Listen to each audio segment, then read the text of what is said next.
Yifeng wasn't just any young man, he was an internet-addicted otaku turned interdimensional spendthrift extraordinaire. Back on Earth, his biggest struggles were dodging pop-up ads and deciding whether to order ramen or pizza at 2 a.m. But all that changed when he accidentally got yeeted into the Xiantan continent. One second, he was loading a new MMORPG. The next, he was standing in a world where people punched mountains for fun and argued over whose sword sparkled brightest. Before he could even start freaking out, an avalanche of memories, not his, obviously flooded his brain. This place, it ran on one currency: martial prowess. The stronger you were, the higher your status. And everyone here was obsessed with joining sections.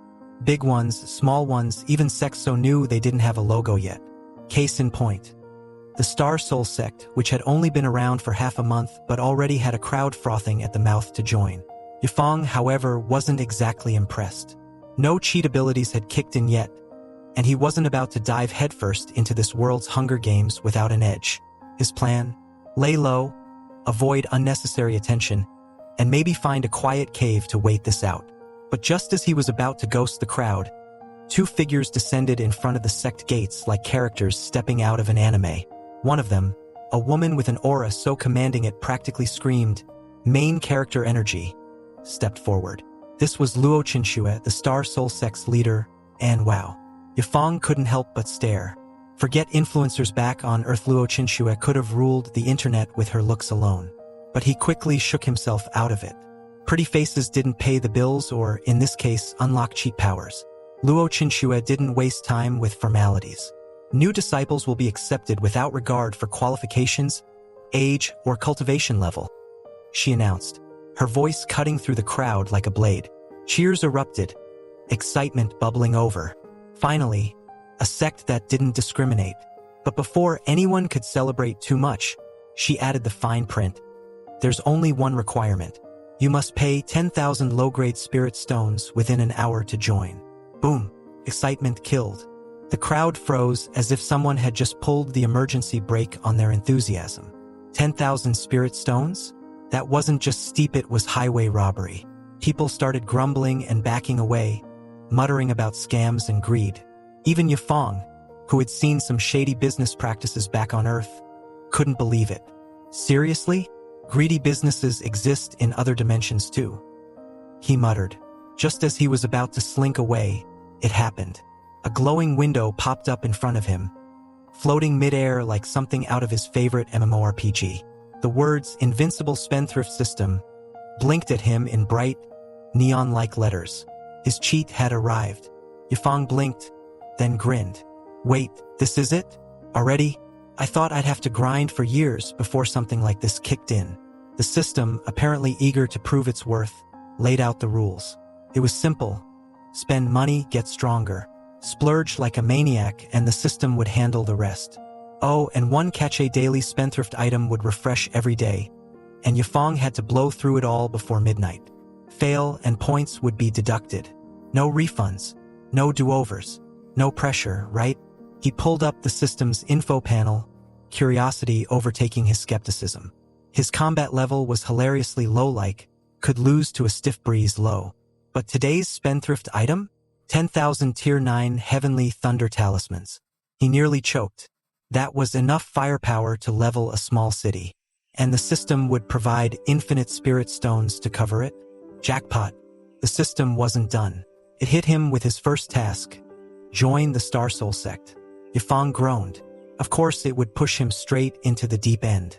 Her father had insisted, calling it character building or some such nonsense.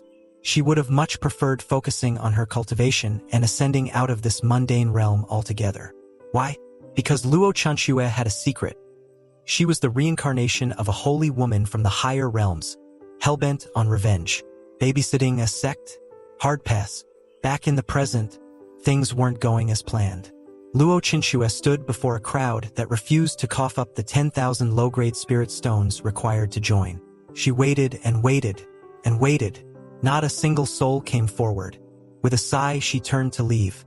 As expected, who in this backwater place could afford it? And then, just as she was about to make her exit, a voice rang out. Sect leader, please wait. I wish to join. Luo Qinxue froze.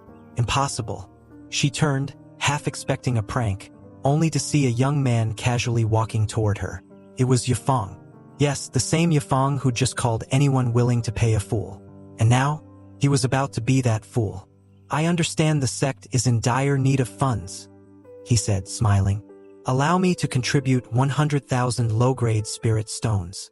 Luo Qinxue blinked. Once, twice. Did she hear that right? 100,000? Here? In this remote corner of the world? She stared as Yifeng handed over a storage ring. With growing disbelief, she examined its contents. It really did contain 100,000 low-grade spirit stones.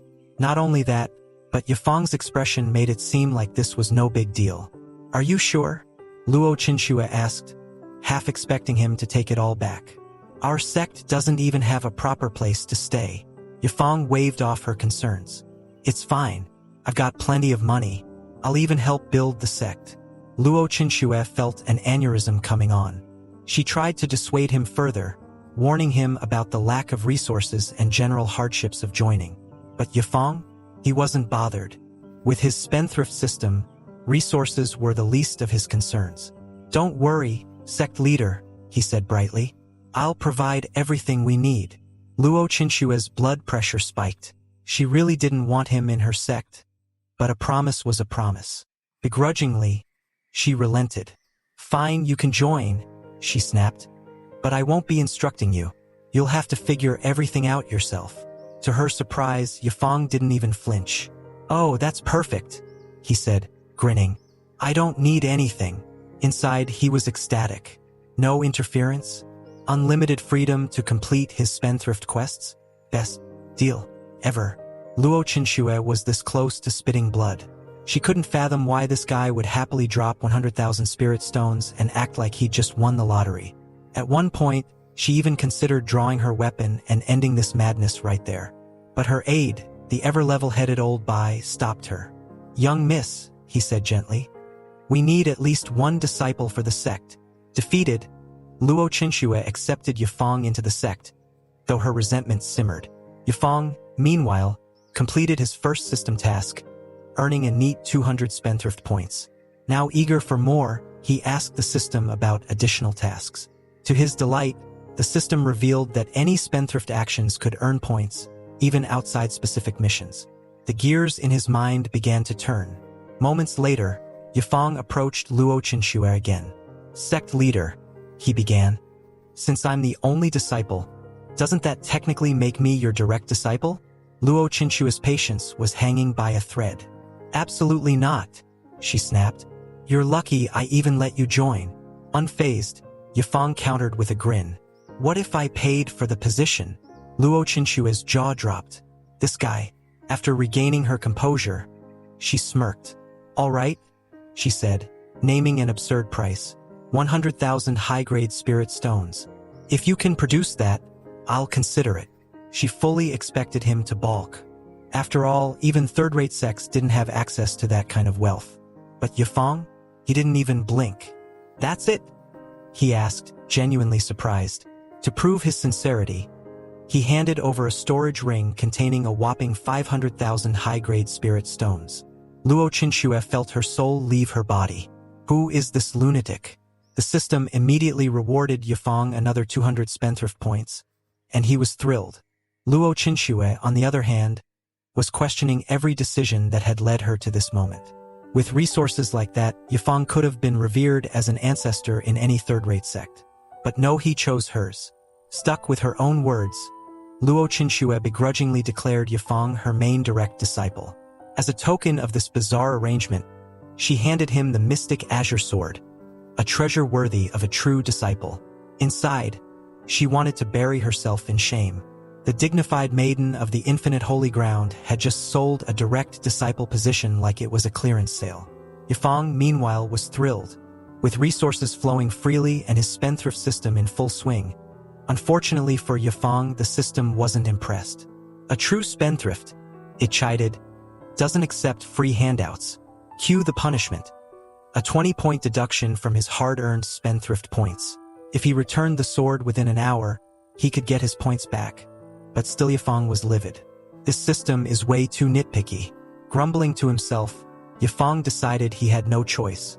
He knelt down dramatically, holding the mystic azure sword with both hands, and presented it back to Luo Qinxue like he was surrendering Excalibur. "What are you doing?" Luo Qinxue asked, completely baffled. "I can't accept this," Yifang said with way too much sincerity. "I'd rather spend money than take something for free."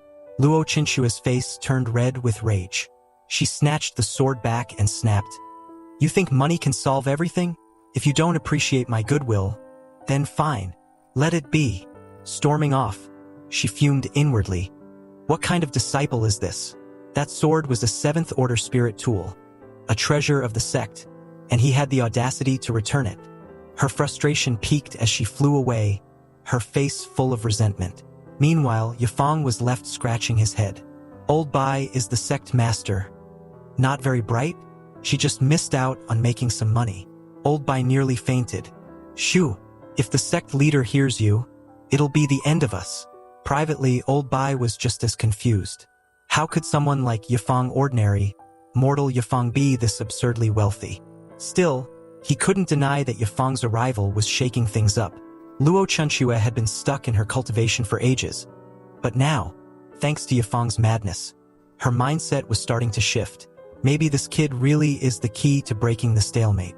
Deciding to avoid any more disasters, Old Bai hurriedly dragged Yifang back to the sect. Bored out of his mind during the flight, Yifang passed the time by counting birds. At one point, he even let a bird nest on his head. But then something clicked.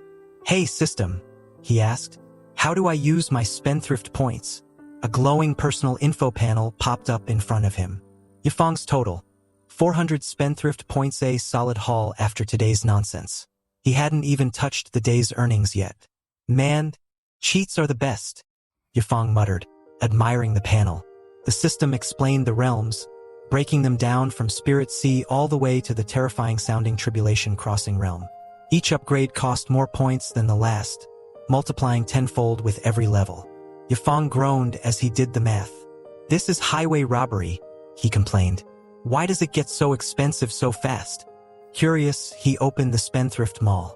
A series of treasure containers appeared, each costing 100 spendthrift points to open.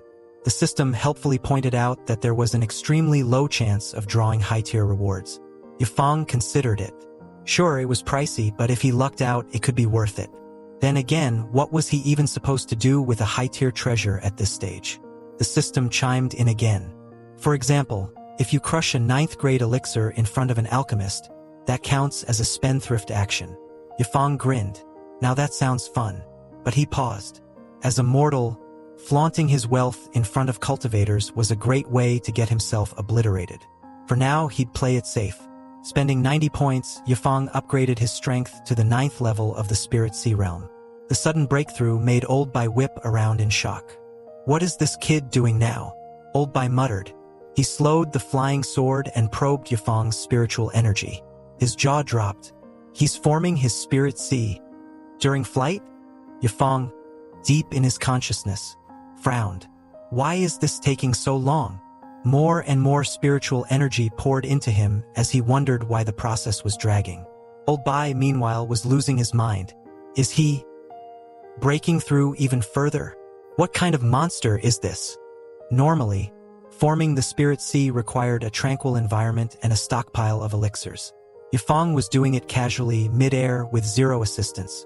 A moment later, Old Bai's jaw practically hit the floor as Yifang shot from the 1st level of the Spirit Sea realm to the peak of the 9th level. All in one go. When Yifang finally woke up, he stretched and looked mildly annoyed. "Old Bai, it took me 10 minutes to break through 9 levels. Won't the sect master think I'm a failure?" Old Bai stared at him, speechless. Is this kid bragging? He felt a pang of existential despair. Back in his day, it had taken him 8 months to climb the same levels, even with abundant resources. When Old Bai examined Yifang again, he discovered something even more bizarre. No spiritual roots. Yet Yifang's Spirit Sea was vast, like an endless ocean. At this point, Old Bai didn't know what to think. He decided it was best to let Luo Qinshuo figure this one out. Back at the Star Soul sect, Old Bai relayed everything to Luo Qinshuo, including the size of Yifang's Spirit Sea, 20 times larger than hers, and his lack of spiritual roots. Luo Chinchua's face went pale as she probed him herself. This shouldn't even be possible, she muttered. Without spiritual roots, how did you break through? Before Yifang could respond, mocking laughter echoed from outside. The full moon sect had arrived, their leader requesting an audience. What now? Luo Chinchua grumbled. Already fed up, she stormed out to meet them. The full moon sect's leader sneered. I heard your sect charges 10,000 low-grade spirit stones to join. Intriguing. We came to see for ourselves. Shall we have a match? Luo Chinchua's fury skyrocketed. Today had already been a lot, and now this? But then, she had a thought. If Yifang got beaten up, maybe he'd leave. Fine, she said, barely suppressing her smirk. Yifang, you take the challenge. Yifang blinked. Can I use talismans? Sure, she replied, grinning. Yifang stepped forward and casually summoned a mountain of heavenly thunder talismans, each radiating 9th grade energy. The full moon sect froze. What the how does he have so many? Yifang didn't wait. Gleefully, he unleashed the talismans, turning the battlefield into a symphony of explosions. The disciples of the full moon sect fled in terror, screaming for their master to retreat. Even Luo Chinchua, watching the chaos, was utterly speechless. This kid, she muttered, rubbing her temples. This is going to be a long journey. How did this kid get so rich? Luo Chinchua had originally assumed Yifang would get his arrogant self beaten in the challenge and leave the sect on his own. But after watching him gleefully bombard the full moon sect disciples into oblivion for hours, she had to admit, that was looking unlikely. Yifang, of course, was having the time of his life. He threw talismans like a kid in a candy store, his face practically glowing with smugness. The elderly sect leader, now sweating bullets, quickly miscalculated the situation. He assumed the mountain of talismans Yifang was tossing around came from the Star Soul sect's stash. No wonder they charged 10,000 spirit stones to join. Their resources are insane. Realizing he'd bitten off more than he could chew, the old man prepared to retreat with his disciples. Luo Chinchua, however, wasn't about to let him slink away unscathed. This was her moment to shine. With a graceful step forward, she revealed her strength. The original spirit realm. The old man froze, utterly dumbfounded. Even the full moon sect's leader was only at the divine repository realm, and here was Luo Chinchua, casually standing leagues above him. She could obliterate their entire sect if she wanted. Though she had no intention of wiping them out completely, she did demand a little compensation. Leave an arm behind, or you lose your lives, she said coldly. The full moon sect disciples turned pale. They had no choice but to comply. Once their punishment was carried out, Luo Chinchua dismissed them with a flick of her sleeve. Watching this, Yifang gulped. She's terrifying. For the first time, he realized his beautiful master might also be a ruthless executioner. Luo Chinchua, maintaining her composure on the outside, turned to him. Retrieve the leftover talismans, she said flatly. Internally, though, she felt helpless. Even after all this, she hadn't managed to scare him off. Yifang, as oblivious as ever, had a request.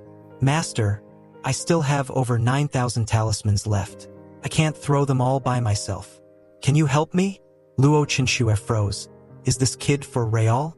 She opened her mouth to refuse but then thought better of it. Why bother arguing? With a resigned sigh, she agreed, curious to see how long he could keep up this wasteful act. And so, the two of them began tossing heavenly thunder talismans side by side. Each throw erupted into an explosion that lit up the night like fireworks. Watching the chaos, Luo Chinchua felt a flicker of nostalgia. A memory surfaced. Her junior sister from her previous life once dragged her into setting off fireworks together. If we can't enjoy ourselves to the fullest, isn't life just painful? She had said. Luo Chinchua had rolled her eyes back then. But now, she had to admit, her junior sister might have been onto something. Meanwhile, back at the Star Soul sect, Old Bai was trying to get some sleep when the non-stop explosions jolted him awake. Groggy and annoyed, he thought they were under attack. He hurriedly got dressed and rushed outside, only to freeze in shock. Yifang and Luo Chinchua were throwing talismans. By now, even Luo Chinchua had succumbed to the madness, casually tossing talismans as if they were scraps of paper. When Old Bai demanded to know what was going on, Luo Chenshue waved him off. "We're just disposing of them," she said, completely deadpan. "Disposing?" Old Bai roared. His voice cracked with fury. "Each of those talismans costs 1,000 low-grade spirit stones. Even the wealthiest sects can't afford to waste resources like this. And you, young lady, what's gotten into you?"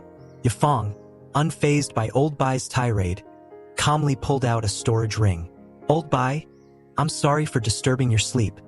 Here's 100,000 high-grade spirit stones for some tonics." Old Bai blinked. Then, without a word, he tore off his robe, revealing muscles that rivaled a bodybuilder's. "Move aside," he barked, grabbing a handful of talismans. The speed at which he began tossing them left even Yifeng speechless. Indeed, money makes the world go round. A system notification appeared. "Congratulations, host. You've earned 100 wasteful points." Yifeng smirked. So even this counted as wasteful behavior? Noted. Next time, he'd recruit Old Bai for more extravagant spending sprees. By the time they finished, Old Bai was slumped on the ground, panting like he'd run a marathon.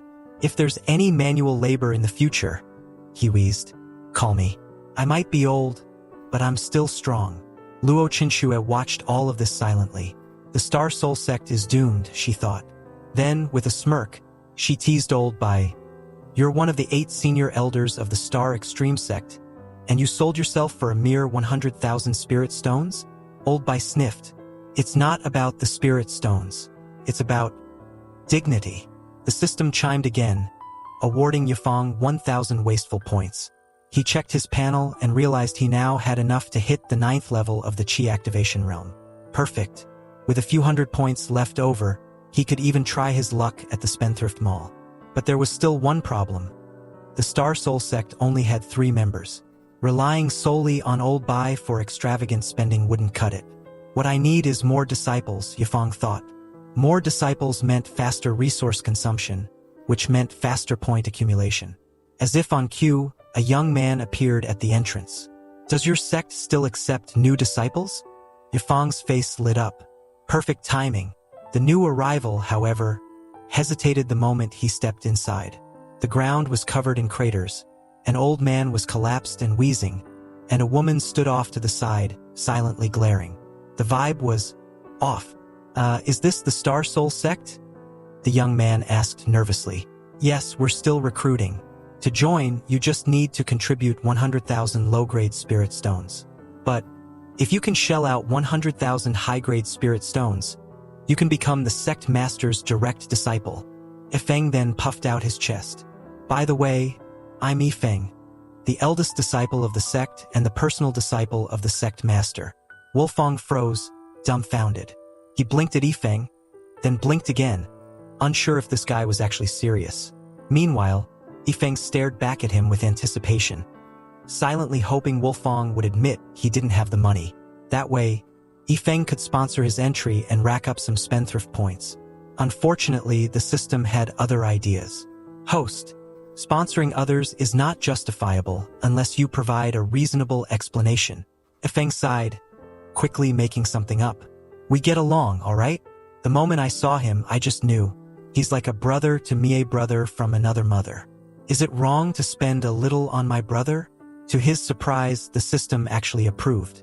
But before Yifeng could act on his plans, Wolfong began inching away. This sect seemed sketchy, too focused on money to be trustworthy. "Oh no, you don't," Yifeng thought. He darted forward and caught Wolfong in a chokehold, locking him in place. Wolfong struggled until suddenly, he received a telepathic message from his grandfather. "Stay in this sect. Once I've settled my affairs, I'll come for you." With a groan of defeat, she decided to test the new recruit's commitment. "Fine, but you'll need to hand over 10,000 low-grade spirit stones to join." She fully expected this would scare Wolfong away. No one in their right mind would cough up that kind of money so easily. To her shock, Wolfong reached into his storage ring and handed over the exact amount. "I'd like to join," he said plainly. Luo Chenshue stared at him, utterly stunned. Moments ago, he'd looked ready to sprint for the hills. Now he was acting like a loyal recruit. Have I been secluded for so long that this is now the trend? Left with no choice, she accepted Wolfong into the sect, though she made it clear she wouldn't offer him any guidance. You'll cultivate on your own, she said firmly, fully expecting him to quit within a week. But Wolfong wasn't fazed. That's fine, he replied. My grandfather already provided me with everything I need for my primary cultivation. Luo Chinshue froze, her face turning red with rage. She was so furious she nearly spat blood. Why does everyone insist on playing the fool? Old Bai chuckled in the background. Congratulations, Mississippi. Another disciple. Luo Chinshue shot him a murderous glare. She left in a huff, muttering about how this sect was going to drive her insane. Later, Yifeng struck up a conversation with Wolfong, learning his full name and promptly promoting him to inner sect disciple on the spot. Senior, Wolfong muttered, rubbing his temple. This guy is unreliable and not too bright. How am I supposed to survive here? But then Yifeng's eyes landed on something extraordinary. An alchemy furnace in Wolfang's room. Are you an alchemist? He asked. Puffing out his chest, Wolfong raised 3 fingers. I'm a 3rd-grade alchemist. In this world, roles like alchemists, talisman masters, and artifact refiners were highly revered. Even a low-grade alchemist could earn massive respect, and a 3rd-grade alchemist, practically royalty. In his mind, Wolfong already imagined Yifeng begging him to refine pills. He even imagined revealing his cultivation level, the 9th layer of the merging spirit realm, and watching Yifeng's jaw drop. Back to reality. Yifeng's reaction to Wolfang's big reveal was a casual, "Oh." Wolfong blinked. That's it? No praise? No astonishment? Anyway, Yifeng interrupted. Which 3rd-grade spiritual herbs are rare? Caught off guard, Wolfong thought for a moment. Bamboo demon grass, white spirit flower, purple thunder fruit, and a few others. Even 9th-grade alchemists rarely encounter them. Yifeng nodded thoughtfully. Moments later, he accessed the system and spent 1,200 spendthrift points opening jars. In no time, he'd acquired 2 bamboo demon grass, 1 white spirit flower, and 3 purple thunder fruit. Frozen in place, Yifeng stared at his haul. Wolfong noticed his senior's dazed expression and assumed he was ignorant about alchemy. Don't worry, senior, he said kindly. It's normal for non-alchemists not to recognize rare herbs. Then Yifeng bolted out of the room, mumbling something about water. Wolfong chuckled. What an unpredictable guy. Moments later, Yifeng returned with a pot of soup. Wolfang's smile vanished as he spotted rare herbs floating in the broth. He fished one out, examining it with shaking hands. It was the real deal. Brother, these are priceless treasures. What are you doing? Before he could react, Yifeng snatched the herbs back. I heard brewing spiritual herbs is good for cultivation, Yifeng said nonchalantly. But I guess I was wrong. Then, without hesitation, Yifeng crushed the herbs under his foot, grinding them into the floor for good measure. Stop! Wolfong lunged, but it was too late. The herbs were gone, completely obliterated. Wolfong felt his soul leave his body. Even grandfather has never seen such rare herbs, and this lunatic just destroyed them. Meanwhile, Yifeng received a notification. Congratulations, host. You've earned 1,500 spendthrift points. Smiling, he patted Wolfong on the shoulder. It's okay. My bad for not recognizing them. Rest up, Junior. I'll be taking my leave. Returning to his room, Yifeng dumped the remaining herbs into a pot for a luxurious foot soak. He sighed contentedly, until he noticed his feet turning black. Wolfong barged in moments later, yelling about toxins. Senior, you combined bamboo demon grass and purple thunder fruit. That's poisonous. Meanwhile, the system chimed happily in Yifeng's head. Congratulations, host. Another wasteful success. Awarded 1,500 spending points. Yifeng's panic instantly turned to relief. Even better, the system provided a solution for detoxifying his feet. 1,000 spending points to cleanse the toxins completely.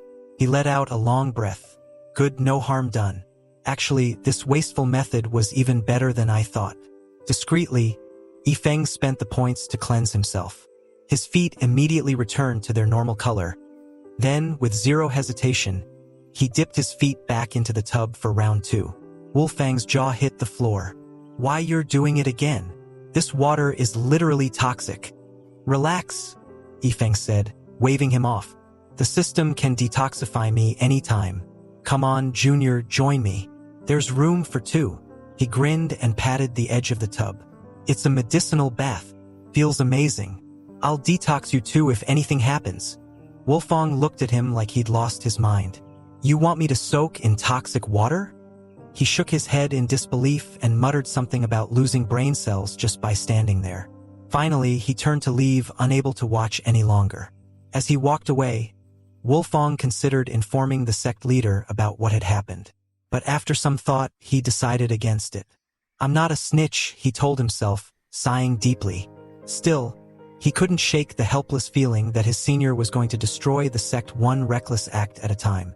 Meanwhile, Yifeng finished his luxurious soak, detoxified again using the system, and decided to channel his newfound energy into cultivating. Spending 900 spending points, he upgraded his cultivation to the 9th level of the Qi activation realm.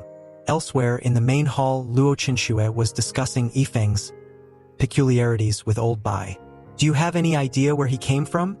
She asked, pinching the bridge of her nose.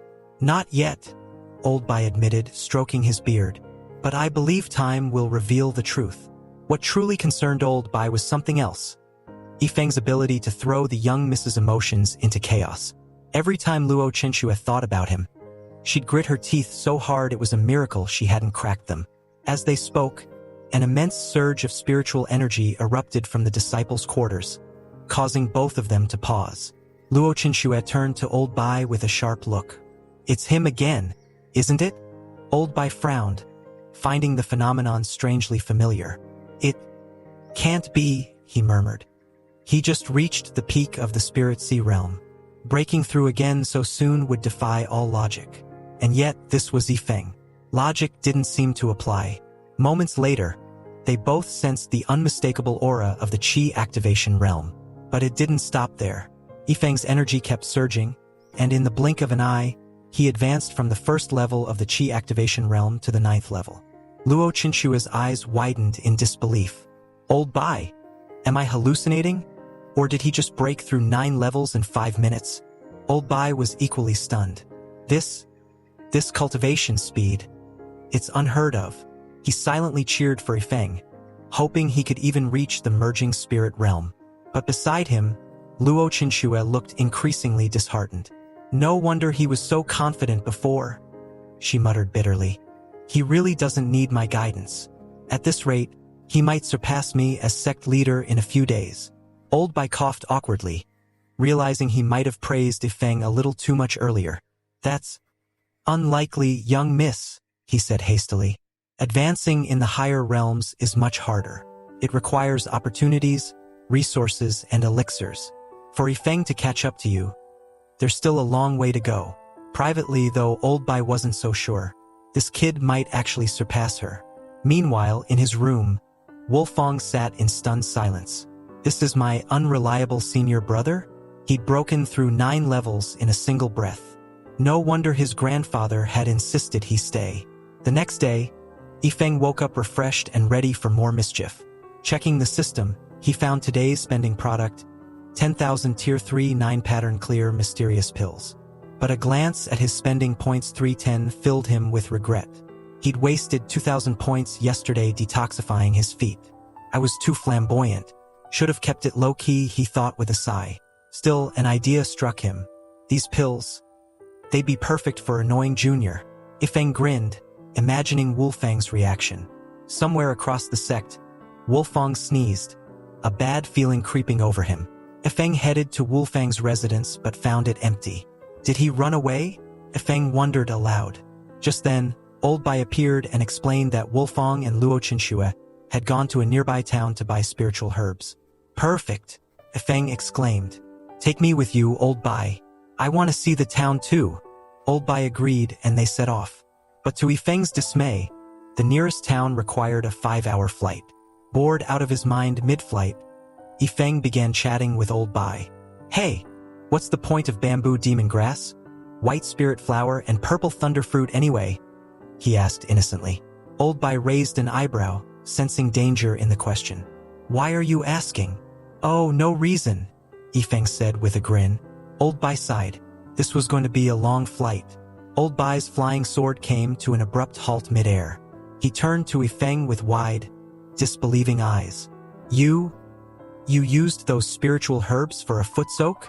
Yifeng grinned mischievously. Exactly. You should try it sometime, it's absolutely invigorating. Old Bai's jaw hung open as if he'd just heard the most blasphemous statement of his life. Precious third-tier spiritual herbs so rare that even alchemists drooled over them turned into glorified bath salts? He couldn't decide whether to feint or curry favor with Yifeng. Better keep this kid happy, Old Bai thought. Maybe he'll share next time. After several more hours of travel, they finally reached the nearby town. Old Bai, clearly eager to ditch Yifeng, landed first. I have some business to attend to, he said hurriedly, already inching away. Try not to cause trouble. We'll meet up later. Yifeng waved dismissively. Sure. Go hang out with your old buddies. Why'd you even bring me along if you're just going to ditch me? Old Bai muttered something inaudible and took off, feeling relieved. Now I can enjoy some peace. Left to his own devices, Yifeng wandered through the town with curiosity practically glowing on his face. He was like a kid in a candy store peeking into shops, marveling at items he didn't understand, and even nearly walking into a brothel. Maybe later, he muttered. Eventually, he stumbled upon the Tanya auction house, his eyes lighting up with glee. Time to splurge. Still, a sliver of concern crept in. If he exposed his wealth too recklessly, wouldn't he attract trouble? Thankfully, the system reassured him with a notification. Host, in the event of a life-threatening crisis, the Divine Tycoon's guard will activate to eliminate the threat. However, it will only target enemies directly endangering the host. Yifeng burst out laughing. Truly an unbeatable spendthrift system. Now I can splurge without fear. With that, he walked into the auction house like he owned the place. Thanks for watching, guys. Comment Flamingo and subscribe for the next part. Upon entering, Yifeng informed the attendant that he had some elixirs to auction off. He was quickly introduced to Chao Anshan, a 6th-tier alchemist who looked about as old as dust. Chao gave Yifeng a dismissive glance before inspecting the pill Yifeng handed him. A 9-striped, clear, mysterious pill.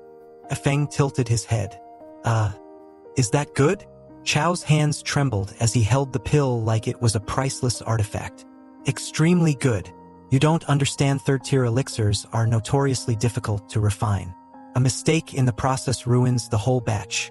Most pills barely reach 6 or 7 stripes, and an 8-striped pill is already considered a treasure. But a 9-striped pill? This is the pinnacle of refinement. Yifeng blinked. Cool.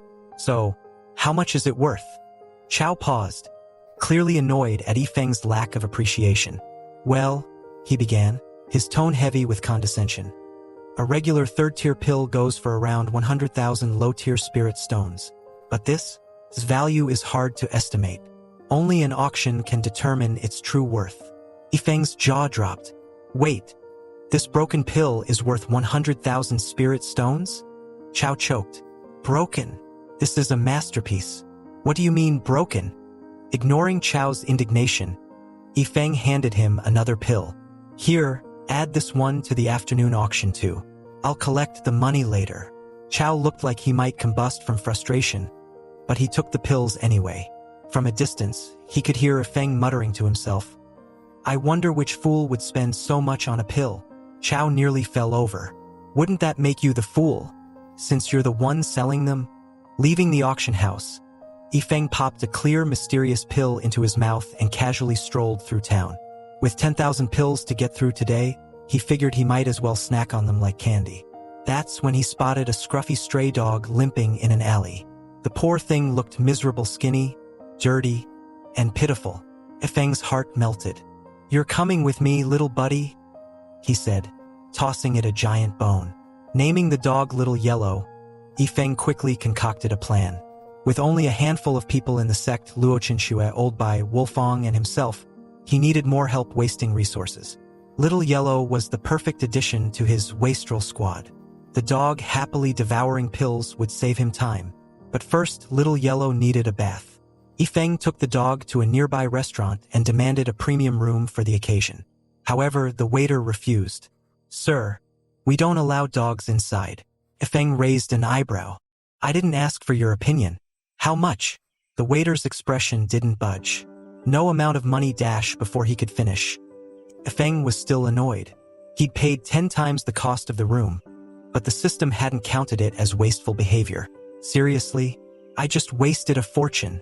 Little Yellow, meanwhile, wagged its tail obliviously as hot water was brought in. Once the dog was sparkling clean, Ifeng smiled. All right, Little Yellow, time to get to work. He handed the dog a pill. Without hesitation, Little Yellow gulped it down, happily wagging its tail. Ifeng chuckled. Good boy.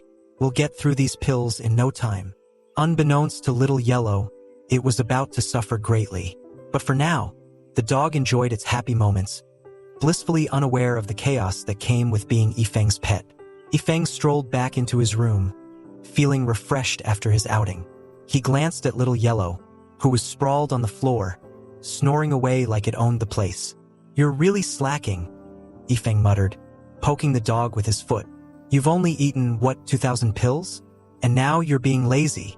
Little Yellow stirred and let out a protesting howl, as if to say, I can't eat another bite. Ifeng sighed dramatically. Fine, I'll join you. He flopped down beside the dog, exhausted from his day of being a wasteful tycoon. As they both dozed off, something incredible began to happen. The thousands of pills Little Yellow had consumed were transforming the scruffy stray into something extraordinary, a mythical beast in the making.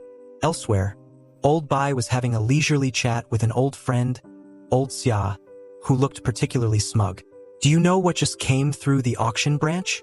Old Xia asked, his voice dripping with pride. 2 special third-tier clear mysterious pills. Go on. Guess how many stripes they have. Old Bai rolled his eyes. You've been fussing about this all morning. Fine. 7 stripes, right? Who refined them? Old Xia held up 9 fingers. 9 stripes. 2 of them. Practically perfect, just shy of a 10-striped pill. Old Bai's brows shot up. 9 stripes. Who brought them in? That's the thing, Old Xia said, shrugging. No name, no background. Just a young man who didn't even seem to care about them. Connecting the dots, Old Bai froze. A young man who didn't care about precious 9-striped pills? This had to be Ifeng. He sighed, already feeling a headache coming on. Let's visit this young man, Old Bai said. Old Xia frowned. What's so special about your lady's disciple? You'll see, Old Bai replied cryptically. Meanwhile, at the Tanya auction house, Luo Chinshue had shown up for the afternoon auction. She spotted the 2 9-striped clear mysterious pills immediately, their brilliance dazzling even from a distance. She had no idea where they had come from, but she had to have them. Her plan? Use the pills to regain some authority in front of Ifeng and Wolfong. That arrogant disciple definitely doesn't have anything this rare. Once he sees me with these, he'll have to worship me. Luo Chinshue chuckled to herself, imagining the smug look she'd give Ifeng when she flaunted the pills. Back at Ifeng's room, Old Bai and Old Xia arrived, only to find the door locked. Could he be asleep? Old Xia asked. Old Bai scowled. A qualified cultivator shouldn't waste time sleeping. With zero hesitation, he kicked the door open. The scene inside left both men speechless. The table was piled high with 9-striped clear mysterious pills, and the floor was littered with the remnants of even more pills. In the middle of it all, Ifeng and Little Yellow were lazily sprawled out, surrounded by what looked like the aftermath of an alchemical hurricane. Ifeng groggily opened his eyes at the noise. Old Bai, what are you doing here? Finished your tasks already? He yawned, then noticed Little Yellow still lounging on the ground. You silly dog, Ifeng scolded. Always sleeping. Why haven't you finished the pills yet?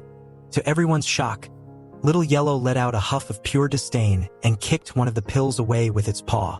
Old Xia nearly fainted on the spot. See this? This is a 9-striped clear mysterious pill. It's priceless. And this dog, it's rejecting it. Old Bai, peering closely at Little Yellow, stroked his chin. There's something strange about this dog. Look at the spiritual energy it's absorbing. It's transforming into a beast. No impurities in its body. Quite remarkable. Trying to hold himself together, Old Xia turned to Ifeng. How many of these pills have you fed this dog? Ifeng thought for a moment. Not many. Maybe about 2,000. Old Xia spat out a mouthful of tea he hadn't even been drinking. Grabbing Old Bai by the collar, he yelled, 2,000! Do you realize how precious these pills are? And you let this happen. Aren't you supposed to be supervising him? Old Bai shrugged. What can I do? The kid's too rich. When our master and junior brother Wolfong going to show up? I need reinforcements. Halfway through his chewing, Old Bai paused, glancing at Yifeng. The 2 clear, mysterious pills that sold at the Tanya auction house, they were yours, weren't they? Yifeng smirked. Yep, I threw those mediocre pills in just to see who'd be foolish enough to buy them. Old Xia nearly spat out the pill he was chewing. Mediocre. A single one of those pills sold for 1 million low-grade spirit stones. And you put them up for auction just to mock the buyer? Meanwhile, Luo Chinchue was speeding toward Yifeng's room, clutching the 2 auctioned pills with pride. She couldn't wait to flaunt them in front of Yifeng. No matter how rich you are, there's no way you could get your hands on something this rare. Wolfong, running beside her, was practically glowing with excitement. Master, I can't believe you spent so much for us. You're amazing. When they finally reached Yifeng's door, Wolfong froze. His wide eyes locked onto the chaotic scene inside, and his trembling hand pointed toward it. Luo Chinchue, still smug, glanced past him and her expression instantly crumbled. Inside, Yifeng, Old Bai, Old Xia, and Little Yellow were all eating pills. Not just any pills, but 9 striped, clear, mysterious pills. There were scattered pill boxes on the ground, a massive pile on the table, and a general aura of excess that made her head spin. She stared at the chaos, her knuckles white from gripping the auctioned pills. Wait, don't tell me, Wolfong stammered. Master, what's wrong? It was only then that the group inside noticed the newcomers. Old Bai's eyes darted to the boxes in Luo Chinchue's hands, and realization dawned. He elbowed Old Xia. Those are the pills from the auction, aren't they? Old Xia sighed, nodding. They are. Luo Chinchue's mind raced. She had spent a fortune bidding for the pills, thinking they were a rare treasure, only to find out they'd been casually thrown into the auction by her own disciple. The absurdity of it all hit her like a ton of bricks. She laughed first softly, then louder, until she was practically howling. Isn't it funny, Old Bai? She asked, still laughing through gritted teeth. Old Bai winced, unsure how to respond. You did it for their sake, sect leader. Nothing wrong with that. Thankfully, Wolfong broke the tension. Senior brother, he said, practically bouncing. Can I eat the pills too? I want to join the pill gorging. Old Bai and Old Xia lit up with relief. Yes, please, they cried in unison, eager to hand over the burden.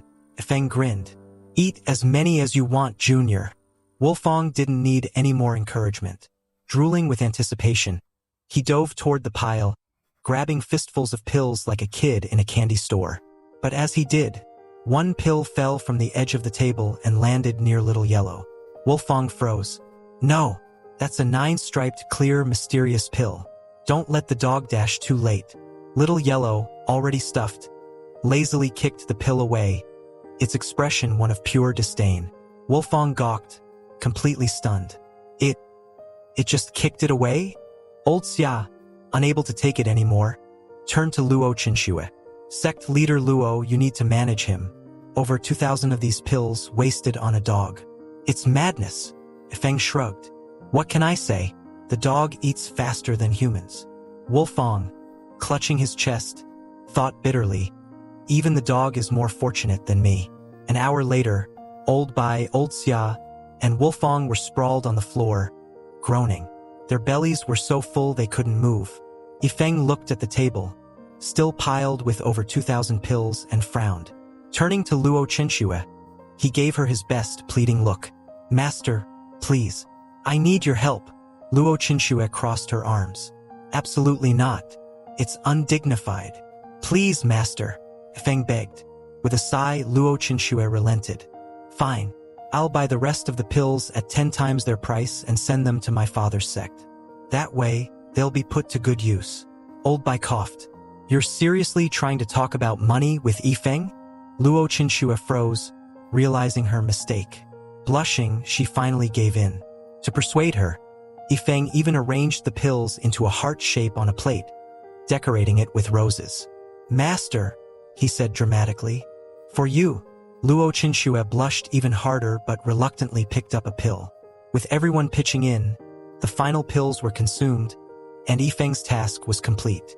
Rewards: Yifeng earned 300 wasteful points for hiring the old men, 1,000 points for completing the task, and a bonus of 3 9-grade soul returning herbs and 5 9-grade gold and silkworm star shining stones. Luo Qinxue, meanwhile, sat off to the side, lamenting.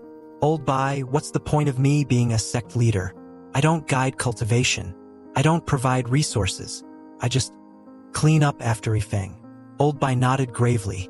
"He's not really a disciple sect leader. He's more like the sect's money god. A wasteful money god." Luo Qinxue muttered, shaking her head. Yifeng turned to old Xia and asked, "Do you know what the 9-leaf soul-returning herb is?" Unexpectedly, old Xia's face lit up with excitement. "Of course. I'm very familiar with it. It's a legendary spiritual herb." He eagerly began explaining. "Each leaf of the soul-returning herb represents its medicinal potency. The more leaves, the more powerful it is. But I've never even seen a single-leaf soul-returning herb, let alone a 9-leaf one." He continued, "The soul-returning herb is the most essential ingredient for crafting the soul-returning life-saving pill.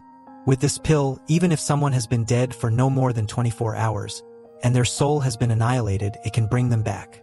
It's incredibly powerful." Old Xia's tone grew more serious as he added, "The life-saving pill is the most urgently needed medicine for any tribulation-crossing realm expert. With its protection, even if someone fails to cross a tribulation and their physical body is destroyed, their soul will remain intact. They can recreate their body and come back to life. It's like being able to hop back and forth between the living world and the underworld." Pausing for a moment, old Xia glanced at Yifeng with curiosity. "But why do you ask?" By now, old Bai had started to sense something unusual. He turned to old Xia and asked discreetly, "Do you know about bamboo demon grass, white spirit flower, and purple thunder fruit?" Old Xia nodded. "Yes, I know them. These spiritual plants are rare and valuable, but they can still be found in small quantities within major sections. They're not exceptionally extraordinary." Old Bai sighed deeply, then revealed, "Well, Yifeng here used those herbs for a foot soak yesterday." Old Xia froze in place, his jaw dropping in disbelief. "A foot soak?" he exclaimed. "That's outrageous. What a massive waste." While old Xia struggled to process this, old Bai turned to Yifeng, his expression stern. "You must have the 9-leaf soul-returning herb, don't you? Please, whatever you do, don't use it for a foot soak this time. It's a legendary spiritual herb." Yifeng murmured casually, "But I have 3 of them. Using one for a soak isn't a big deal, right?" Hearing this, old Xia grew visibly anxious. "Absolutely not," he exclaimed, his voice urgent. "If you really have 3 9-leaf soul-returning herbs, please sell them to me. I'll give you everything I have.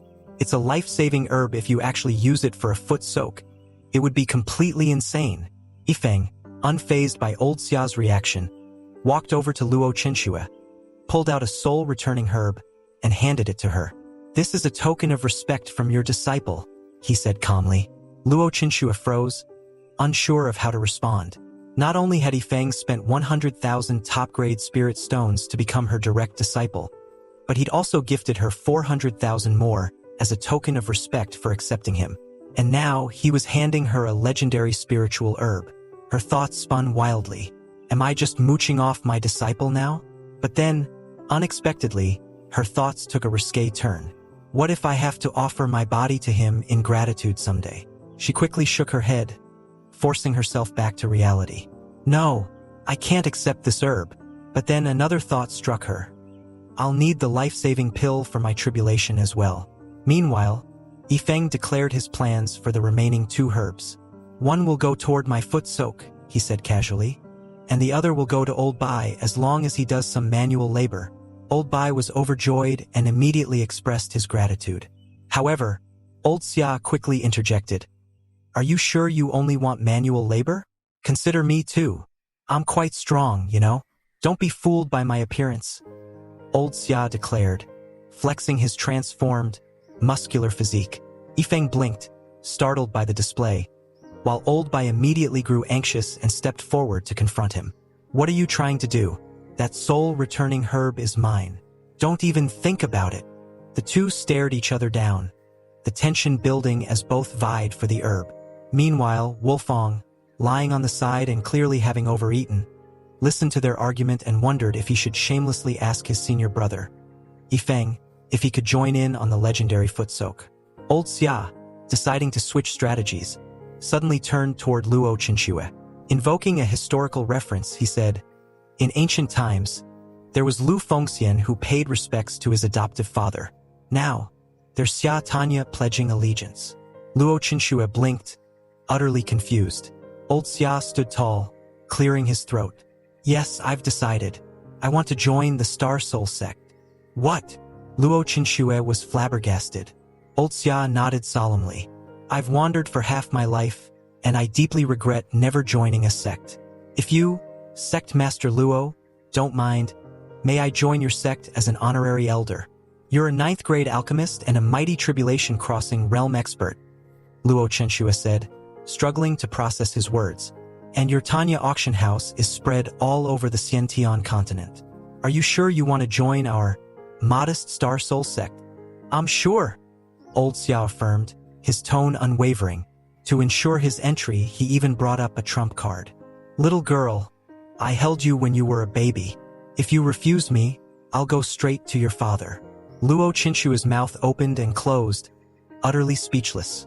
Old Xia had his reasons, of course. Seeing Yifeng casually gift and use legendary herbs made it clear the young man had an unimaginable wealth of treasures. If Old Xia didn't establish a relationship now, he might miss out on untold opportunities in the future.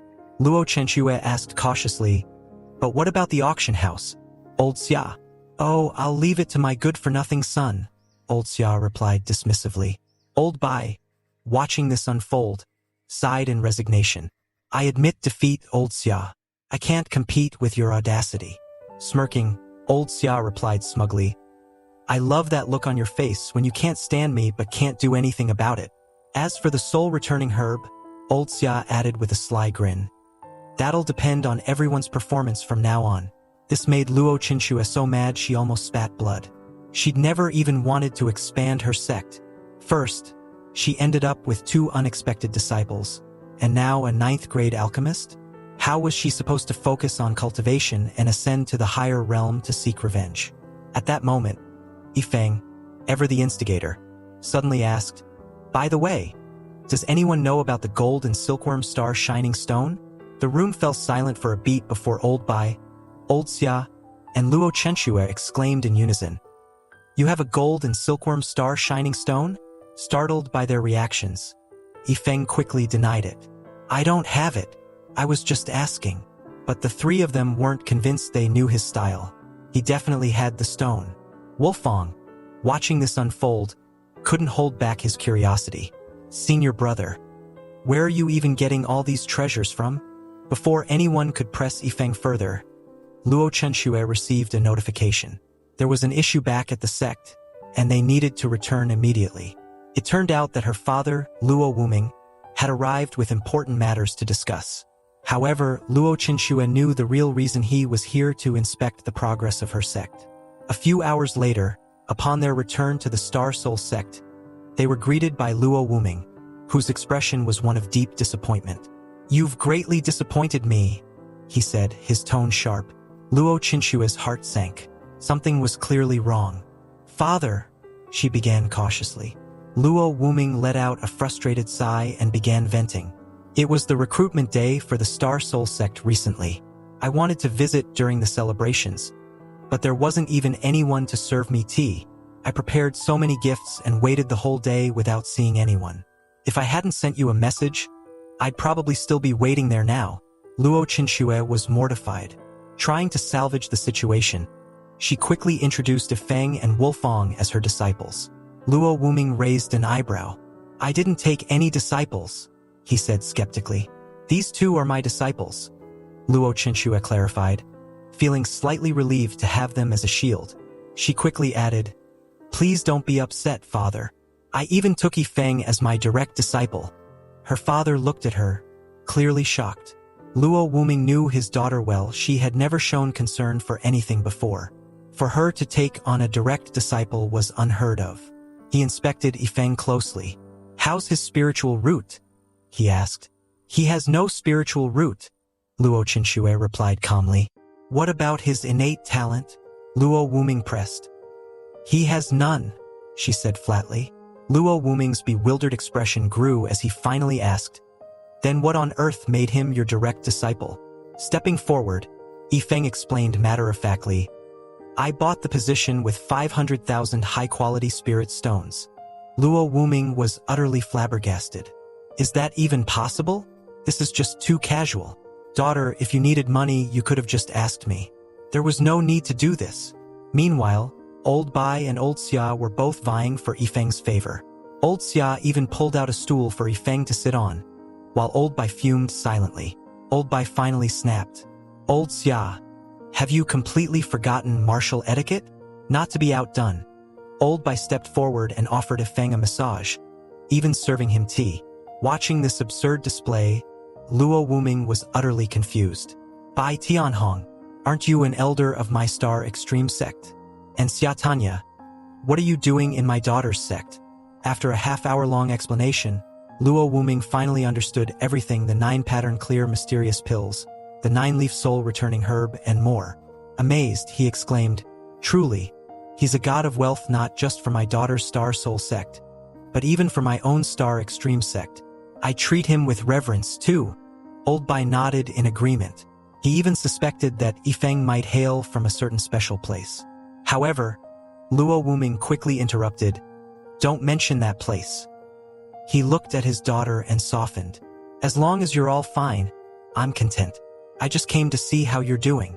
That evening, as Yifeng rested, Wolfong excitedly brought a basin of foot-soaking water. Seeing this, Yifeng raised an eyebrow knowingly. "You want to soak your feet too?" Wolfong scratched his head nervously. "Senior brother, you go first. I'll soak mine after you're done." Yifeng chuckled. "I'm not a stingy person. Bring another basin of water.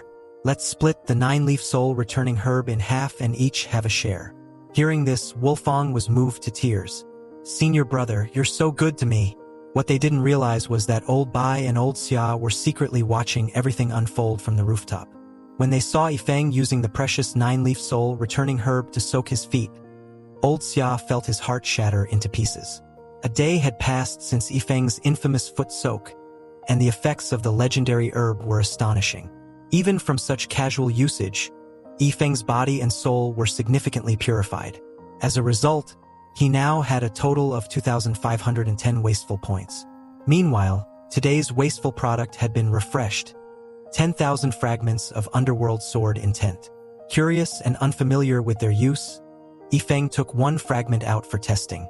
To experiment, he called over Little Yellow, placing the fragment on the dog's forehead. Immediately, a gust of wind surged as the idea of the underworld sword intent emerged in Little Yellow's mind. From the outside, however, nothing looked out of the ordinary. Yifeng tilted his head, disappointed by the lack of any spectacular effects. Still, with his years of experience as a bookworm, he could tell from the name alone that this was likely a valuable item. He asked the system if he could use the wasteful product himself, but the system flatly rejected him. If Yifeng wanted to use it personally, a significant number of his wasteful points would be deducted. Yifeng sighed in frustration.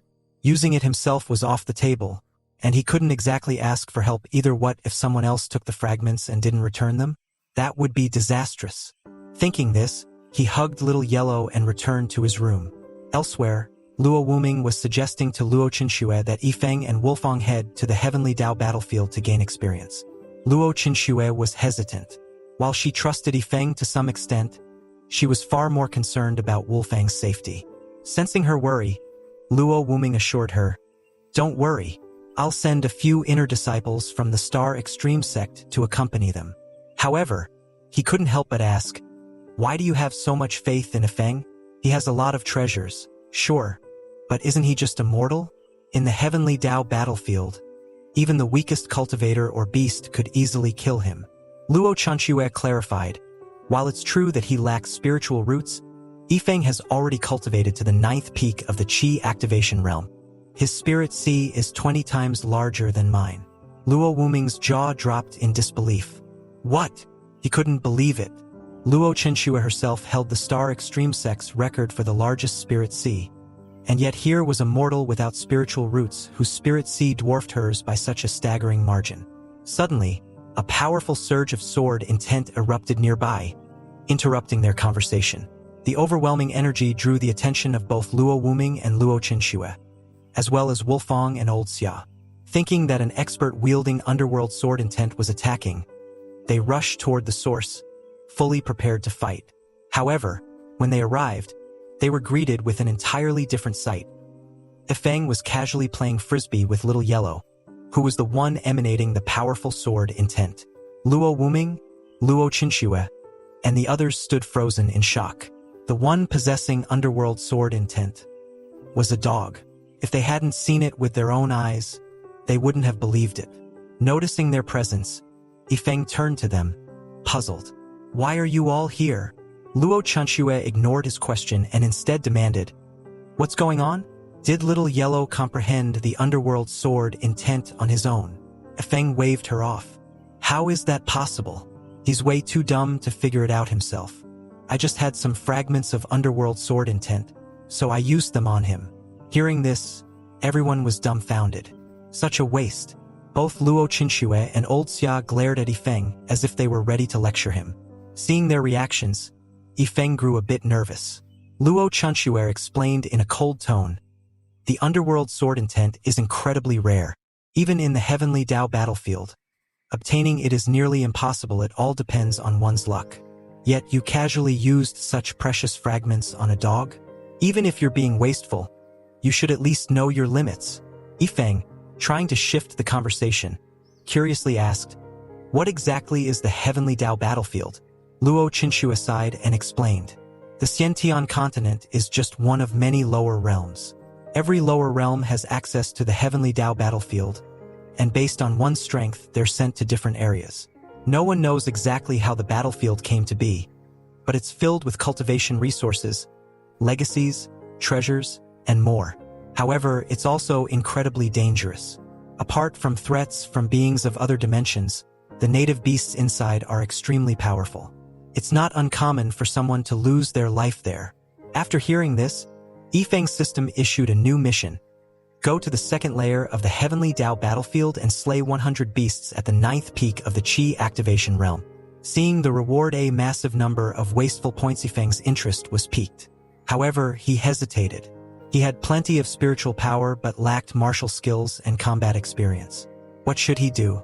At that moment, Luo Wuming asked Yifeng, How many fragments of underworld sword intent did you use on the dog? Yifeng hesitated before answering, Not many. Just about 10,000 pieces.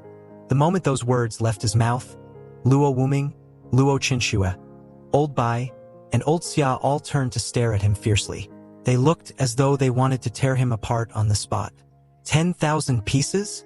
Luo Wuming's voice was filled with disbelief. You're insanely wasteful. Something so precious. Something everyone desires. And you gave it all to a dog. Yifeng defended himself sheepishly. I'm sorry. But in his heart, he thought smugly, I'd do it again if I had the chance. Sensing that Luo Chenxue was on the verge of losing control and slapping him to death, Luo Wuming stepped in. Chenxue, let me take him away before you do something you'll regret. Grabbing Yifeng, Luo Wuming led him off. Where are we going? Yifeng asked curiously. Star Soul Sect was only established for Chenxue to hone her temperament, Luo Wuming explained. The real sect backing her is the Star Extreme Sect. At that moment, Luo Wuming was leading Yifeng toward the Star Extreme Sect, planning for him to join the senior brothers there. As they made their way through the Heavenly Dao battlefield, Yifeng seized an opportunity to ask, Master, is the Star Extreme Sect powerful? Do they need any assistance? Are the sect members well-fed? Perhaps I could gift everyone some spiritual stones to spend. The more Yifeng spoke, the more irritated Luo Wuming became. Finally, he snapped, spinning around to glare at him. Shut up. Our Star Extreme Sect is a holy land, very wealthy, and doesn't need your concern. That night, they stopped at an inn. Yifeng, excited for what the next day might bring, eagerly looked forward to seeing what extravagant item he could spend his resources on. The following morning, as soon as he woke, Yifeng hastily opened his system. Today's wasteful item was displayed: 100,000 high-grade spiritual stones. Relieved, he thought that shouldn't be too hard to spend. Next, Yifeng decided to try drawing a martial skill. Specifying an upper-tier human-level martial skill, he spent 100 wasteful points and obtained the Fire Dragon Fist technique. Feeling unusually lucky, Yifeng smiled. This kind of skill usually took him several tries to draw. But his smile froze moments later when the system revealed a problem. The Fire Dragon Fist required fire elemental spiritual energy to activate. Panic set in. Where am I supposed to find fire elemental spiritual energy? Yifeng thought, frustrated by his lack of spiritual roots. Sensing his plight, the system suggested transforming his existing spiritual energy into a fire attribute. To his surprise, Yifeng realized he could transform his spiritual energy into any elemental attribute. Intrigued, he prepared to test out the power of the Fire Dragon Fist. However, before he could begin, Luo Wuming's voice rang out. Yifeng, it's time to move. Reluctantly, Yifeng abandoned his test and joined Luo Wuming for the journey. As they traveled, Yifeng began throwing spiritual stones into the air from his flying sword, scattering them like rain over the lands below. Luo Wuming, flying ahead, turned back in disbelief. Yifeng, what are you doing? Yifeng responded with a straight face. I'm bestowing gifts from the sky, creating windfalls for the lucky. Visibly irritated, Luo Wuming snapped. Even if you have a lot, you shouldn't be this wasteful. One day, when you have nothing left, you'll regret it. Suddenly serious, Yifeng replied, Master, do you know what the most painful thing in life is?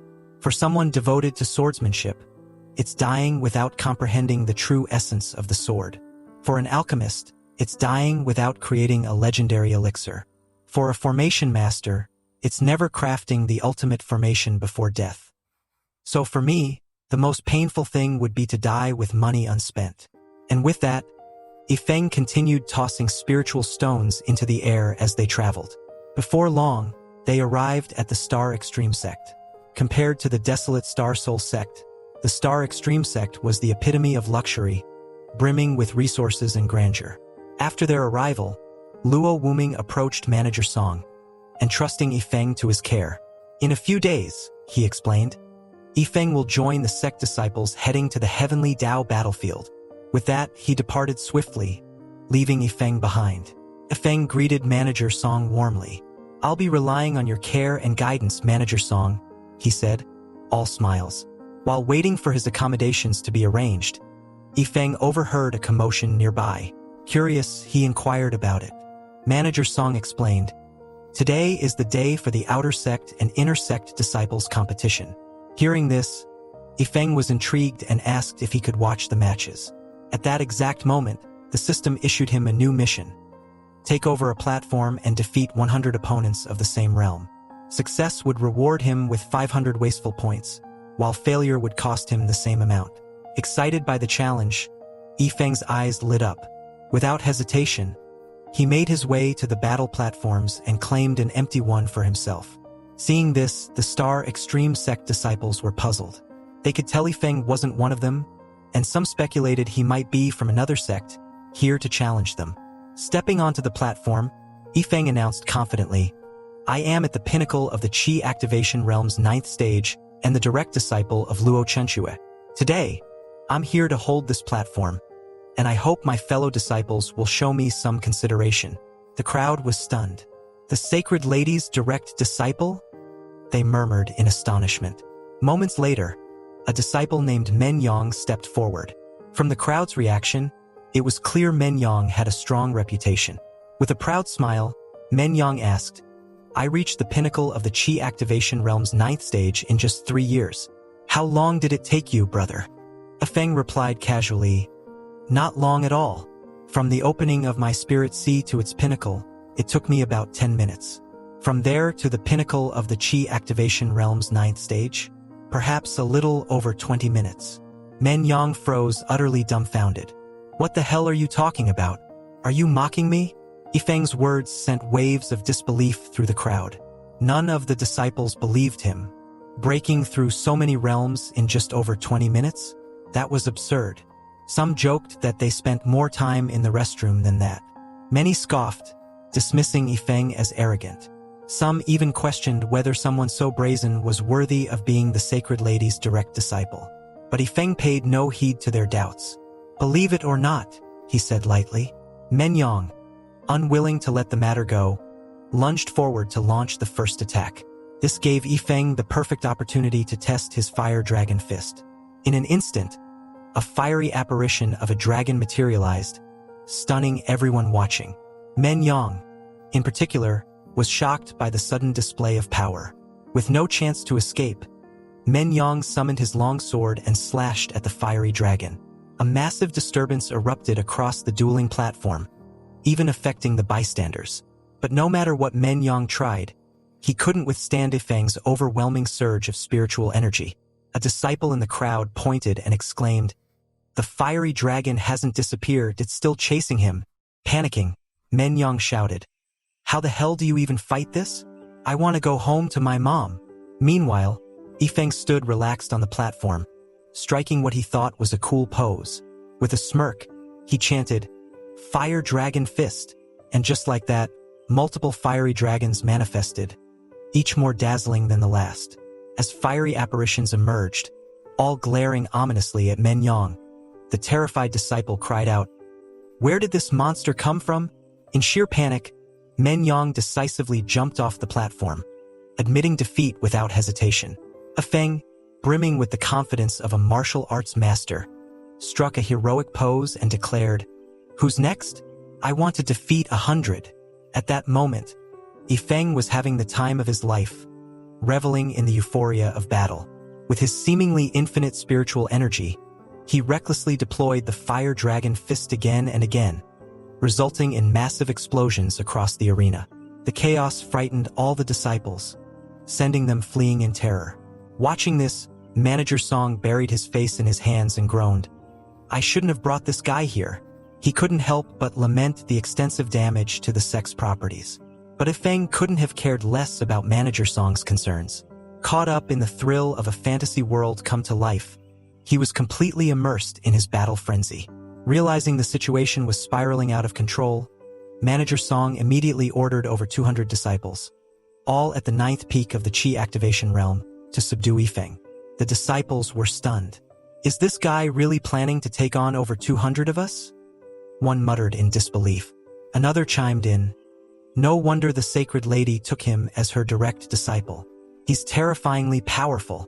If he wins this battle, he'll surely secure a place in the dragon ranking in the future." Others eagerly anticipated the outcome, thinking if he wins, he'll become famous overnight. But if he loses, he'll be utterly humiliated. Manager Song took the lead, commanding the disciples to raise a spiritual barrier. A massive energy shield materialized in front of them, shimmering with power. Yifeng's eyes widened. "They can even do that?" he muttered in surprise. "Even though I have abundant spiritual energy, I don't think I can break that with just my human-level martial art technique." Determined, Yifeng began drawing more powerful martial techniques from his system. Spending 700 wasteful points, he acquired the 9 Radiance Thunder Lotus, an Earth-level superior martial technique. Still not satisfied, he drew again. This time, after expending 900 points, he obtained the Water Dragon chant. Even then, Yifeng felt it wasn't enough. After one more draw, costing another 700 points, he acquired the Wind Whirls, Raging Sands technique. Now armed with techniques from multiple elements, Yifeng finally felt ready. He initiated his assault with the 9 Radiance Thunder Lotus. In an instant, a radiant lotus-shaped apparition materialized overhead, its thunderous energy crackling in the air. Before the disciples could recover from their shock, Yifeng unleashed the Water Dragon chant, summoning a powerful water dragon apparition. The disciples panicked. "What kind of monster is he?" one shouted. "He possesses not only the fire element but also thunder and water. That means he has 3 spiritual roots." But before they could process this, Yifeng struck again, unleashing the Wind Whirls, Raging Sands technique. The wind attribute attack merged with the other techniques, creating a devastating elemental combination. The overwhelming force of the combined techniques was directed straight at the spiritual barrier. Chaos erupted among the disciples as they realized they couldn't fend off such an attack. Manager Song stood frozen, dumbfounded. Not just 3 spiritual roots. Could he actually possess 4 spiritual roots? Then, Yifeng shocked everyone yet again by unleashing another thunder attribute technique. The protective barrier, which had been formed by 200 disciples, shattered under the onslaught. Letting out a triumphant laugh, Yifeng stood victorious as all 200 disciples voluntarily surrendered, realizing they stood no chance against him. Even the overseer, hovering midair, was left speechless. Initially, he had wanted to suppress Yifeng's momentum, but now, seeing Yifeng's seemingly limitless spiritual energy and his mastery of several Earth-level superior martial techniques, the overseer couldn't help but think, this young man will surely rank in the top 10 of the dragon ranking in the future. But Yifeng wasn't done. Who else dares to challenge me? He taunted, looking around. The disciples were utterly flabbergasted, wondering how he still had so much energy left. Meanwhile, inside the sect's grand hall, Luo Wuming had summoned several core disciples. The disciples looked puzzled, unsure of why they had been gathered so suddenly. Luo Wuming stepped forward and began explaining, I wanted to inform you that soon, you will have a new junior disciple.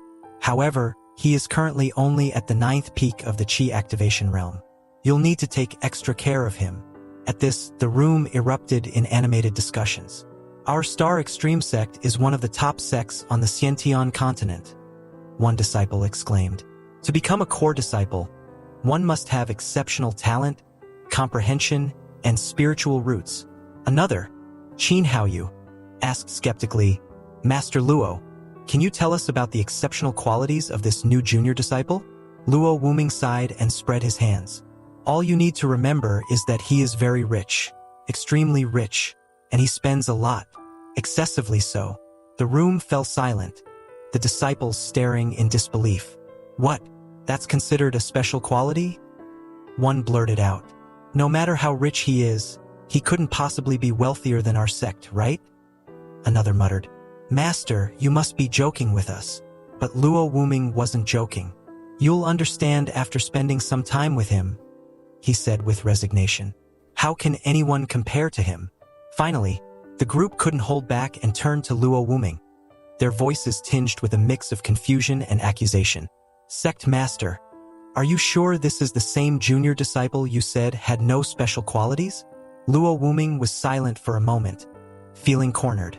Truthfully, he hadn't been aware of the extent of Yifeng's capabilities. He sighed, unsure of how to respond. Qin Haoyu, one of the core disciples, inquired, Manager Song, where did the junior disciple go? Manager Song replied, he went back to his residence in the Inner Peaks, 111th courtyard. Hearing this, the core disciples couldn't hold back any longer. They hurried off to meet this remarkable junior disciple, leaving Luo Wuming standing behind. Manager Song, ever the gossip, couldn't resist asking Luo Wuming, Sect Master, are you planning to accept Yifeng as the 6th core disciple of the sect? Hearing this, Luo Wuming's face darkened, and he warned sternly, Manager Song, you must not inform the 3 ancestral elders about this. Yifeng is my daughter's personal disciple, and no one can take him away. Manager Song, spreading his hands in a helpless gesture, replied, even if I don't tell them, it's pointless. Yifeng's achievements have already spread throughout the sect. Not just the 3 ancestral elders, but even the 4 great ancestral elders already know. Luo Wuming sighed heavily, muttering, this is going to be troublesome. Let's see how the kid decides. Thanks for watching, guys. Comment Flamingo and subscribe for the next part. Meanwhile, Yifeng was lounging lazily, basking in the sun when several figures suddenly appeared in front of him. Startled, he bolted upright. Who are you guys and what do you want? It was Qin Haoyu and the other core disciples, who had hurried to meet him. Yifeng blinked, bewildered. What do you all want? One by one, the figures introduced themselves. Eldest brother Qin Haoyu, second sister Si Kantian, third brother Zhao Anming, fourth brother Xing Fei, and fifth sister Du Tanyu. Yifeng frowned in confusion. Aren't I Luo Qinchua's personal disciple? Why am I suddenly the junior of the entire sect? Qin Haoyu, looking amused, explained. It was sect master Luo Wuming's arrangement. Yifeng finally understood. The two roles weren't conflicting. He was both Luo Qinchua's chief disciple and the sixth core disciple of the Star Extreme sect. Yifeng's mind whirred with thoughts of how to impress his new senior brothers and sisters. Consulting the system, he asked, "It's my first time meeting them. Should I prepare some gifts? Considering their exceptional talents, wouldn't it be fitting to give them at least 100,000 high-quality spiritual stones each?" The system processed his idea for a moment and then confirmed that it was acceptable. Yifeng could barely contain his excitement. Meanwhile, the core disciples mistook his expression for awe at their unparalleled abilities. Fifth sister Du Tanyu, especially, was moved to tears. "Finally," she cried, "I'm not the youngest anymore. I finally have a junior I can bully." Yifeng, however, wasn't paying attention to her emotional outburst. Turning to the group, he announced, "Brothers and sisters, since it's our first time meeting, please accept a small token of my appreciation." With a flourish, he handed each of them a storage ring. The group was stunned. Qin Haoyu, the first to inspect his gift, opened the ring and froze. Inside were 100,000 high-quality spiritual stones. The others followed suit, each finding the same in their rings. They were utterly speechless. Convention dictated that senior disciples should give gifts to their juniors. But here was their junior brother handing out 100,000 high-quality spirit stones as if it were nothing. Their minds went back to Luo Wuming's words. This junior disciple is rich, incredibly rich. Yifeng, meanwhile, grinned smugly as his system notified him of the results. His lavish spending had earned him 200 wasteful points and 100 enlightenment pills. Checking the information, he found that the enlightenment pill was a rankless pill that granted 20 minutes of immediate enlightenment upon consumption. However, the system also noted that reward items like this couldn't be used to earn wasteful points. Yifeng was slightly disappointed. "So I can't use these pills to spend lavishly?" he muttered to himself. Still, he decided to share the pills with his senior brothers and sisters. Handing one to each of them, he explained the effects. "An enlightenment pill?" one of them exclaimed in disbelief. "Does this really work as you say?" Yifeng nodded. "Just try it. You'll see." Although skeptical, the core disciples trusted their junior brother enough to consume the pills. Moments later, all 5 of them entered a state of enlightenment. At that moment, Luo Wuming walked in and was startled by the sight. Just as he opened his mouth to ask what was going on, Yifeng interrupted to explain the effects of the enlightenment pills. Seeing his disciples cultivating in Yifeng's room, Luo Wuming felt a burning desire for the pills himself. Unable to hold back, he asked for some. Yifeng handed him 5 pills but added, "The rest are reserved for my pet dog." Hearing this, Luo Wuming nearly exploded. "You're giving such a precious pill to a dog? Have you lost your mind?" Yifeng shrugged helplessly. "They're valuable, sure, but they don't earn me points for wasteful spending. So they're useless to me." Determined to stop Yifeng from wasting the pills on his dog, Luo Wuming offered to buy the remaining pills, even suggesting a family discount. But Yifeng refused firmly. "I have to feed my dog, or I'll feel bad." Imagining his dog rejecting the pills outright made Yifeng chuckle internally. Seeing Yifeng's unwavering stance, Luo Wuming could only sigh in defeat. Finally, Luo Wuming informed Yifeng that the 5 great ancestral elders wanted to meet him and might even consider taking him as a disciple. "Make your decision carefully," he warned. Later, they arrived at the cave mansion in the back mountain, where Luo Wuming led Yifeng to pay his respects to the 5 great ancestral elders. The great ancestral elder Luo Qianqing was the first to speak. Facing a solo battle against 200 peers of the same realm, mastering 3 advanced Earth-level techniques, all while possessing a quad spirit root, such a prodigy should be cultivated with all our might. The other ancestral elders nodded in agreement as they surrounded Yifeng to examine him. Moments later, they confirmed that Yifeng was indeed at the peak of the Qi activation realm and had a spirit sea of astonishing magnitude. However, they were completely stupefied when they discovered that he had no spirit roots, not a single one. Yet, somehow, Yifeng was capable of wielding 4 types of spiritual Qi as if he did. The ancestral elders were in disbelief. How is this possible? How can he manifest 4 elemental spiritual chis without any spirit roots? How did he form a spirit sea, let alone cultivate without them? Ifeng, unfazed by their shock, shrugged and casually replied, I don't know. Whenever I want to cultivate, the ambient spiritual chi just rushes into my body. Even though I lack spirit roots, I can somehow transform my spiritual chi into various elemental forces. To demonstrate, Ifeng gathered chi between his hands, letting it alternate between thunder, fire, water, wind, and other elemental forces. The display left the 5 great ancestral elders utterly dumbfounded. Such an occurrence was unheard of in their lifetimes, and it defied all logic. While the elders were frozen in shock, Ifeng, instead of being moved by their reactions, was preoccupied with his own thoughts. How should I spend lavishly this time? Considering their esteemed positions, he thought of gifting each elder 1 million high-quality spiritual stones. But when he consulted the system, it immediately dismissed the idea, deeming it insufficient to qualify as wasteful spending. Annoyed at being looked down upon by his system, Ifeng decided to up the ante. Fine.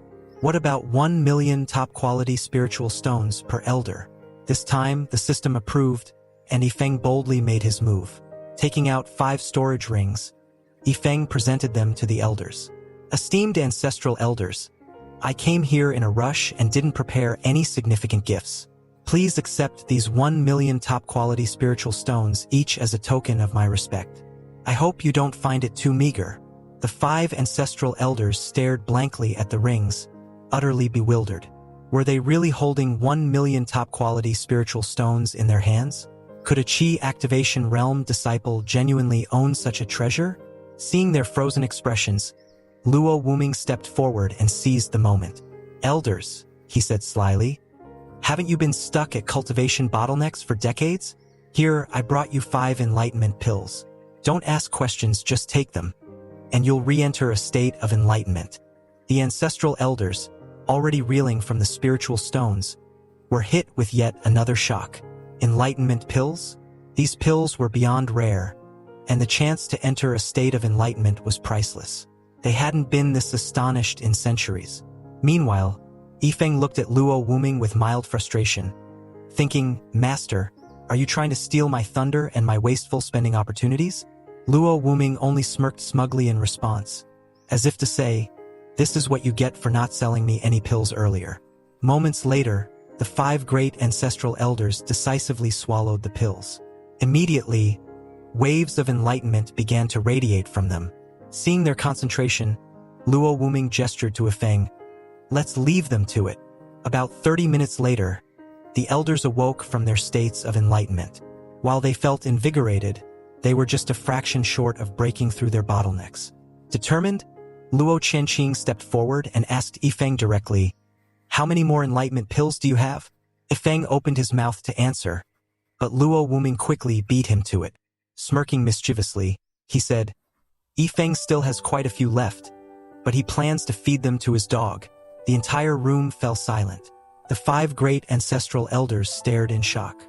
What? Feed them to a dog? Luo Qianqing stepped closer to Ifeng, his tone stern but measured. Ifeng, our ancestral teachings prohibit us from bullying the younger generation. The enlightenment pills are yours, and you may do with them as you wish. But feeding them to a dog is absolutely unacceptable. Under the intense gazes of the 5 elders, Ifeng felt his heart pounding. Feeling slightly guilty, he muttered, I still have 90 enlightenment pills left. Indeed a bit wasteful to feed them all to the dog. How about I keep 40 of them? Luo Qianqing, hearing Ifeng's attempt at compromise, sighed and suppressed his frustration. Very well, he said. That's reasonable. Turning his sharp gaze toward Luo Wuming, he continued, Sect Master, shouldn't you be controlling your disciples' wasteful tendencies? Caught off guard by the sudden shift in blame, Luo Wuming could only give a bitter smile. Great ancestral elder, you can't blame me. This kid is completely uncontrollable. He once used a 9-leaf soul-returning herb for a foot soak and fed underworld sword intent fragments to his dog. At this, Ifeng's face turned red with embarrassment. Was it really necessary for his master to expose everything? Sure enough, upon hearing these outrageous deeds, Luo Qianqing was so infuriated that he spat blood. Ifeng, feeling awkward, thought to himself, was that really necessary? Regaining his composure, Luo Qianqing tried one last time to reason with Ifeng. Please, he implored, don't feed the enlightenment pills to the dog. It would be better if you kept them for yourself. Ifeng was astonished. Why are the sects in this world so easygoing? He thought. From the novels he had read in his previous life, anyone possessing such treasures would be swarmed by enemies and reduced to ashes.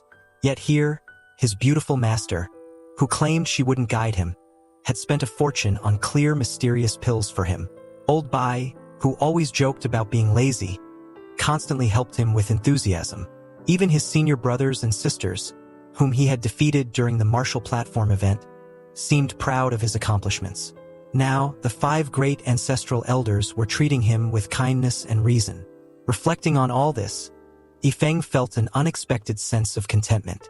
Smiling to himself, he decided that he would continue being a comfortable prodigal son within the sect.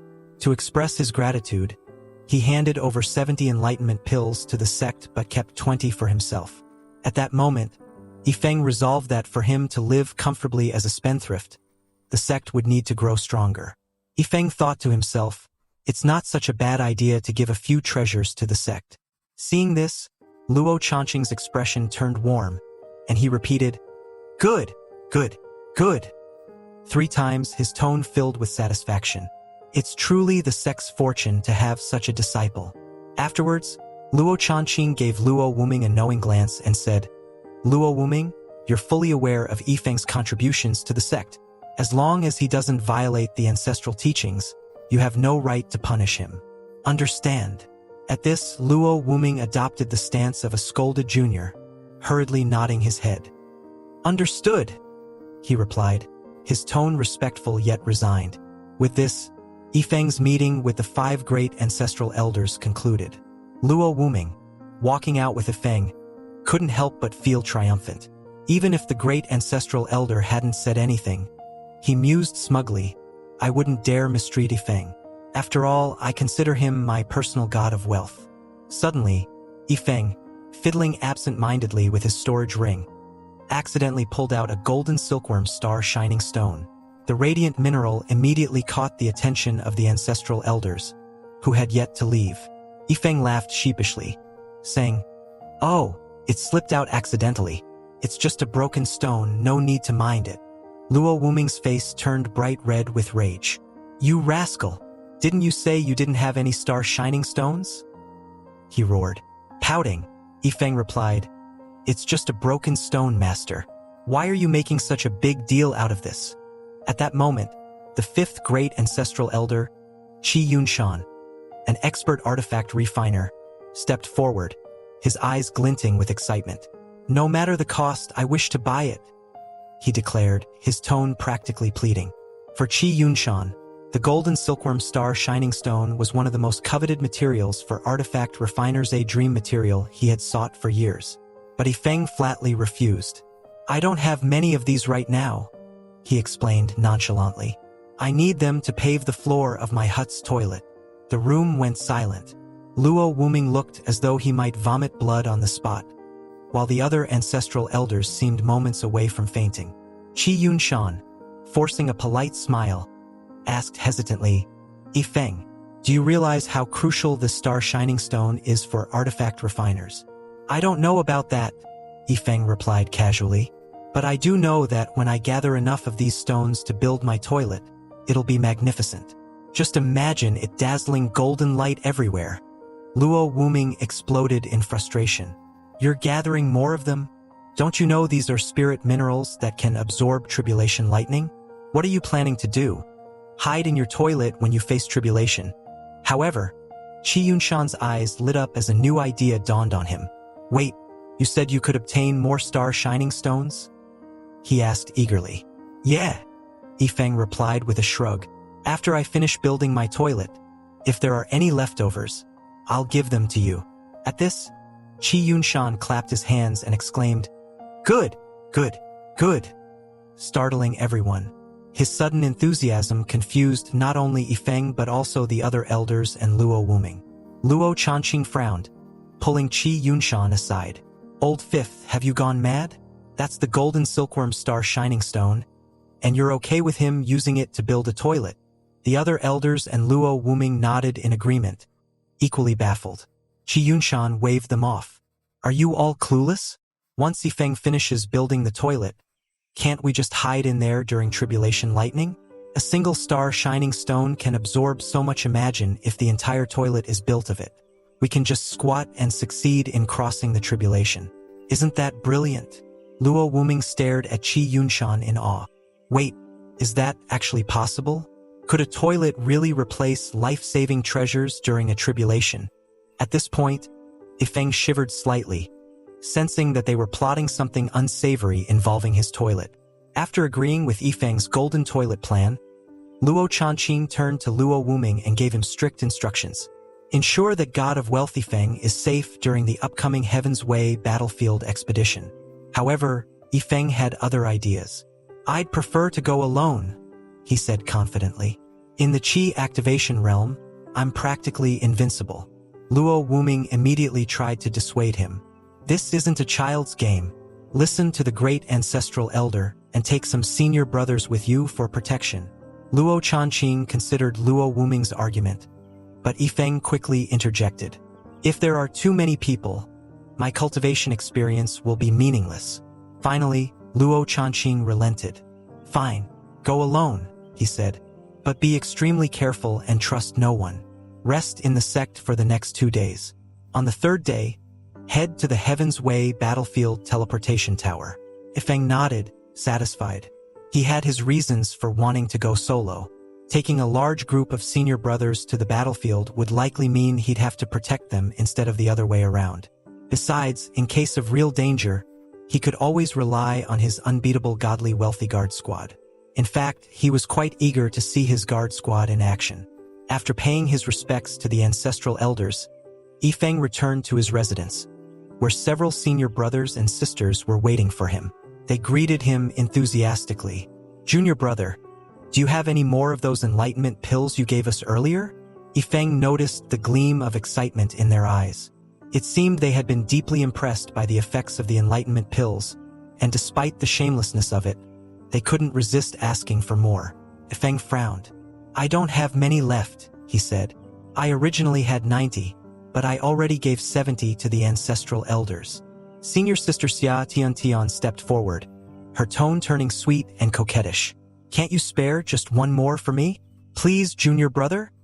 she said, adding a playful meow at the end to emphasize her plea. But Yifeng was unmoved.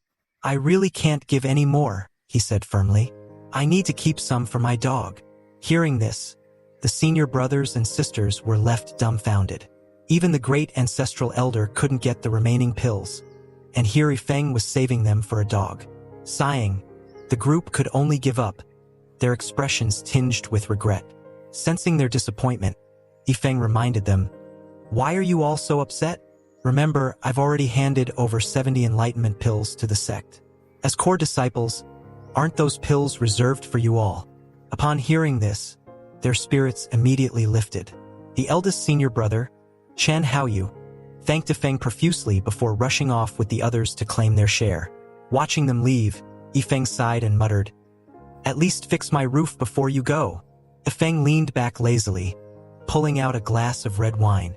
With a dramatic swirl of the glass, he mused aloud, "Ah, the life of a lavish prodigal, monotonous, tasteless, yet undeniably luxurious." The system, apparently surprised, chimed in. "Where did you even get that wine?" However, Yifeng's moment of indulgence was interrupted by a sudden realization. Hadn't received any rewards for the premium spiritual stones he had gifted the 5 great ancestral elders earlier. Feeling perplexed, he asked the system why. The system explained matter-of-factly, "The ancestral elders do not plan to keep the spiritual stones.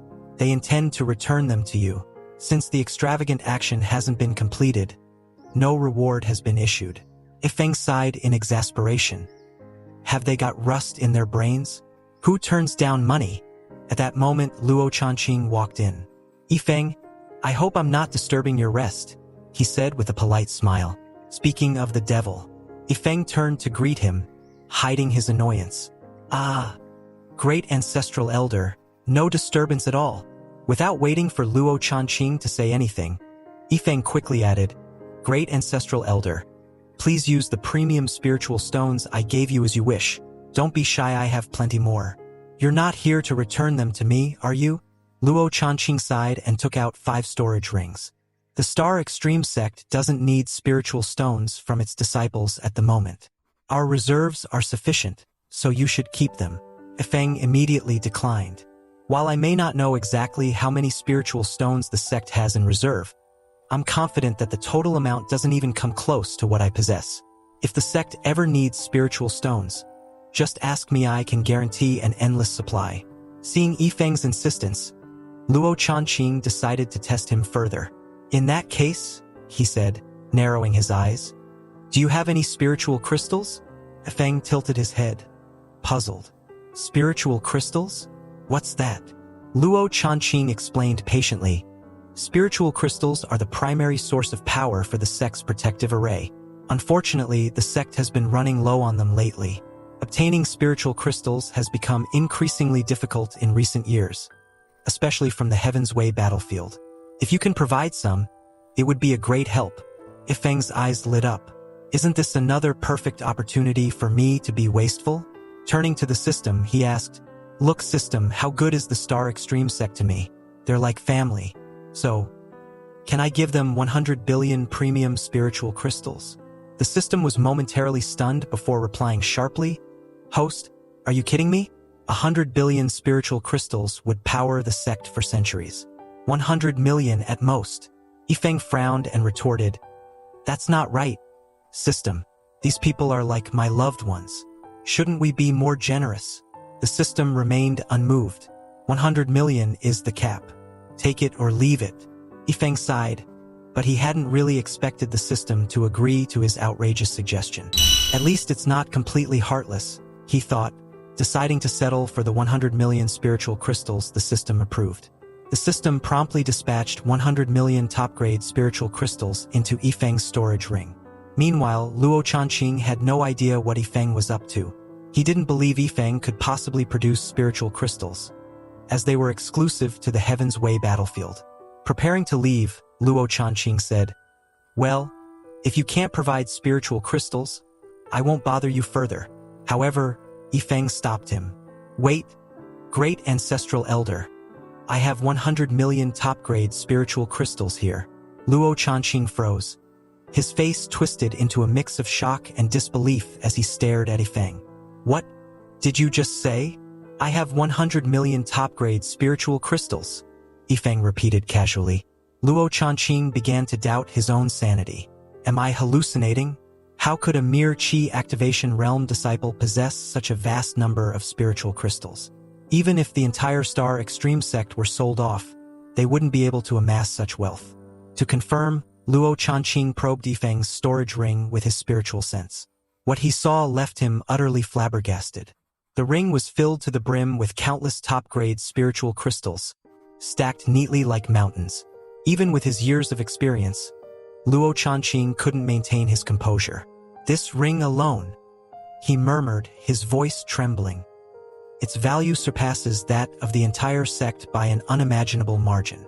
Yifeng smirked, noting the elder's stunned expression. Truly, no one can resist the allure of immense wealth, he thought smugly. Finally regaining his voice, Luo Chanqing stammered, Yifeng, are you sure you want to hand over these spiritual crystals to the sect? Of course, Yifeng replied cheerfully. But I suggest the sect keep the protective array active at all times. Whenever you run out of spiritual crystals, just ask me for more. Luo Chanqing was nearly driven to madness by Yifeng's casual extravagance. Absolutely not. These premium spiritual crystals are far too precious. Unless the sect is facing a life-or-death crisis, we can't waste them like this. Yifeng rolled his eyes. Great ancestral elder, you're thinking too small. A mere 100 million crystals are just a drop in the bucket for me. If I can produce 100 million now, I can produce even more in the future. Just use them without worry. Luo Chanqing stared at Yifeng, completely overwhelmed. "You're serious? You really have more?" "Absolutely," Ifeng replied confidently. "The sect can use them as they see fit." Faced with such audacity, Luo Chanqing made the boldest decision of his life. From that day onward, the 9-star sword formation, the Star Extreme Sect's protective array, would remain permanently active. Hearing this, Ifeng was momentarily stunned. "Wait, the sect's protective array is the 9-star sword formation?" Curious, he pulled out the reward he had just received. The Enhanced 9-Star Sword Formation Secret Manual. "Great Ancestral Elder, take a look at this." Luo Chanqing took the manual and examined it closely. The more he read, the more astonished he became. This is the 9-star sword formation, but it's an enhanced version. Its power is 10 times stronger, though the consumption is also 10 times greater. Luo Chanqing looked at Ifeng with wide eyes. "Ifeng, where did you get this?" Ifeng waved him off. "Great Ancestral Elder, don't ask. If you do, the answer will still be the same. I don't know." Ifeng understood the Great Ancestral Elder would naturally inquire about the origins of his treasures, but since he couldn't provide an explanation, he chose to divert the discussion altogether. Sensing Ifeng's evasion, Luo Chanqing refrained from pressing further. Instead, he solemnly pulled out an honorary elder token and declared, "From now on, you are an honorary elder of the Star Extreme Sect." Ifeng was baffled. "Why am I suddenly an honorary elder?" The Great Ancestral Elder calmly replied, "Not just that, you'll now stand as an equal to the 5 Great Ancestral Elders. Even Luo Wuming must address you as Elder Yi whenever he sees you." Although the idea of outranking his own master amused Ifeng, he quickly declined the position. He didn't desire such a high-ranking status, knowing it would come with great responsibilities. His sole aim was a carefree life of extravagance. Moreover, he was Luo Qinchua's senior disciple. Accepting this title would make it awkward to face her. However, Luo Chanqing remained resolute. "Without granting you this status, how can the sect justify your contributions? Don't worry, only the 5 Great Ancestral Elders and Luo Wuming will know of this title. It won't affect your daily life." Seeing the elder's determination, Ifeng relented but made his stance clear. "Apart from providing resources, I won't involve myself in sect matters." Satisfied with his response, Luo Chanqing nodded. At that moment, Luo Wuming arrived, noticing the Great Ancestral Elder's presence. "Elder, I was planning to take Ifeng to visit the Beast Peak Dash." Before he could finish, Luo Chanqing interrupted angrily. "Is Ifeng someone you can address so casually? From today onward, address him as Elder Yi. He is now an honorary elder of the Star Extreme Sect, holding a rank equivalent to the 5 Great Ancestral Elders. Next time, old man, show proper respect when addressing him." Luo Wuming, caught completely off guard, could only nod repeatedly, though he cast a questioning glance at Luo Chanqing. How did Ifeng suddenly become an honorary elder? With a deadpan expression, Luo Chanqing explained, "His contributions to the sect are immense. Even making him an honorary elder feels insufficient." Luo Wuming smirked knowingly and turned to Ifeng. "Contributions, huh? Elder Yi, why don't you tell me how much did you spend to buy this title?" Ifeng awkwardly replied, "Master, perhaps you shouldn't call me elder. And as for the cost, well, it's 100 million top-grade spiritual crystals and the enhanced version of the 9-star sword formation secret manual." Hearing this, Luo Wuming was momentarily stunned. "If that's the case, indeed, just making you an honorary elder feels like an insult." Not wanting the topic to drag on, Ifeng quickly shifted the conversation. "Master, didn't you mention the Beast Peak? Let's go check it out." Meanwhile, back in the rear mountain, Luo Chanqing returned to his cave mansion, where the other ancestral elders were already waiting for him. They immediately asked, "Big brother, did you return the spiritual stones? We can't afford to accept such an offering." Luo Chanqing sighed and shook his head. The others were baffled. "Why didn't you return them? Have you lost your senses? It's not like we're short on spiritual stones." Sighing again, Luo Chanqing said helplessly, "Not only did I not return them, but I also took additional benefits from Ifeng." Before the others could rebuke him, he reached into his storage and pulled out a ring, placing it on the table. Qi Yunshan, the fifth ancestral elder, frowned. Just how many spiritual stones are in that ring, big brother? With a deep sigh, Luo Chanqing corrected him. It's not spiritual stones, it's 100 million top-grade spiritual crystals. The fourth ancestral elder, Qing Xingfei, shakily picked up the ring. 100 million top-grade spiritual crystals. Just casually sitting here? She couldn't believe her eyes. All four ancestral elders were stunned. Qi Yunshan's eyes widened, and he exclaimed, with 100 million top-grade spiritual crystals, the Star Extreme sect could thrive without financial worries for centuries. However, Luo Chanqing added gravely, from today onward, the sect's protective formation will remain permanently active. The elders were flabbergasted. What, brother? Have you lost your mind? Is there some powerful sect plotting against us? Luo Chanqing sighed and imitated Yifeng's tone. You're all thinking too small. It's just a measly 100 million. If we use them up, we'll just get more. The ancestral elders were left unsettled. How did this brat manage to make us feel like paupers in just one day? Luo Chanqing then pulled out the enhanced 9-star sword formation manual Yifeng had gifted them. This is another benefit from Yifeng. Consumption and power are both increased tenfold. Even if someone at the peak of the 9th Tribulation Crossing realm attacks us, they'll either die or be severely injured. The elders were stunned into silence once more. At the Beast Peak, Luo Wuming was introducing Yifeng to the site. Inside these sealed caves are beasts of varying strengths. The further up the peak you go, the stronger the beasts. Each beast is kept sealed for a reason. Puzzled, Yifeng asked, why seal them? Why not just kill them outright? Luo Wuming explained, these beasts serve as life and death trials for our disciples. If disciples wish to leave the sect, they must first challenge these beasts. If they can't even defeat them, they'll be doomed in the outside world. Here, at least, they have a chance of survival. Hearing this, Yifeng grew eager. I'm heading to the Heaven's Way battlefield in a couple of days. Why not let me try one now as a warm-up? However, Luo Wuming immediately declined. These beasts are reserved for other disciples. With your strength, even a few hundred beasts of the same realm would be no challenge for you. It'd be a waste. Not giving up, Yifeng persisted. Then let me challenge a higher-ranked beast, maybe one from the merging spirit realm? Pretending not to hear him, Luo Wuming changed the subject. The weather's nice today, isn't it? Yifeng sighed. It seems Master's father won't pay attention to me anymore. At this point, Yifeng's prodigal points stood at 2,810. He realized he needed to make a significant move soon. A day had passed since his visit to the Beast Peak. Today, Yifeng had acquired the corpse of a purple thunder-mad lion, a beast of immense power. Unsure of its exact ranking or how to process its body, he decided to consult his senior brother, Chen Haoyu.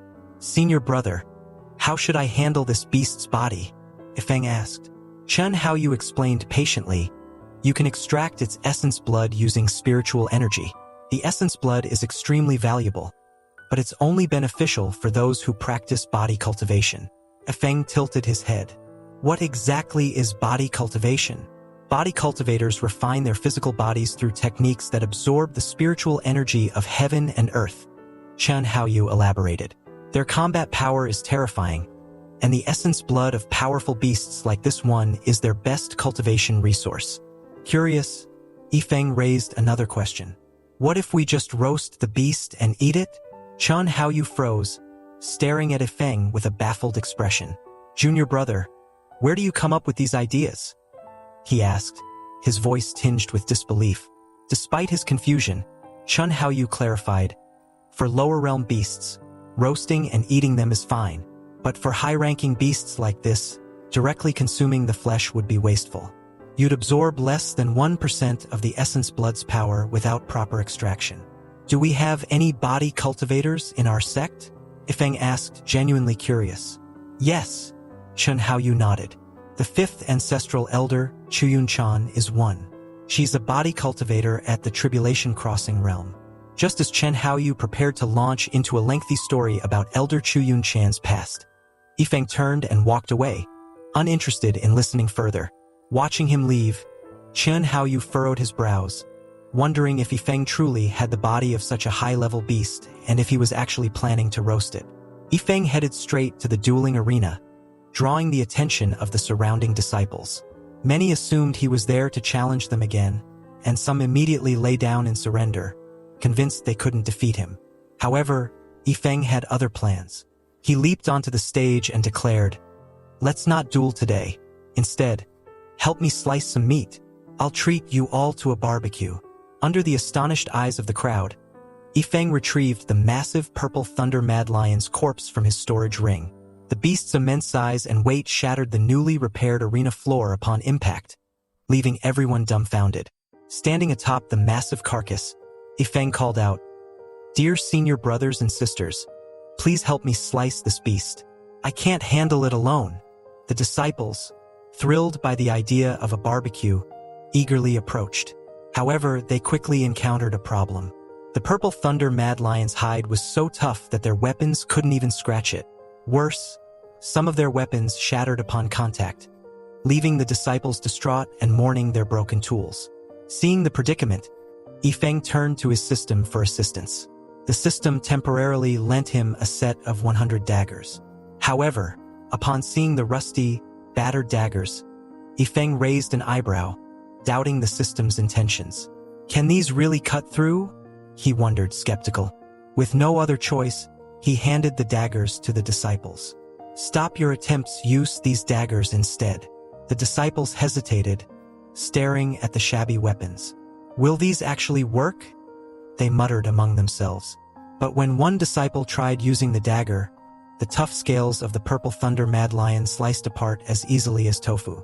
The crowd gasped in astonishment at the dagger's terrifying efficiency. Finally, Yifeng smiled in satisfaction. However, he soon noticed one of the disciples testing the dagger on their own arm. "Focus on the beast, not yourself," Yifeng scolded, exasperated. Still, he had to admit that the daggers were deceptively powerful. "If only I could squander points on these daggers," he thought wistfully. The system, however, shattered his hopes, reminding him that the daggers were merely on loan. If he failed to return them, a significant number of his spendthrift points would be deducted. "This system is so stingy," Yifeng muttered under his breath. He resigned himself to collecting the daggers once the feast was over. With the daggers in hand, the disciples swiftly dissected the purple thunder mad lion, turning its flesh into manageable portions. Soon, the meat was roasting over open flames, filling the air with a tantalizing aroma. The disciples gathered around the bonfire, savoring the delicacy. After all, this was high-grade monster meat, a treat most of them could only dream of tasting. Meanwhile, about 10 miles away from the Star Extreme sect, a muscular figure broke through the air. This was Luo Kai, a man boasting 8-pack abs and an imposing presence. As he approached, he murmured, "Luo Wuming, I'm here." It seemed the two were old acquaintances. However, upon noticing the active 9-star sword formation around the sect, Luo Kai frowned in confusion. "Is the Star Extreme sect under attack?" he wondered aloud. Yet, there was no sign of danger. Shrugging off his doubts, Luo Kai decided to test the formation's strength, assuming it was the same as before. But as he charged at it, he was met with an unexpected result. The formation's enhanced power flung him backward, leaving him utterly dumbfounded. "What the hell?" Luo Kai exclaimed, staring at the barrier in disbelief. "Who upgraded the 9-star sword formation to this level?" At that moment, Luo Wuming flew out from the sect, his expression exasperated. "Luo Kai, have you lost your mind? Can't you see the protective barrier is active? Why are you challenging it head-on?" Luo Kai scowled. "I came to see you. Who knew your 9-star sword formation had improved so much?" Wuming smirked. "Stop talking nonsense and tell me why you're here." Crossing his arms, Luo Kai finally revealed his purpose.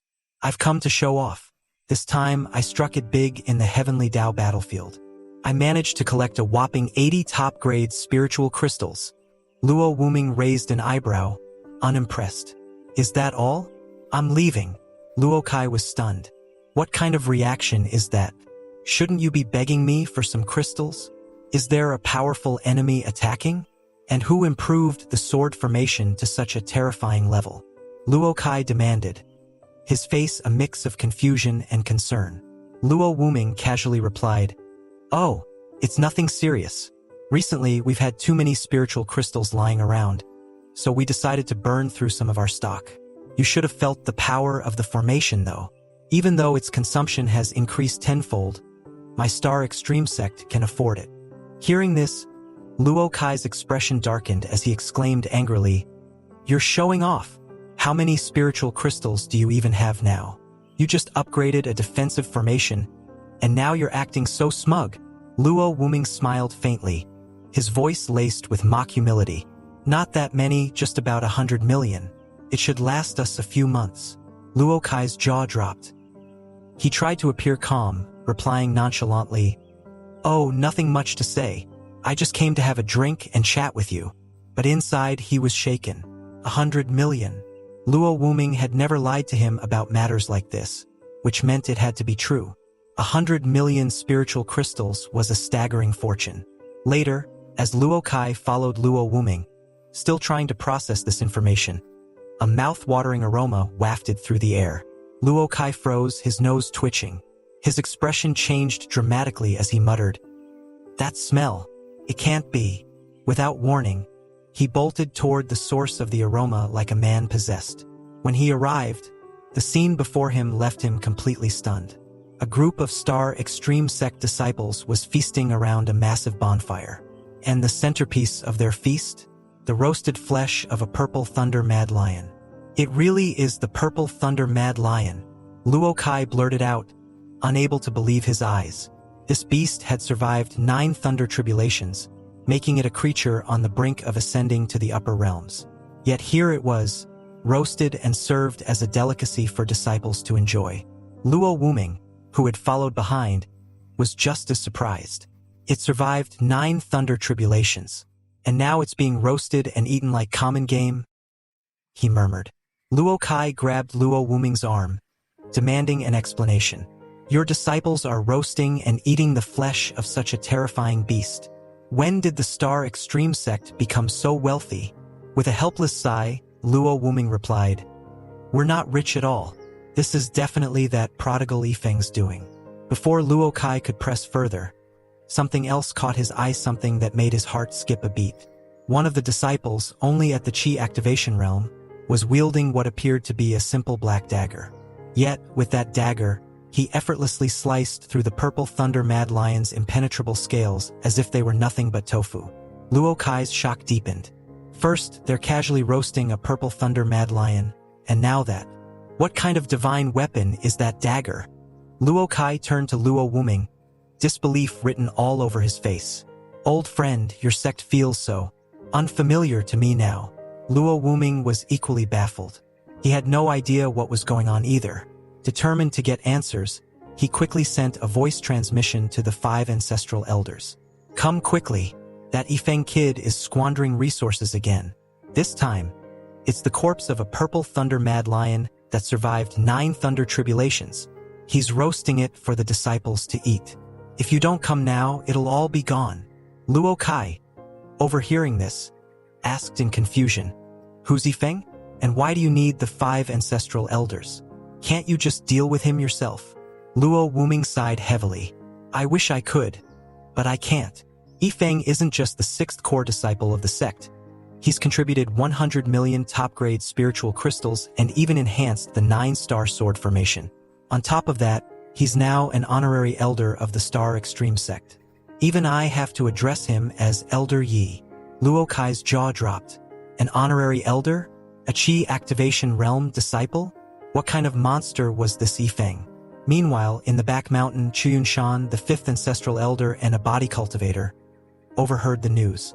Enraged, he roared, "Do you have any idea how important a beast that survived 9 thunder tribulations is to me?" Without hesitation, he stormed toward the scene, but the other ancestral elders managed to stop him in time. "Impulsiveness is the devil," advised Luo Chanqing, the great ancestral elder. "Old 5th, isn't it obvious? Such a high-level beast corpse is naturally important, especially for a body cultivator like you. It's probably even more valuable than an enlightenment pill. Chu Yun-shan, his frustration boiling over, lamented. This is the only such beast corpse we've ever had in the sect, and half of it has already been roasted and eaten by the inner and outer disciples. The other ancestral elders shared his heartache. No wonder old Fifth is so upset, one muttered. If it were us, we'd feel the same way.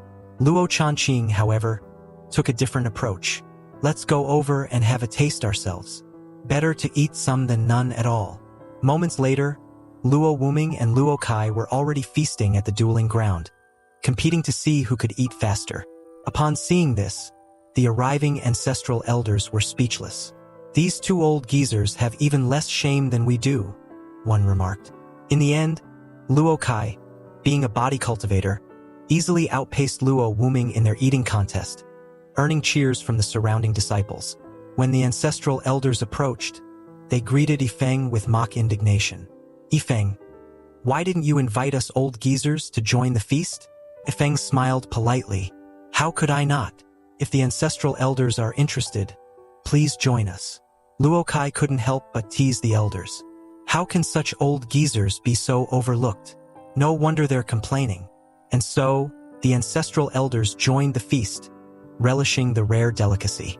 Chu Yun-shan even expressed interest in taking the Purple Thunder Mad Lion skeleton, offering to clean it up for the sect.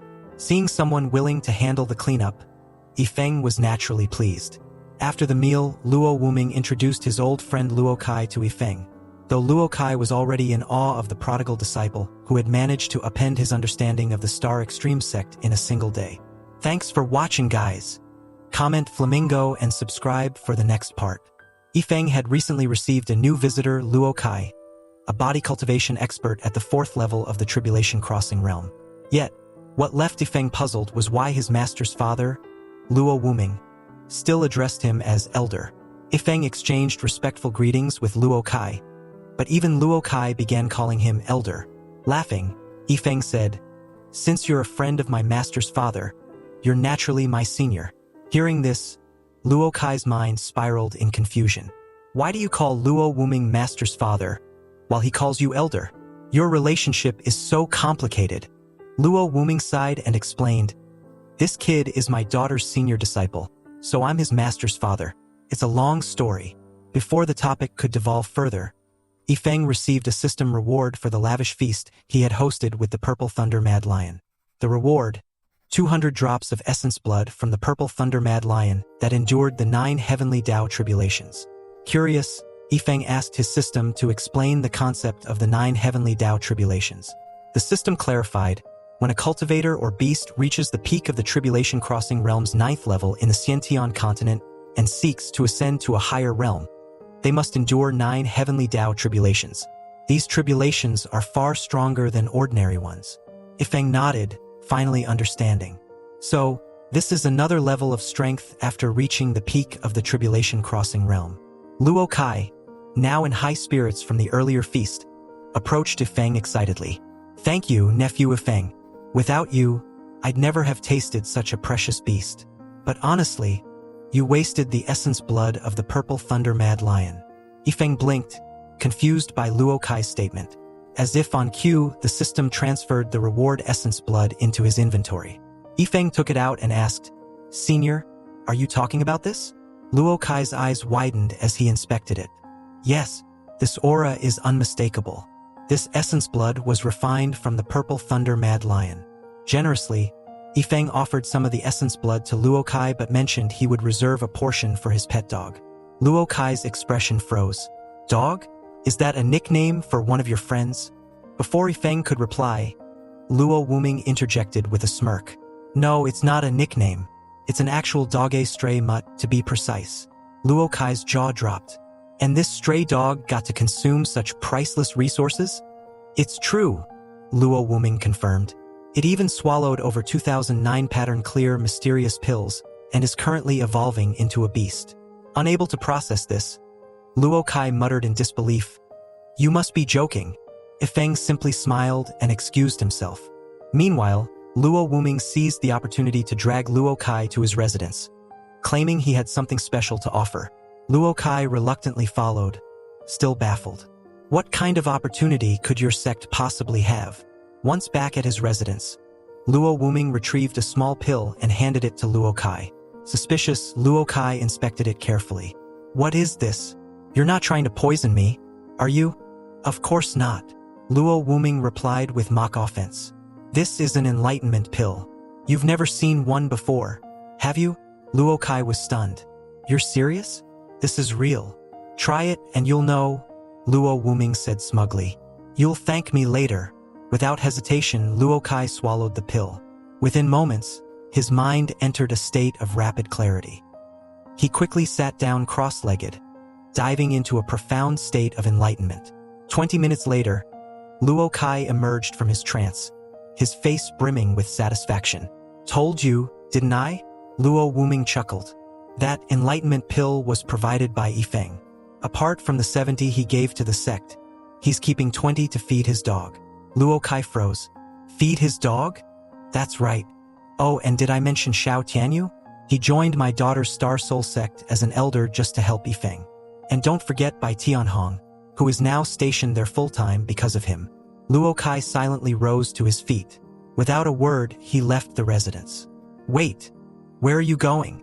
Luo Wuming called after him. We haven't even started drinking yet. Luo Kai paused briefly, his voice heavy. What's the point? I'm alone in this world. No family, no friends. I could have had a daughter like Luo Chinchua. Luo Wuming prepared to apologize, sensing he'd struck a nerve. But Luo Kai suddenly changed his tone. So, you never told me your daughter founded a sect. I've decided I'll join as an elder. Maybe I'll finally have a place to call home. Before Luo Wuming could respond, Luo Kai soared into the sky, heading straight for the Star Soul sect. Luo Wuming's face turned red with anger. So you're one of Yifeng's opportunities too. You shameless bastard. Come back here. Though he cursed and ridiculed his old friend, Luo Wuming secretly envied him. If not for his status as Master's father, he would have joined the Star Soul sect long ago. Later that day, Yifeng was in his room, bored out of his mind and humming a song. His peace was shattered when his senior brother, Chun Haoyu, kicked the door open with a bang. Little junior brother, Chun shouted furiously. I knew you were extravagant, but this is pure madness. Yifeng glanced at his broken door and sighed. Stay steady. Don't panic. Look, you broke my door again. Chun Haoyu ignored his complaint and stormed in. I visited the scripture vault earlier. Do you even know what the purple thunder mad lion is? It's a legendary beast with unimaginable value, and you roasted it like a common chicken. Do you realize the kind of backlash your actions could bring? Yifeng waved him off nonchalantly. I'm aware. Realizing he couldn't reason with Yifeng's wasteful ways, Chun Haoyu slumped in defeat. I give up. With your spending habits, I'll probably die of frustration by the time we return to the Star Soul sect.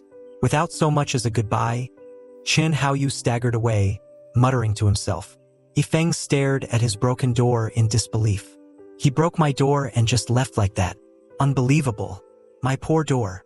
Finally, after patching up his door and preparing to sleep, the door was brutally kicked open once again, this time by the fifth ancestral elder, Chuyun Shan. Yifeng, are you asleep? He shouted as he barged in. Yifeng, resigned and already anticipating the elder's intentions, didn't waste any words. With a calm sigh, he directly handed over 10 drops of the purple thunder mad lion's essence blood as a token of respect.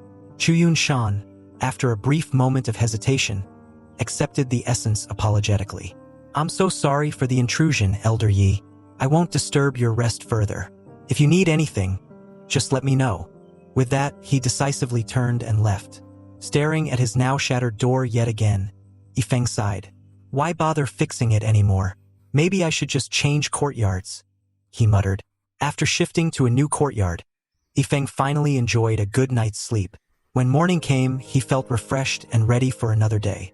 Opening his system, he checked what extravagant item it had prepared for him this time. Today's product was mind-calming incense bundle of 100 sticks made from the legendary 10,000-year dark god black tree. The incense emitted a calming fragrance, said to double the effectiveness of training when burned. However, Yifeng wasn't interested in its training benefits. Instead, he wondered if it could help him sleep even better. Outside his courtyard, Luo Wuming and the 5 ancestral elders were staking out the area. Based on Luo Wuming's observations, Yifeng had a strange habit of indulging in luxury every morning, almost as if it were a daily ritual. Back at the Star Soul sect, he had fed his dog Underworld Sword in tent fragments first thing in the morning. On the way to the Star Extreme sect, he had casually thrown away high-quality spiritual stones. Yesterday, he roasted and shared the Purple Thunder Mad Lion with the disciples, also in the morning. Luo Wuming rubbed his chin thoughtfully and said, "I suspect that if this prodigal doesn't splurge on something extravagant every morning, his mood will be completely off for the day." The ancestral elders nodded in agreement.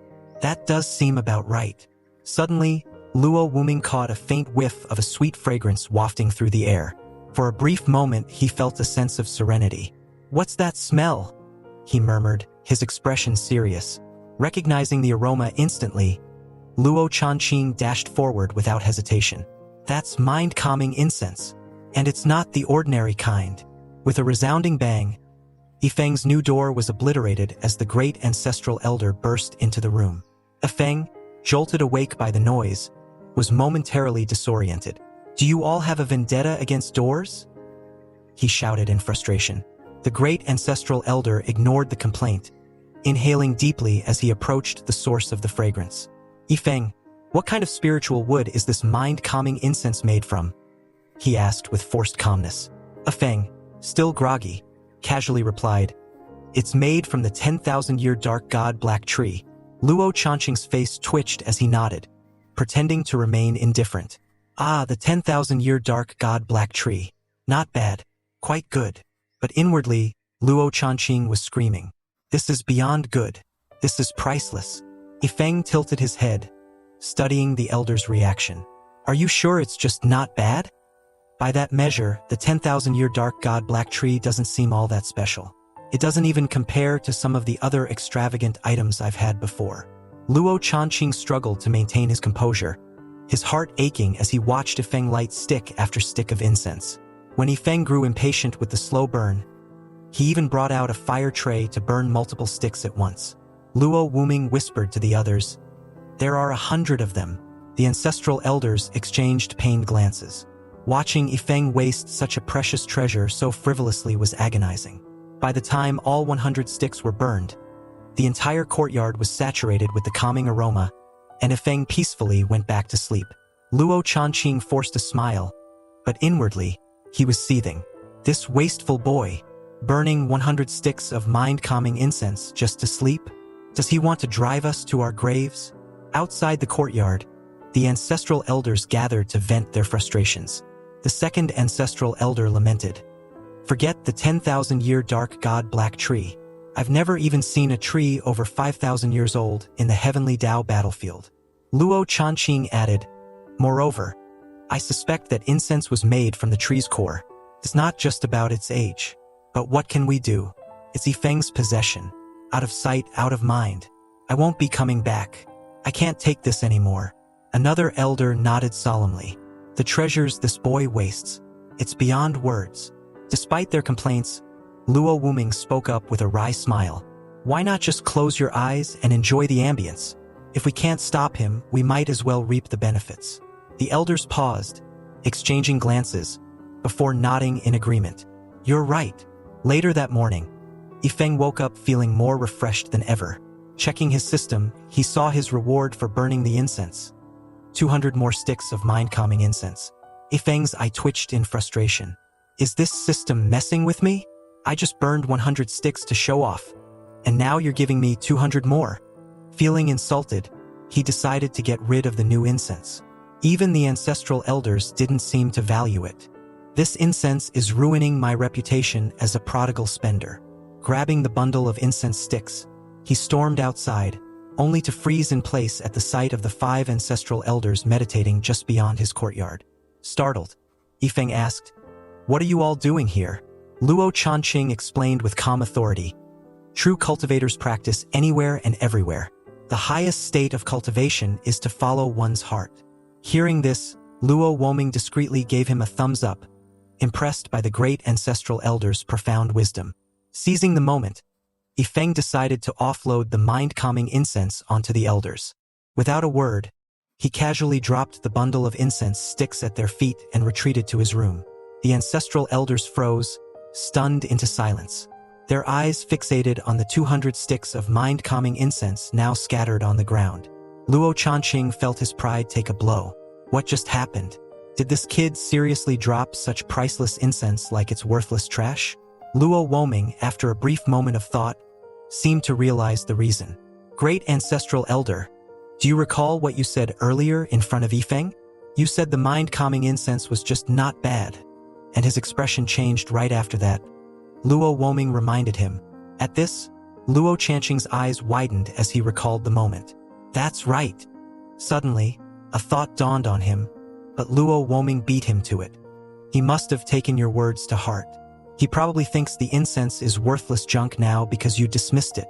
That's why he threw it at us to deal with as we see fit. Frowning, Luo Chanqing knocked on Yifeng's door to confirm his suspicions.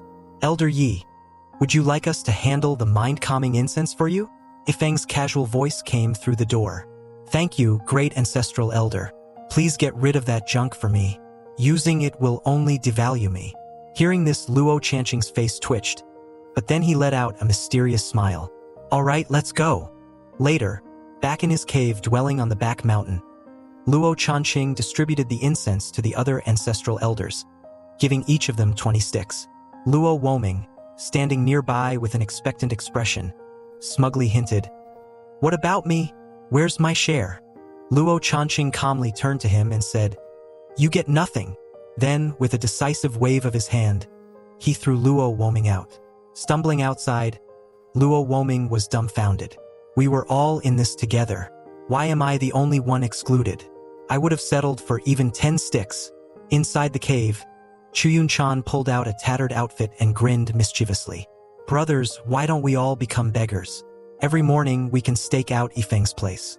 No matter what treasures he brings out, we'll pretend they're mediocre. Although the word begging stung their pride, the suggestion immediately sparked agreement among the elders. If begging means treasures like this every day, one said, I'd happily lower myself. Luo Chanqing, however, saw through their facade. He knew these shameless old men weren't really concerned about begging, but were instead worried about Yifeng squandering valuable resources. As the elders plotted their begging strategy, Luo Chanqing approached Luo Woming outside the window. By the way, he reminded him, Yifeng will be heading to the Heavenly Dao battlefield tomorrow. You must ensure his safety. Luo Woming, regaining some composure, acknowledged the order. Understood. I will personally escort him to the Heavenly Dao teleportation tower. The next morning, Yifeng woke up feeling refreshed and immediately checked his system. His eyes gleamed as he saw the newest acquisition, a 10,000-piece set of second-class, 9th-rank Earth prisoner talismans. These talismans could trap enemies in a sturdy earthen prison. Unlike yesterday's mind-calming incense, this seemed practical and intriguing. Definitely not something to flaunt yet, Yifeng thought. This might come in handy in the Heavenly Dao battlefield. Meanwhile, Luo Chanqing was stealthily approaching Yifeng's residence. He chuckled to himself. The kid's leaving for the Heavenly Dao battlefield today. Maybe I can scrounge up some last-minute benefits before he goes. This time, he had deliberately avoided informing the other ancestral elders. After all, begging wasn't exactly something to be proud of, and as the eldest, he felt it was his duty to bear the shame alone. Unexpectedly, he bumped into the second ancestral elder, who was holding a large begging bowl. Luo Chanqing was taken aback. Old second, you're taking this too far, aren't you? Why didn't I think of bringing a bowl? The second ancestral elder, unbothered, suggested, Big brother, how about we split whatever we get today? 50-50. Luo Chanqing nodded. You're truly a good brother. Just then, they spotted another figure in the distance. Luo Chanqing squinted. Isn't that old third?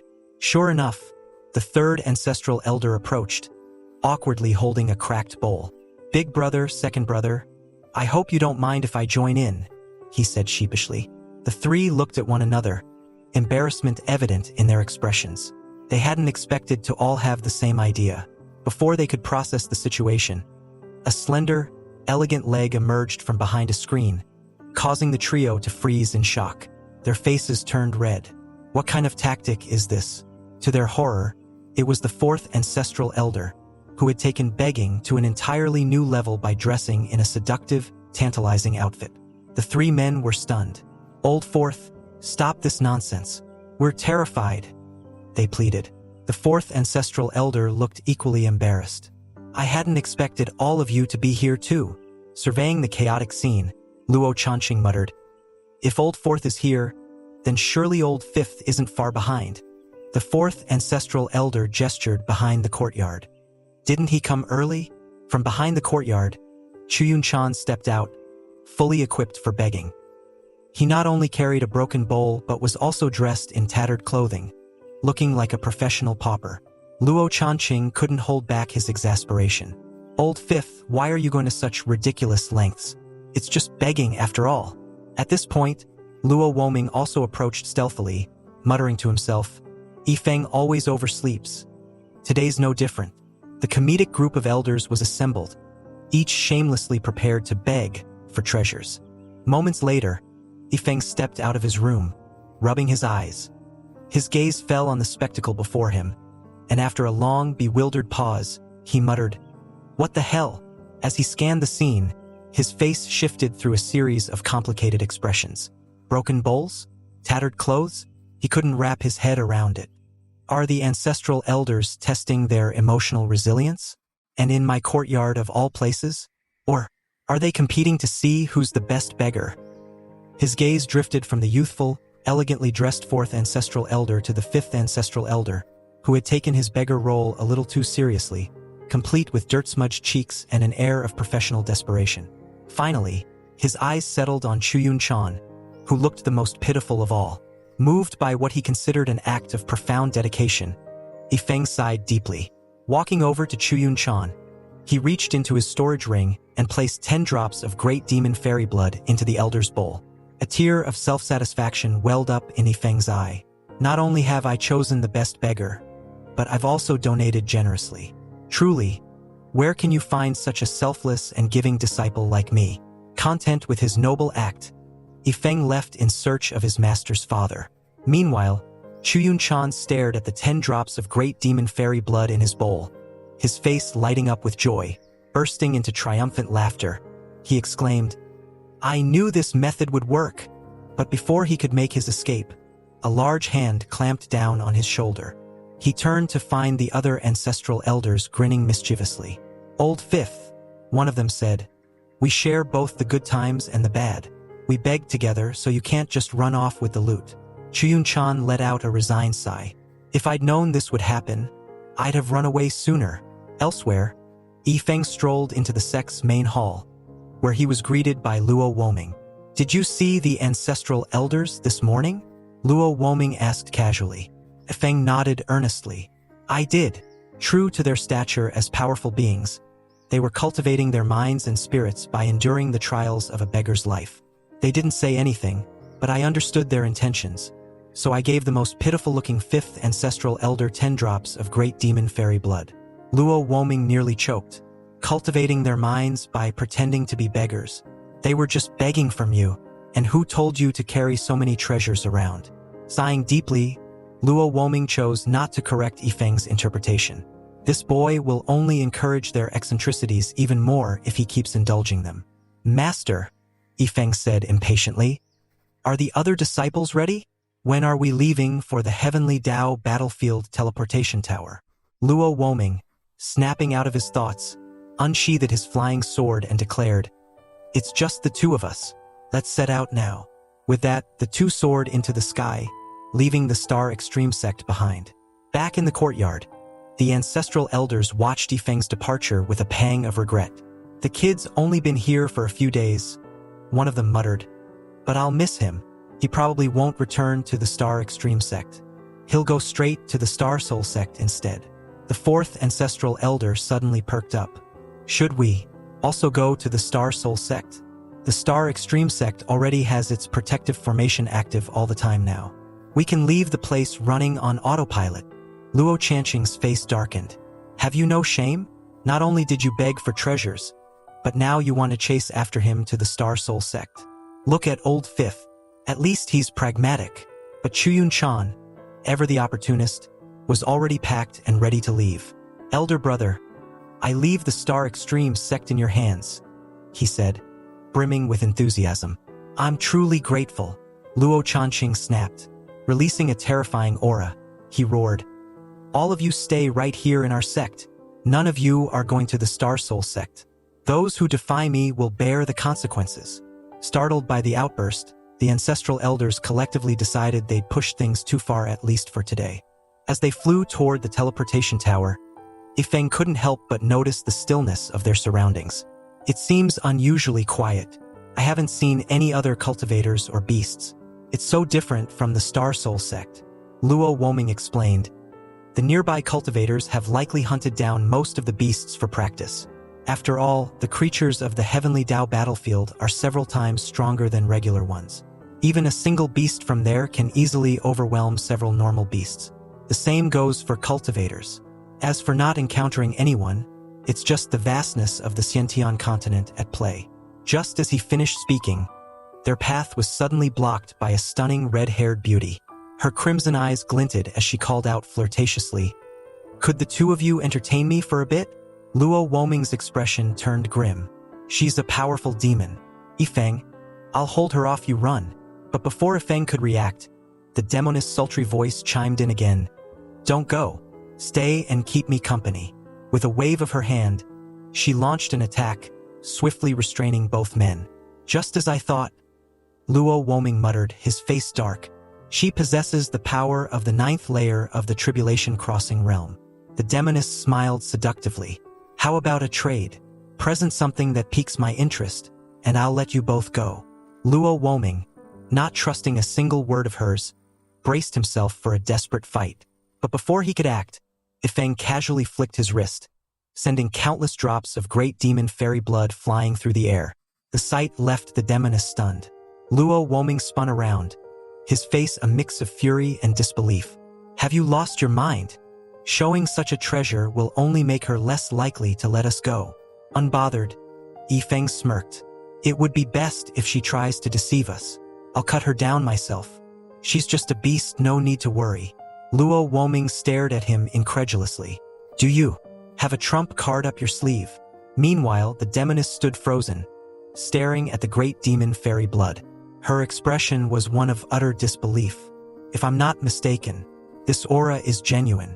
The great demon fairy blood wasn't something just anyone could possess, let alone scatter so casually." For a moment, the demoness seemed at a loss. Having revealed her true form, the demoness didn't linger. Without hesitation, she fled, completely disregarding Ifeng's intentions to fight. Once at a safe distance, she glanced at the great demon fairy blood in her grasp and began to ponder. Was I too cautious? Could it be they just stumbled upon this blood by chance? After all, it seems unlikely they could truly handle a demon of my level. Shrugging off her doubts, she placed the great demon fairy blood into her chest. At least I got away with a huge gain. No point in dwelling on it further. However, before she could relax, she heard the sound of rushing wind behind her. Turning her head, she was dumbfounded to see Ifeng riding on Luo Woming's flying sword, chasing after her with determined speed. Ifeng urged his master's father with excitement. "Speed up, master's father. Don't let her get away." He even pulled out a spiritual stone, tossing it to Luo Woming to recharge his energy without hesitation. Luo Woming, seeing Ifeng's enthusiasm, sighed in resignation and increased his speed. The demoness, now on the verge of tears, cried out in frustration. "Are you both out of your minds? I already let you go. Why are you chasing me again?" "Monster, don't run," Ifeng shouted angrily. "Let's have a real fight. If I lose, you can do as you wish with me. But if you lose, you'll become my battle pet." The demoness, utterly terrified, tried to flee faster. She even threw back the great demon fairy blood, hoping to shake them off. But Ifeng wasn't having it. Luo Woming sighed. "I can't catch up to her. Let's just let it go." But Ifeng wasn't ready to give up. Turning to Luo Woming, he said, "Throw me at her." Luo Woming blinked. "What? Are you serious?" Ifeng nodded confidently. Reluctantly, Luo Woming agreed, tossing Ifeng forward with a powerful throw. At lightning speed, Ifeng closed the gap between himself and the demoness. The demoness, startled by his sudden approach, swung her scythe in desperation. "Stay away!" she shouted. At that moment, the system deemed Yifeng's situation life-threatening. The sky seemed to tear apart as a crack opened in space, shocking both Luo Wuming and the demoness. From the void emerged a robust, imposing man. Surveying the scene, he casually commented, "This place sure is noisy." It was the godly wealthy guard squad. The powerful man strode forward, bowing respectfully to Yifeng. "Master, I apologize for the delay. Please forgive me." Still clutching the demoness, Yifeng grinned. "It's all right. You came just in time." The guard stabilized the surrounding space, allowing Yifeng to stand securely in midair. Yifeng tilted his head. "Are you a member of the godly wealthy guard squad? Is it just you?" The guard bowed again. "For this threat, I alone am sufficient. The squad consists of thousands, and the number dispatched varies based on the level of danger you're in." The guard then glared menacingly at the demoness. "Master, do you wish for me to eliminate this threat?" The demoness hastily dropped to her knees, begging for mercy. "Boss, I was wrong. Please spare me." Witnessing this, Yifeng chose to show mercy. He waved the guard away. "If she harbors any intent to kill, please return." The guard bowed deeply. "It is an honor to serve you, master," he said before departing back into the void. Yifeng turned back to the trembling demoness. "Now you have two choices. Become my battle pet or die." Without hesitation, the demoness knelt down. "Master, I will obey your every command." A mystical contract materialized in the air, covered in arcane script. Yifeng frowned, unable to understand a single word. Luo Wuming stepped forward to explain. "This is the Heavenly Tao Blood Pact. Drop your blood on it, and you'll gain complete control over her." Looking at the pitiful, blushing demoness, Yifeng decisively bit his finger and let his blood drip onto the contract. Trading a drop of blood for a battle pet is such a great deal, he thought. The Heavenly Tao Blood Pact absorbed the blood, resonating with power. The demoness trembled as her body burned with an intense energy. After enduring the torment, she was finally subdued. Approaching her with a gentle smile, Yifeng said, "From now on, I am your master. My name is Yifeng." The demoness blushed even deeper at his words. With her now as their mount, Luo Wuming no longer needed to drive. As they flew together, Luo Wuming asked, "I know you come from the higher realms, but who exactly are you?" Yifeng hesitated before replying, "All you need to know, Master's father, is that I am the direct disciple of the Supreme Master." Hearing this, Luo Wuming didn't press further. Instead, he burst into laughter. That Luo Chunxue truly has an excellent disciple. Yifeng felt a mix of emotions upon hearing this. He realized his master's father didn't mind his true identity at all. As the sun set, they finally arrived at the Heavenly Tao Battlefield's teleportation tower. The bustling crowd surprised Yifeng. Luo Wuming explained, "Though the Heavenly Tao Battlefield is dangerous, each realm is an independent space that reassures most cultivators. As a result, countless individuals flock here in search of opportunities and resources." Yifeng smirked. "Given my ability to take on 200 senior brothers, I must be quite outstanding here." To ensure his safety, he asked the system if the godly wealthy guard squad could appear within the battlefield. The system reassured him that the squad wasn't bound by the battlefield's rules. Confident now, Yifeng grinned. "This system is truly impressive. Now I can explore freely." He decided to enter alone, leaving his newly subdued battle pet to escort Luo Wuming back to the sect. "Why do you have so many talismans, and they're all second grade, 9th rank?" Li Fei blurted out in disbelief. Yifeng turned back, puzzled. "Why?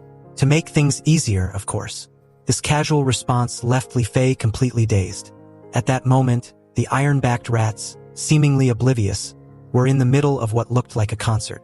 But before they could finish their performance, the rats were bombarded by a rain of talismans, specifically Yifeng's Earth Prisoner talismans.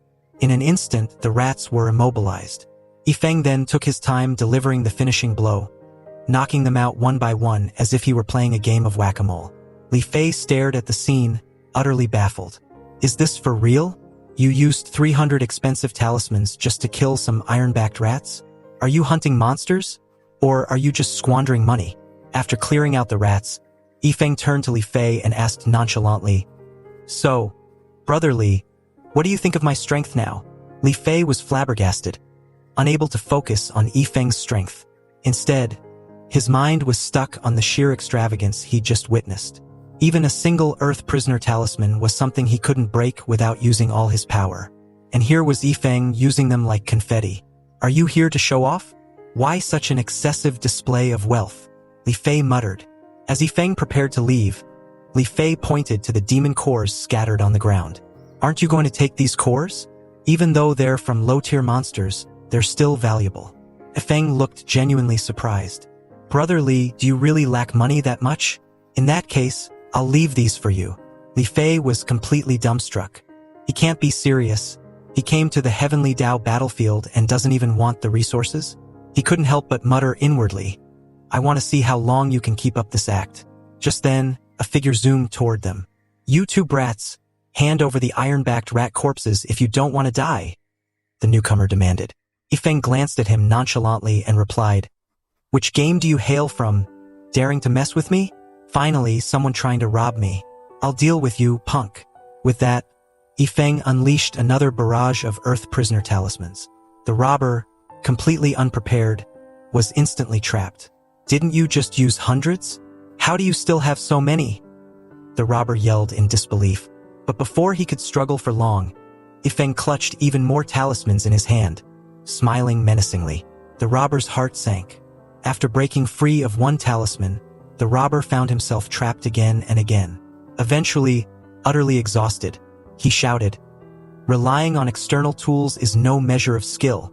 If you're a real man, let me out, and we'll fight on equal terms.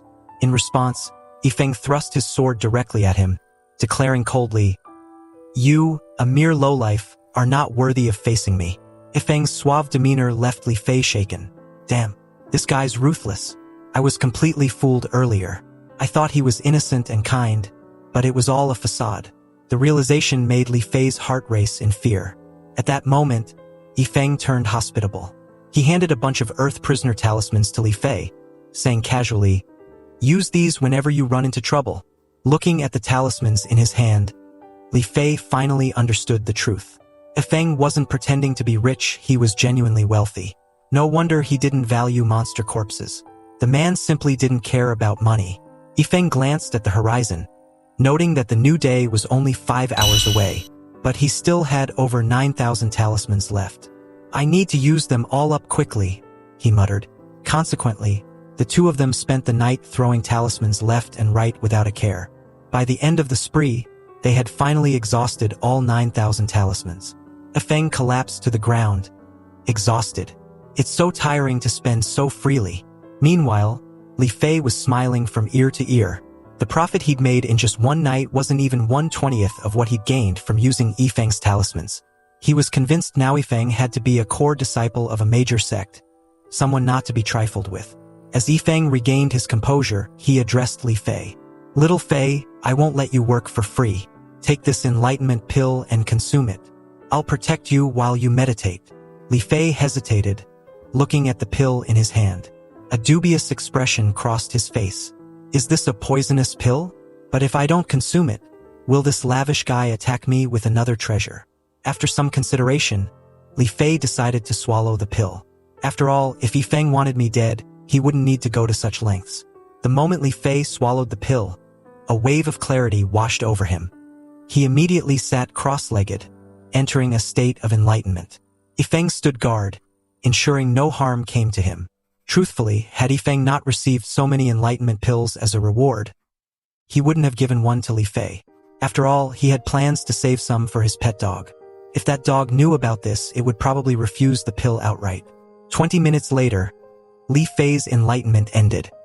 He opened his eyes, a bit annoyed at himself for wasting the first 2 minutes in a daze. Without hesitation, he knelt down and expressed his gratitude. Brother E, I'll never forget this favor. If you ever need anything, just say the word. Curious, Yifeng asked, Which world do you come from? Li Fei replied, The Heavenly Fire Realm. Yifeng blinked. I've never heard of it. Li Fei smiled awkwardly. It's not that well known. Honestly, I was hoping we might be from the same place. It would have made bonding easier, but I guess fate had other plans. Sometime later, the duo spotted shimmering objects in the distance. Li Fei, who had seen much of the world, immediately took out a pickaxe and exclaimed, "Brother E, we're in luck. These are low-grade spiritual crystals. Looks like there are about 200 here." Li Fei enthusiastically started mining, while Yifeng simply looked puzzled. "That's it." Noticing Yifeng's disinterest, Li Fei asked, "You don't want any?" Yifeng replied nonchalantly, "I came here just for fun and to splurge. I have plenty of precious items already. The Heavenly Dao battlefield doesn't really appeal to me." Li Fei, watching Yifeng's casual demeanor, felt the urge to punch him. But suddenly an idea struck him. "Brother E, if you're looking to splurge, why not visit Heavenly Dao City?" Intrigued, Yifeng asked, "What's that?" Li Fei explained, "It's the most unique place in the Heavenly Dao battlefield. Treasures, resources, cultivation techniques. You can buy anything there if you have the money. It's a paradise for spendthrifts, and the laws of the Heavenly Dao ensure no conflicts or robberies occur.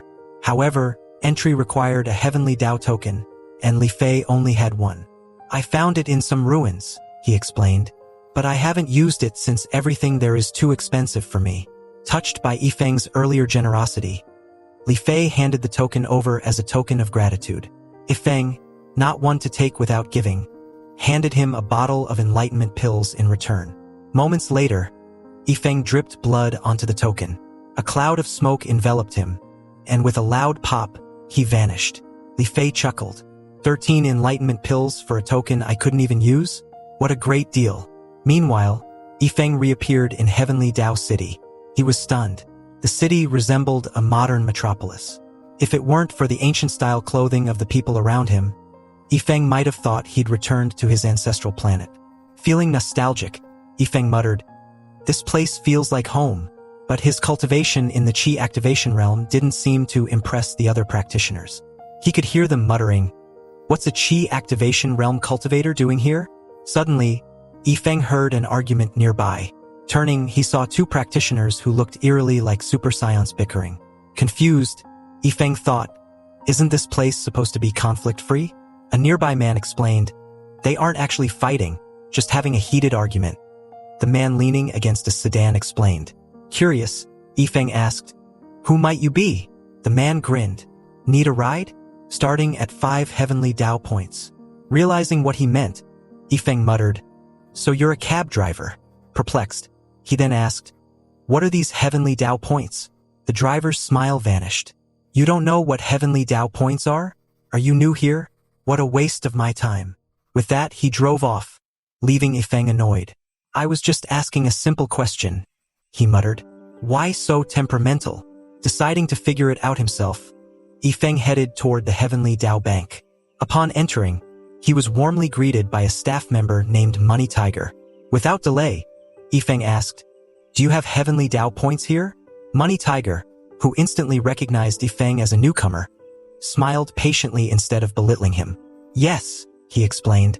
"In Heavenly Dao City, 1 top-grade spiritual crystal can be exchanged for 1 Heavenly Dao point.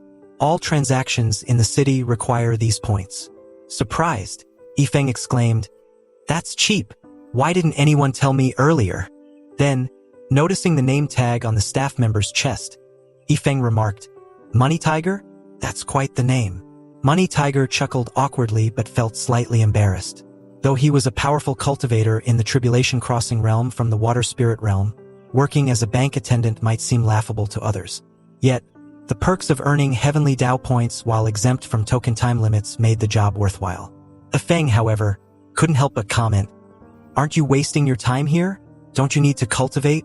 Aren't top-grade spiritual crystals hard to get in the Heavenly Dao battlefield?" These words hit Money Tiger like 3 consecutive blows, leaving him speechless. Although irritated, Money Tiger suppressed his emotions and focused on sending Yifeng away as quickly as possible. But just as the transaction seemed to wrap up, Yifeng stopped him.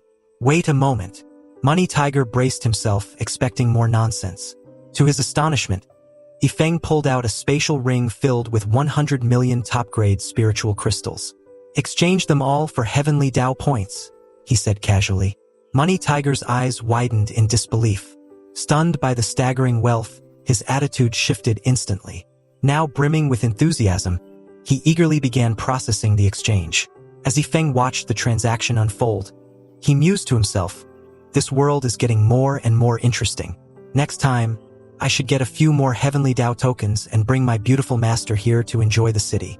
Handsome men and beautiful women in a place like this. It would be delightful." Just then, Money Tiger zipped over with remarkable speed, holding a processed card in his hand. Yifeng was momentarily stunned by the efficiency. Eager to leave a good impression on Yifeng, whom he now perceived as a god of wealth, Money Tiger politely offered, "If you have any questions, please feel free to ask." But Yifeng, uninterested, replied, "No need. I see you're busy, so I won't bother you." Internally, Money Tiger cried, "Don't leave, god of wealth." But outwardly, he maintained his professional demeanor. Afterward, Yifeng wandered the city, marveling at the modern architecture seamlessly blending with the ancient aesthetic. It felt oddly familiar, almost like a traveler or someone from another world had designed it. He stumbled upon a vending machine offering merchandise from a popular idol. Tempted to try it, he inserted his points. But just as he reached for his reward, a rift opened behind him, sucking him in. The next thing he knew, Yifeng was back in the heavenly Tao battlefield. Looking around in confusion, he cursed, "It was supposed to last a day. Li Fei, you deceiving bastard. Why did it only last half a day? Damn it. I didn't even get my merchandise." Recalling how Li Fei had claimed the token was found in ruins, Yifeng deduced that its duration might vary. "These tokens must only be found in ruins," he muttered, resolving to settle the score with Li Fei if they ever crossed paths again. Meanwhile, elsewhere, Li Fei sneezed. He glanced around, puzzled. "Why does it feel like someone's cursing me?" At the Star Extreme sect, an elder dressed in a red robe stared at the 9-star sword formation, which was inexplicably activated in broad daylight. Baffled, he muttered, "What's going on?" Before long, Luo Chanxing arrived. Recognizing the elder, he laughed. "You old fellow, what brings you here?" The red-robed elder sighed, clearly troubled. "It's hard to explain." After a moment of silence, he shared his unbelievable story. 30 years ago, in the Heavenly Tao battlefield, he had obtained a Heavenly Tao token. Using it, he entered Heavenly Tao City and worked tirelessly for 3 decades. Through extreme thriftiness, he managed to purchase 2 defensive artifacts capable of withstanding Heavenly Tao thunder tribulations. Yet, when he returned to the battlefield, only a second had passed in the outside world. Hearing this, Luo Chanxing invited him inside. But as they walked, Bai Gang, another elder, appeared and interjected, "Wait, Luo Chanxing, are you using top-grade spiritual crystals to power your protective formation?" Luo Chanxing smirked smugly. "That's right. Our sect uses top-grade spiritual crystals for its formation. I bet you've never seen any. I'll give you a few later." Bai Gang's expression darkened. Enraged, he punched Luo Chanxing. "Are you insane? We've been in the Heavenly Tao battlefield for years.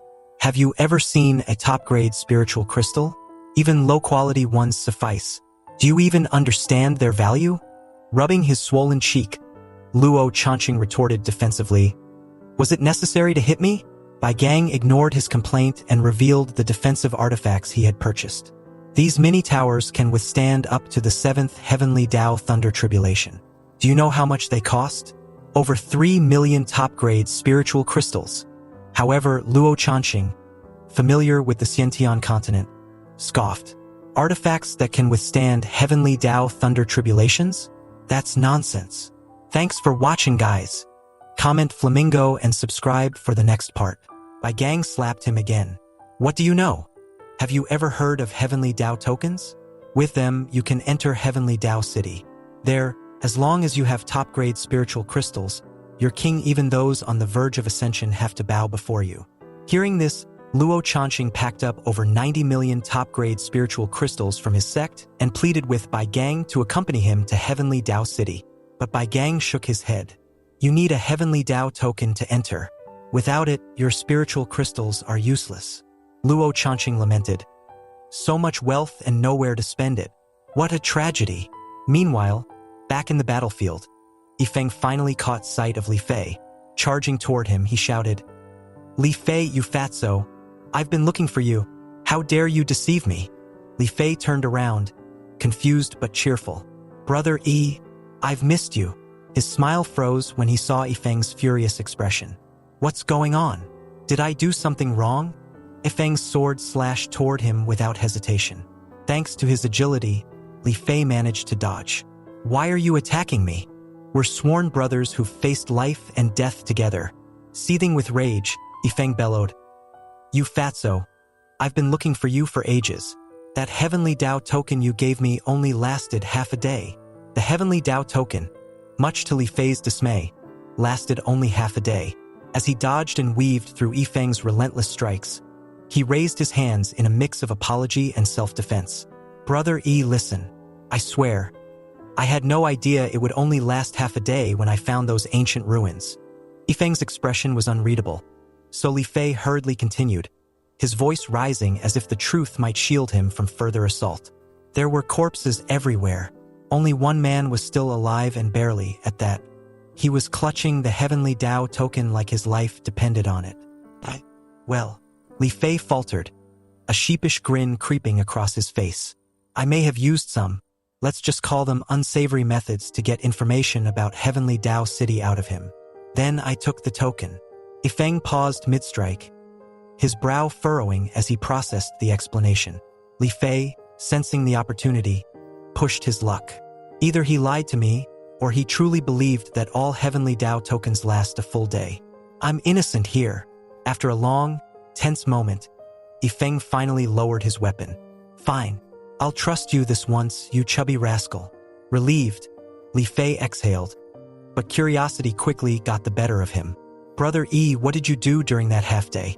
And just what kind of place is Heavenly Dao City? Feng, instead of answering, cocked his head and posed an entirely unrelated question. Does your realm have technology? Li Fei blinked, scratching his head in utter bafflement. Techno what now? Feng sighed, his expression turning wry. Since you clearly have no idea what technology is, I'll keep this simple. Just remember this. If you ever want to go to Heavenly Dao City again, make sure to hoard top-grade spiritual crystals. Only top-grade. They're worth their weight in gold there. Before Li Fei could probe further, Feng's attention shifted, his eyes lighting up as he noticed something in midair. Today's luxury items had been refreshed. His lips curled into a pleased grin as he murmured, Death Sword Intent Fragments. 10,000 pieces. Another fragment of sword intent. If only dog you were here. Lost in thought, Feng suddenly turned to Li Fei, as if remembering his companion's presence. Say, are you a sword cultivator? Li Fei recoiled at the mere suggestion, waving his hands emphatically. Me? A sword cultivator? Not a chance. Sword cultivators have it way too hard practicing with their swords all day, meditating on sword intent. No thank you. Feng's grin widened. It wasn't a friendly smile, though. It was the kind of smile that sent a shiver down Li Fei's spine. You don't like sword cultivation, huh? He mused, an odd glint flashing in his eyes. Wait. Li Fei stammered, swallowing hard. That glint, coupled with Feng's casual yet ominous demeanor, sent a wave of unease rolling through him. His eyes darted toward the fragments in Feng's hand. Recognition dawned, and with it came a sudden, desperate urge to run. Don't run, Feng shouted, already closing the distance between them. Brother please. Li Fei's voice was practically a wail as he sprinted away. I really don't want to be a sword cultivator. But Feng was relentless. With the speed of a hawk and the persistence of a hungry wolf, he caught up to Li Fei and began force-feeding him one death sword intent fragment after another. Li Fei could only stand there, numb and powerless to resist, as the fragments merged with his very being. By the time Feng finished his extravagant spending spree, burning through 5,800 hard-earned spendthrift points, Li Fei was drenched in sweat and trembling like a leaf in the wind. Brother he groaned, his voice weak. Wasn't this a waste? I told you, I'm not cut out for sword cultivation. To prove his point, he swung his arm in frustration. He hadn't meant to do anything with it, just a simple gesture, but the motion unleashed a deafening boom as a terrifying wave of energy ripped across the landscape, obliterating an entire flock of grazing sheep. The aftermath left nothing but scorched earth and a cloud of dust hanging in the air. Li Fei froze, his mouth agape. What just happened? It took him a long moment to process the implications of his newfound strength. When he finally did, his face paled. If his master discovered this kind of power, he'd definitely be forced into sword cultivation and his carefree, leisurely life would be over. "Brother E," he pleaded, nearly in tears now. "Why would you do this to me?" Feng simply chuckled, utterly unbothered. "Don't thank me, Brother Li Fei. This is all part of your destiny." Li Fei's groan echoed across the valley as he buried his face in his hands. Destiny, it seemed, had a terrible sense of humor. "Your sword intent has reached its peak," Feng observed, a casual smile playing on his lips. "You could break through to the sword heart realm at any moment now." Li Fei froze. The words hit him like a bolt of lightning. Sword heart realm? He swallowed hard, recalling the stories of his sect leader, a legend renowned for possessing the strongest comprehension skills in centuries. Even so, it had taken the sect leader hundreds of painstaking years to reach the sword heart realm. Li Fei, meanwhile, had been unwittingly pushed to the precipice in just a few days. His face paled at the thought of his sect discovering his capabilities. If they found out, he'd be dissected like a rare beast for study guaranteed. Suppressing the bitterness churning inside him, Li Fei could only nod stiffly and mutter a polite, "Thank you, Brother E." But he couldn't hold back his confusion any longer. "Brother E, if these sword intent fragments are so powerful, why didn't you use them for yourself?" Feng replied without hesitation, his tone full of confidence. "I'm not a sword cultivator. Why would I need them?" Li Fei blinked, stunned by the simplicity of the answer. "If you don't need them because you're not a sword cultivator, then neither do I. I'm not one either." Feng merely laughed and waved him off. "Sword cultivator or not, that doesn't change the fact that you're using sword intent. Now stop complaining. From now on, let's move freely across the second layer of the heavenly Tao battlefield." With that, Feng lifted his hand, conjuring 10 massive 9 radiance thunder lotuses in a dazzling display of power. The vibrant energy of the lotuses crackled like a brewing storm, causing Li Fei's jaw to drop. "This is the exclusive martial art of my thunderclap sect. How do you know it, Brother E?" Feng's brow furrowed in genuine surprise. "Oh, you're familiar with this technique?" "Of course I am," Li Fei exclaimed. He remembered the technique vividly. As a cultivator with both lightning and fire spiritual roots, he had spent a grueling month trying to learn it without success. Feng fell silent, pondering. Strange. No one in the Star Extreme sect knows of this technique. They all assumed it was a high-ranked art I created myself. But if it's from your sect... He trailed off, a spark of realization dawning in his eyes. "I see. The system's skill database must contain techniques from more than just the Xian-Tian continent. It must pull from other worlds as well." The revelation excited Feng, fueling his motivation. He declared his next objective with renewed enthusiasm. "Time to hunt some peak-level beasts of the Qi activation realm. I need to complete the system's task of killing 100 beasts." With that, Feng and Li Fei began sweeping through the second layer of the heavenly Tao battlefield like an unstoppable storm. Along the way, they collected countless resources. Any cultivator they encountered would sense Li Fei's razor-sharp sword intent or catch sight of the 9 blazing thunder lotuses swirling around Feng and promptly flee. No one dared to challenge them, fearing annihilation with a mere gesture. For Li Fei, the experience was exhilarating. Though he'd visited the heavenly Tao battlefield many times before, none of his past ventures had ever been this thrilling. Watching other cultivators cower in fear as they passed filled him with a strange sense of pride. "Anyone who dares to disrespect me now will face consequences," he thought smugly. "Brother E," Li Fei ventured, "when are you coming back to the heavenly Tao battlefield? We should plan to meet up again." Feng nodded. "Sure, but next time, I'll be heading to the third battlefield." Li Fei's eyes widened. "The third battlefield? Does that mean you're showing signs of breaking through? Are you planning to advance directly to the merging spirit realm?"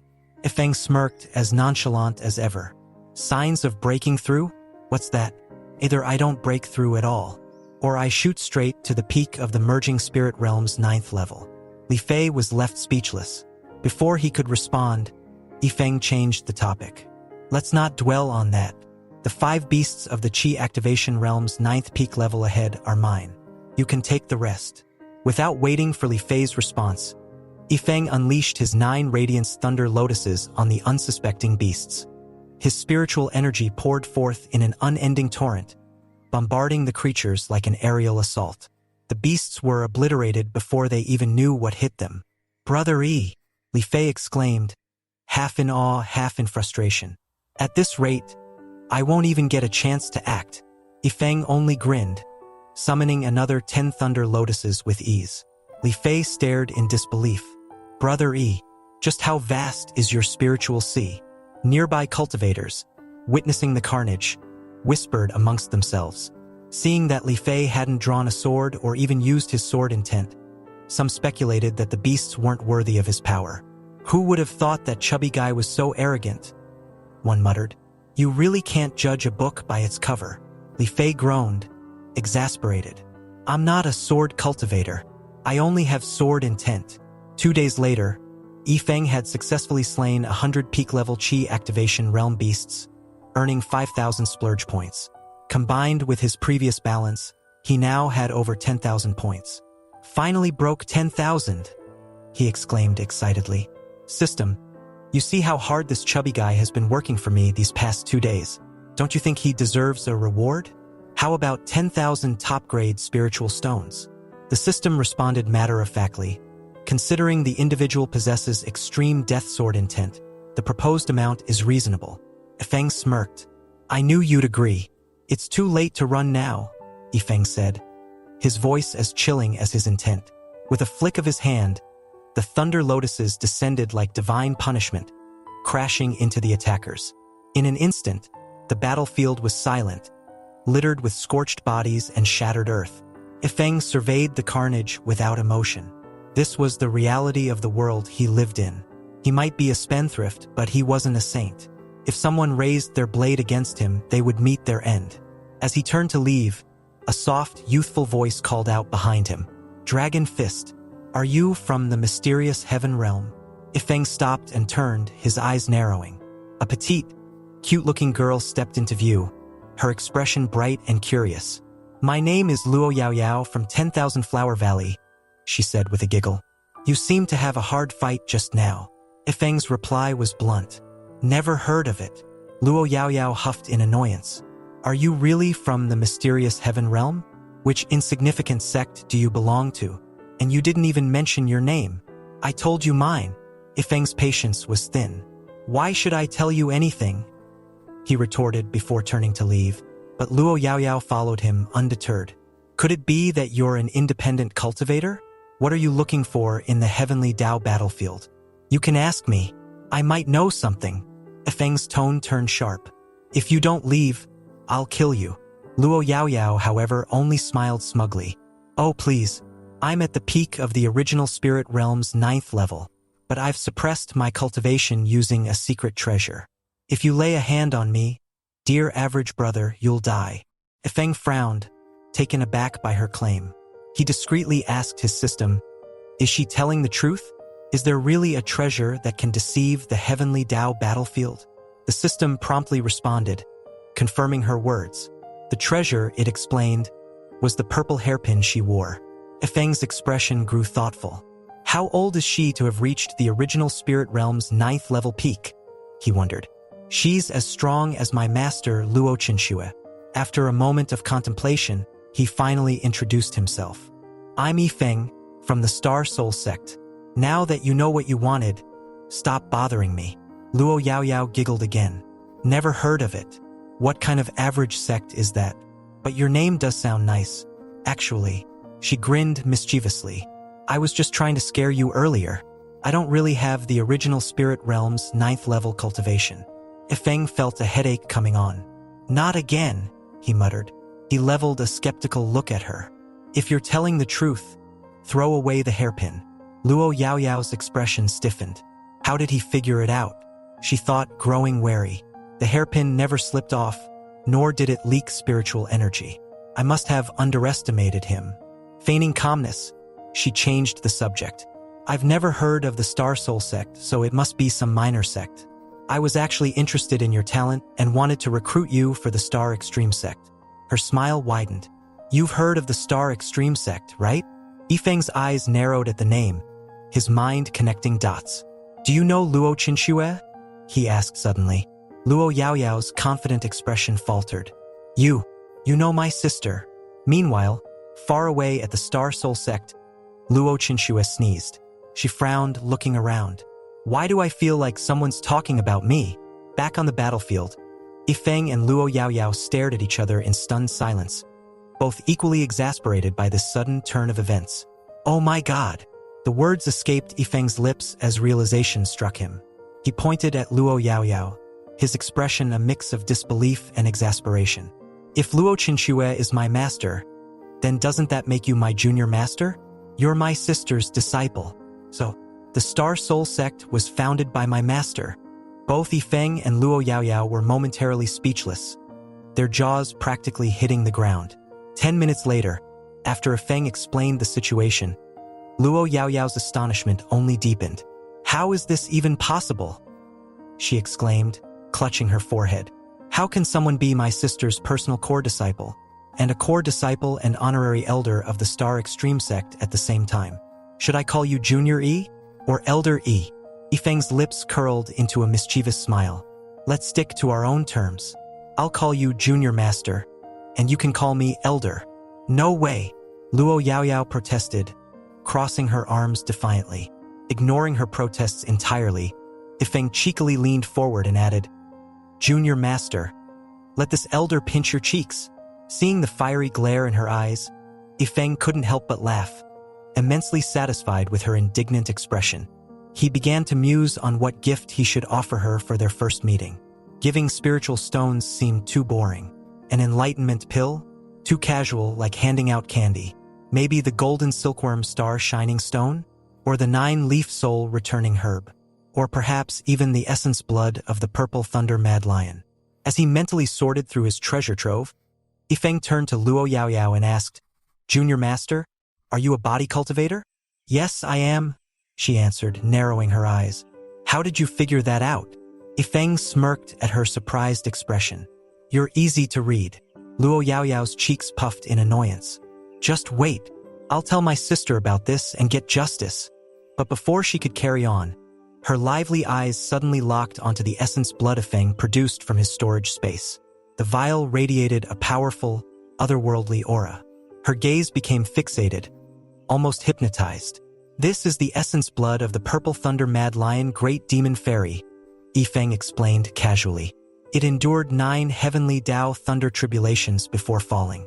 I was thinking of giving you a drop in exchange for letting me pinch your cheeks, but before he could finish, Luo Yaoyao dashed forward with astonishing speed. Grabbing his hand, she placed it firmly on her cheek. There. Now give me the essence blood. Yifeng froze for a second, then burst into laughter at her adorable antics. He handed over the vial with a grin. You're full of surprises, Junior Master. As Luo Yaoyao marveled at the precious treasure, Yifeng couldn't help but wonder about her potential. If she's a body cultivator, could she also be a refining master? This quirky junior master might be trouble if I don't handle her properly. As he mulled over the thought, his fingers clumsily dropped a golden silkworm star shining stone onto the ground. Just as he anticipated, Luo Yaoyao's sharp eyes lit up at the sight of it. You recognize this? Yifeng asked, feigning casualness. Luo Yaoyao nodded eagerly, her expression brimming with excitement. Yifeng smirked. Do you want it?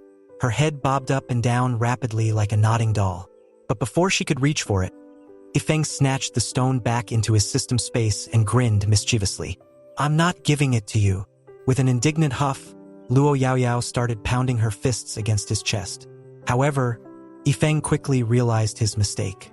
This little girl was a body cultivator, and those seemingly playful punches sent him flying backward, leaving him coughing up blood.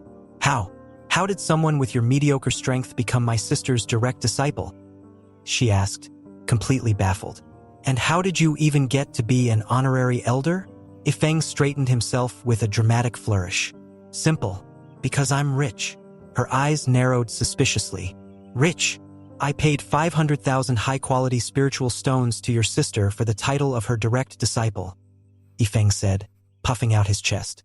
And I spent 100 million top-grade spiritual crystals plus the secret manual of the 9-star sword formation to buy the honorary elder title from the sect. Luo Yaoyao's jaw nearly hit the floor. You can buy these titles. Before she could fully process this revelation, A disdainful voice rang out nearby. Ridiculous. Have you even seen a top-grade spiritual crystal in your life? And you speak of 100 million so casually, as if they grow on trees. The voice belonged to Huayuman, the Valley Master of 10,000 Flower Valley. She stepped forward, her gaze filled with contempt. Tossing out a contract, she sneered, "If you can produce 100 million top-grade spiritual crystals right now, I'll take you as my master on the spot. How about adding another esteemed title to your name?" Luo Yaoyao quickly intervened, looking mortified. "Elder Yi, my master dislikes exaggeration, but please don't take him too seriously. Master, stop provoking her." But Huayumin ignored her entirely, snapping back, "I can't stand braggarts like him. And Luo Yaoyao, open your eyes. Don't let people like this fool you." Caught in an awkward bind, Luo Yaoyao tried to mediate further. "Master, he's the honorary elder of the Star Extreme sect. Please don't berate him." "What of it?" Huayumin scoffed. "I still need to put him in his place." Feng's expression darkened. He turned to Luo Yaoyao and said coldly, "Junior Master, your master is being exceedingly rude. I can't take this disrespect." With that, Feng summoned a spatial ring filled to the brim with 100 million top-grade spiritual crystals and tossed it toward Huayumin. His smirk deepened. "Good disciple, consider this a small meeting gift for your master." Huayumin snorted, inspecting the spatial ring. "Let's see how long you can keep up this act." Her voice faltered as her spiritual sense swept through the contents. The sheer volume of spiritual crystals inside was enough to leave her speechless. But Feng wasn't done. "Don't think I only have these measly crystals," he said smugly, pulling out the star-shining stone, the great demon fairy blood, the 9-leaf soul returning herb, and other treasures. The master-disciple pair stared at the growing pile of priceless treasures, utterly dumbfounded. "This item," Feng began, holding up a sword heart advancement fragment, "allows you to break through directly to the sword heart realm if your sword intent comprehension is sufficient." Without hesitation, Feng absorbed the fragment into his body. A surge of overwhelming sword intent erupted from him, signaling his breakthrough into the sword heart realm. Huayumin could no longer deny the truth. She bowed her head, admitting defeat. "Fine, I'll honor my promise. From today onward, I'll serve as your disciple. Personally, of course. This doesn't involve the 10,000 Flower Valley." Luo Yaoyao was completely dumbfounded. Her mind raced. "If my master becomes his disciple, does that make him my grandmaster?" Meanwhile, the system chimed in, rewarding Feng with another series of rare treasures for acquiring a new disciple. Seeing the notification, Feng smirked to himself. "So there are rewards for taking in disciples and for their spending habits? Interesting. Looks like I'll need to expand my little family of disciples. A prodigal master like me has a unique way of teaching." At that moment, Feng's eyes narrowed at one of the system rewards. "Ghost Bewitching Grass? That name sounds poisonous." He held up the herb, showing it to the stunned pair. "Does 10,000 Flower Valley study poison?" The moment Huayumin and Luo Yaoyao saw the Ghost Bewitching Grass in his hand, their faces changed. Where did you get that?" they exclaimed in unison. They had only read about the item in their sect's most secret texts. Yet here it was, right before their eyes, surrounded by the eerie, shimmering aura of Ghost Bewitching Grass. Its potent energy curled like tendrils of smoke, whispering promises of transformation. Feng's voice carried a strange mix of authority and nonchalance as he addressed the stunned figure before him. "With this grass, your body poison-laden as it may be will evolve to new heights. Why, human, today you shall become my first disciple. From this moment on, you are the senior sister of the prodigal sect." Human's jaw fell open. "Senior sister? What?" Ignoring her flustered expression, Feng continued with practiced ease, pulling out the remainder of the Ghost Bewitching Grass, 99 stalks in total. The sinister, greenish glow of the grass illuminated his calm expression. How do you have so much Ghost Bewitching Grass?" Human asked, her confusion as sharp as the disbelief in her voice. "In the entire 10,000 Flower Valley, this grass hasn't been seen in countless generations. Apart from the legendary Third Valley Master from 10,000 years ago, no one Consider it a personal accomplishment." Feng interrupted. brushing off her astonishment. His tone was light, yet his gaze held a glimmer of something unreadable. Lu Yao Yao, standing to the side, added in a murmur, "Elder E, have you been stealing from other sects too?" Feng smirked.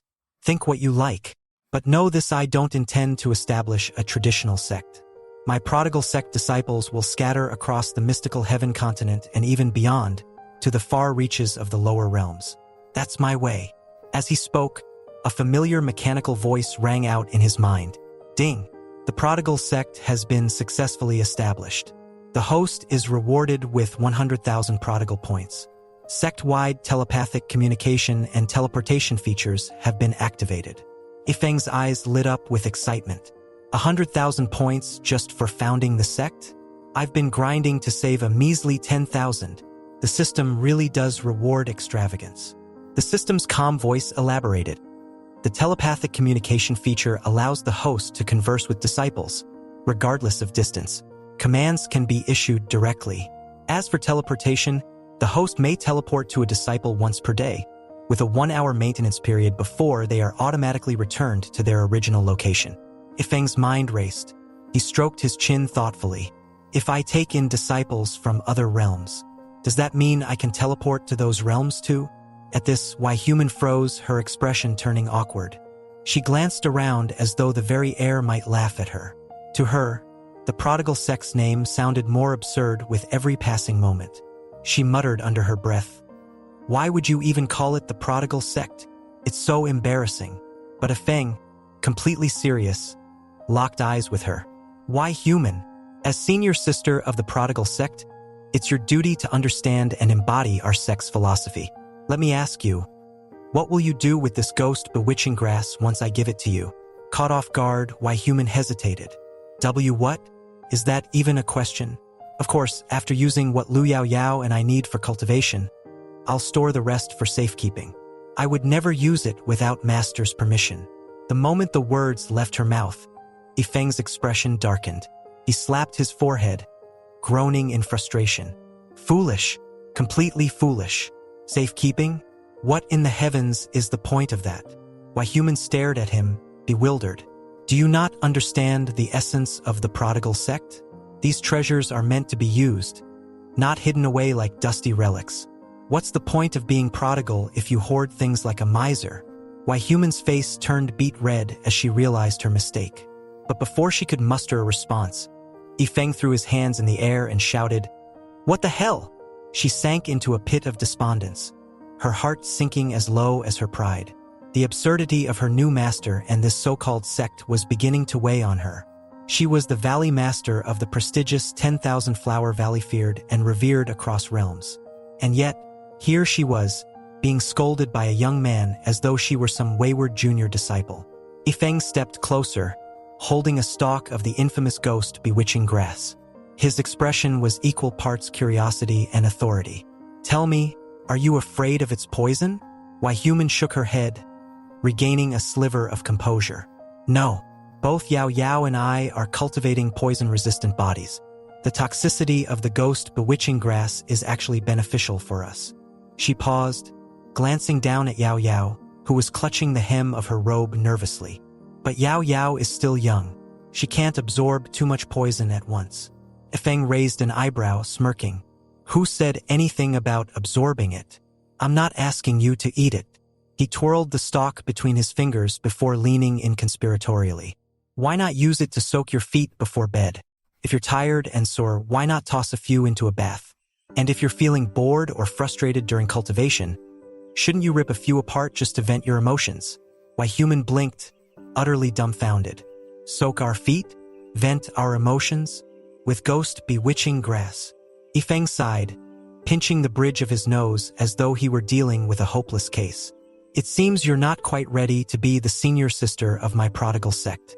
Looks like I'll have to put in some extra effort to teach you." Human's confusion deepened.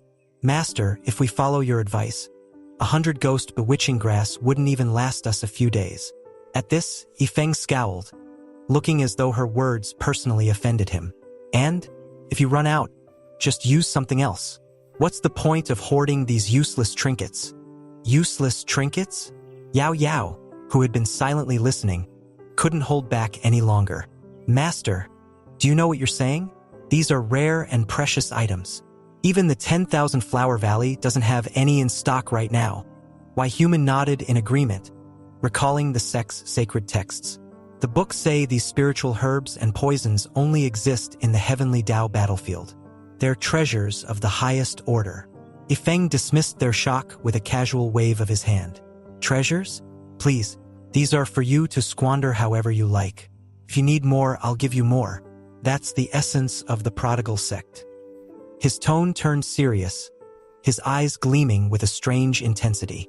Also, about the 100 million top-grade spiritual crystals I gave you before, make sure you spend them. Immediately, use them to improve the treatment of 10,000 Flower Valley's disciples tenfold.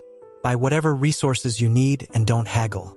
Remember, we the prodigal sect cannot afford to lose face. Squander, Why Human whispered, as though the word were foreign to her. Of course, Ifeng replied firmly, but squandering doesn't mean being foolish. Do you understand? Why Human, overwhelmed and utterly lost, could only nod. For the first time in her life, she felt completely out of her depth. Everything about this situation defied her decades of experience and logic. Ifeng, noticing her dazed look, sighed and added, I'll grant you the sex transmission and teleportation abilities. Maybe that will help you catch on. With a wave of his hand, a rush of divine energy surged into Why Human's mind.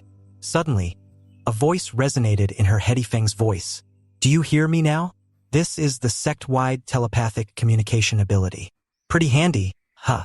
Why Human gasped audibly, clutching her head. To her, this was no ordinary ability, it was divine. She stared at Ifeng in shock, feeling as though the ground beneath her feet had shifted. Her thoughts spun chaotically, but amidst the storm, one idea stood out with startling clarity. Squander. I have to squander. Go all out. Use everything. Find every way to squander. She clenched her fists as determination took root. Damn it, she muttered, a glint of fire in her eyes. I can't hold back anymore. Ifeng's eyes lit up as he saw her transformation. He clapped his hands, grinning from ear to ear. Yes, that's the spirit. Finally, you're starting to get it. Why Human straightened, her expression now firm and resolute. She bowed deeply. Master, rest assured, I will uphold the sex principles and carry forward the spirit of extravagance. I won't let you down. But inwardly, it wasn't as though Why Human had only now understood. No, this desire to live lavishly had always been buried deep inside her. She had simply been constrained by circumstance and lack of resources until now. Off to the side, Yao Yao could only stare at them, her mouth slightly agape. Was this really happening? Was this still her frugal, penny-pinching master? How had she gone from a strict miser to an extravagance enthusiast in the blink of an eye? Have they both gone mad? Yao Yao murmured to herself, utterly at a loss. What should I do? Should I go along with them? Meanwhile, Ifeng's excitement reached new heights. He stood tall, gazing off into the distance as though envisioning a future bathed in endless luxury. He could already see it. An empire of disciples squandering resources without restraint, living extravagant lives without limits. The prodigal sect's golden age was just beginning. Extravagance, Ifeng mused, need not be excessive, it should be refined. Quality over quantity. As for Li Fei, their paths were destined to cross again in due time. When that moment came, Ifeng was determined to recruit him into the prodigal sect. He grinned mischievously and turned his attention to Lu Yao Yao. Little Yao Yao, do you see it now? My status is undeniably higher than yours. Lu Yao Yao's face darkened, her arms crossed in defiance. Never. I won't call you Grandmaster or Master, or whatever else you want. Unfazed, Ifeng casually waved his hand and summoned a dazzling pile of 100 million high-quality spiritual stones.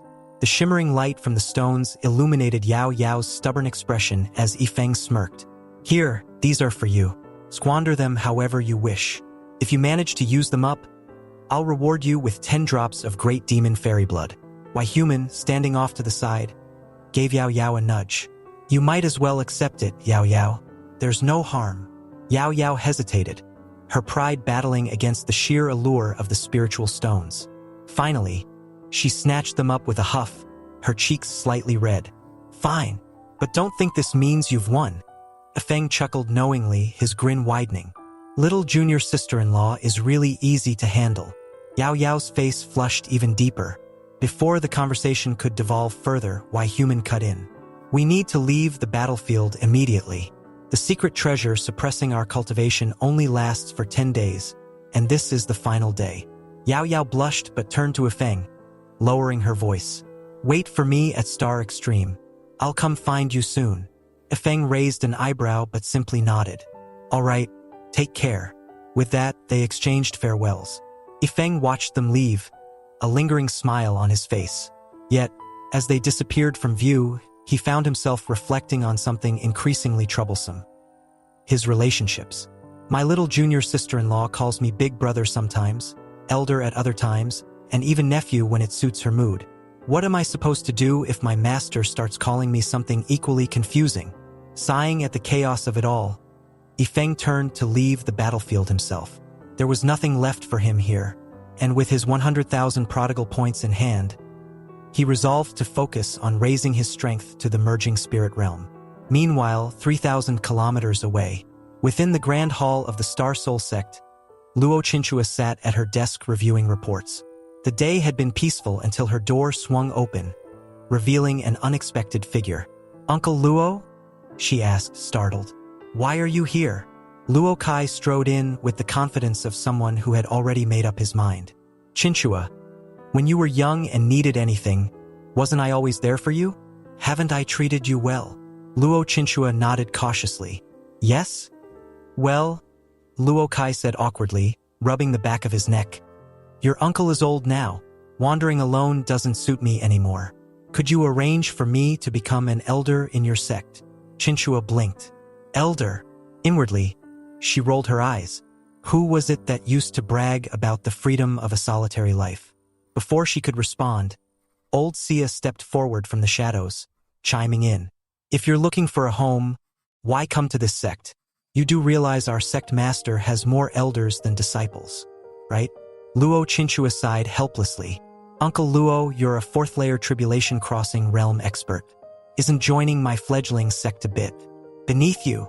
I don't mind, Luo Kai replied thick-skinned, as if it were the most natural thing in the world.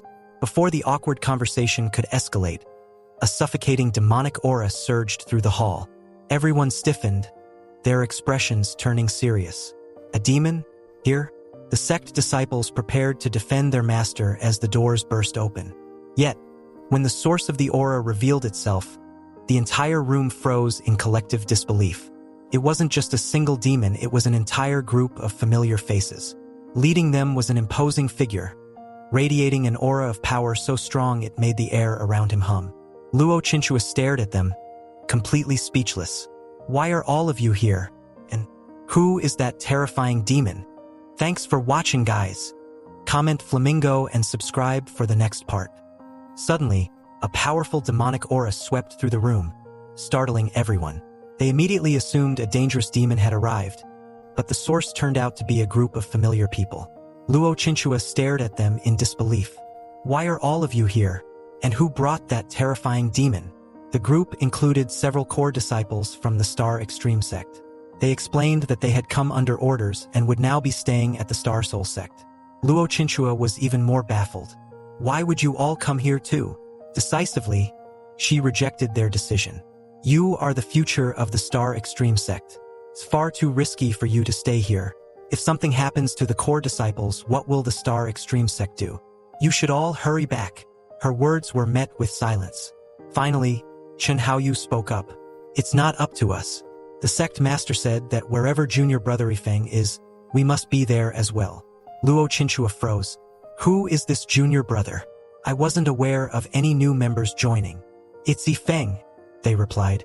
Saintus, you might not know this, but junior brother Ifeng fought alone against 200 disciples of the same realm in the Star Extreme sect. The 5 ancestral elders have already named him the sect's 6th core disciple. At that moment, the mantis woman stepped forward, assuring Luo Qinchua, with me here, no one will dare to cause trouble. Confused, Luo Qinchua turned to her. And who are you?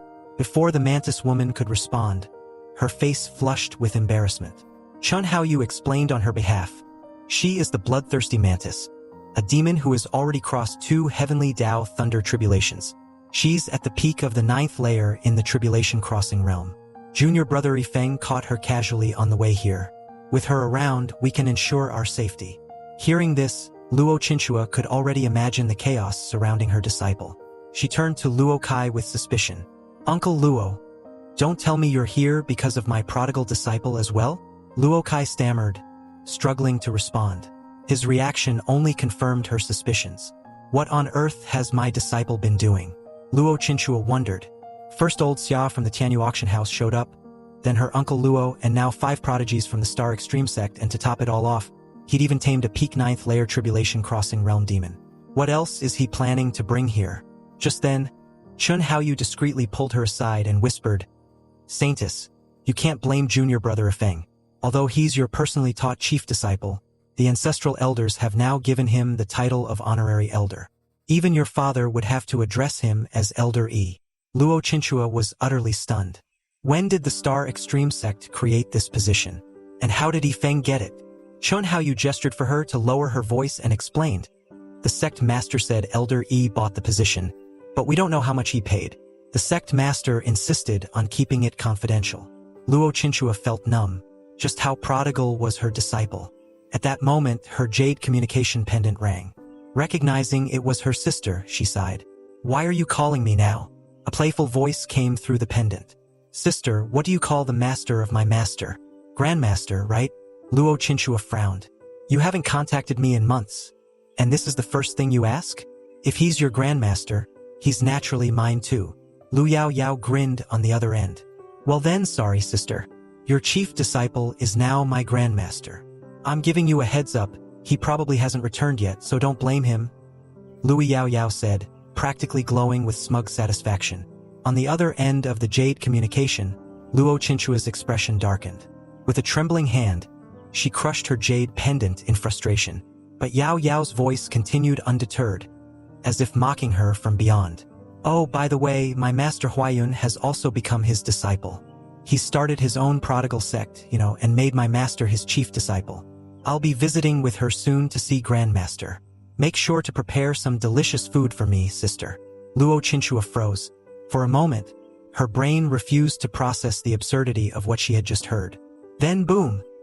A terrifying aura erupted from her, causing the nearby furniture to shatter into splinters. How could the Valley Master of the prestigious 10,000 Flower Valley and esteemed, unmatched figure become the disciple of someone still in the Qi activation realm? She clenched her fists, her voice trembling with disbelief. My good disciple, what in the heavens have you done? At this point, Luo Chinchua had no choice but to accept the chaos her prodigal disciple had unleashed. With a resigned sigh, she allowed Luo Kai and the core disciples to stay at her sect. However, she laid down her conditions firmly. You may stay, but don't expect a single resource or any assistance from me. Seeing the Saintess seething with barely contained fury, Xian Haoyu quickly intervened. Saintess, please don't worry. We don't need resources. We just need to stay alive. His tone was oddly humble, which only made Luo Chinchua feel worse. She waved him off. Fine. Old Xia, arrange something for them. With that, she turned on her heel and stormed away, leaving everyone else in awkward silence. Once the group dispersed, Old Bai cautiously approached Luo Chinchua. Miss, what exactly is going on here? Her head tilted back as she heaved a long, exhausted sigh. I don't know. The whole sect is in chaos. Let's just wait for Yifeng to return. Meanwhile, Old Bai scratched his chin, muttering to himself. After all this trouble, Yifeng, you'd better hand over a 9-leaf soul-returning herb when you're back. In a small town far away, Yifeng wandered along a dusty road, shivering inexplicably. What the hell? Why is it so cold in broad daylight? He grumbled, pulling his robe tighter. He had already inquired about the distance to the Star Extreme sect. It was over 300 kilometers away. If only he could fly a sword. But no, that wasn't happening. At this rate, it'll take me more than 20 days to reach the Star Extreme sect, let alone the Star Soul sect, he muttered. I need a solution. Just then, his wandering gaze landed on a fortune teller seated under a tattered canopy. The man's sign boldly declared, the greatest seer under heaven. Yifeng raised a skeptical eyebrow. Yeah, right. Probably a scam artist. What Yifeng didn't realize was that this fortune teller was, in fact, Zhou Tong, an elder from the Heavenly Secrets Pavilion. The man's true abilities were profound, though his shabby exterior made him easy to dismiss. Yifeng, half bored and half curious, decided to entertain himself and have his fortune read. Zhou Tong agreed immediately, but with one condition. Treat me to a meal first. The future runs smoother on a full stomach. They went to the nearest inn, and Yifeng generously ordered a feast. Zhou Tong ate heartily, chewing for a full half-hour before finally patting his belly in satisfaction. "All right, boy," he said, leaning back. "Let's get started. I'll need a drop of your fresh blood." Yifeng's suspicion deepened. "So predictable," he muttered. "What a fraud." Still, he complied, offering up a drop of his blood. Why not humor the old guy? Zhou Tong took the blood seriously, his hands trembling as he activated his heavenly mystery secret art. A faint, mysterious aura began to swirl around him. Then, out of nowhere crack, a bolt of heavenly thunder shot down from the sky, striking Zhou Tong and numbing his entire body. Yifeng stumbled backward, utterly stunned. What the hell just happened? This guy's not a fraud. He actually triggered my systems. Antivirus. Zhou Tong sat there, wide-eyed and trembling. His hair had been completely burned off, leaving his head as shiny as a polished gemstone. "Senior, I'm so sorry," Yifeng said hastily. "It's due to some special circumstances of mine that your soul was damaged." Zhou Tong blinked, his lips quivering. What was that overwhelming force? He had only intended to check Yifeng's fortunes for the next month. How had it nearly destroyed his soul? "Stay away from me," Zhou Tong finally croaked. "Let me recover first." Feeling guilty, Yifeng quickly rummaged through his belongings. "Senior, I happen to have a 9-leaf soul-returning herb. It should help you recover." Zhou Tong froze upon seeing the legendary herb. This is too precious for me. You'd better sell it to a 9th-grade alchemist." He then added earnestly, "Kid, let me give you some advice. If you don't have the strength to protect yourself, carrying something this valuable will only bring disaster." Yifeng was genuinely impressed. Not bad. The old guy's got principles, he thought. Since that's the case, I'll just give it to him as a token of my gratitude. Ignoring Zhou Tong's protests, Yifeng shoved the herb into his hands. "Just take it, senior. Don't worry about the value. If you don't eat it, I'll just use it to soak my feet." That last statement sent Zhou Tong into a coughing fit. "Soak your feet? Are you insane?" Realizing there was no way to refuse, Zhou Tong finally ate the herb. He chewed slowly, much like an old cow grazing in a field. Just then, Yifeng's system sent him an alert. Due to uncovering 2 hidden features, the host is rewarded 10,000 prodigal points, 100 9-leaf soul returning herbs, and 100 heavenly mystery secret art enlightenment pills. Yifeng nearly jumped in excitement. These hidden feature rewards are insanely generous. I wonder what else I can unlock. And these heavenly mystery secret art enlightenment pills sound extraordinary. An hour later, Zhou Tong finished chewing. He wiped his mouth, looking sheepish. "If the old guys at the Heavenly Secrets Pavilion knew I ate a 9-leaf soul returning herb like this, they'd probably beat me to death," he muttered. Yifeng, still concerned, laid out 5 more herbs. "Senior, if your soul isn't fully healed yet, don't be polite. Keep eating. Otherwise, I'll just use them to soak my feet." Zhou Tong's face twitched violently. This kid's absolutely insane. Moments later, the two found themselves soaking their feet in a basin infused with 9-leaf soul returning herbs. Yifeng leaned back, sighing contentedly. In life, one must enjoy every indulgence. Zhou Tong, though still internally cringing, nodded. "You're absolutely right, but I'm pretty sure my smelly feet don't deserve this level of luxury." Curious, Yifeng finally asked, "Senior, are you really an elder of the Heavenly Secrets Pavilion? Why would someone like you almost starve on the streets?" Yifeng asked, his curiosity piqued. Zhou Tong nodded solemnly. "Yes, I am who you think I am. I came to Maple Leaf City on a secret mission. You know how these things go." Seeing that Zhou Tong wasn't willing to elaborate further, Yifeng turned to his system, wondering if it could uncover Zhou Tong's secret mission. To his surprise, the system activated a new feature called Peering into the Heavenly Secrets. The criteria for activation had been met because Zhou Tong had tried to peer into Yifeng's destiny earlier. Yifeng's eyes lit up. I didn't expect to unlock another feature just like that. Old Zhou, you're my lucky star. To express his gratitude for Zhou Tong's unintentional help, Ifeng handed him 5 heavenly mystery secret art enlightenment pills. Zhou Tong stared in disbelief. You gave me 9-leaf soul-returning herbs to heal, invited me to soak my feet in them, and now this? Shouldn't I be the one thanking you? Ifeng grinned. Well, I can't exactly tell you that you helped me unlock system features. Can I? Suddenly, Zhou Tong's expression shifted as if he'd realized something. What did you just call that pill? Ifeng explained calmly. It's called the Heavenly Mystery Secret Art Enlightenment Pill. Unfortunately, it's only useful for insights into the Heavenly Mystery Secret Art. Unfortunate?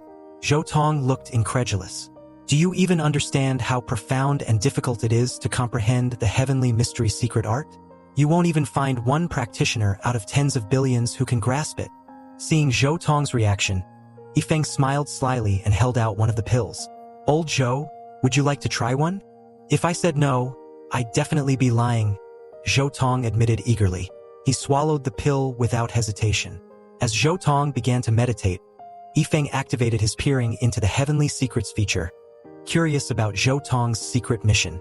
A second later, the system revealed the answer. Zhou Tong had been tasked by the Heavenly Secrets Pavilion Master to find the future saintess of the Heavenly Secrets Pavilion. Ifeng's eyes widened. That's a pretty hefty mission. Should I help him? Just as he pondered this, the system issued a new task. Recruit the saintess into the prodigal sect before Zhou Tong does. Ifeng couldn't help but smirk. System, you sure have a talent for stealing people away. Sorry, old Zhou, he muttered as he asked the system to locate the saintess. 20 minutes later, Zhou Tong emerged from his meditation, visibly enlightened.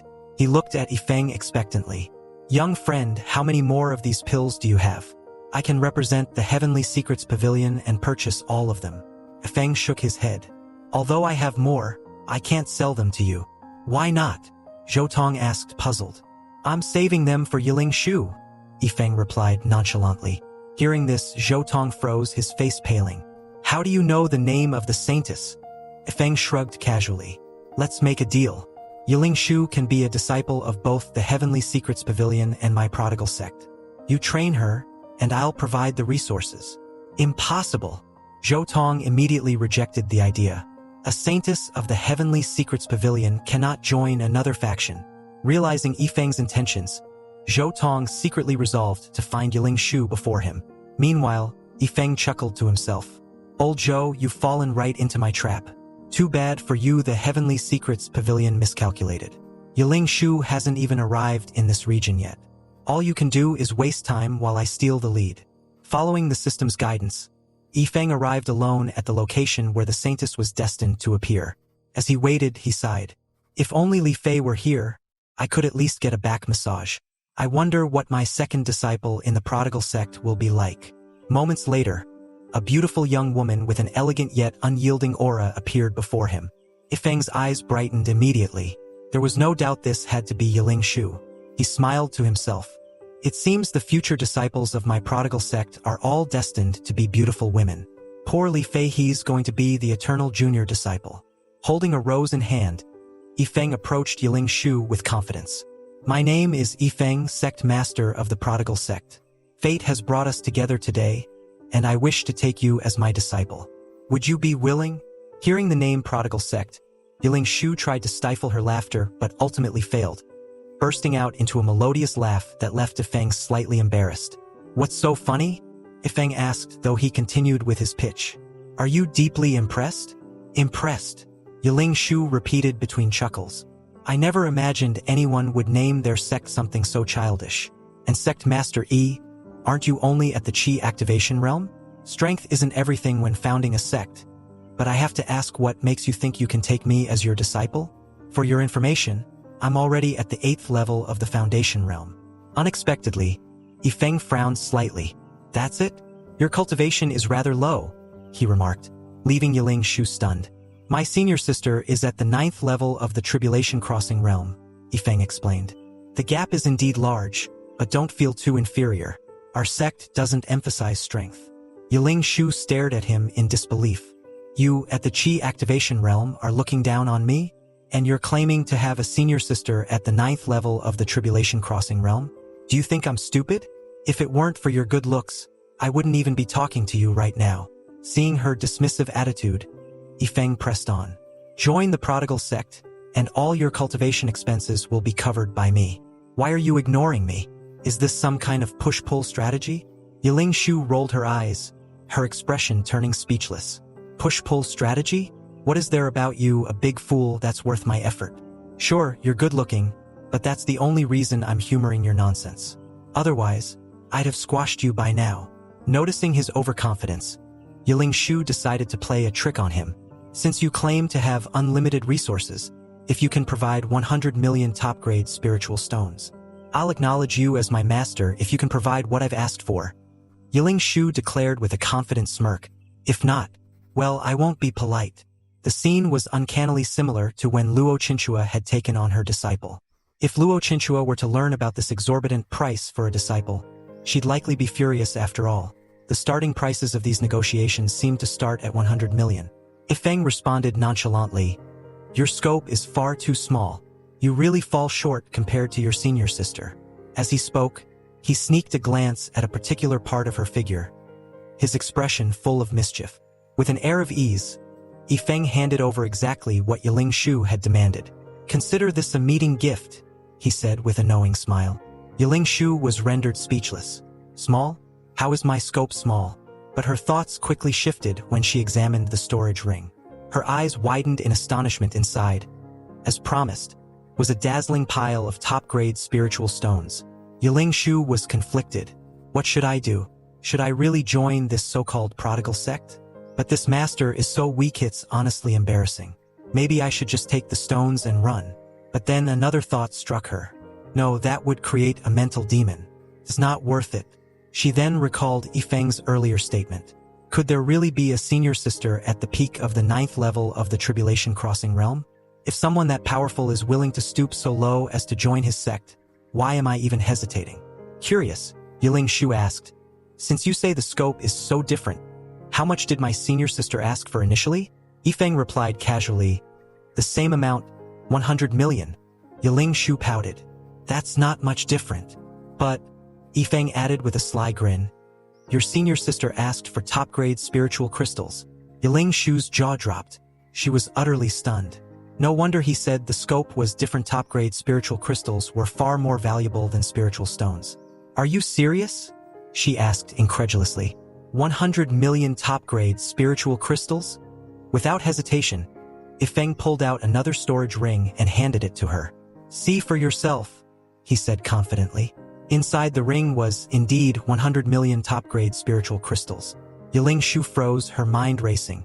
Then, without hesitation, she knelt down, returned the storage ring respectfully, and acknowledged Yifeng as her master. Disciple Yiling Shu greets master, she declared, officially joining the prodigal sect. At the same time, the system chimed in. Mission completed. Yifeng was rewarded with 30,000 prodigal points, 10,000 heavenly mystery secret art enlightenment pills, and 1 karma Dao pattern. The system's explanation followed. The karma Dao pattern can offset karma added to oneself when peering into the heavenly secrets. Feng was thrilled. This is amazing. What incredible rewards. Meanwhile, Yiling Shu watched him with a mixture of curiosity and confusion. Why is master always so goofy? Snapping back to reality, Yifeng turned to Yiling Shu and began to instruct her. Even though you've joined the prodigal sect, the sect doesn't have a physical location. You just need to remember your identity. Also, people from the Heavenly Secrets Pavilion are searching for you. You're their destined saintess. I won't stop you from joining them, as you genuinely have the talent for it. He then handed her the Karma Dao pattern and explained its effects. This will help you offset karma when peering into the heavenly secrets. Of course, he added with a smirk, it's not limited to the chest area. You can integrate it wherever you like. I just happen to prefer advantages. Yiling Shu rolled her eyes, but before she could say anything, Yifeng gave her another gift. 10,000 heavenly mystery secret art enlightenment pills. Take these. Use them when you hit a bottleneck in your cultivation. Afterward, come find me. I can't promise much, but the prodigal sect will always provide you with enough resources. Yiling Shu was stunned. Why is Master being so generous to me? She wondered. He's letting me be the saintess, giving me enlightenment pills and karma Tao patterns. What's his real identity? Could he be some mysterious power orchestrating a grand scheme across the continent? Though suspicious, she quickly composed herself. Master, I promise to take control of the Heavenly Secrets Pavilion and make it a subordinate force to the prodigal sect. Ifeng blinked in confusion. What do you mean, take control of the Heavenly Secrets Pavilion? That's not what I said. But before he could explain, Yiling Shu cut him off. Master, is senior sister holding a high position in some organization? Reluctantly, Ifeng nodded. Yes. Yiling Shu nodded knowingly. I knew it. She then asked him to tell her the whereabouts of the Heavenly Secrets Pavilion members.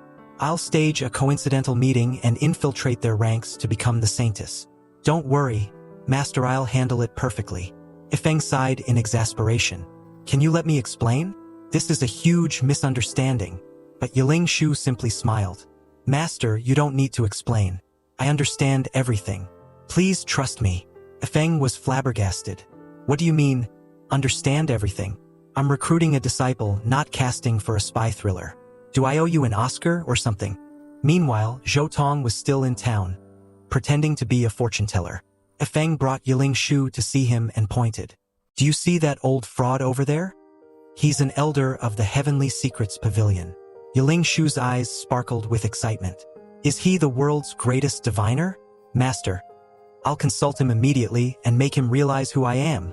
Before Ifeng could stop her, she dashed off, pausing only to assure him. Don't worry, Master, I won't let you down. Ifeng sighed in resignation. Fine, let her do whatever she wants. The Heavenly Secrets Pavilion can deal with the headache, not me. Yiling Shu greeted Zhou Tong enthusiastically, and within moments, Zhou Tong was laughing and eagerly leading her away. Ifeng watched in bafflement. Why is that old charlatan in such a hurry? Suddenly, Ifeng realized he'd forgotten to activate the prodigal sex communication and teleportation features for Yiling Shu. But by then, she was already gone, leaving him to sort it out later. Meanwhile, Zhou Tong was gleefully escaping the town with Yiling Shu. You think you can snatch our destined saintess from the Heavenly Secrets Pavilion? Found her first. What Zhou Tong didn't know, however, was that Yiling Shu had already become Ifeng's disciple. Later, Ifeng continued his journey, deciding to rest in a forest. He conveniently found a cave to settle in. Not long after, an old man and a young man arrived. The young man, unattractive and arrogant, was Zhang Hang, the young master of Mirror Moon Mansion. Beside him stood his protector, Old Pang. Old Pang could barely tolerate serving the arrogant and domineering Zhang Hang. If it weren't for the mansion lord's orders, he would have abandoned his role as Zhang Hang's protector long ago. His patience wore thin as Zhang Hang strutted ahead, loudly proclaiming, "We need to kill some magical beasts, otherwise, people will think I'm worthless." Old Pang internally scoffed. Worthless? You already are.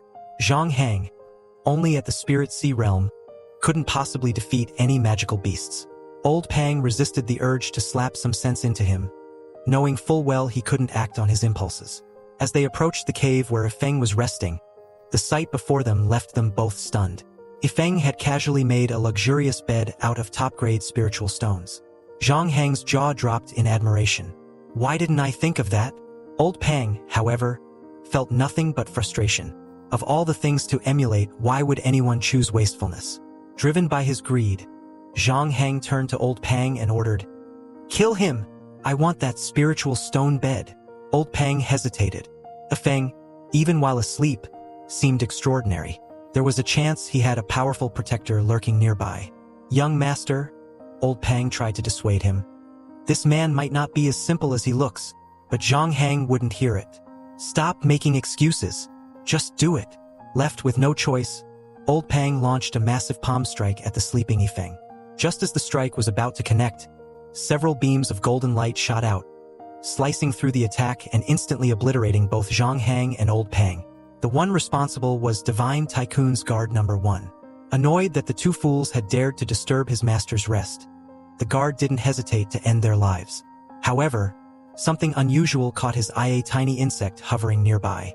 Upon closer inspection, he realized it was a mother and child bug, a rare insect capable of marking its target even through death. Intrigued, guard number 1 decided not to crush it. Instead, he allowed it to mark Yifeng, thinking that any trouble it brought would give him more chances to stretch his legs and protect his master. The next morning, Yifeng woke up feeling refreshed but slightly dissatisfied. Though the spiritual stone bed was luxurious, it was also hard and uncomfortable.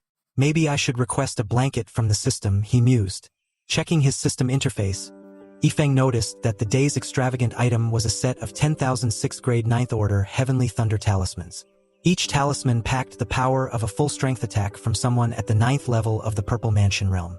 His prodigal points had also accumulated to over 140,000. Feeling it was time to power up, Yifeng used 99,000 prodigal points to break through to the peak of the Foundation realm's 9th level.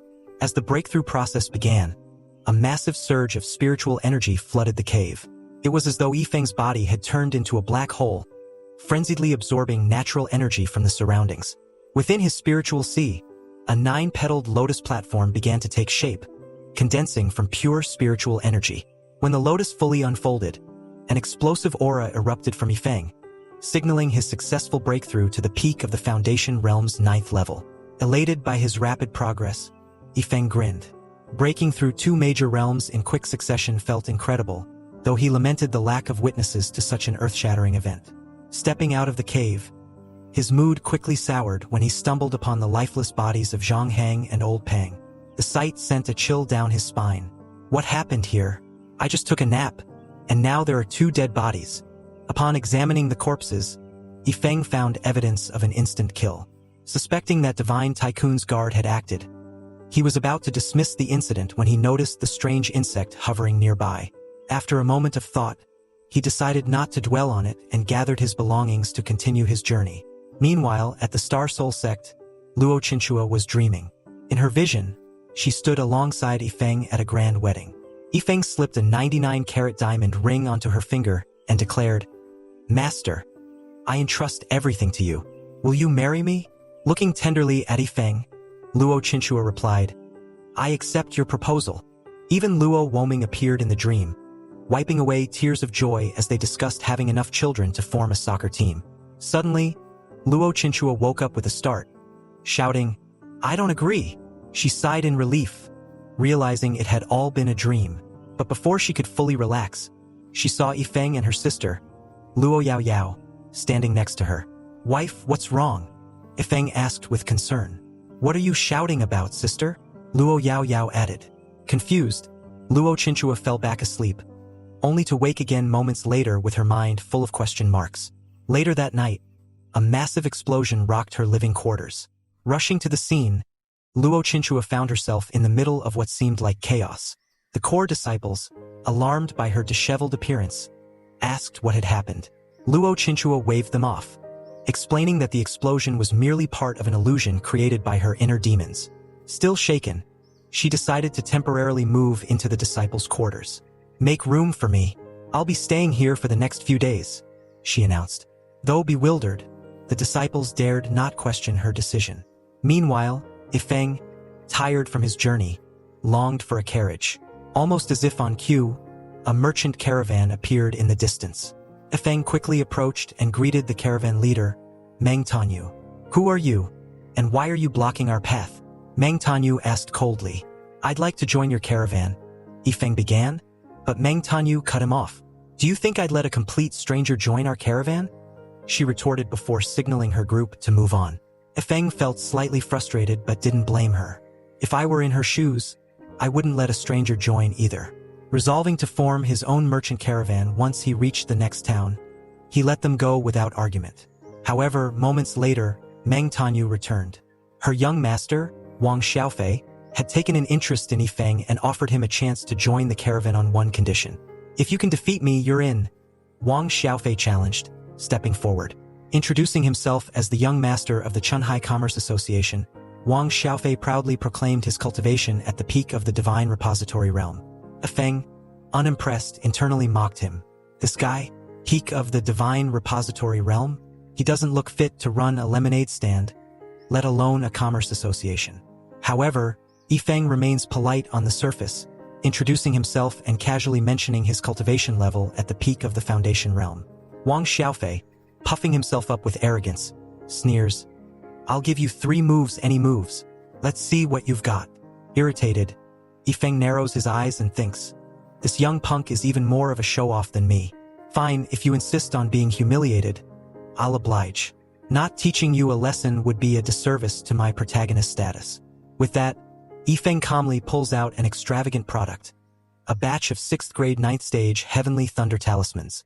Upon seeing the talismans, Meng Tanyu's expression changes instantly. She darts in front of her young master, shielding him while glaring at Yifeng with murderous intent. This was supposed to be a friendly spar. Regardless of the outcome, our young master would have allowed you to join the caravan. But pulling out something like that? Isn't that going too far? Noticing the misunderstanding, Yifeng raises his hands in a gesture of peace. Calm down. I was just having some fun. I had no intention of harming anyone. Meng Tanyu remains skeptical. Fun? Those talismans are clearly your trump cards. Who in their right mind would believe you're just playing around? Yifeng sighs, realizing her concern. All right, if you don't believe me, consider this a gesture of goodwill. With a casual flick, he tosses the talismans into the air. They explode in a dazzling spectacle, sending brilliant beams of golden light across the sky. Think of it as performance art, Yifeng remarks with a slight grin. The onlookers freeze in awe. Meng Tanyu's jaw drops. What the heck? Are you serious? Wang Xiaofei, however, is utterly captivated. Clapping his hands, he exclaims, "That's so cool. Do it again." Yifeng's casual demeanor begins to convince Meng Tanyu of his sincerity. To further dispel any lingering doubts, Yifeng retrieves another pile of talismans and hands them out to everyone in the caravan. "Here," he says cheerfully, "help me use these up. Let's put on a heavenly thunder feast. With so many of you here, it'll go faster. And don't worry, I'll reward you later." The caravan members exchange stunned glances, unable to believe their ears. Each of these talismans is worth 100 million low-grade spiritual stones, and Yifeng is handing them out like candy. Meng Tanyu's mind races. Who is this guy? Could he be more powerful than our young master? Wang Xiaofei, meanwhile, leans in and asks, "Are you sure it's okay to just throw these around?" Yifeng gives him a confident thumbs up. "Of course, just throw them." Under Yifeng's direction, everyone begins hurling the talismans into the sky. The resulting explosions are deafening, shaking the ground and sending shockwaves rippling through the area. Birds scatter in panic, and a moment later, a massive dark crater forms where the talismans detonated. The caravan members stare at the destruction in stunned silence. They've just collectively squandered talismans worth billions of spiritual stones, and the sheer absurdity of it leaves them speechless. Wang Xiaofei, on the other hand, is ecstatic. Turning to Meng Tanyu, he grins and declares, "When I get back, I'm telling my father about this. Everyone who ever called me wasteful needs to see this. Compared to him, I'm practically frugal." Meng Tanyu massages her temples, groaning. "Young master, stop it. Do you want to bankrupt us? At your age, you should be learning good habits, not bad ones." Watching their exchange, Yifeng smirks, misunderstanding the situation. Are these two flirting? How shameless. Meng Tanyu grabs Wang Xiaofei by the cheeks, scolding him for his antics. But before the argument can escalate, moments later, more caravan members announce their resignations. With their newfound wealth, they no longer see the need to continue working. In just a few minutes, the merchant team dissolves entirely, leaving only Meng Tanyu, Wang Xiaofei, and a single carriage. Feeling a pang of guilt, Yifeng scratches the back of his head. "I had good intentions," he says awkwardly, "but it seems I caused a mess instead." The system suddenly chimes in. "Congratulations. Host has earned 200 prodigal points and unlocked a recipe for the blood ginseng pill." Yifeng sighs in relief but still turns to Meng Tanyu with an apologetic look. "I didn't mean for things to end like this. Honestly, I was planning to give them 100 million top-grade spiritual stones, but it seems like 10,000 was enough to cause chaos." Meng Tanyu's face turns red with anger. If you'd given them 100 million, would there even be a need for a merchant association anymore? What is wrong with you? Watching her nearly cough up blood in frustration, Yifeng can't help but think, maybe I should keep my generosity in check next time. Yifeng doesn't know what to do next. He turns to Meng Tanyu and asks what kind of rare and valuable materials might be required to heal him. To demonstrate his sincerity, Yifeng begins displaying an array of treasures from his storage ring. However, none of the items seem to be useful for Meng Tanyu's injury. The The spectacle leaves both Meng Tanyu and Huang Xiaofei completely stunned. Among the treasures Yifeng reveals are the 9-leaf soul-returning herb, golden silkworm, star shining stone, great demon fairy blood, enlightenment pills, sword heart advancement fragments, and even the heavenly mystery secret art enlightenment pill. Huang Xiaofei's jaw practically drops as he recognizes these legendary items, treasures most people only hear about in ancient myths. Meng Tanyu, on the other hand, starts to suspect that Yifeng is simply showing off. Frustrated, Yifeng searches through his treasures, but finds nothing that can make a difference. After a while, both Meng Tanyu and Huang Xiaofei are convinced. This guy isn't here to heal anyone, he's just flaunting his wealth. Finally, Yifeng asks Meng Tanyu directly, "What kind of pill would be effective for your recovery? Just name it. I'll take full responsibility for your condition." Meng Tanyu hesitates but eventually suggests, "An 8th grade blood ginseng pill with at least 5 patterns would be sufficient." Yifeng freezes. Blood ginseng pill? He suddenly remembers the recipe he recently obtained and quickly instructs the system to start crafting pills using his prodigal points. The system begins opening jars, and after 80 attempts, Yifeng finally obtains 10 9-pattern 8th grade blood ginseng pills. Finally, Yifeng cheers, delighted by the success. However, when he realizes it cost him 8,000 prodigal points, he can't help but wonder about the items he didn't get from the failed attempts. Suspicious, he confronts the system. "You're not secretly pocketing my rewards, are you?" The system responds evasively, claiming ignorance. Meanwhile, Huang Xiaofei feels Meng Tanyu is being a bit unreasonable. "Yifeng just likes to show off a little, there's no need to make things difficult for him," he whispers. Meng Tanyu thinks it over and decides to let it go. As Yifeng continues bickering with the system, Meng Tanyu approaches and says, "Young man, it's fine. Blood ginseng pills are a thing of the past, they've been lost to history. I was only joking." But Yifeng smiles and casually pulls out one of the freshly crafted pills. "Don't worry, I've got it." Meng Tanyu is dumbfounded. "What? That's a blood ginseng pill? And it has 9 patterns." Yifeng innocently hands him the pill. "Stop standing there in shock. Hurry up and take it." Meng Tanyu hesitates, overwhelmed by the pill's value. "I can't. Even if I sold myself, I couldn't afford such a precious item," he says. Yifeng scoffs. "Precious? You call this crappy pill precious? Seriously?" Both Meng Tanyu and Huang Xiaofei are left speechless. "Crappy? This is a 9-pattern blood ginseng pill, a legendary item. Is he serious?" Huang Xiaofei ponders aloud. "I guess he has a point. A pill's value depends on who holds it. In Yifeng's hands, even a 9-pattern pill seems worthless." Seeing Meng Tanyu hesitate, Yifeng shrugs and does the unthinkable. He feeds the pill to his horse. The horse happily eats it, clearly pleased with its new fortune. Watching this, Meng Tanyu's heart aches with regret. "How could you waste it on a horse?" Meng Tanyu blurts, his face a mask of distress. Moments later, the system notifies Yifeng of a reward. 3,000 prodigal points gained. Yifeng grins mischievously. "I may have spent 8,000 prodigal points to get these pills, but I'm already making a profit." Ignoring the horrified looks on Meng Tanyu and Huang Xiaofei's faces, Yifeng feeds the horse another pill, earning yet another reward. "Can you stop being so wasteful?" Meng Tanyu cries, his voice cracking. Yifeng pays no attention to their protests, fully indulging in his spendthrift ways.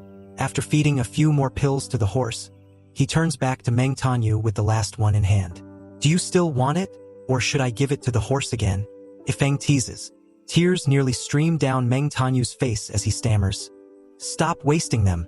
I'll take it." Finally accepting the pill, Meng Tanyu swallows it and is surprised to find it not only effective but also delicious. Huang Xiaofei leans over and whispers, "Meng Tanyu, you've become the very kind of person you used to despise." Once again, Yifeng's extravagance earns him another 3,000 prodigal points and an additional 1,000 9-pattern blood ginseng pills.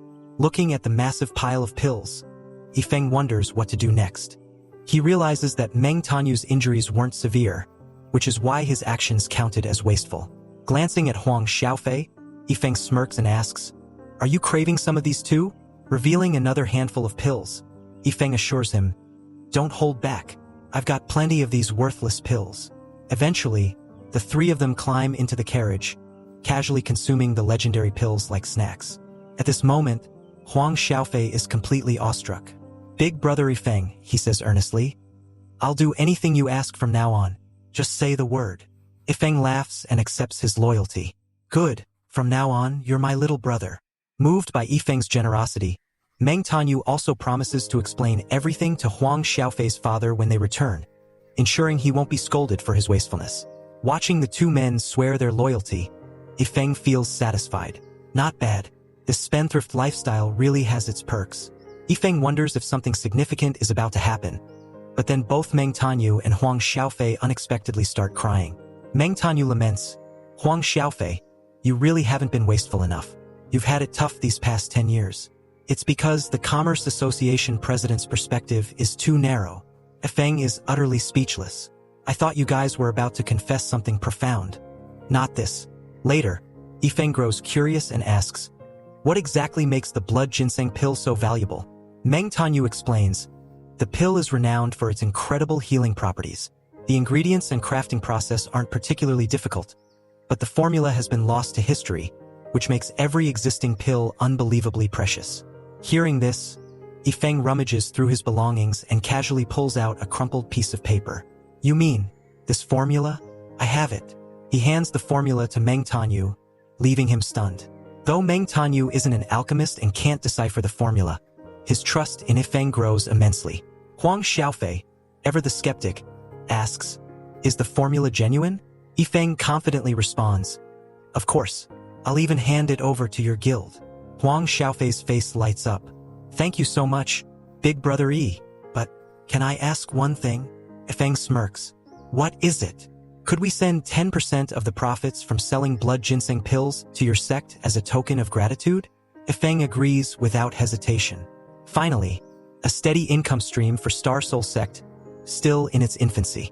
I've been working hard for the sect's future, and this is a good start. After sealing the deal, Yifeng prepares to take both Meng Tanyu and Huang Xiaofei to visit his sect. Oh, by the way, Yifeng adds, how much for all these goods? Just get rid of them, I'll buy it all. Keeping them is such a waste of time. And with that, they set off on Meng Tanyu's flying sword. Huang Xiaofei, now more intrigued than ever, starts to wonder aloud about what Yifeng's sect might be like. After traveling for a while, they arrive in a small town to rest. For the first time in days, Yifeng gets to sleep in a proper bed. Despite Meng Tanyu's ability to fly with his sword, the journey to Star Soul sect will still take 3 days. Meanwhile, in another room, Huang Xiaofei finishes a call with his father, the chairman of the Chunhai Commerce Association. Meng Tanyu anxiously asks, how did it go? Huang Xiaofei grimaces. Bad news. My father doesn't believe us and thinks we've been deceived by this young Master Yi. At the headquarters of the Chunhai Commerce Association, Chairman Huang Dihai furiously listens to his son's report. Young Master Yi? The chairman scoffs. They've gone mad, trusting someone like that. He immediately orders Old Meng, also known as Meng Haifeng, to retrieve his son and the others. Bring them back. No excuses. The chairman growls. Old Meng assures the chairman that he'll handle it personally. Back in the town, Yifeng's system alerts him to a new acquisition. 10,000 battle holy body fragments, a type of incredibly powerful battle physique. The system explains the battle holy body grows stronger as it endures life or death battles. The more injuries sustained, the greater its power, and it even allows for the comprehension of powerful martial techniques during combat. Yifeng is stunned. Is this thing really that powerful? System, can we negotiate? Let me use these fragments for myself just this once. The system immediately rejects him. Even though the battle holy body is strong, it's not worthy of you. Don't concern yourself with such a trashy physique. Yifeng is flabbergasted. Trashy? You call this trashy? Who am I supposed to give it to? Then, as he contemplates, Yifeng joins Meng Tanyu and Huang Xiaofei for breakfast. The warm hospitality reminds Yifeng of Li Fei, sparking an idea. Since I gave the sword intent fragments to Li Fei, maybe giving the battle holy body to Huang Xiaofei isn't such a bad idea, Yifeng muses. A sly grin spreads across his face as he sits down. Huang Xiaofei, what do you think of cultivators who lead the charge in battle? Huang Xiaofei looks startled but replies, even though I'm a bit of a playboy and don't focus much on cultivation, I respect those kinds of cultivators. Meng Tanyu chimes in. It's not that the young master doesn't work hard. It's just that his talent and bone structure are really not great. It can't be helped. Yifeng quickly asks the system, Does the battle holy body have any requirements for talent or bone structure? The system responds, none at all. As long as the user keeps fighting life or death battles, their power will grow exponentially. Ifeng thinks to himself, you call it trashy, but the description sounds amazing. Smiling, he turns back to Huang Xiaofei. Would you be willing to become a cultivator who leads the charge in battle? Huang Xiaofei freezes. Big brother E, you're joking, right? Don't play with my life. I may not be good in battle, but I'm first-rate at running away. Ifeng looks skeptical. Are you being serious? For some reason, Huang Xiaofei feels uneasy under Ifeng's gaze. Ifeng then starts telling a story. Once upon a time, a handsome man had 10,000 sword intent fragments. Instead of using them himself, he found a fat guy who absolutely despised sword cultivation and made him integrate the fragments. He pauses for dramatic effect before continuing. Now, the same handsome man has the battle holy body, and instead of using it himself, he wants to give it to someone who can't fight but is first-rate at running away. Huang Xiaofei's face turns pale. Just say my name already. Panicking, he bolts from the room. Ifeng shakes his head and turns to Meng Tanyu. It's up to you now. Without hesitation, Meng Tanyu accepts the battle holy body on Huang Xiaofei's behalf. Moments later, Huang Xiaofei bursts back into the room, clearly distressed. If my father finds out I have this physique, he'll force me onto the battlefield. Meng Tanyu doesn't budge. This is a rare opportunity for you to grow and change, young master. Huang Xiaofei groans. I don't want anything to do with the battle holy body. I don't want life or death battles. Ifeng watches the scene unfold, smirking to himself. Well, this is going to be fun. Meng Tanyu restrained Huang Xiaofei, tying him up and smacking him hard on the buttocks several times. Young master, you really don't know what's good for you. How could you refuse such an opportunity? Seeing this, Ifeng chuckled and said, Hold him steady for me. Meng Tanyu grinned. No problem, young master E. Ifeng then donned a professional white coat, the atmosphere suddenly resembling that of a delivery room rather than a cultivation session.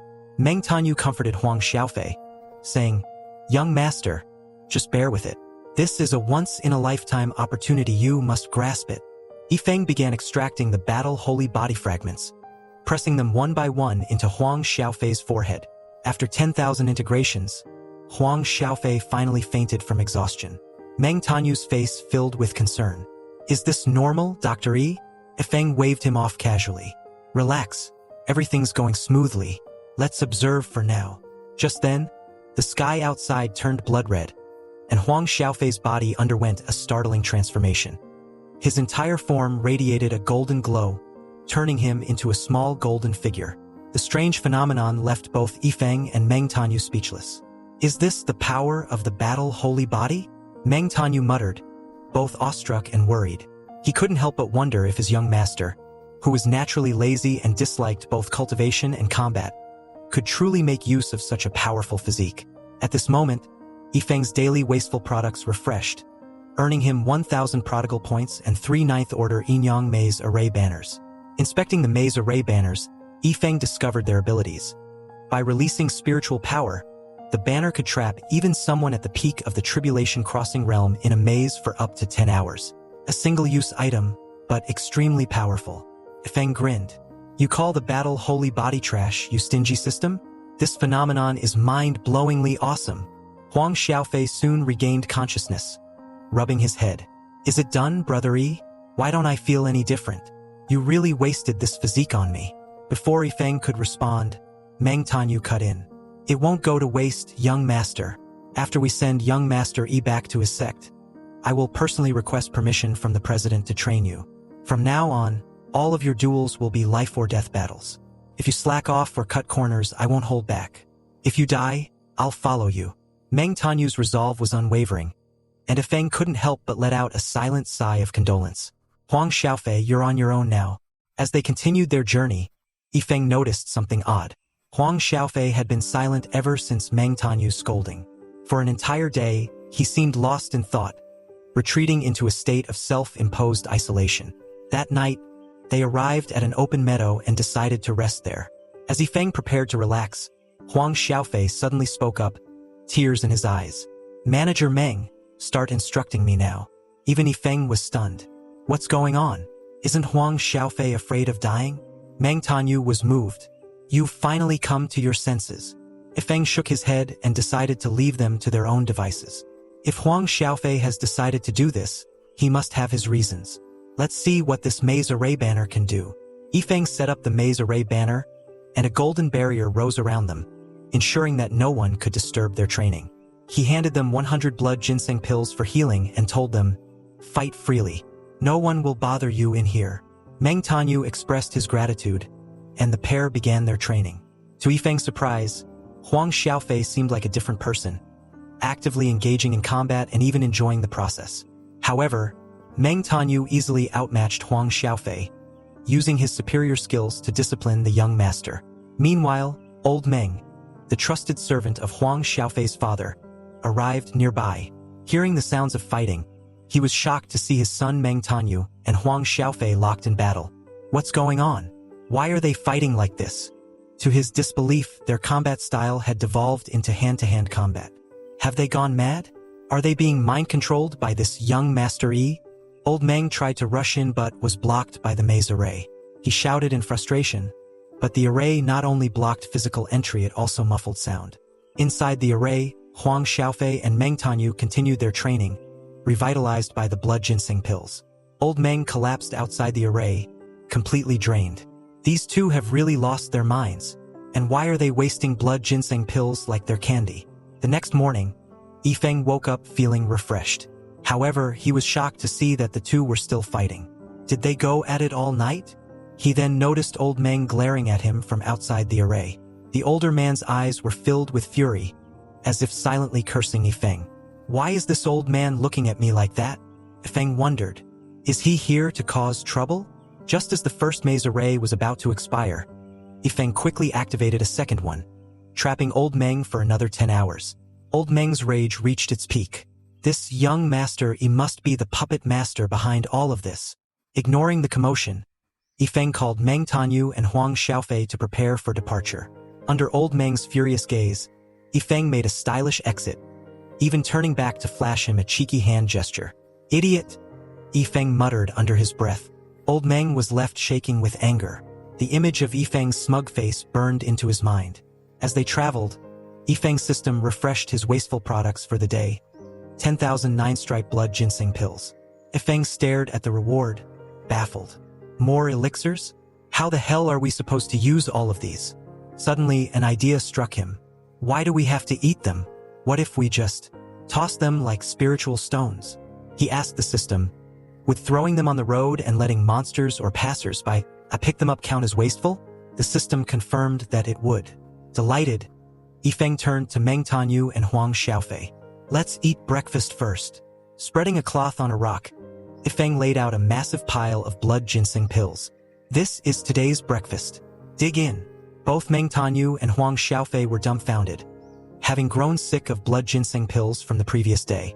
Seeing their hesitation, Yifeng grinned slyly. What are you waiting for? Eat. Don't disrespect me now. Reluctantly, the two began gorging themselves on the pills. For an hour, they consumed the legendary elixirs until they were utterly stuffed. Yifeng, watching them with satisfaction, thought, this is how you waste extravagantly. Yifeng clapped his hands, signaling the next stage. That's enough breakfast. Since you're full, it's time for some exercise. I still have over 9,000 of these pills left. Housekeeper Meng, keep guiding us with your sword skills. Huang Xiaofei, help me toss these blood ginseng pills one by one. Huang Xiaofei's jaw dropped. Brother Yi, is this really okay? If someone picks them up, it could affect our association's blood ginseng pill sales. Plus, these are 9-stripe elixirs. Yifeng sighed, shaking his head at Huang Xiaofei's naivety. For a young master of a business association, your business acumen is sorely lacking. Sure, these are 9-stripe elixirs, but there are only 9,000 of them. The mystical heaven continent is massive. How could a handful of pills affect the market? And let's be honest, even with the recipe, could your alchemists actually make 9-stripe blood ginseng pills? And even if they could, how many people could afford them? The real moneymakers are still the 5, 6, and 7-stripe pills. Plus, Yifeng continued with a smirk, the more pills we toss out, the bigger the advertisement. When people see or hear about these, demand will skyrocket. We can control the quantity and create artificial scarcity, driving prices up. In the end, we'll make more money by selling fewer pills. Huang Xiaofei knelt down in admiration. Brother E, you're a genius. I've learned so much. With their discussion settled, the group traveled for another day. Huang Xiaofei and Meng Tanyu, as expected, were gearing up for another all-nighter of training. Feng, however, was a bit annoyed. Despite spending all the elixirs, he only earned a few prodigal points and no additional rewards. As he looked at the two training enthusiasts, he decided to do something nice for them. Fine, Feng muttered. I'll keep watch for you two tonight. The system, however, reminded him, you can sleep peacefully. If there's any danger, the prodigal divine tycoon's guard will protect you. Guard 1, overhearing this, was thrilled. Finally, another chance to stretch my legs. Feng frowned, rejecting the offer. I'm not useless, you know. If I relied on you for everything, I'd feel worthless. He sighed, mumbling to himself. I didn't farm infinite prodigal points with those jars before because I didn't want to become a soulless, wasteful machine. This life is about enjoying the process while earning prodigal points, not just mindless farming. Meanwhile, old Meng, who had been tracking his son and young master, finally realized that the array flags had disappeared. He used a blood spirit jade to sense their location and started heading toward them. Along the way, he stumbled upon something shocking: blood ginseng pills glowing with golden light, scattered all over the road. These are real, old Meng whispered, stunned as he picked one up to examine it. 9-stripe blood ginseng pills. Everywhere. As he continued collecting them, his anger surged. Which prodigal idiot did this? These are priceless treasures. By the time he had gathered 500 pills, he was seething. Over 2,000 pills had been crushed underfoot or left broken. I can't believe this.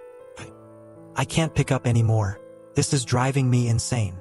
By morning, Feng, who had intended to keep watch, had fallen asleep. When he woke up, the first thing he saw burned his eyes. Huang Xiaofei was hugging Meng Tanyu tightly, and the older man seemed to be enjoying it. Feng groaned. This is way too much.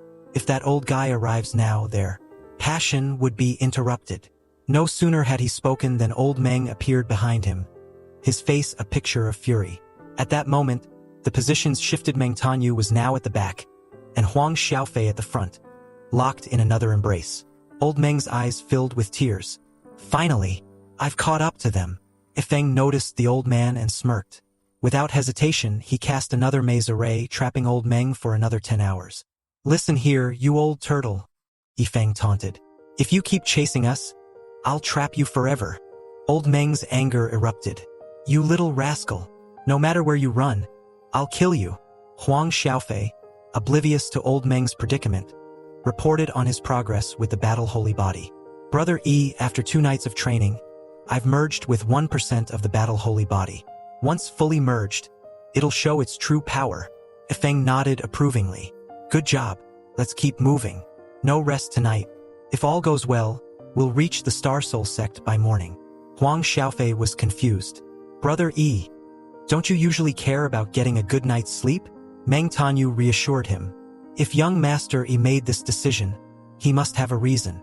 As they continued their journey, Feng checked the system's latest wasteful product, a heavenly tier high-level skill book called Demon Suppressing Treasure Record.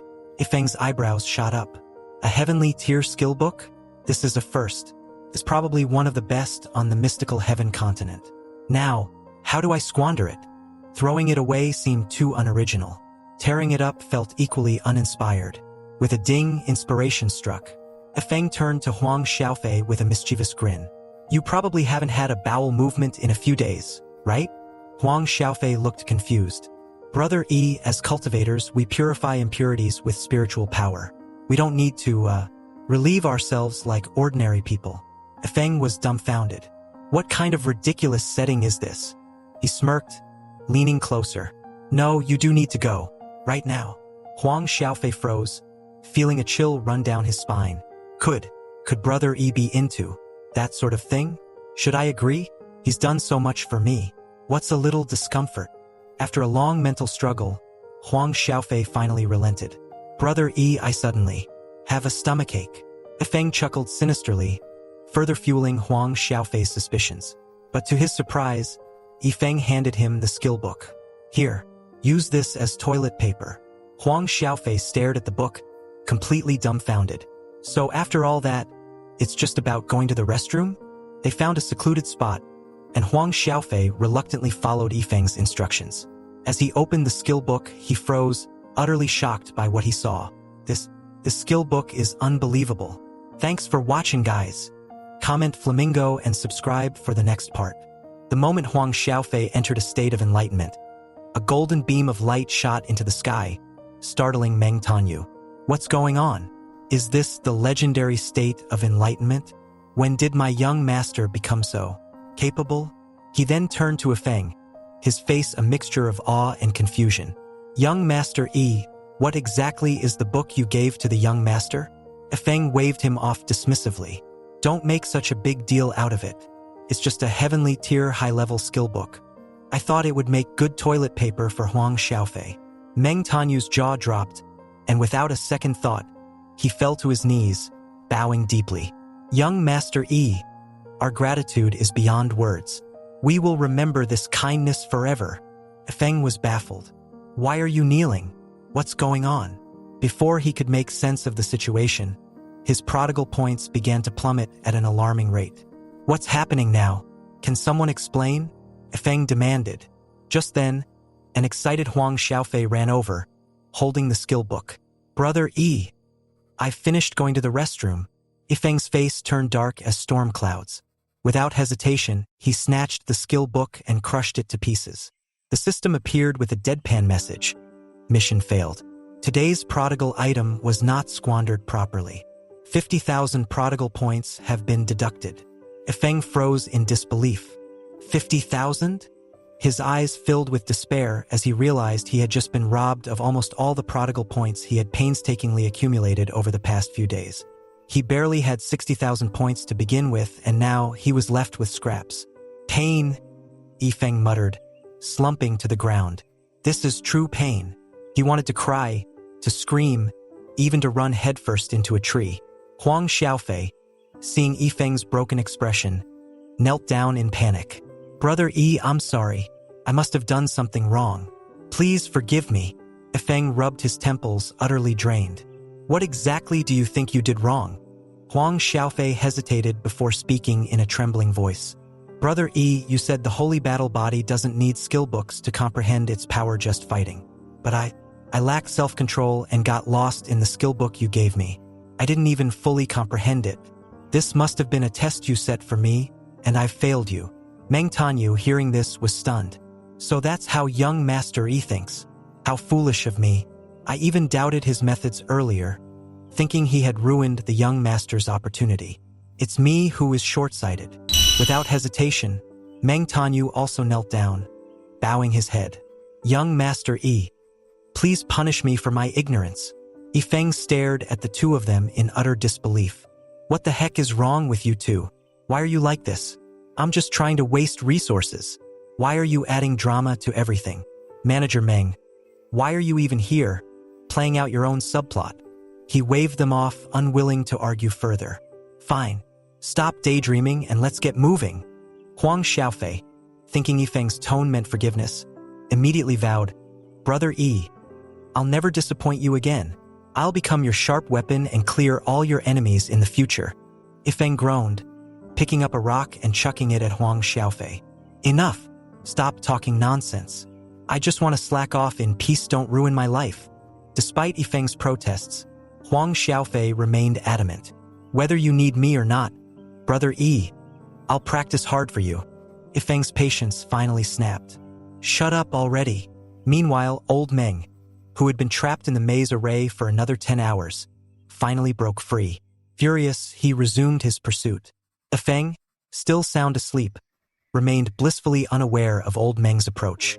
Meng Tanyu, flying on his sword, was carrying Yifeng and Huang Xiaofei. As they neared the Star Soul sect, Meng Tanyu felt an oppressive pressure in the air. The Star Soul sect really does have powerful figures, he murmured. Huang Xiaofei, meanwhile, was brimming with excitement. I can't wait to see the legendary grandeur of the Star Soul sect. However, when they arrived the next morning, their enthusiasm evaporated. The gates of the Star Soul sect were covered in cobwebs, the grounds eerily silent. Both Meng Tanyu and Huang Xiaofei felt their hearts sink. Where's the grandeur you promised? Huang Xiaofei asked, his voice laced with disbelief. Yifeng ignored their complaints and opened the main gate, only to be greeted by a murderous aura. Standing before him, with her sword pointed at his neck, was his beautiful master, Luo Qianxue. Yifeng forced an awkward smile. "Master, I'm back." Luo Qianxue's eyes burned with fury. "You finally remembered to return?" Seeing her menacing expression, Yifeng panicked. "What did I do to provoke her?" He hastily called for help. "System, I'm in danger. Where is the Divine Tycoon's guard?" The system responded nonchalantly, "Host, please remain calm. This is a minor misunderstanding. Try to win her over. The Divine Tycoon's guard will not intervene this time." Yifeng nearly screamed. "What do you mean it's just a misunderstanding? She's about to kill me." Before Luo Qianxue could act, Luo Kai and several others rushed over, shouting, "Sacred Lady, please show mercy." Yifeng blinked in confusion. "Wait, why are they here?" Luo Qianxue glared at him. "Do you even understand what you've done, Yifeng? You've truly outdone yourself this time. Not only did you bring back the Star Extreme Sect's 5 core disciples and an elder, but you also managed to deceive a tribulation-crossing realm demonic beast into following you here." Her gaze shifted to Meng Tanyu and Huang Xiaofei. "And who are these two? Don't tell me they want to join the sect as well." Before Yifeng could respond, Meng Tanyu and Huang Xiaofei frantically shook their heads. No, we're just passing through."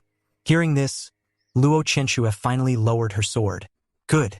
If they're not joining, I'll spare you for now." With her anger subsiding, Old Bai and Old Xia, who hadn't been seen in a while, took the opportunity to step forward, showering Yifeng with concern. "Young Master Yi, are you injured? Let us take a look." Meng Tanyu and Huang Xiaofei, meanwhile, were utterly stunned. "Why is this big shot here too?" Old Xia noticed their expressions and tilted his head. "Do you two know me?" Meng Tanyu was stunned. "How could we not know you, the owner behind the renowned Tianyu auction house?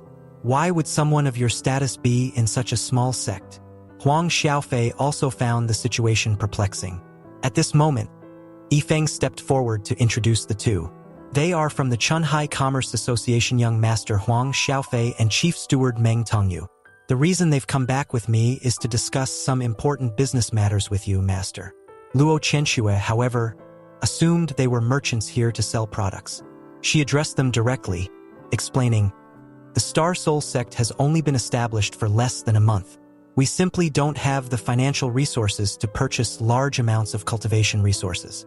I think it's best we forget about any collaboration." However, upon hearing her speak of financial limitations, Meng Tanyu and Huang Xiaofei were both at a loss for words. "You call this lacking financial resources?" Meng Tanyu thought incredulously. "Are you even aware of your disciples' extravagant spending habits?" At this time, Huang Xiaofei clarified, "We're not here to sell products, Sacred Lady." He then produced the recipe for the blood ginseng pill. After a few moments of explanation, Luo Qianxue finally understood why Huang Xiaofei and Meng Tanyu had come. The thought of having exclusive rights to sell the long-lost blood ginseng pill filled her with excitement. However, she also felt a pang of conflict. After all, she hadn't established the sect for the purpose of making money.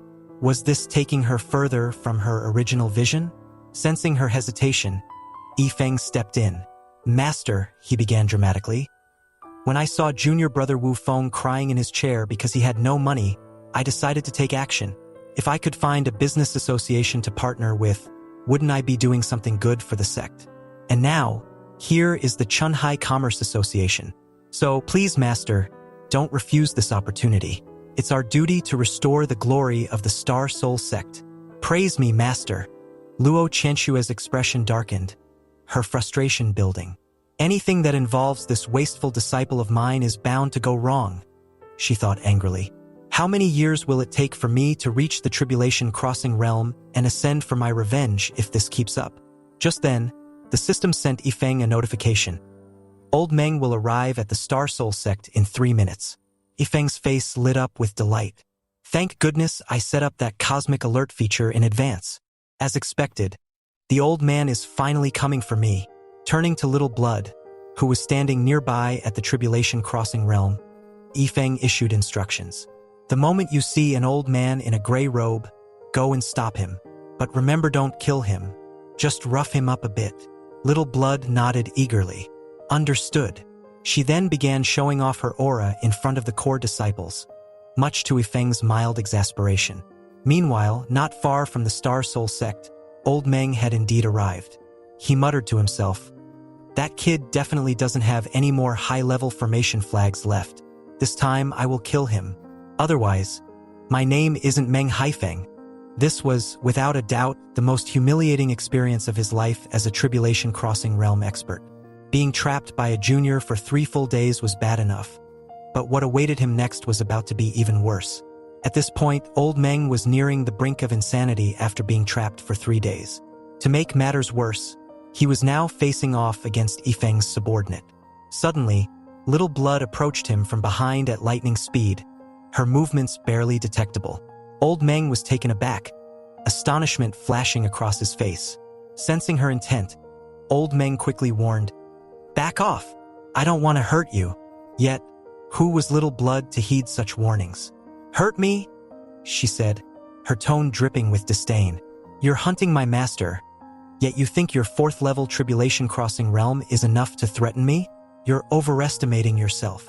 Old Meng froze for a moment, his mind spinning. "Master? What kind of monstrous entity are you serving?" Unfazed, Little Blood ignored his hesitation and moved into action, unleashing a flurry of attacks that left Old Meng overwhelmed and defenseless. His groans of frustration echoed as he struggled to endure her relentless onslaught. "You dare go after my master?" she sneered, her tone as cutting as her strikes. "I've survived 2 heavenly Tao Thunder tribulations. If I can't deal with someone like you, I'd lose face before my master. Don't worry, though he doesn't want you dead. He just wants you to behave." With a smirk of satisfaction, Little Blood dealt a few more finishing blows. Finally, she stood over the battered Old Meng and declared, "The master said I can teach you a lesson until you wouldn't even recognize yourself in the mirror." Old Meng's groans of protest and exasperation reverberated through the area, the sounds carrying far and wide. Meanwhile, Huang Xiaofei was speaking to his father via a communication talisman, learning that Old Meng had been trying to track them down for days. Confused, Huang Xiaofei said, "I haven't seen Old Meng at all. What's going on?" His confusion deepened when his father revealed that Old Meng had sent out a distress call and was now on the verge of being defeated. Startled, Huang Xiaofei rushed over to Yifeng, who was still engrossed in a discussion with Meng Tongyu about their collaboration. "Brother Yi," Huang Xiaofei called out, panic clear in his voice. "Have you seen an old man in a gray robe these past few days?" Yifeng replied nonchalantly, "Of course. Isn't he the guy who's been chasing you? You really need to work on hiding your tracks better. If it weren't for me trapping him, he would have killed you by now." "No need to thank me." Huang Xiaofei's face turned pale. "Brother Yi, that's a huge misunderstanding. Please call back the person you sent after him. That old man in the gray robe is not an enemy, he's Meng Tongyu's father." Yifeng froze, stunned by the revelation. "Oh no," he muttered, his tone laced with dread. Meng Tongyu, equally confused, stammered, What are you talking about?" Just then, a figure descended from the sky in a flurry of dust and smoke. When it cleared, Old Meng lay battered and bruised, barely clinging to consciousness. Weakly, he called out for help. Before anyone could react, Little Blood landed beside him, placing a foot on his chest to pin him down. "Master, I've brought him back. Did I do well this time?" she asked, a hint of pride in her voice. Yifeng and the others were utterly dumbfounded, unsure of how to respond to the bizarre scene unfolding before them. Meng Tongyu snapped out of his stupor first. Rushing to his father's side, he yelled, "Father, are you all right?" His voice cracked with emotion as he dropped to his knees beside Old Meng, whose mumbled words were barely coherent. Moments later, Old Meng's head tilted to the side, and he fell silent, as if unconscious. Meng Tongyu's expression crumpled in grief. "Father!" he cried, his voice filled with despair. "I never thought I'd witness such a tragedy so soon." Beside him, Huang Xiaofei looked equally horrified, clutching his head in disbelief. Yifeng, meanwhile, stood frozen, unsure how to defuse the situation. While Little Blood fidgeted awkwardly, her face tinged with embarrassment. Fortunately, old Meng wasn't seriously injured. After a few hours of recuperation, he was able to sit up and listen as Huang Xiaofei explained the misunderstanding. Yifeng approached old Meng with an apologetic expression. "Senior Meng, I'm truly sorry for this mishap. I thought you were an enemy out for revenge, especially since I noticed you following Huang Xiaofei and muttering to yourself." Old Meng let out a tired sigh, waving a hand dismissively. "It seems we're both at fault. I should have made my intentions clearer. I didn't expect that young Master Yi was actually protecting my son and the young master all along." At that moment, old Xia stepped forward, his calm voice cutting through the room. "Old Meng, it's been a long time. I hope you've been well." Old Meng froze, startled to see him. "Boss Xia? Why are you here?" With a faint smile, old Xia replied, "Don't call me boss anymore. I'm no longer involved in running the Tianyu auction house. I've retired and become an elder here at the Star Soul sect. After a lifetime of hard work, I thought it was time to find a quiet place to settle down." Hearing this, old Meng was utterly stunned. The former head of a top-tier auction house was now an elder? It was almost unthinkable. Seizing the opportunity, old Xia took on the role of mediator. "If your commerce association is interested in collaborating with the Star Soul sect, let me introduce you properly. Behind me is the sect master of Star Soul sect, Luo Chenxue. She also happens to be the daughter of Luo Woming, the sect master of Star Extreme sect." He gestured toward the others. "And these are core disciples of the Star Extreme sect. I'm sure you're aware of what their presence signifies." The core disciples gave a brief, polite greeting to old Meng and his party, their demeanor calm and collected. Old Xia continued his introductions, naming Tianhong, Luo Kai, and finally Little Blood, a great demon who stood among them. Meng Tongyu was left speechless. Each of these individuals carried incredible weight, their reputations and strength unquestionable.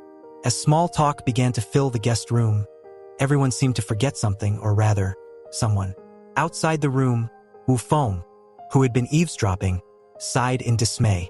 "I was the third disciple to join the sect, and yet no one remembers me." Meanwhile, old Meng was still reeling from the detailed introductions. He had never imagined that this seemingly small and inconspicuous sect could boast such an impressive lineup. The backing of the Star Extreme sect alone was significant, but clearly, there was much more to the Star Soul sect than met the eye.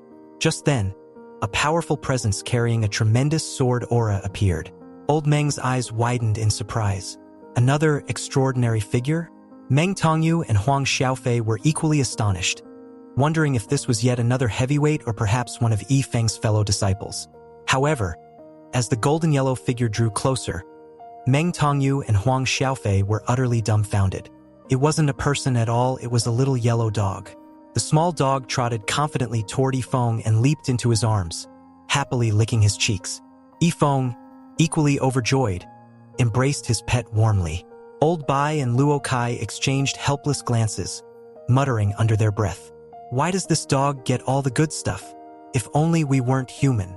Yifeng ignored them, laughing as he began to feed Little Yellow.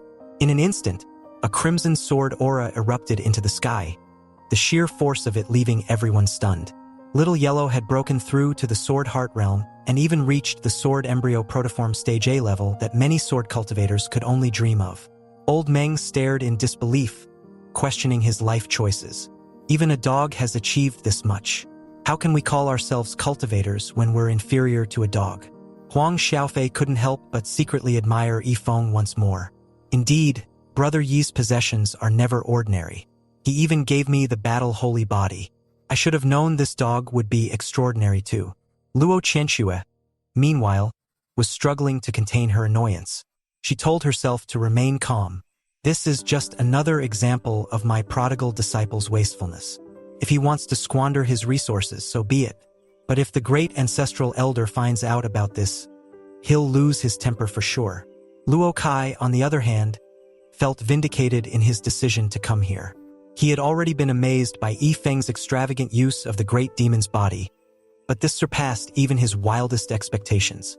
At this moment, core disciple Chen Haoyu stepped forward to address old Meng and the others.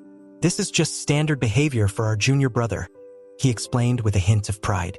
Soon, old Meng and his group decided it was time to leave. Luo Qianxue offered to let them stay overnight, but they politely declined, explaining that they needed to return to report to their chairman. On the journey back, Old Meng couldn't contain his curiosity any longer. He turned to Meng Tongyu and Huang Xiaofei. What kind of deal did you strike with the Star Soul sect? And honestly, I'm still a little skeptical about the authenticity of that blood ginseng pill formula. Is your trust in Yifeng based solely on that? Meng Tongyu and Huang Xiaofei exchanged a glance, silently agreeing on how to respond. Huang Xiaofei took a step forward and unleashed the power of the battle holy body, its might evident in the golden glow emanating from him. Old Meng's jaw dropped. Could this be that physique? Meng Tongyu nodded. That's right. This is why we trust Yifeng. The formula is genuine, just like this physique. He went on to explain that Huang Xiaofei had only partially fused with the battle holy body, but had already undergone a massive transformation. Even heavenly tier high-level cultivation techniques can be comprehended with just a glance now, he added. Old Meng's interest was immediately piqued. Heavenly tier techniques, you say? Where are they? Huang Xiaofei let out a laugh. I used them as toilet paper. Old Meng's face turned red with anger. You used them for what? That's pure prodigality. Despite his outrage, Old Meng couldn't deny the significance of Yifeng's actions and possessions. By the time they returned to the Commerce Association, Old Meng had made up his mind. Offering a mere 10% profit is far too low. We should give at least 20 to 30% if we want to maintain this partnership, he concluded. Meanwhile, in Luo Qianxue's study, Yifeng sat across from his master, who looked at him with a mix of frustration and disbelief. Just a few days away from the sect, and you've already taken on multiple identities, she said, her tone sharp. You're a core disciple, an honorary elder, the founder of your own sect, and you've even made the Valley Master of 10,000 Flower Valley your disciple. Tell me, Yifeng, what should I call you now? Yifeng quickly waved his hands. Master, you'll always be my master. In life and death, I am your disciple, nothing more. His words were sincere, and Luo Qianxue couldn't help but feel moved. Despite his extravagance and unpredictability, Yifeng remained her only direct disciple, a bond spanning both lifetimes. Yifeng went on to explain that the Valley Master had become his disciple only because of a lost bet, and his honorary elder title was merely a playful arrangement by the 5 ancestral elders. Luo Qianxue sighed and decided to let the matter drop. The great ancestral elder has asked me to warn you not to squander those top-grade spiritual crystals. They will be crucial in the future. Do you know of the mysterious location in the Heavenly Dao battlefield? Yifeng immediately perked up. You mean Heavenly Dao City? Luo Qianxue was taken aback. You know about it? I've been there, Yifeng replied casually. But the Heavenly Dao token I had only lasted half a day. Luo Qianxue was flustered. She had planned to lecture him, but instead, she found herself listening as Yifeng described the wonders of Heavenly Dao City. He promised that the next time he visited, he would bring back more Heavenly Dao tokens so they could explore the city together. Luo Qianxue couldn't help but feel touched. Although he's wasteful, my disciple is thoughtful and considerate. For a moment, the two shared a rare sense of warmth, though both soon felt awkward and quickly ended the conversation. Luo Qianxue told Yifeng to leave, adding that she would inform the great ancestral elder about what she had learned regarding Heavenly Dao City. As Yifeng left, he found himself deep in thought. He felt that his bond with his master, Luo Qianxue, had grown stronger, but he reminded himself not to rush things. Building their relationship would take time. Just then, Luo Kai appeared silently behind him, startling Yifeng. It's been a while, Elder Luo. What brings you here? Yifeng asked with a raised brow. Luo Kai leaned in and whispered, I heard that Old Bai and Old Xia haven't been feeling well lately. As a body cultivator, I thought I could lend my expertise. If you need anything handled, come find me. After all, Old Bai and Old Xia are getting on in years. Yifeng stared at him, speechless. So you're just here to curry favor with me? Before Luo Kai could respond, Old Bai suddenly appeared on the rooftop, his sharp voice cutting through the air. Luo Kai, I knew you were up to no good. At the same time, Old Xia emerged from the nearby bushes, looking equally displeased. Luo Kai, you always look suspicious. What mischief are you up to this time?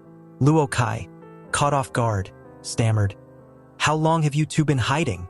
Both elders stepped forward menacingly. Old Bai narrowed his eyes. So, we're not fit, huh? Old Xia crossed his arms. When I was running the entire auction house by myself, you were still toddling around with a bottle in your hand. Luo Kai began trembling, clearly flustered. Yifeng, feeling exasperated, interrupted. Knock it off, all of you. There's no heavy lifting that needs doing today. He turned to Luo Kai. I promise that any future manual labor will be divided evenly between the three of you. Hearing this, Old Bai and Old Xia exchanged glances before deciding not to bother Yifeng any further. However, they weren't about to let Luo Kai off the hook. Each grabbed one of his arms, dragging him away. Yifeng, save me! Luo Kai cried out in desperation. Yifeng shrugged. You're on your own, Elder Luo. Afterward, Yifeng returned to his dormitory, looking forward to a much-needed rest. However, he soon heard familiar voices outside. Oh, senior brothers and sisters, you're staying in his courtyard too? It was several core disciples warmly greeting Yifeng. They even praised him for reaching the peak of the Foundation realm after just a few days away. As everyone chatted, Wu Feng, who had been watching from nearby, felt uneasy.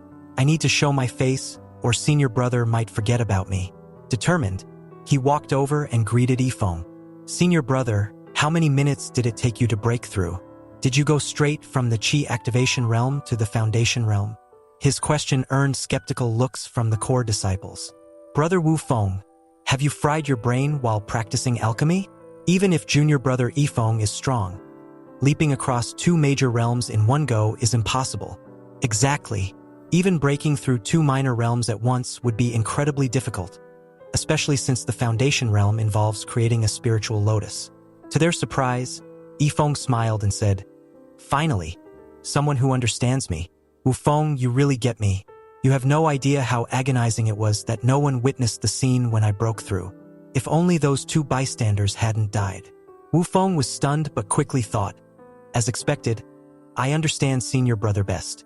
The core disciples stared at Yifeng in disbelief. Junior brother Yifeng, is what Wu Feng said actually true? Are you really that formidable?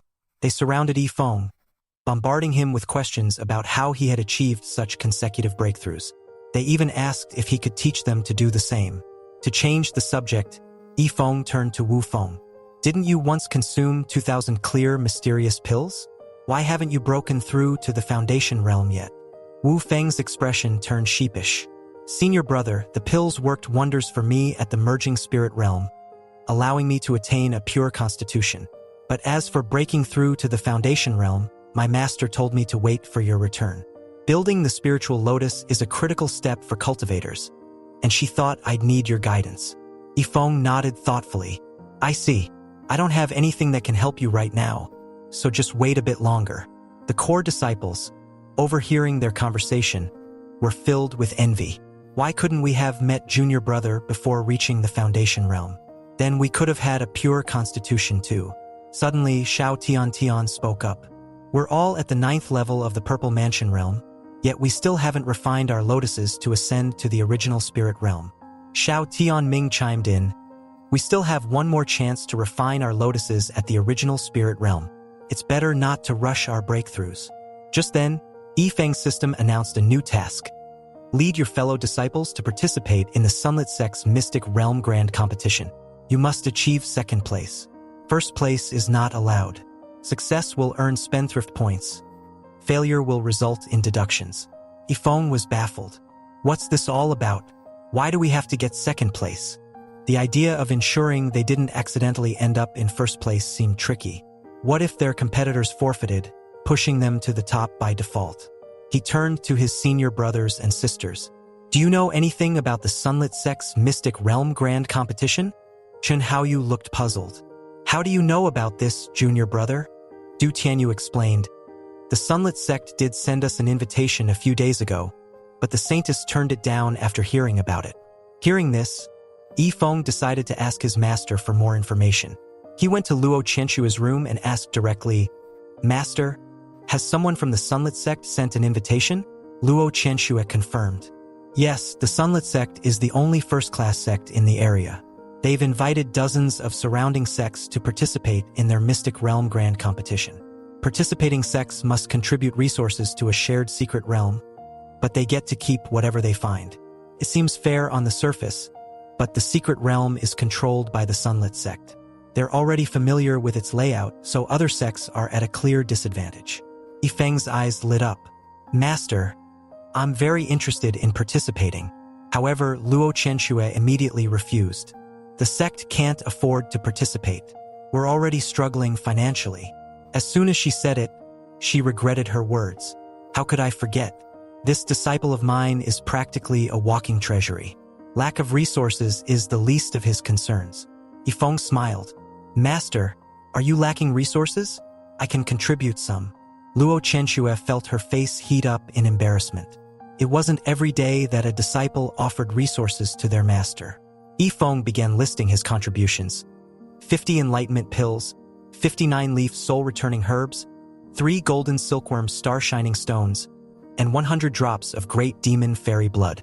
Luo Chenxue was dumbfounded. The total resources of all the other sects combined wouldn't even match the value of a single drop of great demon fairy blood. Yifeng grinned cheekily. Is that enough? When the other sects see these resources, they'll lose their minds, won't they? Luo Chenxue confirmed it was more than enough, but then added, You can't contribute these to the Mystic Realm Grand Competition. I'll confiscate them for the sect instead. Yifeng objected. Master, you can't just take them. If you do, I know you'll treat these junky items like treasures and venerate them. I absolutely can't let that happen. However, if you, Master, want to use them for something like soaking your feet, I'll gladly offer them up myself. Luo Chenxue indeed wants to treat them like treasures, but given this prodigal disciple's intent on squandering them, she feels she has no choice. Better for him to waste them than for outsiders to get their hands on them. Reluctantly, she decides to let Yifeng contribute as he wishes, under the condition that the resources be squandered according to his ideas. Hearing this, Yifeng is ecstatic. If you're willing to follow my lead, there's no issue. Master, you've always been frugal, but if you try squandering just once, you'll definitely get hooked. Once you start, you won't be able to stop. Then I'll use my status as a wealthy individual to win over your affection. At that moment, a system message pops up.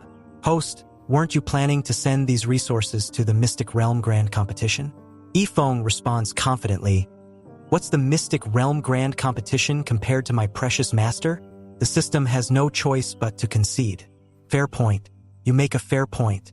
Yifeng proceeds to hand over some of the resources to the Star Soul sect, considering them confiscated.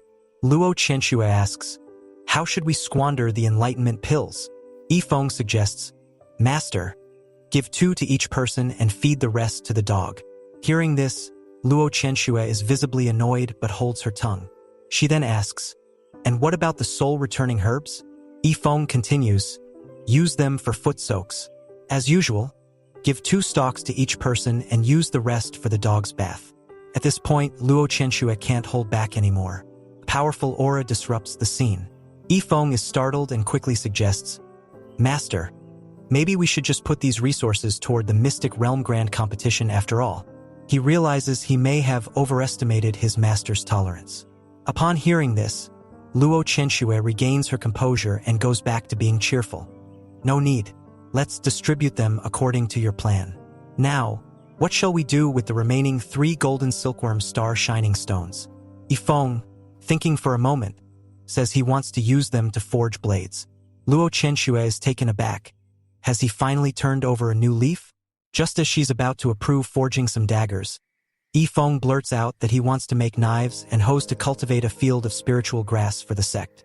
Luo Chenxue is furious, thinking he'll never change his wasteful habits, her blood pressure soaring. Luo Chenxue then asks about the 100 drops of great demon fairy blood. How should they be handled? Yifeng was about to suggest using them to water plants, but sensing his master's mounting frustration, he quickly changes his tune. Let's give them to the sect as rewards for those who make significant advancements or contributions. What do you think, Master? Hearing this, Luo Chenxue finally cools down. All right, let's do as you say. Yifeng thinks to himself that this is his master's first experience squandering resources, and she's clearly not used to it yet. I'll have her spend more recklessly once she gets accustomed to it. Better not provoke her today. Later, Luo Chenxue calls everyone to the main hall for a meeting. While waiting, she asks Yifeng, "You've known those two from the Chunhai Commerce Association for several days now, right? Tell me, how did you squander resources this time?" Yifeng casually replies, "Nothing much. I just had them eat blood ginseng pills until they vomited." Luo Qianxue doesn't believe that's all and presses him further. After some thought, Yifeng remembers, "Oh, and a heavenly tier high-level manual. I used it as toilet paper for Huang Xiaofei." Hearing this, Luo Qianxue feels like spitting blood but restrains herself. While heavenly tier manuals are excellent, they're considered trash in the upper realms. Yifeng then recalls he also had some battle holy body fragments and, noticing that Huang Xiaofei seemed prodigal, decided to give them to him. This revelation nearly sends Luo Qianxue into shock. She can't believe there could be another battle holy body. Luo Qianxue carefully asks Yifeng about the battle holy body's specifics. Yifeng responds, "It seems you don't need to practice any techniques or martial skills. You just get stronger the more you fight, and the more severe your injuries, the more powerful you become." Hearing this, Luo Qianxue can't hold back anymore and spits up old blood. So it really is a battle holy body. But since it's already given to Huang Xiaofei, there's nothing she can do. "You should just befriend him," she advises. The battle holy body's potential is beyond measure. Yifeng, however, looks annoyed. "Befriend him? I'd rather stay away from that kid. He keeps talking about diligently cultivating to create the top commerce association and becoming a weapon in my hands. Master, don't you think he's a little off?" At this point, Luo Qianxue is just numb. Did this disciple get his head caught in a door or something? Just then, Old Bai arrives with the others. They gather in front of the grand hall, all wearing puzzled expressions. Old Bai asks Luo Qianxue, "Sect leader, why have you suddenly summoned us? Is something wrong?" Luo Qianxue looks frustrated. "No, it's just Yifeng." She was about to let Yifeng announce the extravagances, but Yifeng quickly slips away. "Master, I have to go to the bathroom.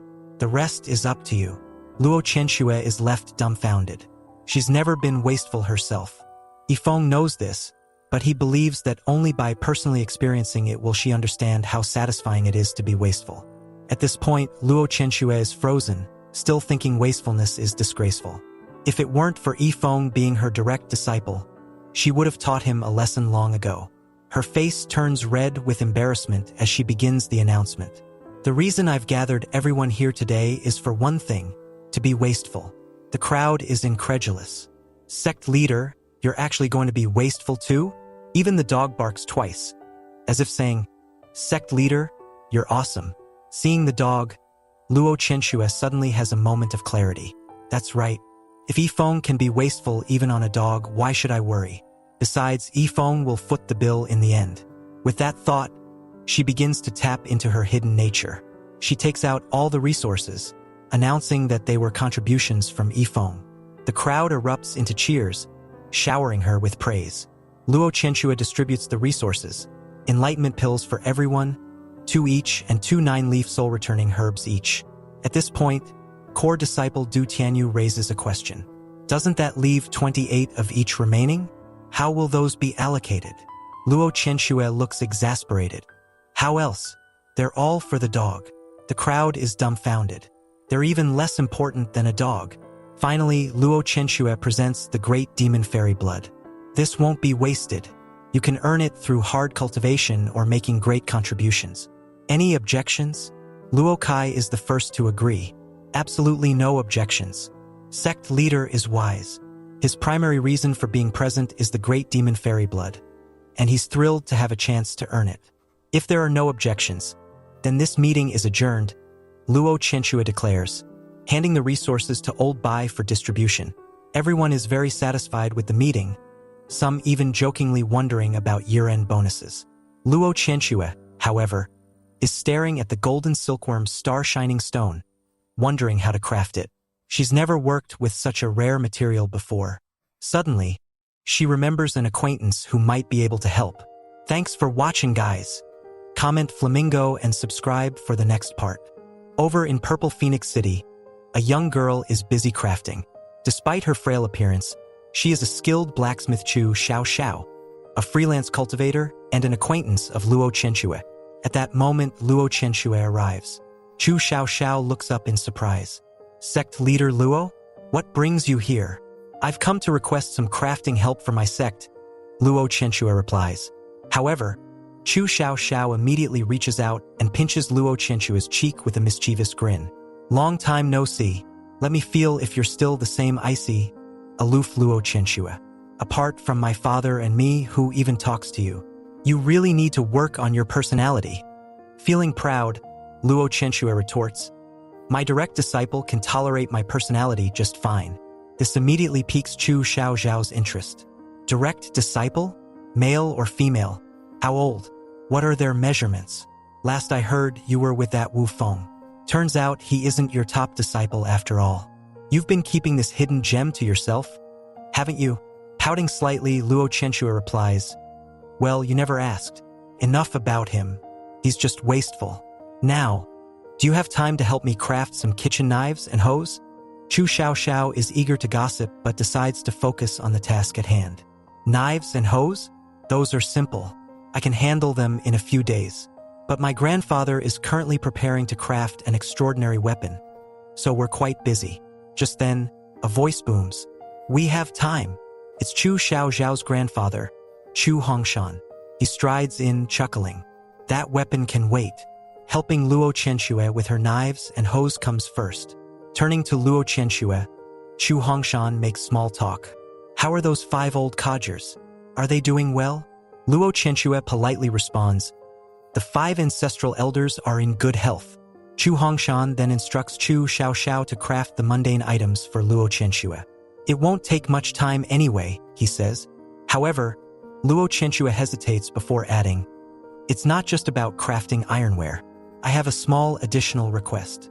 No problem. Go ahead. Chu Hongshan replies jovially. Luo Qianxue then takes out the golden silkworm star-shining stone. I'd like Chu Xiaoxiao to infuse these spiritual ores into the ironware. Both Chu Hongshan and Chu Xiaoxiao are stunned, their eyes widening in disbelief. Is this from those 5 old codgers in your family? Chu Hongshan asks. Chu Xiaoxiao, however, is downright furious. You wasteful! You actually want to infuse golden silkworm star-shining stones into ironware? Don't tell me you're planning to use these exquisitely crafted items for mundane tasks like slaughtering chickens in the sect kitchen or tilling a spiritual grass garden. Keeping a stern face, Luo Qianxue replies, yes, that's exactly it. Although inside, she's chuckling, finding their incredulous reactions amusing. Is this the joy of wasteful spending? Frustrated, Chu Hongshan stomps the ground. You're really killing me here. Meanwhile, on the other side of Purple Phoenix City, Yifeng is strolling around with Little Blood. I never thought this city would have such tasty grilled skewers. I know plenty of fun places. I can take you there next time. Just then, a massive explosion rocks the area. Little Blood quickly shields Yifeng from the blast's impact. What just happened? Yifeng asks, puzzled. Deciding to investigate, the two make their way toward the source of the explosion. Soon, they arrive at Chu Hongshan's location. Seeing Chu Hongshan wielding a large knife and glaring at Luo Qianxue, Yifeng initially assumes his master is in danger. Who dares to bully my master? He shouts, stepping forward. Chu Hongshan, however, is merely fuming about the wasteful use of the golden silkworm star-shining stone. He initially thinks the stones came from the 5 ancestral elders and vows to confront them. Do you know how rare these stones are? Even in the heavenly Dao battlefield, they're a rarity. People have shed rivers of blood to obtain them, and you want to use them in ironware? I've never seen such wastefulness in all my years, Luo Qianxue tries to explain. This has nothing to do with the 5 ancestral elders. An honorary elder gave me the golden silkworm star-shining stones. Who is this honorary elder, and where is he? Chu Hongshan presses. Just then, Yifeng and Little Blood burst onto the scene, exuding a powerful aura. Fear not, master. Your disciple has come to rescue you, Yifeng announces, standing protectively beside Luo Qianxue. Chu Hongshan looks bewildered. And who are you? I am Yifeng, direct disciple of the Star Soul sect, he declares. Turning to Luo Qianxue, he adds, Master, can you please make my life a bit easier? It's good I was wandering around here. Otherwise, what would I do if something happened to you? Hearing this, Luo Chenshua blushes slightly, feeling a bit touched. Though Yifeng might be extravagant, he really does care for her. Just as she's about to explain the situation, Yifeng interrupts. Little blood, escort master to safety. I don't want her to see blood. Without having a chance to clarify, Luo Chenshua is whisked away by little blood.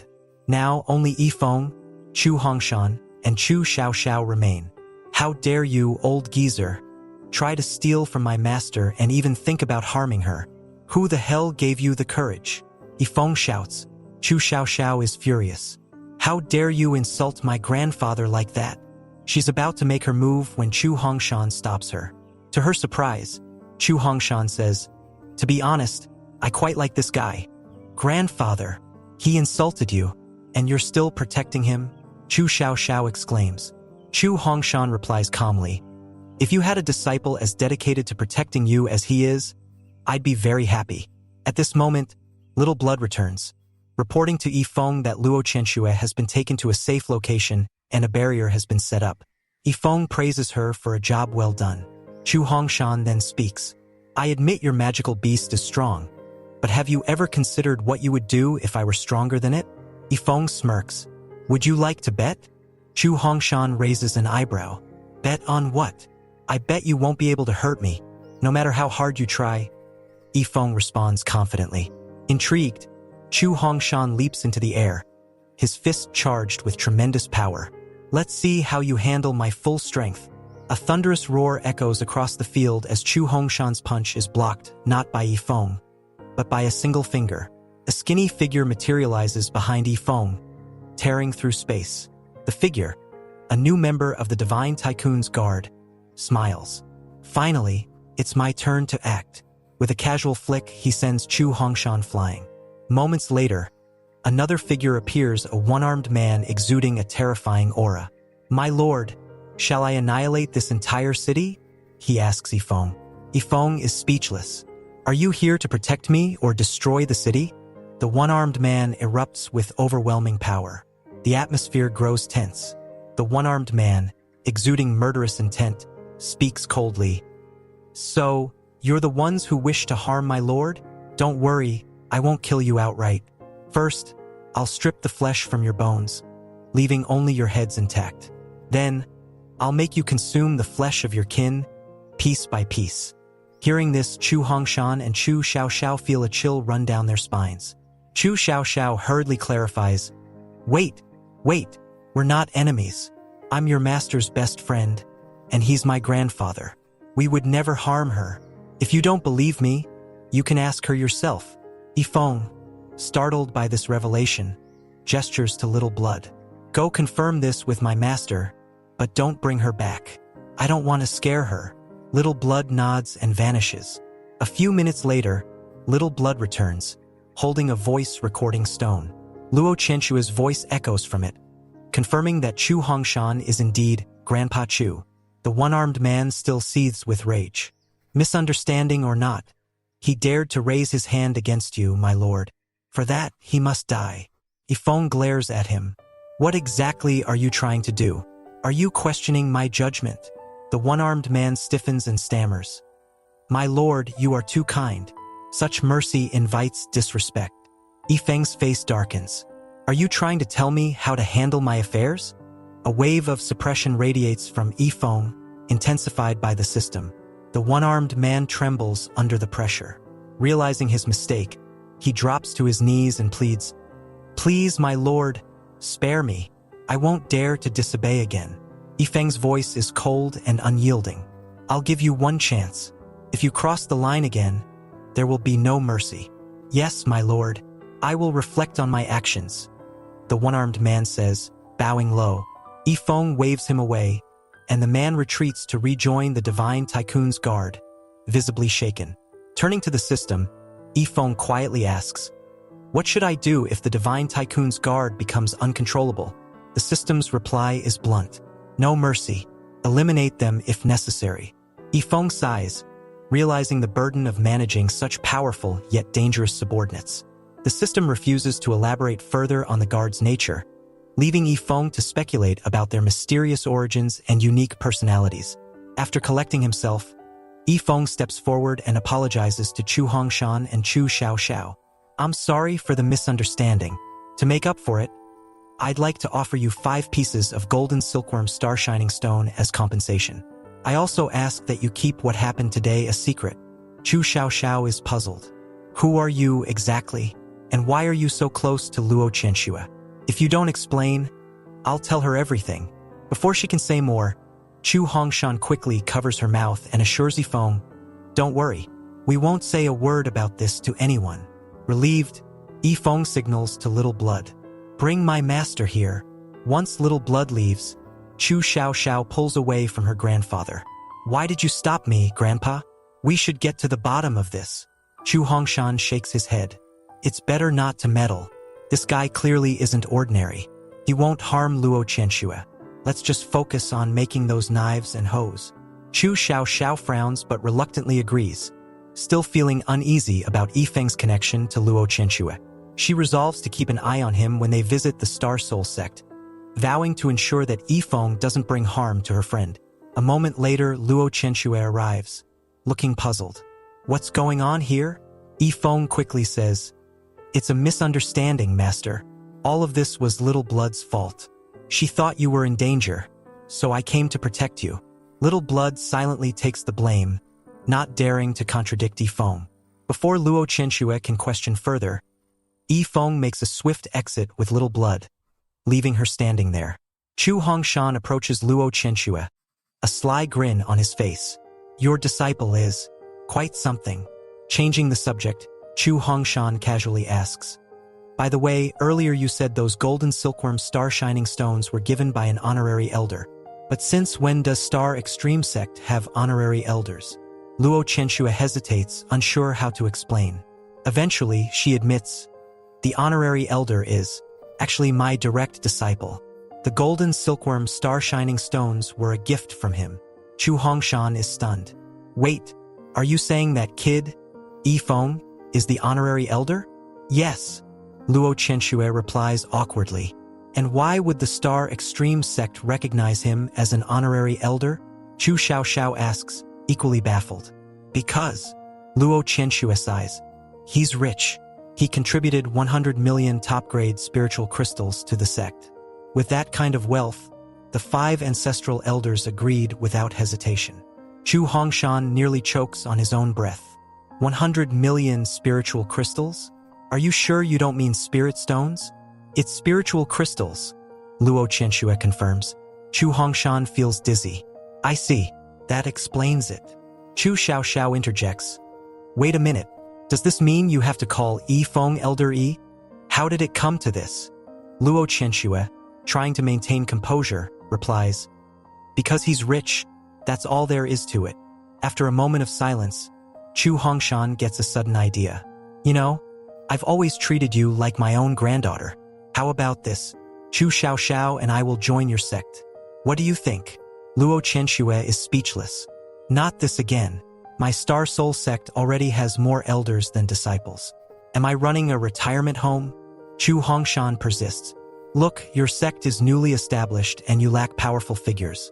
I'm a 9th grade refining master, and my connections could be invaluable. Luo Qianxue hesitates. While she doesn't want to add more elders, Chu Hongshan's offer is tempting. A top-tier refining master with connections is a valuable asset. Finally, she relents. Fine, Grandfather Chu. Refining in the sect will rely on you from now on. Chu Hongshan chuckles triumphantly. Excellent. You won't regret this.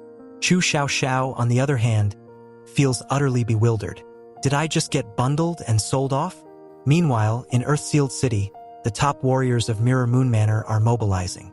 Onlookers are shocked, wondering who could have provoked such a powerful force. Leading the group is Zhang Shufang, the manor's master, who is known to have crossed the first tribulation. The target of their pursuit? None other than Yifeng, whose actions have stirred the ire of Mirror Moon Manor following the death of Zhang Hang, Zhang Shufang's son. Yifeng and Little Blood wander aimlessly through Purple Phoenix City, restless without an opportunity to spend extravagantly. Little Blood, ever practical, suddenly remembers something. Master, There's a marketplace in the northern part of the city. Maybe we can find something interesting there. Yifeng's eyes light up with excitement. Why didn't you say this earlier?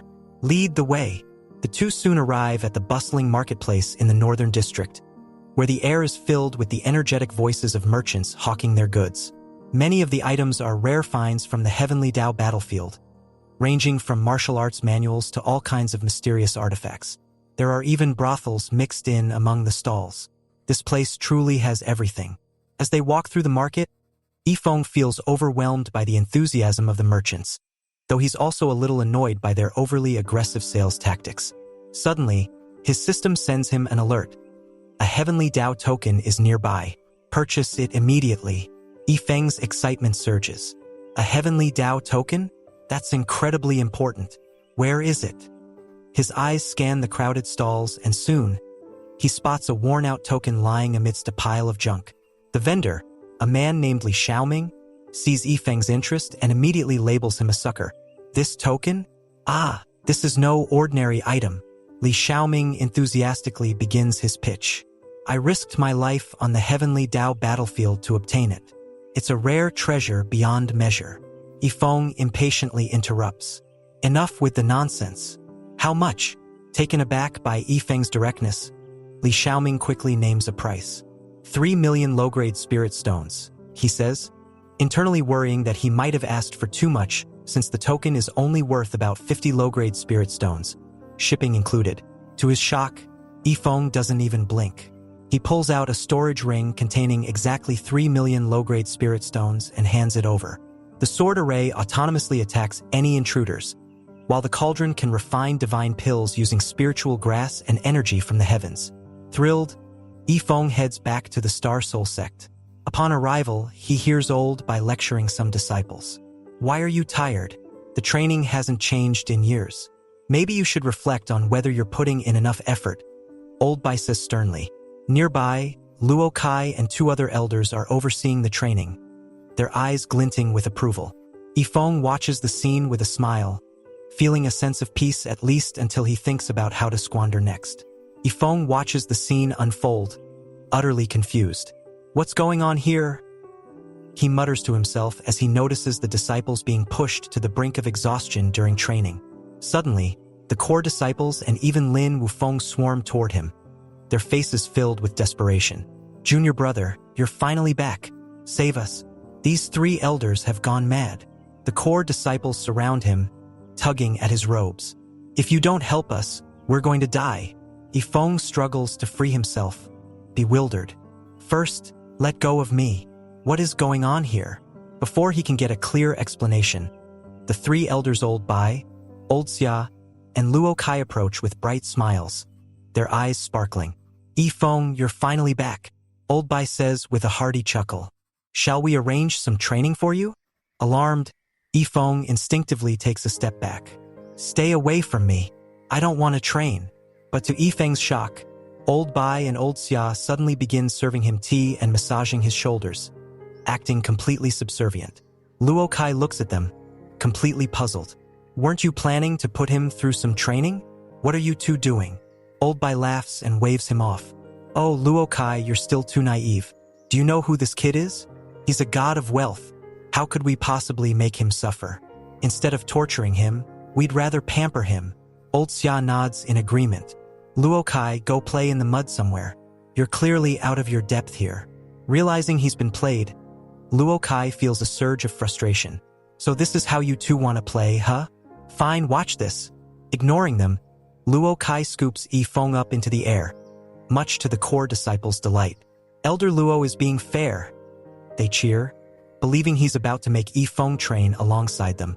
However, instead of placing Yifeng into the training grounds, Luo Kai uses his Vajra palm to blast the earth below, carving out a glittering golden chair in the dirt. He gently sets Yifeng down. This chair is more fitting for someone like you, a spendthrift tycoon. Yifeng beams with satisfaction. Elder Luo, you're quite considerate. I like this. The core disciples are left dumbfounded, their faces filled with disbelief. So this is all you amount to, Elder Luo? Feeling emboldened by Yifeng's praise, Luo Kai glares at the disciples. What are you all staring at? Get back to training and intensify it while you're at it. The mention of intensify suddenly reminds Yifeng of his newly obtained reward, the 100,000 feather sword array flags. Curious, he asks the system, can the power of these flags be adjusted? The system responds, yes, the power can be modified to fit the host's needs. Each flag lasts for 10 hours, but for others to control them, they must mark the flags with their blood. Yifeng lights up. Perfect. He pulls out the flags and looks at the elders. Elders, it seems your training methods aren't very effective. Why don't we use these 9th grade sword array flags instead? Their power can be adjusted to suit our disciples' needs. The core disciples are stunned. Junior brother, how could you do this to us? It's bad enough you're not saving us, but now you're making it worse. Even Luo Kai hesitates. Yifeng, we're training them, not trying to kill them. Feigning deep concern, Yifeng replies with a dramatic sigh. Elder Luo, you're thinking too small. This is about their growth. As long as it makes them stronger, isn't a little suffering worth it? It breaks my heart to see them struggle, but sometimes tough love is necessary. Luo Kai looks at him, deadpan. Yifeng, do you even hear yourself? Have some shame. The core disciples, now in despair, console themselves with the fact that there's only one flag. But their hope shatters as Yifeng awkwardly pulls out more flags. One flag only lasts 10 hours, so I prepared extras. Don't worry. The core disciples feel like spitting blood. Junior brother, are you trying to kill us? In desperation, they turn to Luo Woming at the Star Extreme sect, sending a distress message, hoping he'll intervene. But just as Chen Haoyu is about to explain the situation, Yifeng whispers something to him and hands him a special privilege, the right to supervise training instead of participating. Chen Haoyu quickly changes his tone. As the senior brother, it's my duty to guide my junior brothers and sisters in this small matter. He promptly hangs up the communicator, leaving Luo Woming baffled. First, they ask me to bring them back, and now they hang up? What's going on? Luo Woming mutters, puzzled. Just then, the great ancestral elder of Star Extreme sect appears, looking even more suspicious. Dressed in ragged clothing like a beggar, he's holding a broken bowl. Luo Woming is stunned. Great ancestral elder, what are you doing? The great ancestral elder smirks. I have my reasons. My old friend Bai Gang has come to visit and hasn't met Yifeng yet. While the core disciples are busy, I thought I'd take him to meet Yifeng. You don't mind, do you? Bai Gang, clearly confused, interjects. When did I say I wanted to meet this Yifeng? The other ancestral elders glare at the great ancestral elder. You shameless old fox. So this was your plan all along, wasn't it? Inviting Bai Gang just to find an excuse to visit Yifeng. Unbothered, the great ancestral elder gathers his things and heads towards Star Soul sect with Bai Gang in tow. Traveling at breakneck speed, they soar through the air, but Bai Gang quickly becomes airsick. The great ancestral elder stops to let him recover, muttering an apology. Sorry, I was too excited and flew too fast. Bai Gang shakes his head. Even if you're in a hurry, why are you dressed like this? The great ancestral elder grins. What do you know? This is my winning outfit. This is how I got the mind-calming incense from Yifeng. With this attire, I'm guaranteed success. Hearing this, Bai Gang's eyes light up.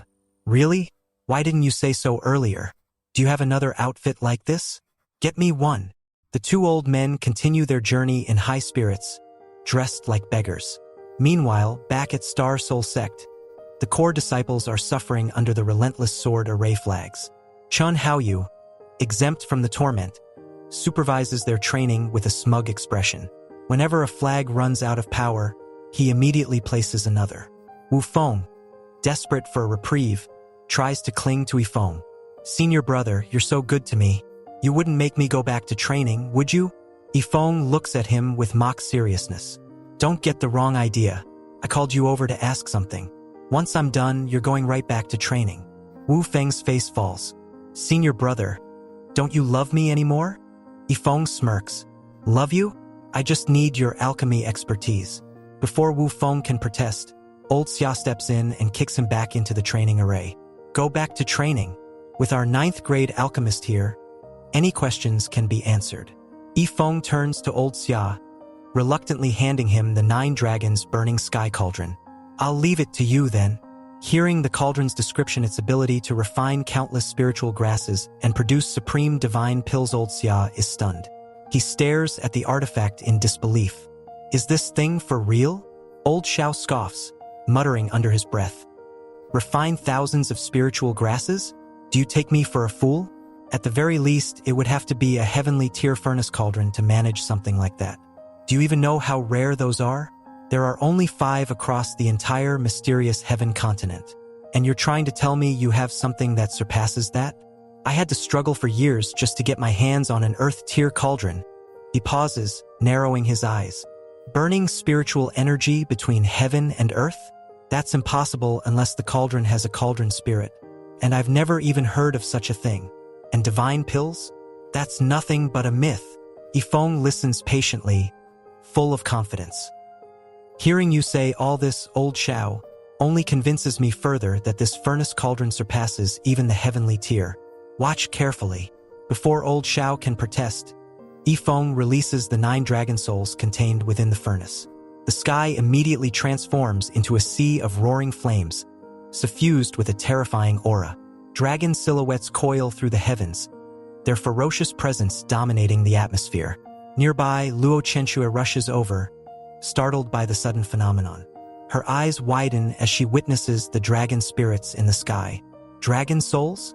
How could such a thing appear in this lower world? After a moment, Yifeng retracts the dragon souls, and silence falls over the area. Both Luo Chenxue and Old Xiao are left staring at the furnace cauldron in stunned disbelief. Yifeng, clearly exhilarated, breaks the silence. This furnace cauldron is incredible. I could even use it for barbecues in the future. Old Xiao's face turns red with frustration. I knew it. Leave it to you to bring out a supreme treasure just to waste it on something absurd. Barbecuing, really? Just then, Luo Chenxue snaps out of her shock and rushes over. Yifeng, I knew it was you. That terrifying presence was at this cauldron that released the cauldron spirit. Yifeng nods casually. Yeah, wanna try it out? Luo Chenxue is intrigued and places her hand on the cauldron, but nothing happens. The furnace cauldron remains unresponsive to her touch. Confused, she asks, Did you claim it by shedding your blood into it? Yifeng tilts his head, thinking, I don't think so, but when I first activated it, it nearly drained all my spiritual energy. Luo Chenxue's expression becomes serious. That means you've been approved by the cauldron spirit. Do you even realize the power you wielded with those 9 dragon souls? That kind of energy could have destroyed the Star Soul sect dozens of times over. Even someone who has survived 9 heavenly Dao thunder tribulations wouldn't stand a chance against you if you used this cauldron at full strength. Old Xiao sidles up to her, his face pale. Sect leader, you've got to do something about this kid. He actually wants to use this furnace cauldron for barbecuing. Do you know that its demonic dragon cauldron spirit can burn through space itself? And yet, he's thinking about grilling meat with it. Hearing this, Luo Chenxue presses her hand to her forehead, exasperated. Yifeng, do you understand how powerful this furnace cauldron is? With this, you could rule this entire world. Why are you even thinking about something as ridiculous as barbecuing? Yifeng dismisses her concerns with a grin. People are like iron and food is like steel. Skip a meal and you starve. I'm not interested in ruling anything. Barbecuing sounds way more fun. Luo Chenxue tries again, unwilling to give up. This furnace cauldron is a supreme treasure. It can refine any pill, annihilate any enemy, and accomplish feats that are impossible in this world. If you use it wisely, the possibilities are endless. Yifeng shakes his head. Endless possibilities? That's nice, but I think barbecue is the best use for it. Unwilling to argue further, Yifeng changes the subject with a playful smile. Master, what would you like to eat tonight? Let's use the furnace cauldron to make a feast. Luo Chenxue's temper flares. She draws her long sword in frustration, her aura spiking. Yifeng, I'll cut you down, you rebellious disciple. Old Xiao quickly intervenes, grabbing her arm. Sect leader, calm down. He's still your direct disciple. Luo Chenxue glares at him. Let me go. This kid is beyond saving. Yifeng, sensing the danger, quickly backs away. Master Old Xiao, you two have a nice chat. I'll leave you to it. Being a disciple is hard work. always getting hit and scolded. I wonder if Li Fei has returned to the sect yet. I kind of miss him. Before Luo Chenxue can catch him, Yifeng disappears, leaving old Xiao to calm her down. Meanwhile, in the Dark Flame sect within the Heaven Fire realm, Li Fei is trembling on the ground. He's being punished by his master, Sun Tianyu, the sect leader of Dark Flame sect, for sneaking off to the Heavenly Dao battlefield without permission. Sun Tianyu towers over him, lifting him up by the head and issuing a stern warning. From this day forward, you are forbidden to leave the sect until you've broken through to the Foundation realm. Just then, the great ancestral elder of Dark Flame sect, Wang Qingxian, appears, muttering to himself. Strange. I sense the presence of a sword Dao cultivator. Who could it be? His gaze lands on Li Fei, and his expression turns to shock. Sun Tianyu, puzzled, asks, Sword Dao? There's no one here but us. Wang Qingxian ignores him, focusing on the faint yet unmistakable sword intent emanating from Li Fei. He demands an explanation. Li Fei hesitates, clearly reluctant, but under the combined pressure of Sun Tianyu and Wang Qingxian, he gives in. Fine, I'll talk. While I was in the Heavenly Dao battlefield, I met the spendthrift who had a fragment of Death Sword intent. He didn't even ask if I wanted it, he just gave it to me, just like that. I didn't ask for it. During a quick trip to the restroom, I suddenly acquired Death Sword intent. Wang Qingxian's face darkens. I've spent 60 years cultivating Sky Flame Sword intent, and you casually pick up Death Sword intent in a bathroom break? Sun Tianyu smirks and asks, So what's your plan now? Li Fei tries to wiggle out of trouble. I plan to avoid all things related to the sword. If I ignore it long enough, I'll probably forget about the sword intent entirely. Wang Qingxian explodes in fury.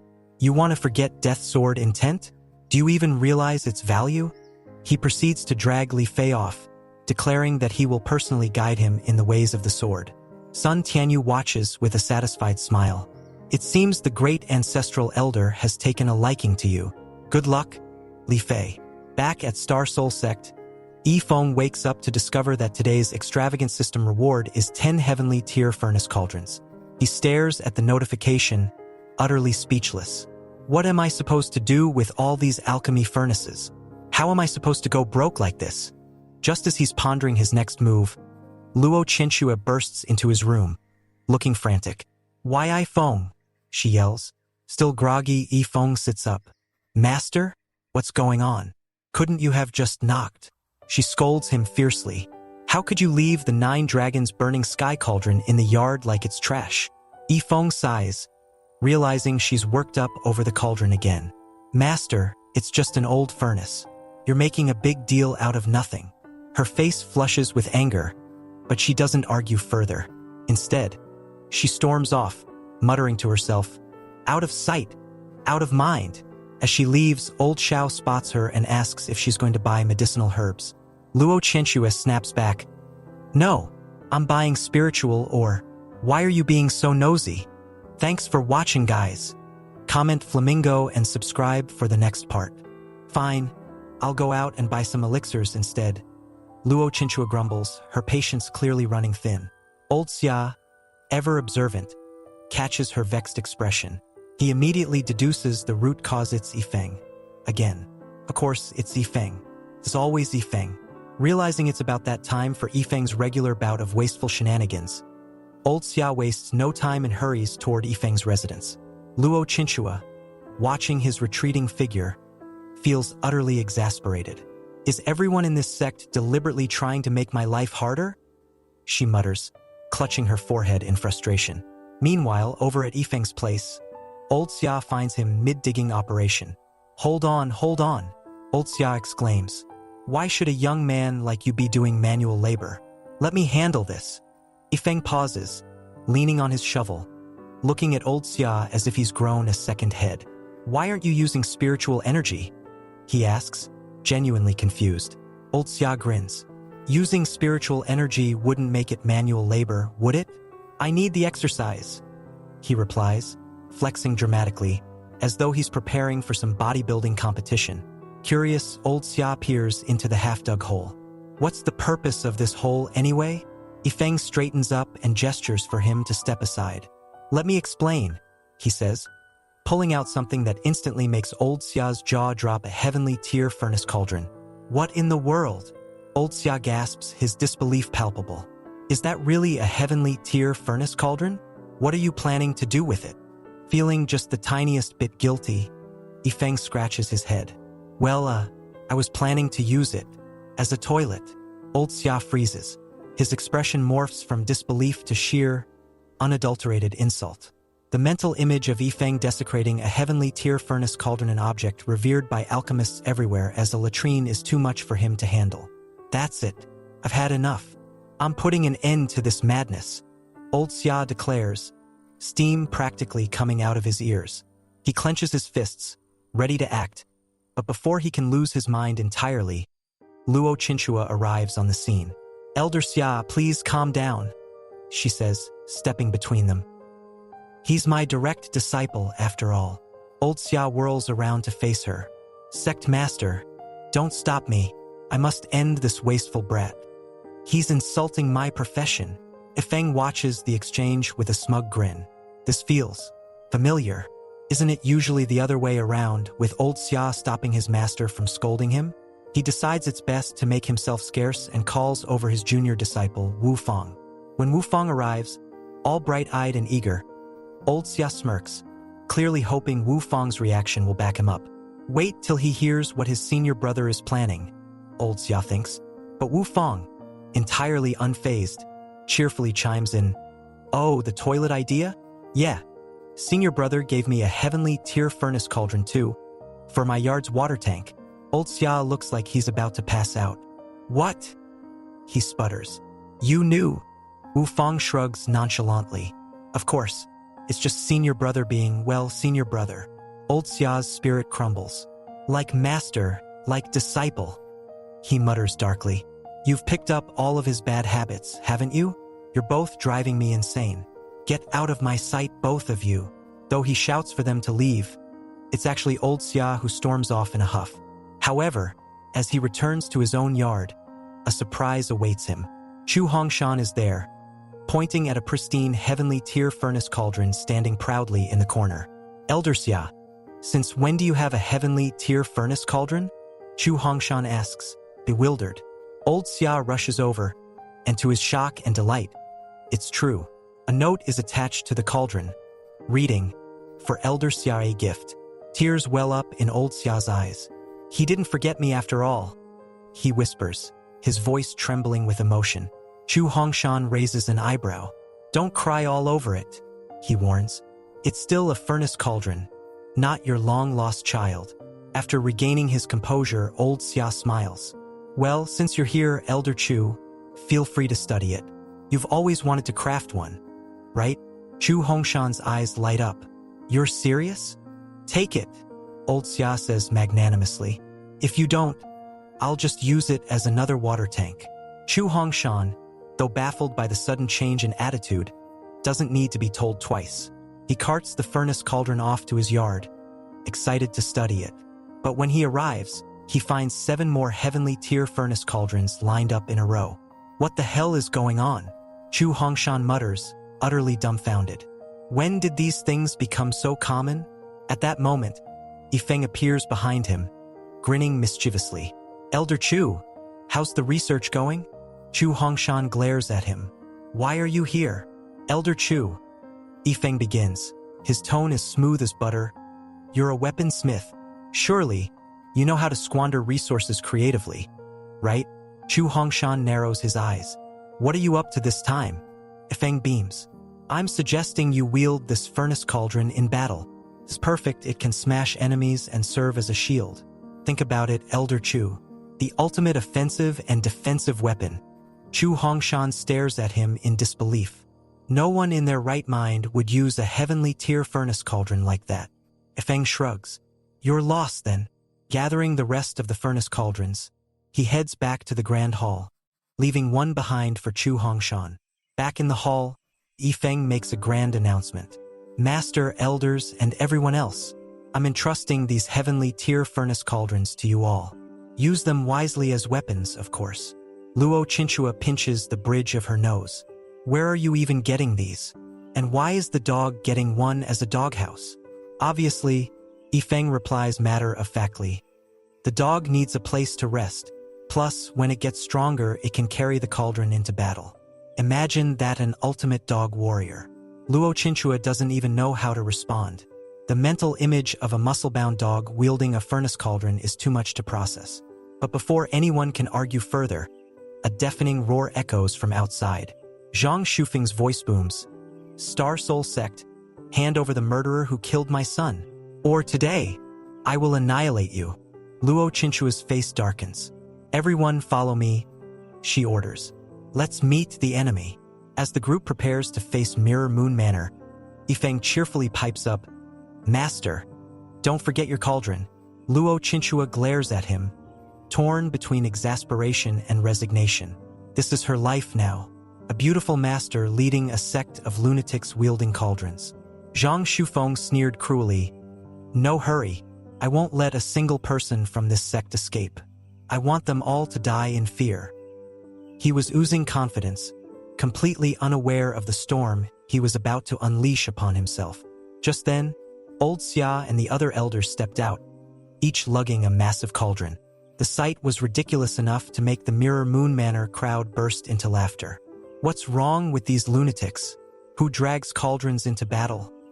Someone jeered. Luo Chinchua watched from the sidelines, utterly mortified. She regretted agreeing to Yifeng's suggestion to bring those cauldrons into the fight. She couldn't help but think, why does everything this disciple touches end in humiliation? Zhang Shufeng, however, suddenly silenced his subordinates. His instincts, honed over years of cultivation, told him something was off. He observed the elders more carefully. Their auras were far too overwhelming to be laughed at. A cold chill crawled up his spine. With a sneer still plastered on his face, Zhang Shufeng barked, Who are you people? Chu Hongshan stepped forward, cauldron in tow, and declared his name, Chu Hongshan. His voice was calm but carried the weight of a mountain. Even Shinfeng owes me 3 favors. Today, no one will be of use to you. Zhang Shufeng froze in horror.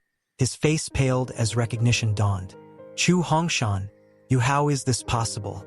You've always refused to join any sect. Ignoring the shocked murmurs from the Mirror Moon Manor side, Chu Hongshan waved dismissively. Enough with the introductions. If you have a reason for coming, make it quick. I don't have time for nonsense. Zhang Shufeng scrambled to explain, his bravado quickly crumbling. My son was killed. I came here for revenge. The mother and child tracking bug pointed to this place. Chu Hongshan let out a hearty laugh, shaking his head. Revenge? At least come up with a better excuse. Your son, from what I hear, had a protector. My sect has only 2 disciples, one at the peak of the merging spirit realm, the other at the foundation realm. You expect me to believe they killed your son? Zhang Shufeng stammered. But the bug led me here. Chu Hongshan's expression turned cold. Enough of this charade. Everyone here knows the kind of scum your Mirror Moon Manor produces. Tell me, does anyone here know anything about killing his son? The gathered disciples and elders collectively shook their heads. No idea. The sheer unison and lack of concern from the Star Soul sect only fueled Zhang Shufeng's growing anxiety. You're lying. You must be hiding the truth. Luo Chinchua, her patience wearing thin, raised her hand. Enough of this nonsense. Elders, let's take action. That was the final signal. Mirror Moon Manor's forces quickly realized the horror they'd walked into. The Star Soul sect's elders, each a tribulation crossing expert, launched their attacks with unparalleled force. And, of course, their chosen weapons were none other than the enormous cauldrons they had dragged out earlier. Luo Kai swung his cauldron with reckless glee, slamming it down on his foes like it was a hammer of divine judgment. Ha! This feels amazing! He shouted, utterly delighted. Old Bai and Old Xia weren't far behind. Their attacks were a seamless combination of brute strength and mastery. They swung their cauldrons with such precision and force that even Luo Kai had to admit he was being outdone. Don't think you're hot stuff just because you're a body cultivator, Old Xia taunted. Meanwhile, Luo Chinchua stood on the sidelines, her face alternating between embarrassment and satisfaction. Deep down, She couldn't deny it. There was something strangely gratifying about watching her elders obliterate their enemies with alchemy cauldrons. For a fleeting moment, she imagined herself joining the fray, a graceful sect leader, wielding a massive cauldron to smash her enemies. The thought made her smile until she realized how ridiculous it would look. "Better not," she muttered. "I don't want to be known as the violent guerrilla of the Star Soul sect." Yifeng, watching all this unfold, scratched his head. Wait, did these people really come for revenge? Or is this just some ridiculous excuse? Luo Qinxue crossed her arms. Revenge? Unlikely. It's clearly just a fabricated reason to justify their attack.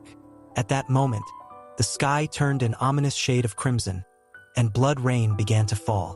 Yifeng glanced up but immediately dismissed it.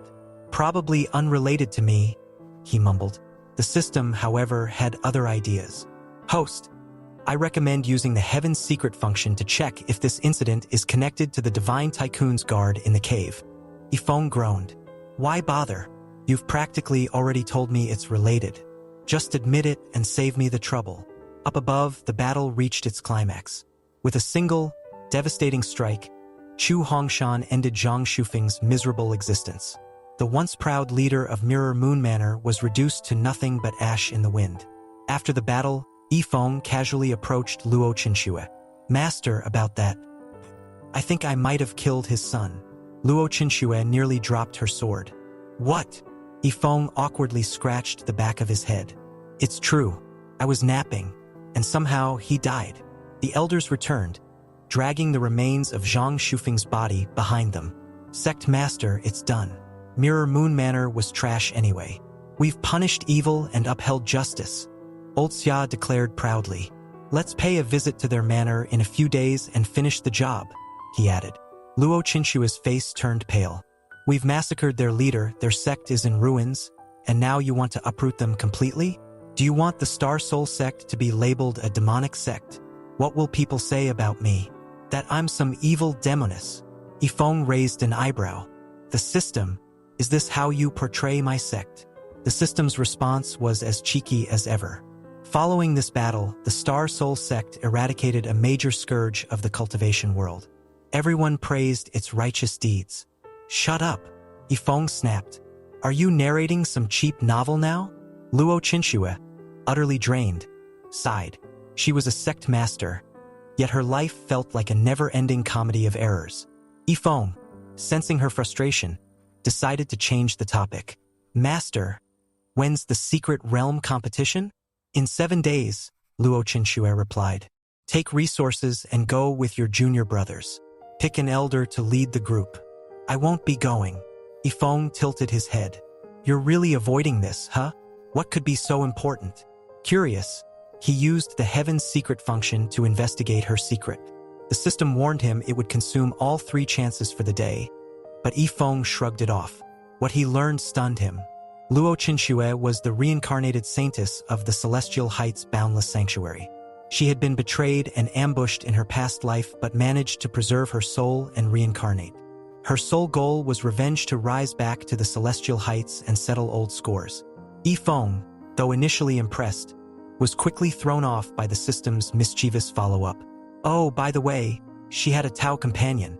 Yifeng froze. "What did you just say?" "Just kidding," the system replied. "She's never had one in any lifetime."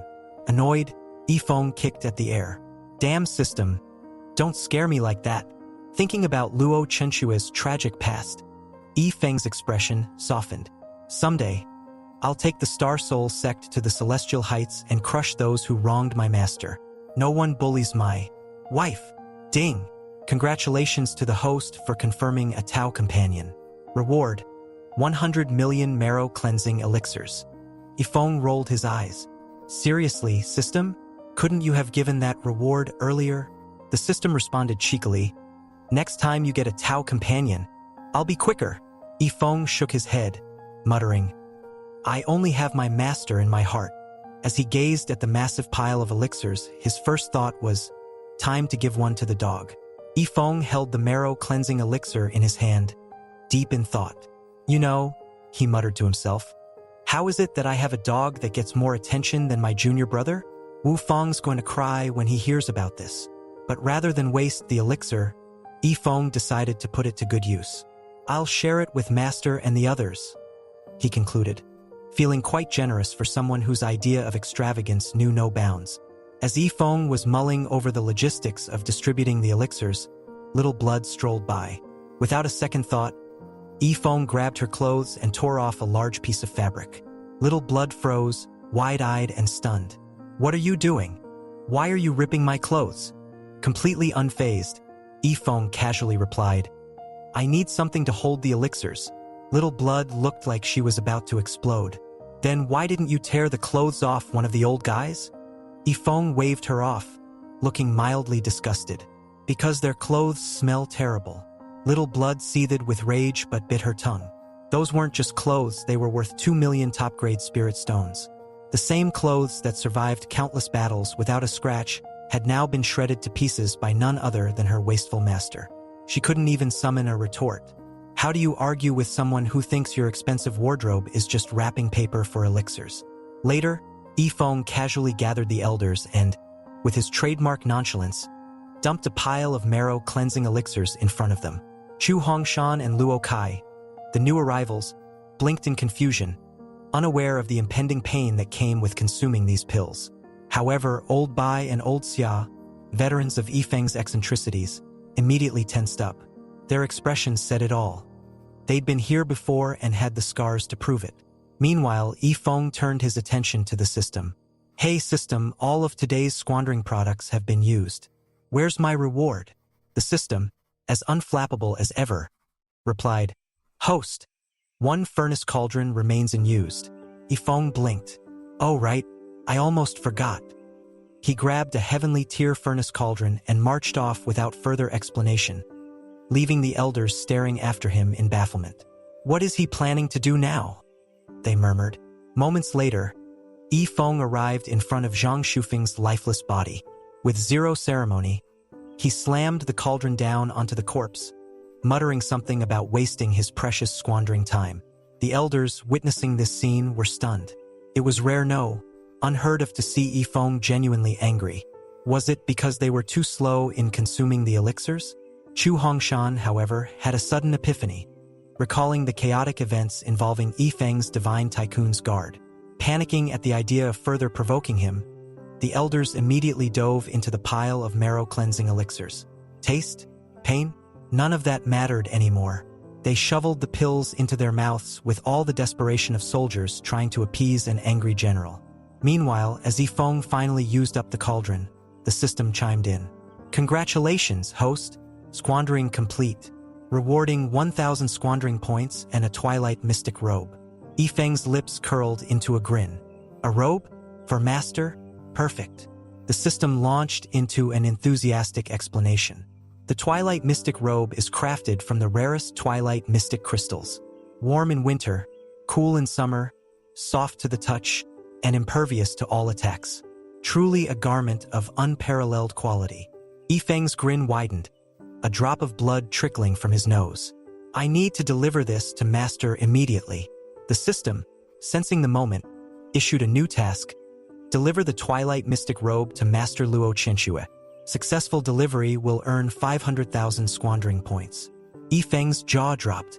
500,000 squandering points? System, are you messing with me? Of course not, the system replied smoothly. This task is for your own benefit to help you lead a life of shameless prosperity. Yifeng hesitated, debating whether to take on the task.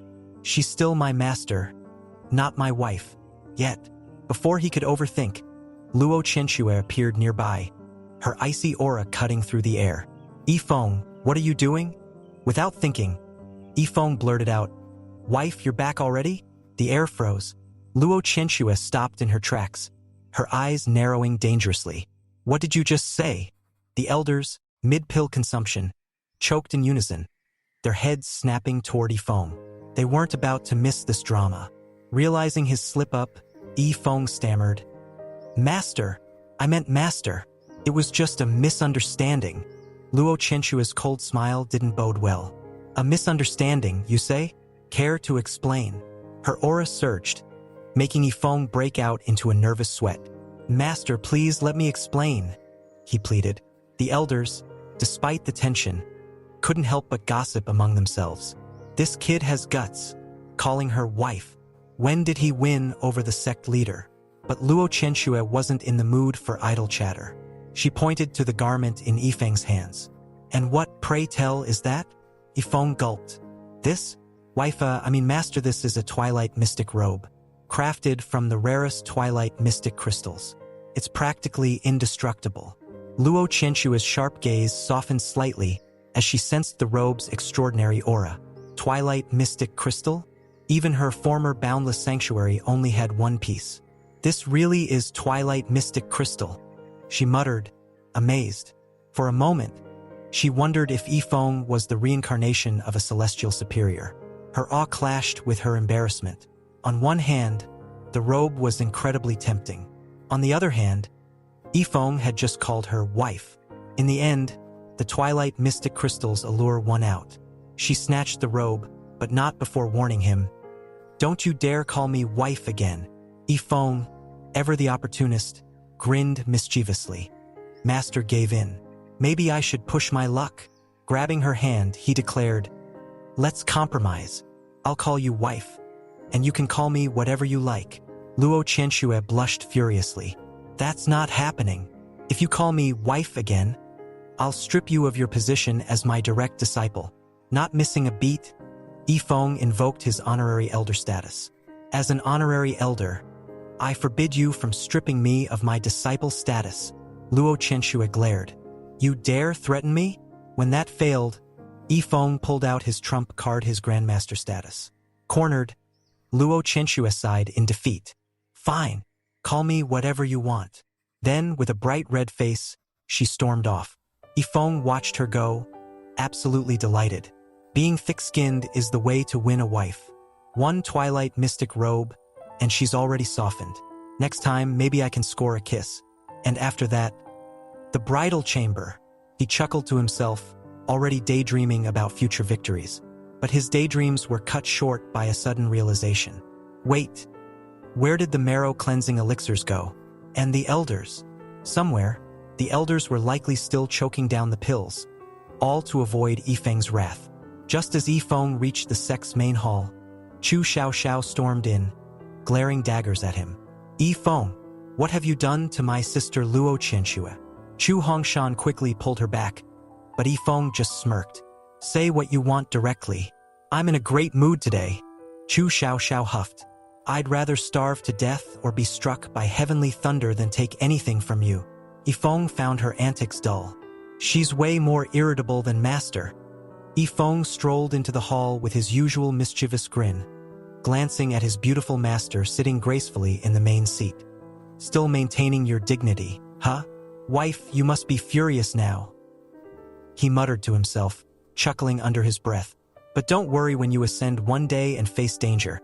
I'll make a miraculous entrance with the Star Soul sect, save you in the nick of time, and win your heart once and for all." Feeling self-satisfied with his daydream, he abruptly turned and without a second thought tore Little Blood's clothes. Again, Little Blood stood frozen, her expression a mix of outrage and resignation. "My new clothes. Again, Master. That was 2 million top-grade spirit stones. Can't you pick someone else as your scapegoat? I'm practically out of clothes now," she huffed, clearly on the verge of losing her temper.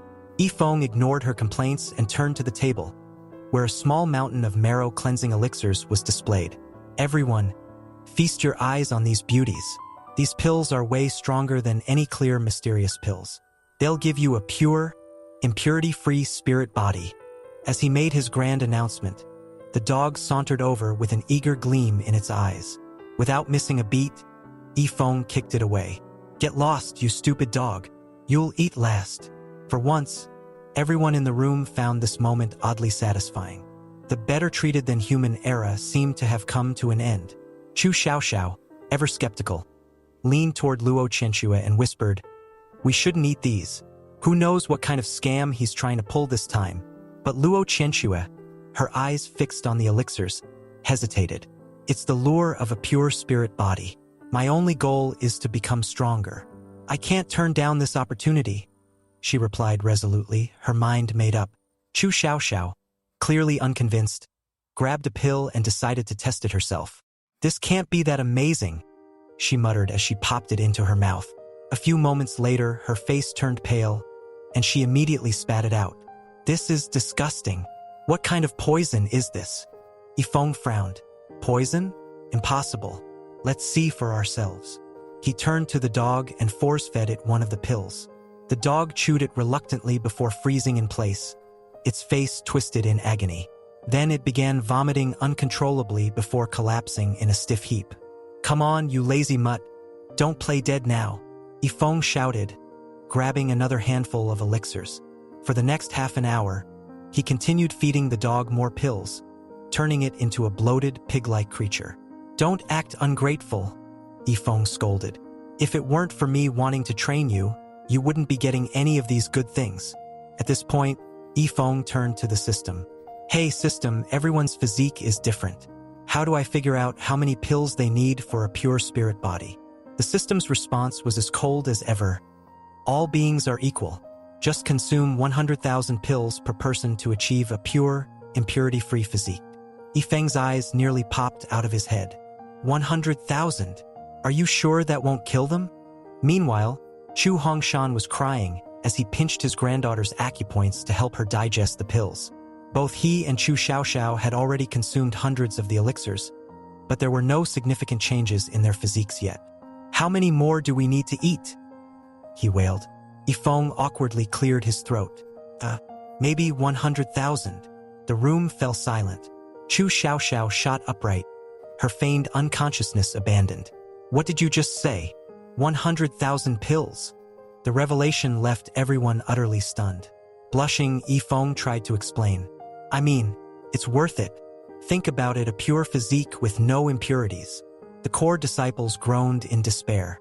We can't eat that many. It's unbearable. And it tastes worse than anything imaginable. Luo Qianxue, however, was unfazed.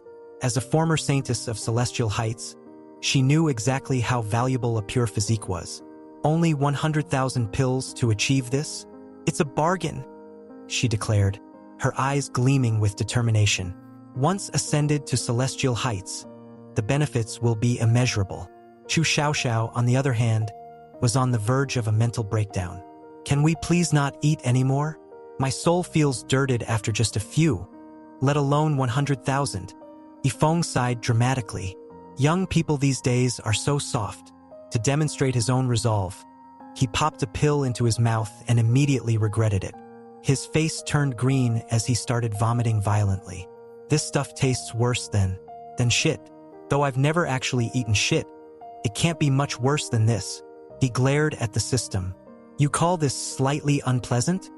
This is a full-on crime against humanity. The system coldly reminded him. The benefits of a pure physique in celestial heights are unparalleled. Please decide carefully. Realizing the stakes, Yifeng straightened up. All right, this has to be done. No backing out now. Chu Hongshan, seeing Yifeng struggle, tried to console him. Forget it, kid. 100,000 is impossible for anyone. Yifeng glanced around the room. Are you all really giving up? Everyone nodded vehemently. Fine, he said, shifting to a more serious tone. But let me say one thing first. Turning to Chu Hongshan, he casually dropped the bomb. Remember the one-armed madman from the Divine Tycoon's guard? The guy who crushed you like a twig? If you eat one less pill than required, he might show up again. I can't say what he'll do, but I can promise he'll leave you alive barely. At the mention of the one-armed madman, Chu Hongshan's face paled. Without another word, he obediently grabbed another handful of elixirs and started eating. His granddaughter, Chu Xiaoxiao, followed suit, driven by sheer terror. Luo Qianxue, watching the bizarre scene unfold, was thoroughly baffled. Who in the world is this one-armed madman? She asked herself, still puzzled as to why her old friend Chu Xiaoxiao was suddenly so cooperative. Even old Bai and old Xia, who had initially refused to participate, exchanged nervous glances. Seeing the sect's strongest members eat with such urgency, they relented and joined in. After hours of grimacing and gagging, Chu Hongshan eventually came to Yifeng with a more serious matter. After killing Zhang Shufeng, I fear Shi Qingfeng might come seeking revenge. Yifeng raised an eyebrow. Doesn't Shi Qingfeng owe you 3 favors? Favors don't mean much when someone's man is dead, Chu Hongshan explained grimly. At that moment, the system chimed in with a new task: lead 10,000 reserve members of the Divine Tycoon's Guard to annihilate Shi Qingfeng's dark sorcery sect. Reward, 300,000 squandering points. Yifeng's eyes widened. Wait, 10,000 reserves? Are those the guys with the golden armor? He remembered how the one-armed madman claimed there were only 10 true members of the Divine Tycoon's Guard. So the golden armor guys are just reserves? Yifeng muttered, piecing it all together. System, the first time I was in danger, you only sent me a reserve. The system, as always, responded with its trademark indifference. It was a random draw. Anyway, in the mysterious Heaven continent, even the reserves are overkill. Yifeng stood there speechless, his face a mask of disbelief. Random draw? You're telling me my life depends on your random draw? You really don't care if I live or die, do you? Forget it. He waved it off, too drained to argue further. Glancing at his squandering points, Yifeng sighed. I've got about 600,000 points left. I just need another 300,000 to break through. But is this dark sorcery sect really so strong that it needs 10,000 reserves to wipe it out? The system's reply was as blunt as ever. You're overthinking. The reserves have just been training for too long. They need some fresh air. Yifeng blinked, unsure whether to laugh or cry. Fresh air? You're sending 10,000 reserves to stretch their legs by annihilating a sect?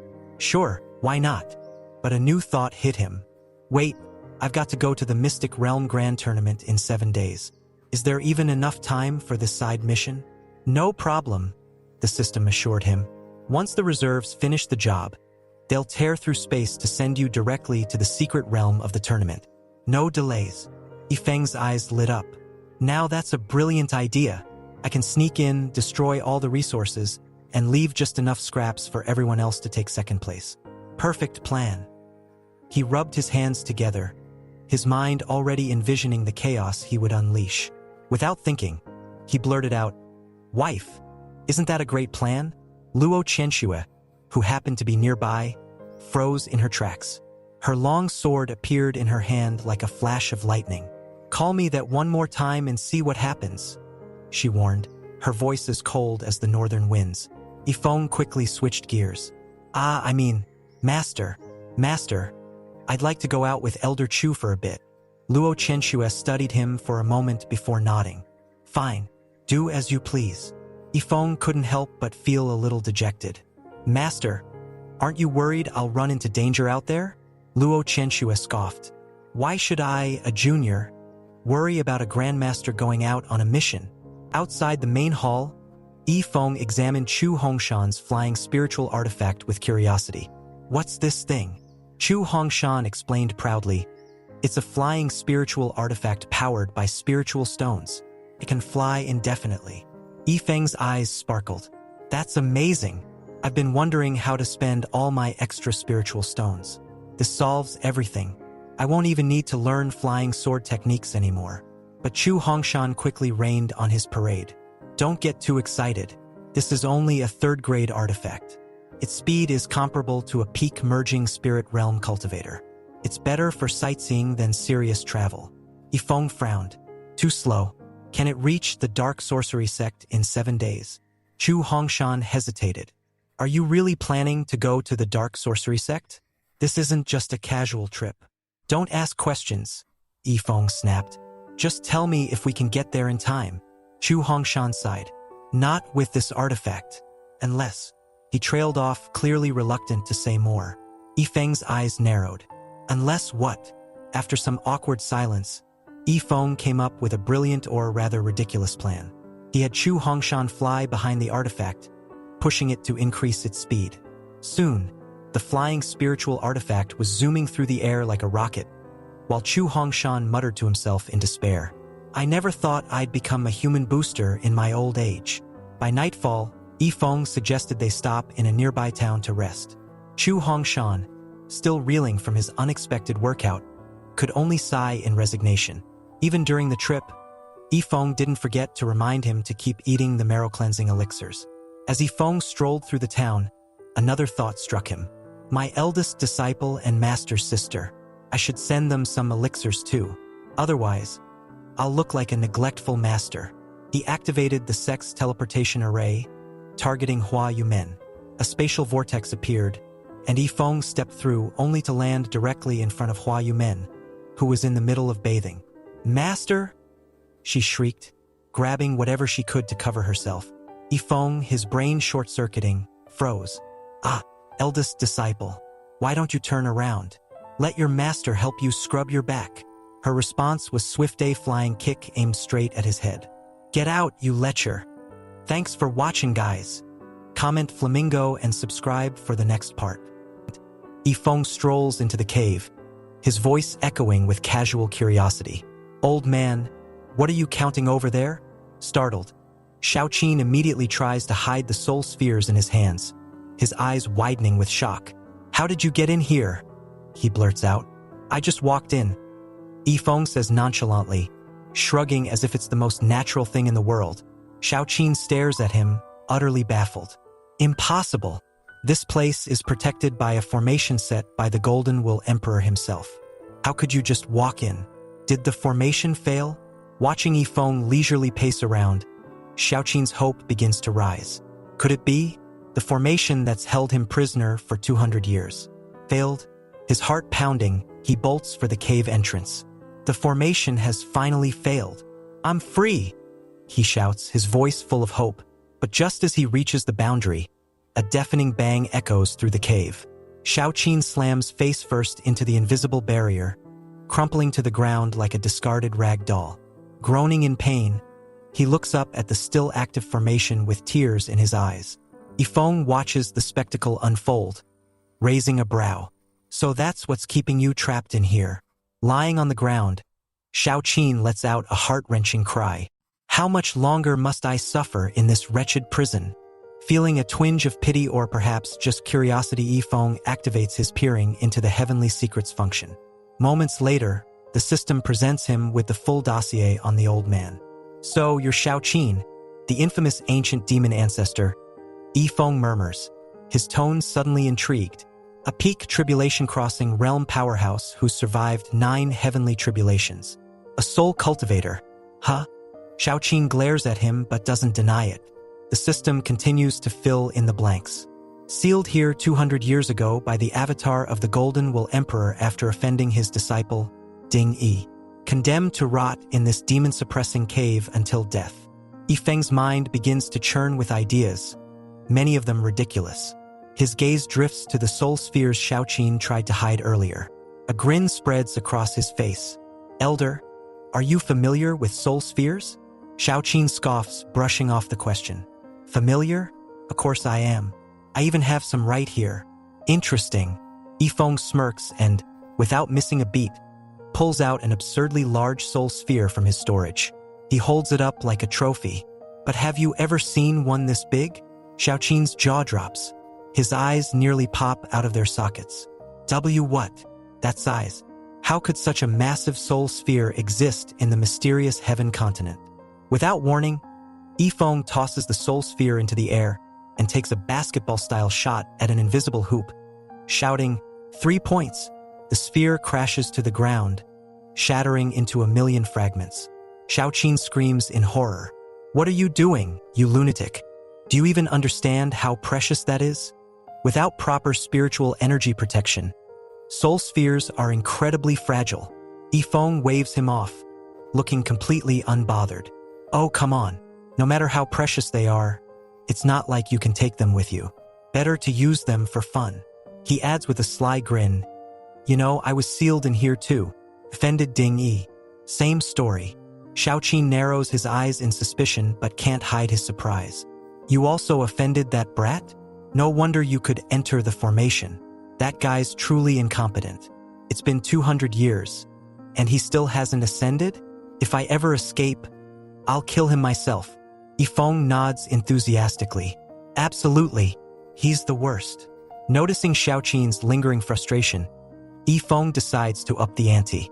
You know, elder soul spheres aren't just for hoarding. They can bring a lot of joy. Want to see how? Before Xiaoqin can protest, Yifeng pulls a basketball hoop out of his storage. Let me show you the art of basketball with soul spheres. You'll love it. Xiaoqin stares in utter disbelief. Basketball? With soul spheres?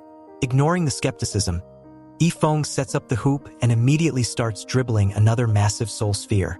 The game begins, and despite his initial reluctance, Xiaoqin quickly gets into it. The two play an intense match, with Yifeng narrowly claiming victory. By the end of the game, 200 soul spheres have been shattered, earning Yifeng a cool 1,000 spendthrift points, and mysteriously, the system rewards him with 1,000 more soul spheres to replace the ones he destroyed. Xiaoqin, now fully invested, eyes Yifeng eagerly. Do you have any more soul spheres, young man? Yifeng laughs. Nope. How about you, elder? Xiaoqin pulls out a small pouch. I have a few left, but they're tiny. Too small for basketball. Yifeng's eyes sparkle with mischief. Perfect. We can use them for table tennis. Moments later, the two are engrossed in an equally competitive game of table tennis, using Xiaoqin's miniature soul spheres as balls. The match goes on for hours, leaving both of them sweaty and exhausted. Yifeng pats Xiaoqin on the back. Elder, I've got to hand it to you. Your table tennis skills are no joke. That spinning shot you pulled off was a masterpiece. But Xiaoqin's mood darkens again. It's all fun and games now, but the formation still traps me here. There's no escape. He pauses, then asks hesitantly, Young man, is there still a sect called the Sunlit Sect in the outside world? Yifeng nods. Of course, they're hosting the Mystic Realm Grand Tournament right now. Why? Xiaoqin chuckles bitterly. Those fools. I tricked them into thinking I was their protector, the ancient demon ancestor. They've been gathering resources for me for years, hoping I'd save them once I broke the seal. Yifeng bursts out laughing. Elder, you're a genius. Playing them like that. It would be a shame not to recruit you into my sect. Curious, Yifeng asks. So, is there really no way to break this formation? Xiaoqin points to a glowing crystal embedded in the ceiling. That's the formation's core, but don't bother. I've tried destroying it countless times. It's impossible. Yifeng smirks, his curiosity piqued. Impossible, huh? Let's see about that. Activating the destruction god eye, Yifeng directs its power toward the formation core. The crystal shatters instantly. Xiaoqin stares, dumbfounded. The formation core, it's gone. Am I free? Stepping outside for the first time in 2 centuries, Xiaoqin gazes at the starry sky, his face filled with wonder. Young man, you did this. Thank you. Yifeng, rubbing his eyes, suddenly sees Xiaoqin as a youthful man, radiating energy. Who are you, really? Yifeng mutters, but the vision vanishes, leaving the scruffy Xiaoqin standing before him. Must be a side effect of the destruction god eye, Yifeng says, shaking his head. Meanwhile, in the Golden Wool Palace of Celestial Heights, the Golden Wool Emperor senses the formation's destruction. Interesting, he muses. Someone from the lower realm broke my seal? This will be fun. Back in the forest of the secret realm, Xiaoqin laments. If I'd known I'd get out, I wouldn't have wasted all those soul spheres. Yifeng, however, has other plans. Elder Xiaoqin, how about joining my sect? We could use someone with your talents. Grateful and with nowhere else to go, Xiaoqin agrees. Fine, but only as an elder. Yifeng beams. Welcome aboard. Then, turning to the system, he asks, I should give him a welcome gift. How about 1,000,000 low-grade spiritual crystals? The system approves, and Yifeng happily hands the crystals to Xiaoqin. Elder Xiao, as the sect master's direct disciple, it's my duty to welcome you properly. Hope this isn't too little. Xiaoqin, holding the massive pile of crystals, is utterly stunned. Has the economic system of this world collapsed in the past 200 years? At that moment, Yifeng's expression turns blank. Shouldn't you first doubt whether I even have money? He mutters under his breath. However, Xiaoqin doesn't seem the least bit interested in the wealth or the gift. Instead, he casually refuses Yifeng's welcome gesture, citing his free and unconstrained nature as his reason for not wanting to join. But the real reason lies deeper. Xiaoqin's growing suspicion that Yifeng might have unresolved conflicts with the Golden Wool Emperor. Watching Xiaoqin turn to leave, Yifeng realizes the situation is slipping through his fingers. With a subtle smirk, He pulls out his trump card, taking out a stash of radiant soul spheres. Elder, if you don't agree to join, I'll just have to give these 100 soul spheres to someone else. And don't worry, I can always replenish them when they're used up. The moment Xiaoqin hears soul spheres, his steps halt, and his demeanor changes instantly. His eyes lock onto the treasure in Yifeng's hands, sparkling with an almost childlike greed. How could I not agree? Xiaoqin blurts out, eagerly stepping forward. I'm already thrilled to embrace this big family. A system notification rings in Yifeng's mind. Spendthrift action triggered. He earns 300 spendthrift points and receives a reward, 100 bottles of soul purifying water. The system elaborates that this item can cleanse impurities in the soul, and, when taken to the utmost level, may even trigger a soul's positive transformation. Yifeng's eyes gleam as he glances at Xiaoqin, who's practically salivating over the soul spheres. He rubs his chin thoughtfully. This item feels tailor-made for him, he muses to himself. But then, another thought pops up.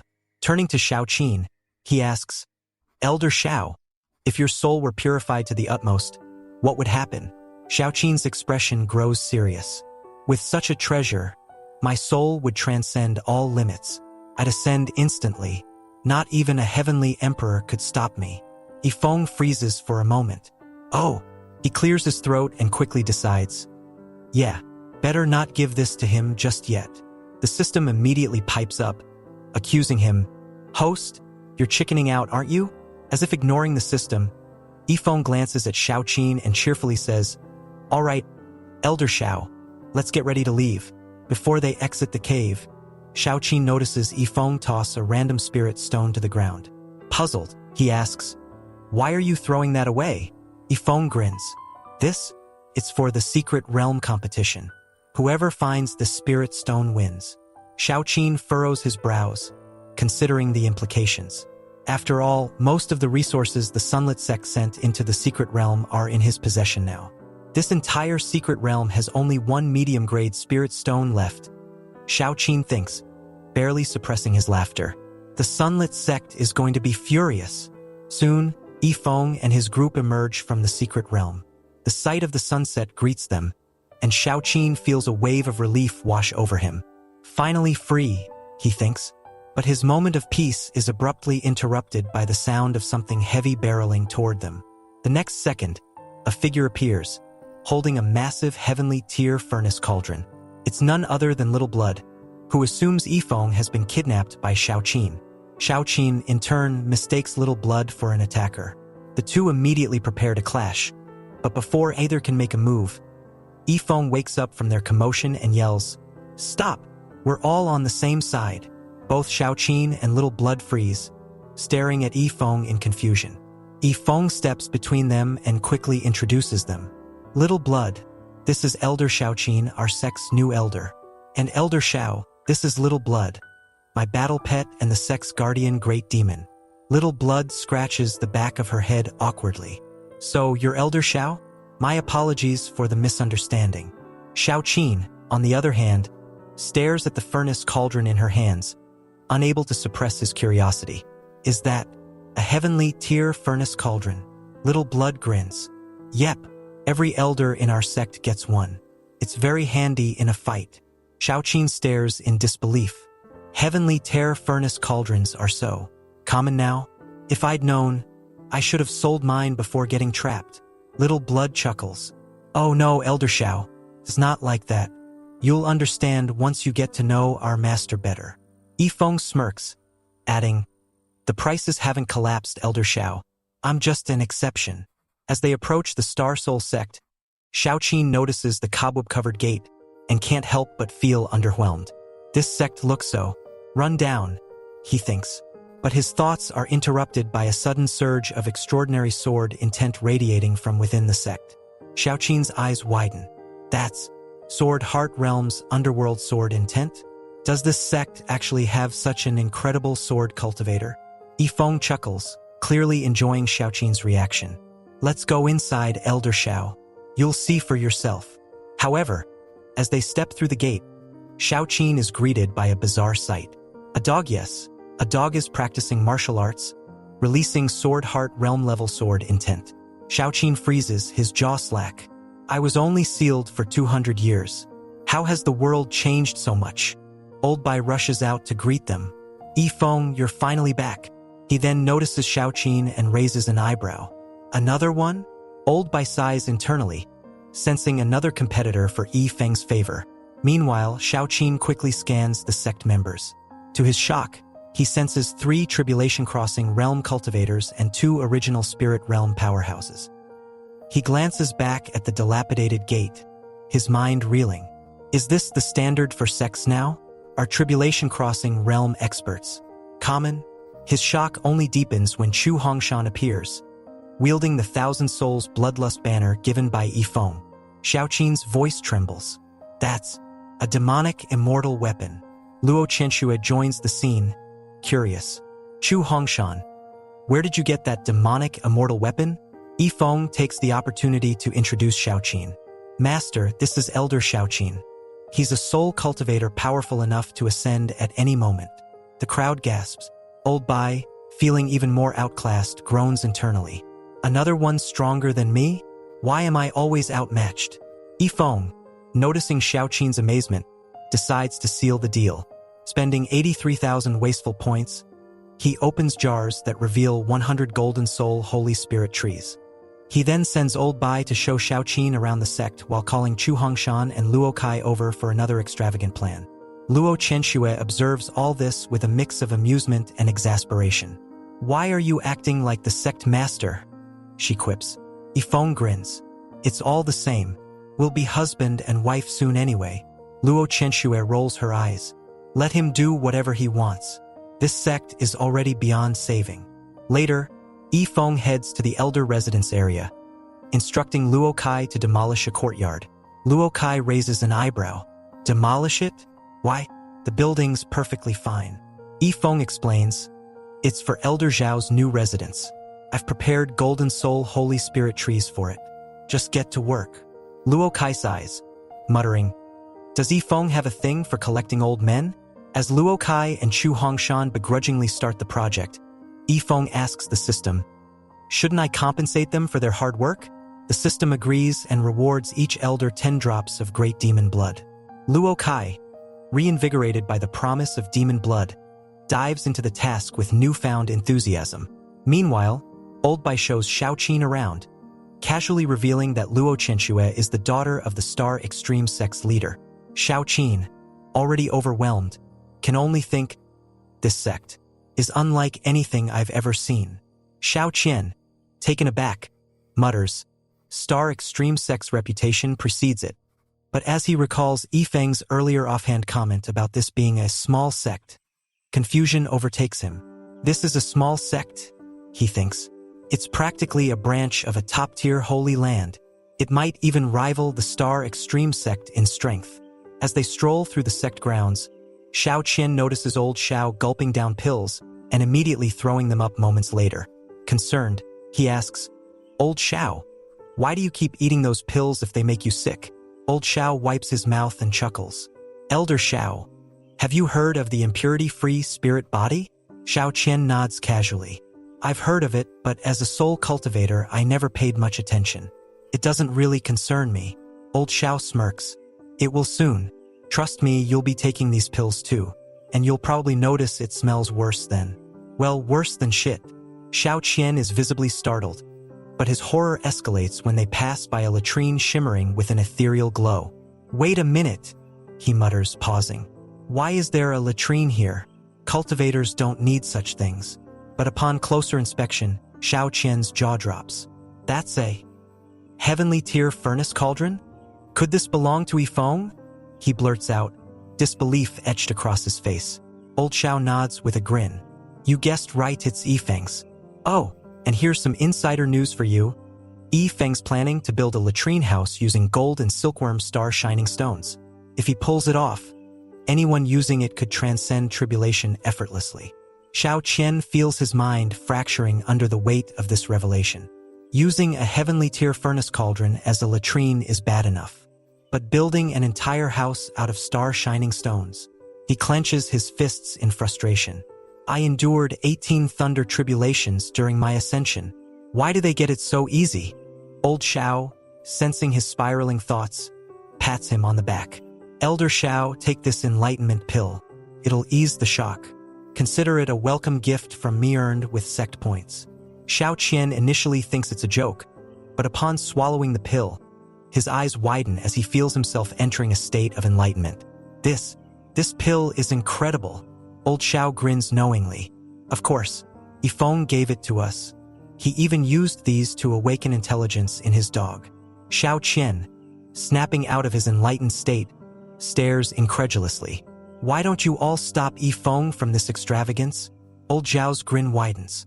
Are you sure you want to intervene, Elder Xiao? Think about it, didn't Yifeng give you something to convince you to join? What are you here for, if not to benefit from his wastefulness? Xiao Qian pauses, realizing he has no argument. After all, he did come here for the soul spheres. Fair point, he concedes reluctantly. Old Xiao laughs. Don't worry, we all joined this way. Trust me, Feng won't let you down. The two soon arrive at the elder residence area, where Luo Kai and others are busy constructing a new courtyard. The shimmering materials catch Xiao Qian's eye. What's that shiny wood? He wonders aloud.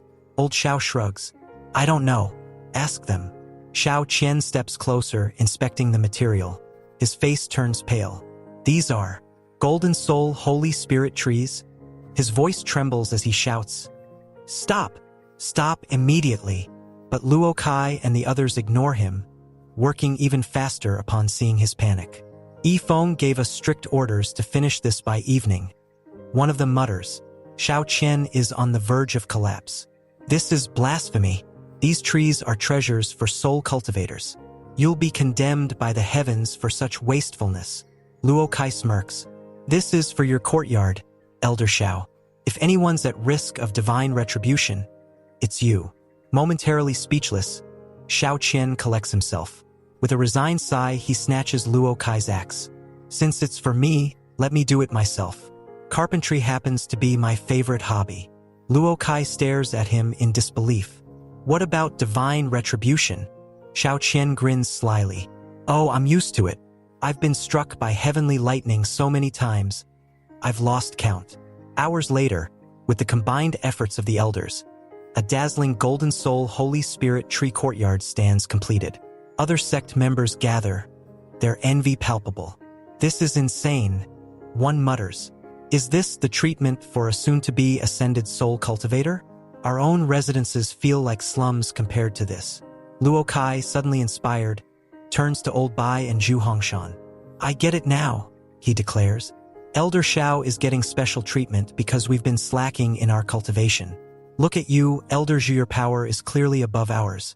But you don't get this treatment. Why? Because you're not striving hard enough. This is Yifeng's way of motivating us to cultivate harder. Xiao Qian, overhearing this, rolls his eyes. No, that's not it at all. Yifeng's just being extravagantly wasteful. Meanwhile, Yifeng wakes up to the news of the courtyard's completion. However, upon checking the system, he realizes there are no rewards for the action. He frowns. No wasteful actions? Sly system, are you swallowing my rewards? The system explains that Xiao Qian's acceptance and direct involvement in the construction shifted it out of the wasteful category. Yifeng sighs. I didn't expect Elder Xiao to be so open-minded. I thought he'd lose his mind over this. That night, two uninvited guests sneak into the Star Soul sect. The great ancestral elder and his companion, by gang, quietly make their way through the grounds, deciding not to disturb anyone. Zhu Hongshan, lurking in the shadows, observes them and mistakes them for enemies. But instead of intervening, he watches closely. The great ancestral elder, surveying the sect, whispers to Bai Gang. This sect is fascinating. That's Yifeng's residence over there. And over here, isn't that Bai Tianhong's location? Their reconnaissance takes them to Xiao Qian's courtyard. Upon seeing the luxurious house constructed from Golden Soul Holy Spirit trees, both are stunned. This courtyard is absurdly luxurious. The great ancestral elder mutters. Bai Gang's frustration boils over. Forget the luxury, look at the material. Golden Soul Holy Spirit trees are treasures for soul cultivators. I worked 30 years in Heavenly Dao City, earned 3 million top-grade spirit stones, and I couldn't even afford this fence. The great ancestral elder looks at him skeptically. Are they really that valuable? Bai Gang glares. Do you think the Star Soul sect needs a chef? I follow the culinary path and seek a stage to showcase my skills. You understand, right? The elder snorts. You just want to stick around. You've been refusing to cook for me for years, claiming I'm unworthy of your creations. Their argument is cut short when Xiao Qian steps out. You too, there are plenty of rooms in my villa. If you don't mind, you can stay here for now.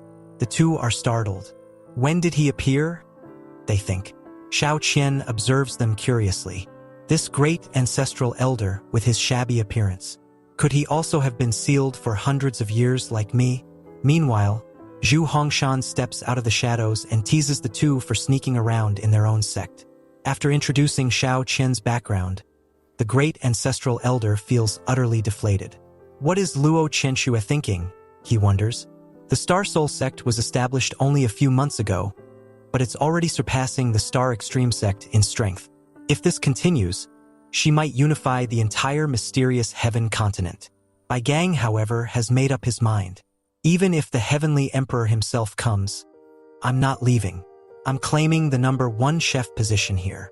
The great ancestral elder turns to Zhu Hongshan. And you, old man, why are you here? Zhu Hongshan awkwardly scratches his head. The sect needed someone to forge pots and pans. So here I am. The great ancestral elder stared at Zhu Hongshan with disbelief. What happened to your lofty path of the artificer?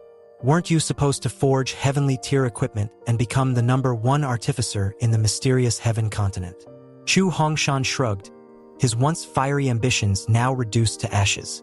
Ever since I met Yifeng, I've had an epiphany. Now I just go with the flow. Very zen-like.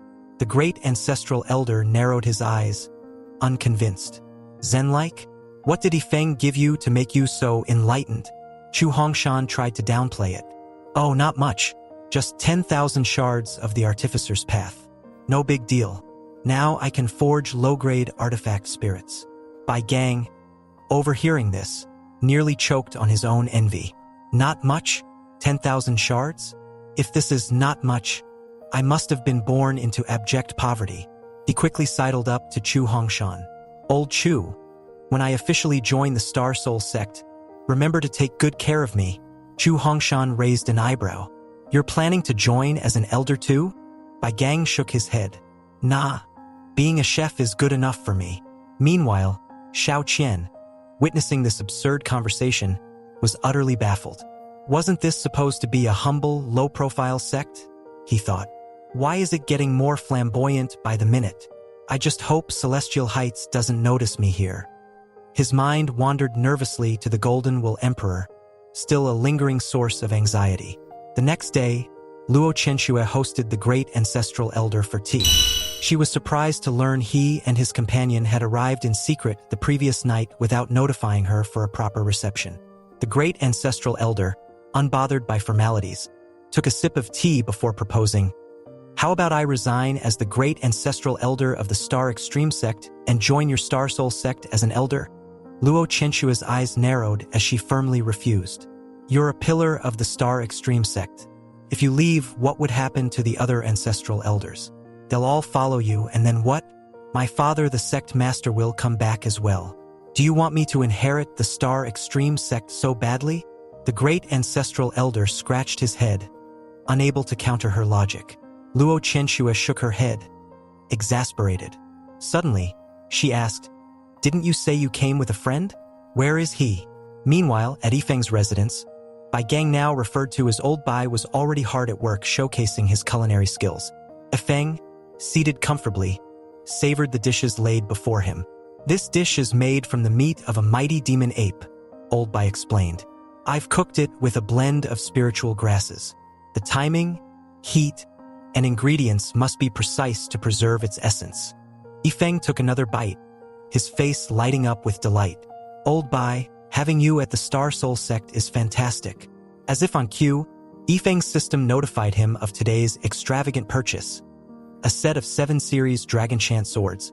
But these weren't ordinary swords, they were kitchen knives. The 7 knives, imbued with dragon-type artifact spirits, were specifically designed to preserve the essence of ingredients. making them the pinnacle of culinary tools. However, Yifeng quickly realized that such an extravagant purchase might discourage Old Bai, the culinary expert he couldn't afford to lose. A spark of inspiration struck him. He could gift the knives to Wu Feng, his disciple who had been cooking for him for years. Surely this would also count as wastefulness. Old Bai, Yifeng began. Would you be interested in taking on a disciple? Old Bai was intrigued. Does the Star Soul sect even have anyone pursuing the culinary path? Yifeng grinned. Not exactly. Wu Feng isn't a culinary cultivator, he's a third-rank alchemist specializing in pills. But since alchemists understand spiritual grasses, isn't that close enough? Old Bai hesitated but nodded thoughtfully. It's a bit unconventional, but I'll consider it. As if summoned by fate, Wu Feng arrived from the Sunlit sect moments later. Yifeng immediately introduced him. Wu Feng, Yifeng began with a smile. You've been taking care of my meals for so long. This is Old Bai, the new chef of our sect. Wu Feng, relieved, thought this meant he could finally stop cooking and focus on alchemy. But his excitement was short-lived when Yifeng added, I've decided that you should become Old Bai's disciple and switch to the culinary path. Wu Feng froze. Big brother, you want me, an alchemist, to switch to the culinary path? Ignoring his protests, Yifeng handed him the 7 Series Dragon Chant swords, declaring, a culinary cultivator must have proper tools. These knives are yours. Wu Feng hesitantly accepted the set. The moment he touched the knives, 7 dragon spirits emerged, roaring into the sky and causing a commotion throughout the Star Soul sect. Luo Qianxue, sipping tea nearby, sighed as the skies erupted with thunderous activity yet again. What is Yifeng up to now? She wondered, resigned. Elsewhere, Xiao Qian rubbed his temples in frustration. This is only my 2nd day here, he thought. And there's already a heavenly Tao thunder tribulation. What kind of sect is this? Back at Yifeng's residence, the system informed him that gifting the knives had triggered a spendthrift action, earning him 100 culinary enlightenment fragments. Wu Feng, still processing the situation, was now faced with the impending challenge of the heavenly Tao thunder tribulation. Old Bai, however, was moved to tears. If I could have a set of knives like these, Old Bai declared, even being struck by lightning would be worth it. Yifeng, unfazed, smiled dismissively. It's just a little tribulation, nothing to worry about. As the sect braced for the thunder tribulation, it was suddenly cleaved apart by a single sword strike. Chu Hongshan looked up, recognizing the figure in the sky. It was the one-armed man, a member of the Divine Tycoon's Guard, whose overwhelming power had once defeated him. The one-armed man glared at the heavenly Tao tribulation cloud, and as if intimidated by his aura, the cloud retreated without unleashing a single strike. Luo Qianxue, witnessing the scene, was left stunned. How can such a powerful being exist in the lower realms? She thought. Even in my past life in the boundless sanctuary of Celestial Heights, no one would dare provoke someone like him. Yifeng arrived soon after, Wu Feng trailing behind him, and approached Luo Qianxue. Master, were you frightened? Yifeng asked with a concerned expression. Luo Qianxue, ignoring his question, pointed at the dragon soul spirits swirling above. What are those? Wu Feng stepped forward, holding up the knife set. These are the 7 Series Dragon Chant swords that Big Brother gave me. He thinks I'm not suited for alchemy, so I've now become Old Bai's disciple and switched to the culinary path. Luo Qianxue sighed deeply. If this is what you want, Wu Feng, I won't stop you. But are you sure you have the talent for culinary cultivation? Wu Feng nodded confidently. Sect Master, Big Brother says talent doesn't matter. With enough culinary enlightenment fragments, I'll become unbeatable. Old Bai, overhearing this, was astonished. Moments ago, Wu Feng had no discernible talent, yet now he was capable of cooking 4th-rank dishes. Yifeng's ability to transform someone so quickly was nothing short of godlike. In that moment, Old Bai silently vowed to dedicate himself entirely to Yifeng, seeing him as a divine figure worthy of absolute loyalty. Meanwhile, Luo Qianxue turned to Old Bai and asked, Senior, when did you join our sect? Yifeng, puzzled, interjected, Old Bai, weren't you recruited by my master? Old Bai hesitated, feeling guilty. The truth was, he had assumed his position without official approval. Now confronted by Luo Qianxue, he was at a loss for words. Feng, sensing the tension, quickly added, "This really isn't my doing, master. I thought old Bai was here on your orders." Luo Qianxue, her patience wearing thin, dismissed everyone except Feng. The great ancestral elder grumbled as he left. "I just got here, and now I have to leave?" Old Bai, dragging him away, whispered, "Don't argue, just go." Left alone with Feng, Luo Qianxue spoke in a calm but firm tone. "Feng, I know you have many secrets. Many things you've brought to this sect don't belong to the mysterious heaven continent. Care to explain?" At this moment, Feng's shameless grin widened as Luo Qianxue asked her first question. "So, I have two questions for you. First, does the one-armed swordsman have anything to do with you?" Without hesitation, Feng nodded confidently. Luo Qianxue's second question followed swiftly, her tone sharper. "Do you have any ulterior motives for getting close to me?" Feng, flashing a puppy dog smile, answered cheekily, "Yes, I do." Her gaze hardened. "Then be clear about your intentions."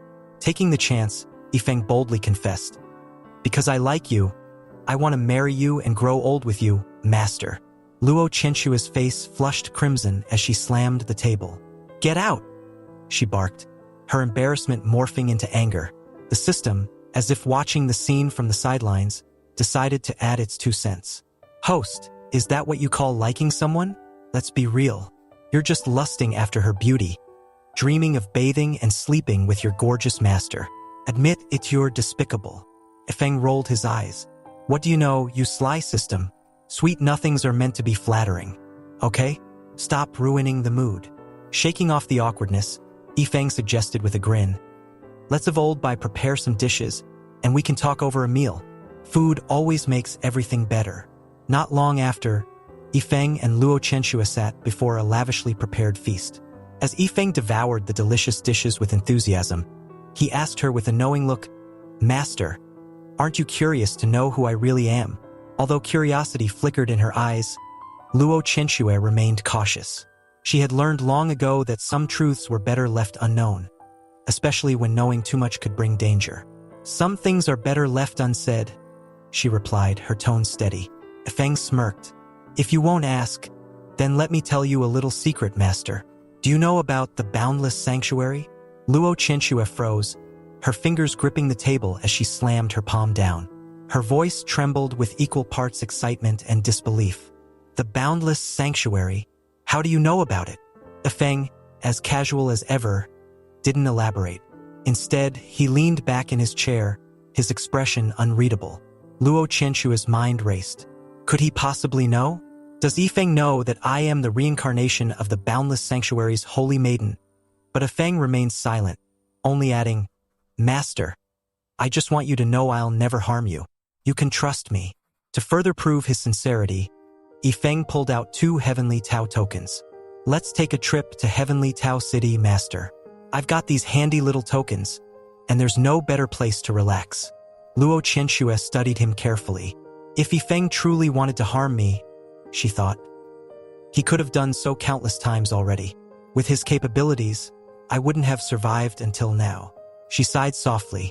"Fine, since you're so insistent, let's go." However, as she eyed the tokens in his hand, confusion clouded her face. "But we're not in the Heavenly Tao battlefield. Are you sure we can enter from the outside world?" Feng shrugged nonchalantly. "I'm not sure either, but let's find out." With that, he activated the tokens. Moments later, Feng materialized in Heavenly Tao City, its majestic skyline stretching endlessly before him.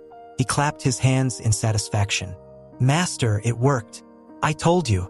But when he turned, Luo Qianxue was nowhere to be seen. "Wait, where's master?" Feng scratched his head in confusion. Before he could process the situation, a familiar voice interrupted. "Hey, you again?" Feng turned to see the same taxi driver he had encountered on his first visit.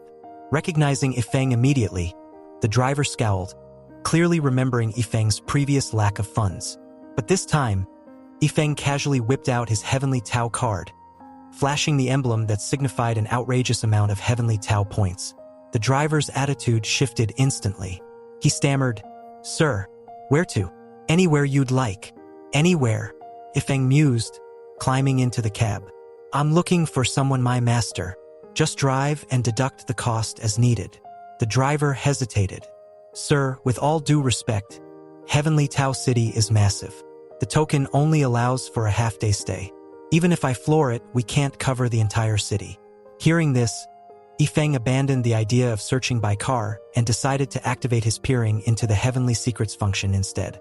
Meanwhile, Luo Qianxue found herself drawn to a storefront displaying Golden Soul Holy Spirit tree products. As she browsed, her frustration grew. A branch costs 50,000 Heavenly Tao points? She exclaimed under her breath. Her irritation only deepened as she saw other prices.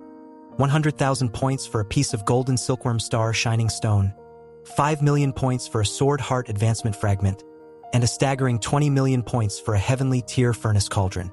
No wonder so many powerful beings work here, she muttered. Even I feel like selling myself to afford these prices. Just as she was contemplating her financial woes, Yifeng appeared, panting. Master, I've been looking all over for you. A sly idea popped into Luo Qianxue's mind. He has the money. Why not make him pay? She hesitantly asked, Didn't you say last time you recharged a lot in Heavenly Tao City? How many points do you actually have? Yifeng grinned smugly. Not much, just about 100 million points. Luo Qianxue's jaw dropped. 100 million? But Yifeng was already dragging her away. We don't have much time left with the token, so let's get shopping. We need to buy that Golden Silkworm Star Shining Stone. I've got plans for my cottage. Soon, the pair arrived at the CBD district of Heavenly Tao City. Luo Qianxue, now caught up in the excitement, began shopping furiously, buying out an entire store's stock of spiritual grass. The store clerk, Li Fei, who had served Yifeng during his last visit, was stunned by her spending. Miss, are you sure about this? If you want everything, I'll have to ask the manager. At the sound of his voice, Yifeng lit up. Li Fei, my brother, what are you doing here? Li Fei's face turned pale at the sight of Yifeng. Brother Yi, it's a long story. As it turned out, Li Fei had been forced into sword cultivation by the great ancestral elder after accidentally revealing his death sword intent. Desperate to escape, he had used his Heavenly Tao token to flee to the city and find work. Yifeng chuckled, patting him on the shoulder. Don't worry, Brother Li. I've got something for you. To Li Fei's horror, Yifeng pulled out a Sword Heart Advancement Fragment, waving it like a prize. This will help you break through to the Sword Heart realm. Li Fei panicked. No. I just got away from the ancestral elder, and now you're dragging me back into swordsmanship. Ignoring his protests, Yifeng forcibly fed him the fragment. Thanks for watching, guys. Comment Flamingo and subscribe for the next part. As Luo Qianxue returned, her arms full of purchases, she couldn't help but tremble at the scene. This is too cruel, she thought, watching Yifeng torment poor Li Fei further with more fragments. Eventually, Li Fei resigned himself to his fate, muttering, Fine, I'll just stay in Heavenly Tao City forever. I'm not going back. Later, Yifeng approached the store manager, offering an outrageous bribe to fire Li Fei. After some back and forth, Li Fei resigned voluntarily, finally free of his job but not Yifeng's schemes. As they continued their spree, Luo Qianxue casually mentioned, I spent nearly all 1 billion Heavenly Tao points on 999 Golden Silkworm Star Shining Stones. Honestly, this place is outrageous. Yifeng grinned.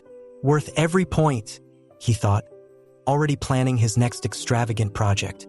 Yifeng offered to carry the Star Shining Stones for Luo Qianxue, smiling as he said, Master, now that you've finished shopping, leave the rest to your capable disciple. Luo Qianxue raised an eyebrow, instantly suspicious of what wasteful nonsense Yifeng was plotting next. Without hesitation, Yifeng handed the stack of Golden Silkworm Star Shining Stones to Li Fei and said with a grin, Brother Li, make good use of these. Li Fei, holding the precious stones, looked utterly bewildered. Make good use of them? How? What exactly am I supposed to do with these? Yifeng beamed. Simple. Build a small cottage with them. Luo Qianxue's face twitched. While she was annoyed by Yifeng's blatant wastefulness, she said nothing. After all, it was his money, and she'd seen far worse from him by now. Li Fei, on the other hand, was horrified. A cottage? Made from golden silkworm star shining stones? Master Yi, if I take these back to the sect and build something like that, the disciples might actually kill me. Unfazed, Yi Feng leaned closer with a mischievous smirk. Then don't just make a cottage. Build a palace-like hut. And if you don't agree, he chuckled ominously, I'll kill you right here and now. Li Fei trembled under Yi Feng's teasing glare and turned to Luo Chenxue for help. Sect Master, aren't you going to stop him? Luo Chenxue crossed her arms and replied dryly, What authority do I have? Remember, I sold him his direct disciple status. Li Fei gawked in disbelief. No wonder you two are master and disciple. One dares to buy, the other dares to sell. He's wasteful and you're greedy. Neither of you is normal. Half an hour later, Luo Chenxue was practically glowing with bliss as she leaned back at a foot massage parlor, enjoying the most relaxing treatment she'd experienced since her reincarnation. Li Fei, lounging nearby, sighed contentedly. I never imagined I'd get a massage from an ascended master in my lifetime. Is this the joy of being rich? Luo Chenxue nodded, her tone wistful. Since my reincarnation, I've only focused on cultivation. I've never allowed myself to relax like this. This feels incredible. Suddenly, she snapped out of her relaxed state and realized something. Wait, where's Yi Feng? Li Fei glanced around and shrugged. He said he was going to try his hand at a claw machine. At that moment, Yi Feng was furiously battling with a claw machine, muttering under his breath. How can I not win after spending 10 billion heavenly Tao points? This is rigged. It has to be rigged. Despite his efforts, Yi Feng had yet to win the elusive North Black doll he had set his sights on. His frustration mounted as he swiped his card again and again, refusing to give up. Li Fei approached him in a hurry, calling out, Master Yi, the Heavenly Tao token's time is almost up. We need to leave soon. Yi Feng, ignoring the warning, scowled at the claw machine. I don't understand. How is it possible that I haven't won yet? Is this thing broken? Just then, Luo Chenxue arrived, curious about the commotion. Spotting the claw machine, her eyes lit up. This looks fun. I want to try it. But before she could, the system chimed in to remind them that their Heavenly Tao token was nearing its expiration. Luo Chenxue reluctantly pulled her hand back. Maybe next time, she sighed. As the countdown to their teleportation began, Yi Feng suggested they hold hands. Master, if we hold hands, we won't get separated like before. Luo Chenxue hesitated. Are you sure it'll work? Will we be transported back to the same spot? Who cares? Yi Feng thought to himself, secretly thrilled at the chance to hold his beautiful master's hand. However, things didn't go as planned. When the teleportation effect faded, Yi Feng found himself standing in the middle of a brothel. Worse yet, he had somehow been separated from Luo Chenxue again. Before Yi Feng could process what had happened, a group of courtesans surrounded him, their flirtatious smiles leaving him visibly flustered. Young master, care to stay a while? One of them asked sweetly. Yi Feng panicked, muttering, This isn't what it looks like. I ended up here by accident. Fleeing the scene in a hurry, Yi Feng accidentally bumped into a familiar face outside the brothel elder Zhou Tong from the Heavenly Secrets Pavilion. Zhou Tong was sitting dejectedly on the steps, being scorned by the courtesans for not having any spirit stones to pay for their company. Seeing Yi Feng, Zhou Tong's eyes lit up. Young friend, fancy meeting you here. I didn't know we shared similar interests. Yi Feng glared at him. We don't share any interests. I ended up here by mistake. Before Yi Feng could escape the awkward situation, his second disciple, Yi Lingxue, arrived, her gaze sharp as she took in the scene. Master, Yi Lingxue's tone was laced with suspicion. Why are you in a place like this? The courtesans, ever eager to stir the pot, chimed in. Young master, don't forget to visit us again. Yi Lingxue crossed her arms, her expression darkening. I never thought my master would be this kind of man. Yi Feng scrambled to explain, finally convincing Yi Lingxue of the situation. Once she understood, she couldn't help but be curious about the Heavenly Tao battlefield and Heavenly Tao city he mentioned.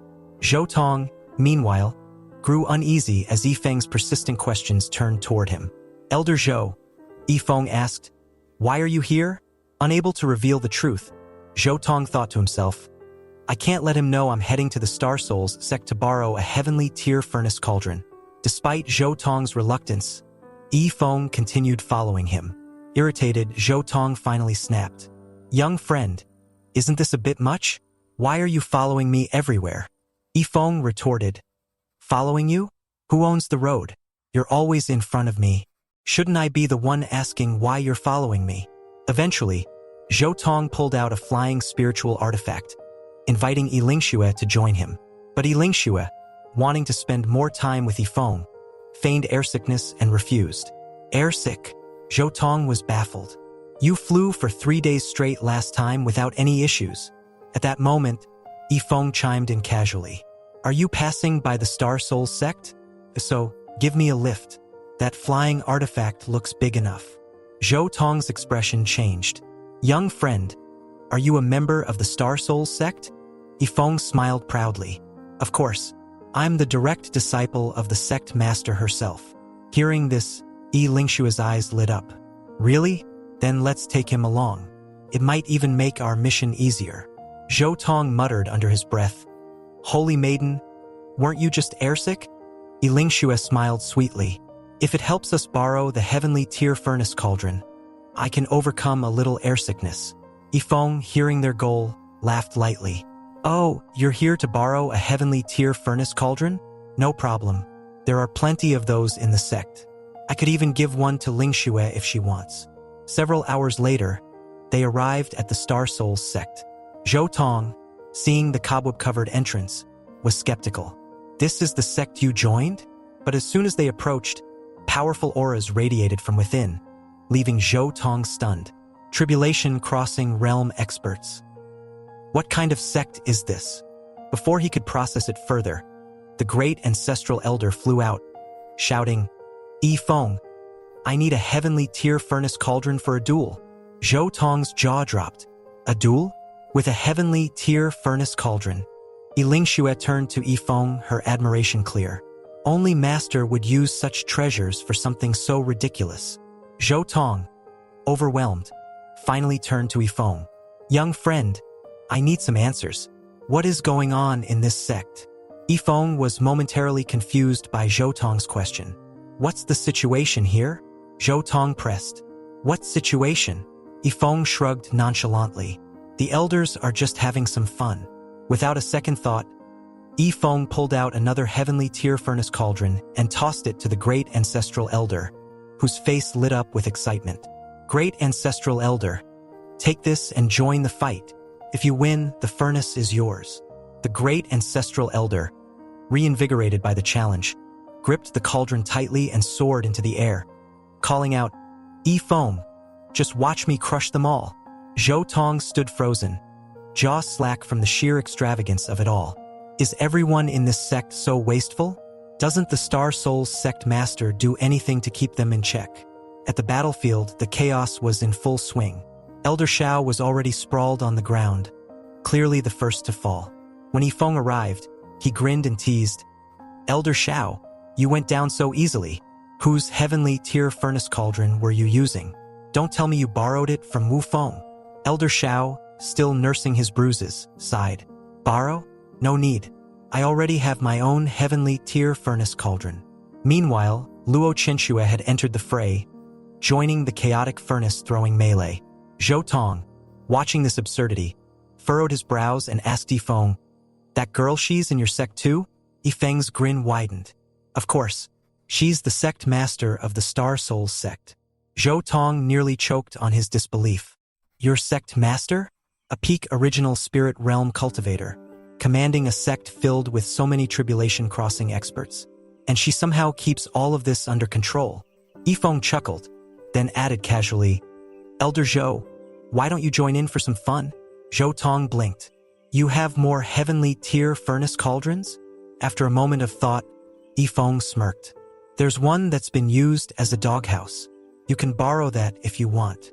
Zhou Tong's eyes widened in disbelief. Even the dogs have one. I suddenly feel like all my hard-earned treasures are utterly worthless. Meanwhile, the secret realm competition had just concluded, ending earlier than expected. Yi Feng completed his task, earning 100,000 wasteful points and a reward of 10 barrels of soul-purifying water. Staring at the barrels, Yifeng sighed. He hadn't even used the 100 drops of soul-purifying water he'd previously earned. Now, with 10 barrels added to his collection, he wondered what to do with it all. However, the total wasteful points in his system had reached 940,000, enough for him to attempt a breakthrough to the divine repository realm. Zhou Tong, still processing the absurdity of the heavenly tier furnace cauldron doghouse, hesitated before saying, "Well, if you're serious about lending one, I might as well join in." Yifeng laughed. "Sure, but wait a second. I need to make a quick breakthrough first. I'll help you grab the furnace cauldron afterward." Yifeng sat cross-legged in front of Zhou Tong and Lingxue, announcing casually, "I'm going to break through now. It won't take long." Zhou Tong was dumbfounded. "Wait, here? Shouldn't breakthroughs be done in a quiet, secluded place?" Before Zhou Tong could question further, a powerful aura erupted from Yifeng, surging skyward like a tidal wave. The chaotic battlefield of furnace throwing stilled momentarily as everyone turned to look. Luo Chenxue and the great ancestral elder exchanged glances. "Is that spendthrift breaking through again?" The great ancestral elder muttered in disbelief. In just a few minutes, Yifeng had successfully advanced to the 9th peak of the divine repository realm, his cultivation skyrocketing without breaking a sweat. As he stood up, Yifeng dusted himself off and smiled at Zhou Tong. "All right, let's go grab you that furnace cauldron." Lingxue looked at her master with admiration. "No wonder the master thought my cultivation was low when we first met. For him, breakthroughs are as simple as breathing." Yifeng soon received a new task from the system: collect enough Heavenly Dao tokens within a month to take everyone in the Star Soul sect to Heavenly Dao City for a foot massage. The reward? A massive amount of wasteful points. Yifeng, intrigued, asked the system, "Do you have any Heavenly Dao tokens I can use?" The system replied, "Tokens are available, but only if you engage in wasteful behavior to earn them." Yifeng sighed. "Fine, wastefulness it is." Back at the battlefield, the chaotic melee was now a duel between Zhou Tong and the great ancestral elder. Yifeng, spotting an opportunity, turned to Lingxue. "By the way, how's your treatment at the Heavenly Secrets Pavilion?" "Everything good." Lingxue smiled warmly. "Very good, especially thanks to Elder Zhou Tong. He's always been kind to me." Yifeng, with a mischievous grin, said, "Then I'll reward Elder Zhou with a heavenly tier furnace cauldron for taking such good care of you." The system chimed in unexpectedly, suggesting, "Why not make it 2 furnace cauldrons instead?" Yifeng, surprised by the system's generosity, agreed. Turning to Lingxue, he said, "Since Elder Zhou has been so kind to you, I'll send him 2 furnace cauldrons later. 1 for personal use, and 1 for the Heavenly Secrets Pavilion." Lingxue hesitated. "Isn't 1 enough, Master? I mean, this is already over the top." Yifeng shrugged. "Nah, I feel like he's just short of a good spiritual artifact. A furnace cauldron will suit him perfectly." After the duel ended with Zhou Tong emerging victorious, Yifeng strode forward with a wide grin. "Elder Zhou, forget borrowing. These 2 furnace cauldrons are yours now. Don't ask why, I just felt like it." Zhou Tong stood frozen, completely stunned by the gesture. "2. 1 is already enough for the Heavenly Secrets Pavilion." "Young friend, you're far too generous."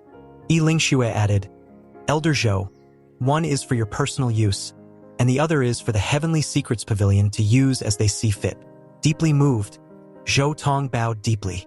"Young friend, I don't even know how to thank you. If there's ever anything I can do for you, just say the word." Lingxue, observing the scene, couldn't help but marvel at her master's cunning.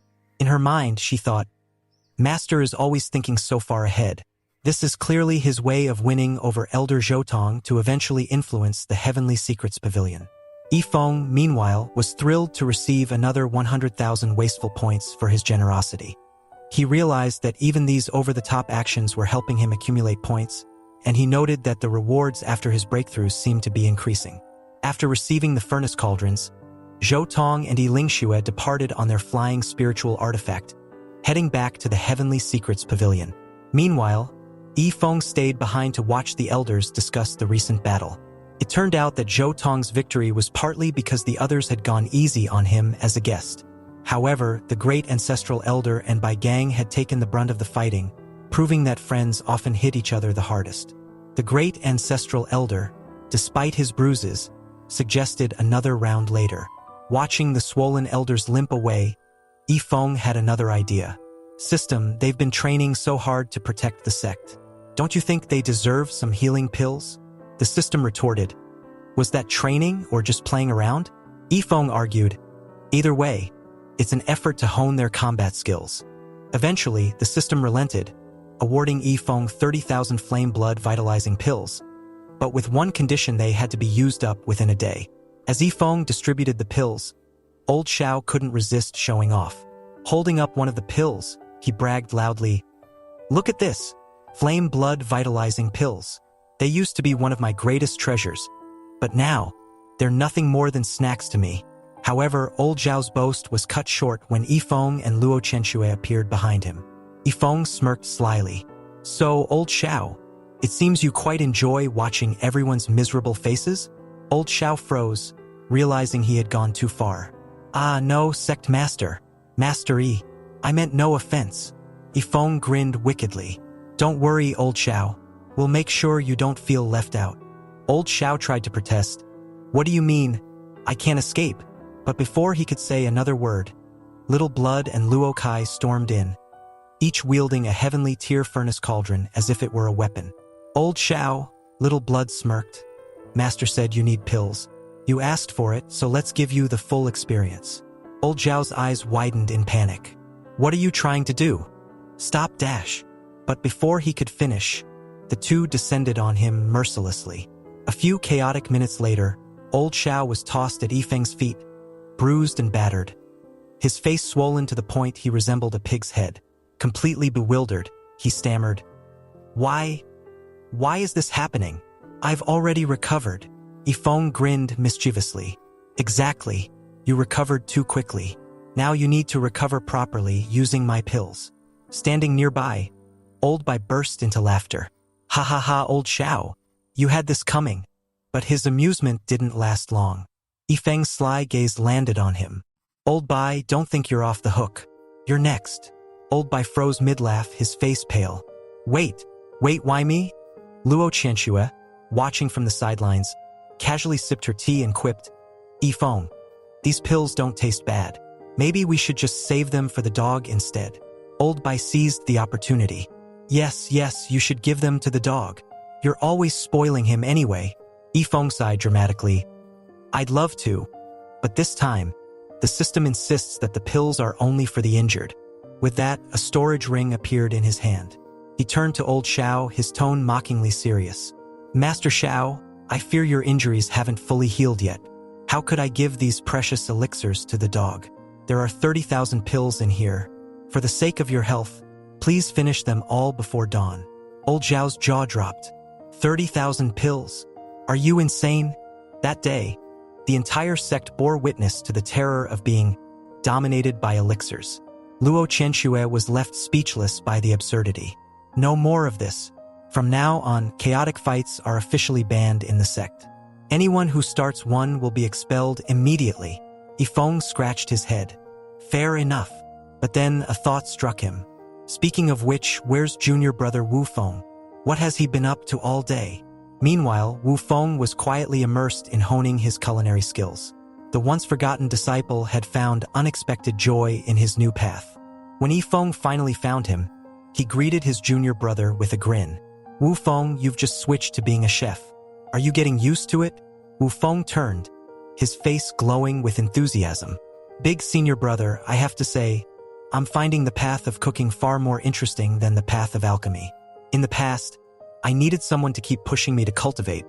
But now, I can cook whatever dish I want, whenever I want." Yifeng raised an eyebrow in surprise. "Could it be that you've discovered a hidden talent for cooking?" Wu Feng nodded earnestly. "It's true. Although the master only taught me for a short while, I've picked it up right away. This has nothing to do with those culinary enlightenment fragments, it's pure talent." Wu Feng hesitated for a moment, then added, "Big senior brother, I always thought you were just good at squandering, but now I see you're hiding some deep talents of your own. Even Old Bai says you have a unique vision and immediately saw that I was destined to be a chef. Yifeng chuckled awkwardly, scratching the back of his head. You're giving me too much credit. Honestly, I'm just squandering my way through life. At that moment, Chu Xiaoxiao entered, carrying a basket of freshly washed vegetables. Junior brother Wu Feng, I've finished washing the greens. Yifeng blinked. What's this? How did you two end up working together? Wu Feng coughed awkwardly. Well, she's just greedy for food. Yifeng smirked. Ah, I see. In that case, junior brother, you'd better work hard to keep her fed. Chu Xiaoxiao tensed up at Yifeng's teasing and immediately became wary. She still remembered the time Yifeng summoned the one-armed man. The mere thought of him calling that terrifying guard again sent a shiver down her spine. Chu Xiaoxiao, Yifeng said casually, as if just remembering her existence. It seems like you're the only one in the sect without much to do. Everyone else is busy training, but you look pretty free. How about I give you another task? Chu Xiaoxiao panicked slightly. What kind of task? Yifeng pulled out a massive barrel filled with soul-purifying water. From now on, you'll be in charge of making tea for the sect. Whether it's for elders or disciples, anyone who wants tea will come to you. Chu Xiaoxiao stared at the barrel in disbelief. This thing is enormous, and it just smashed through my roof. How am I supposed to brew tea with this? Yifeng scratched his chin. Good point. I didn't realize it was so big. But don't overthink it. Just use it however you like except for Elder Xiao. He's forbidden from drinking it. Chu Xiaoxiao tilted her head. Why not Elder Xiao? Yifeng replied nonchalantly. Because if he drinks it, he might ascend on the spot. Chu Xiaoxiao was utterly bewildered. What kind of ridiculous reason is that? Not far from the Star Soul sect, Huang Xiaofei, his father Huang Dihai, and old Meng approached cautiously. Huang Dihai muttered, We're almost there. Remember, don't speak out of turn. Let me test the waters first. He had come with the intention of offering a 50% profit share to the Star Soul sect in exchange for cooperation on the blood ginseng pill. But as they arrived, they were stunned by the overwhelming aura of strong cultivators. Old Meng whispered in shock. Have they recruited more powerful members since last time? When they finally reached the gate, Luo Chenshuer appeared and politely greeted them. But before they could even explain their visit, Huang Dihai froze, his eyes darting toward the elixirs scattered casually on the ground. President, Old Meng asked hesitantly. Huang Dihai turned pale.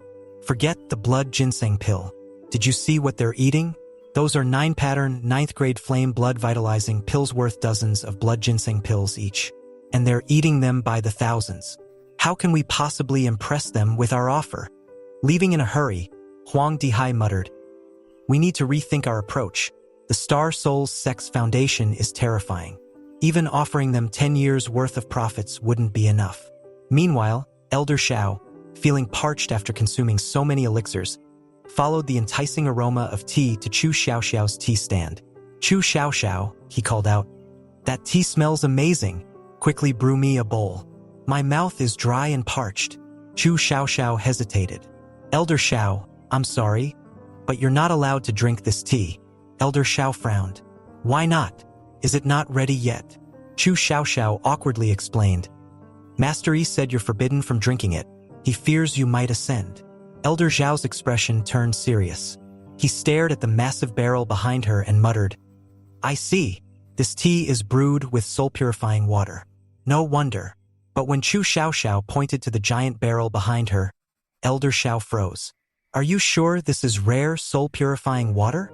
The sheer size of the barrel left him swaying. It's fine. Continue making tea. I need to be alone for a while. As the sun set, Elder Xiao sat alone, contemplating his life choices. I regret it. I should never have joined this sect. Every day, my worldview gets shattered. This is too much. Suddenly, a familiar voice interrupted his thoughts. Xiao Qian, so you're hiding here. He stiffened. That voice. It belonged to Ding Yi, his old nemesis. True to his guess, Ding Yi emerged from the shadows, his expression menacing. Ding Yi sneered mockingly at Xiao Chen. Xiao Chen, I never thought you'd actually escape from the soul-devouring Great Array. Truly surprising. And to think, the man once hailed as the most handsome soul cultivator by women now looks like nothing more than a homeless beggar. How ironic. Xiao Chen's eyes glinted with hatred, but Ding Yi wasn't done.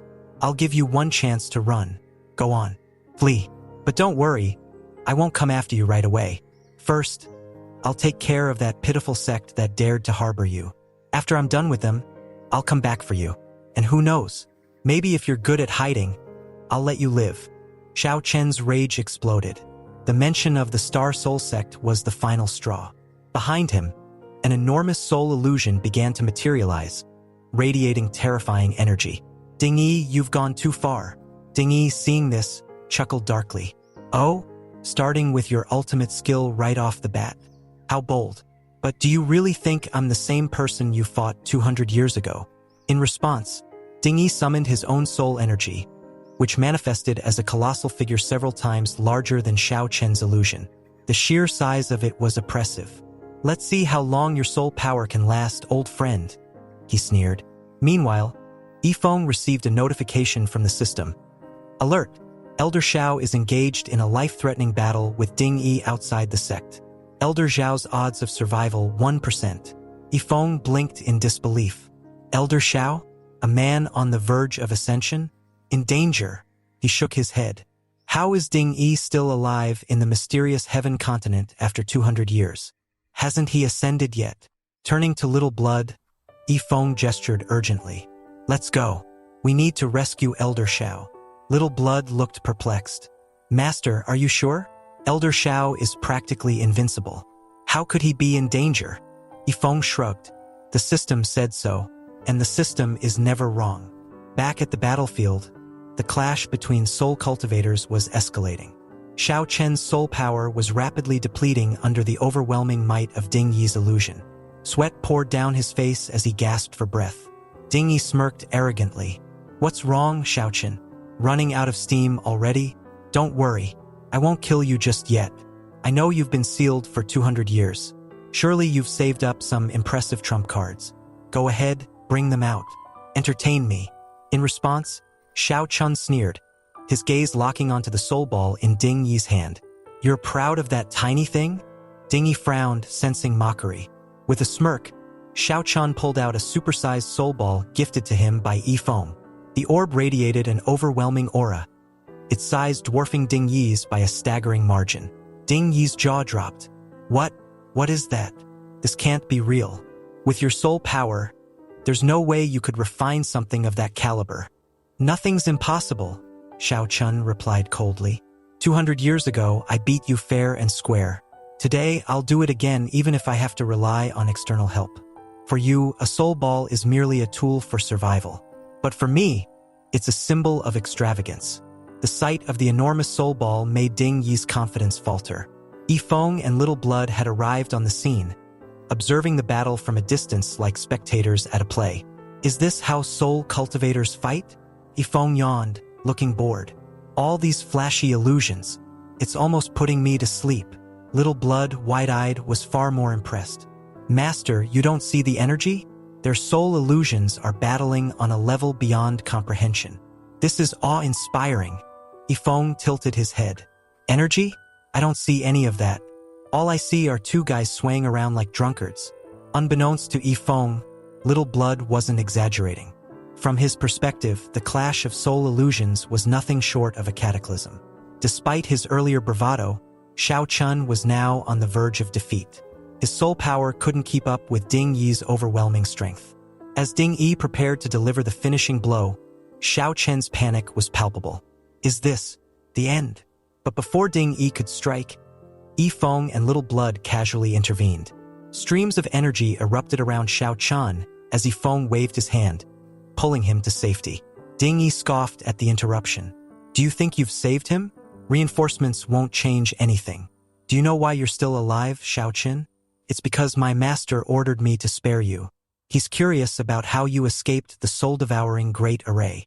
Ding Yi pointed at Yifeng and sneered. You brought reinforcements? Cute. I'll give you 1 minute.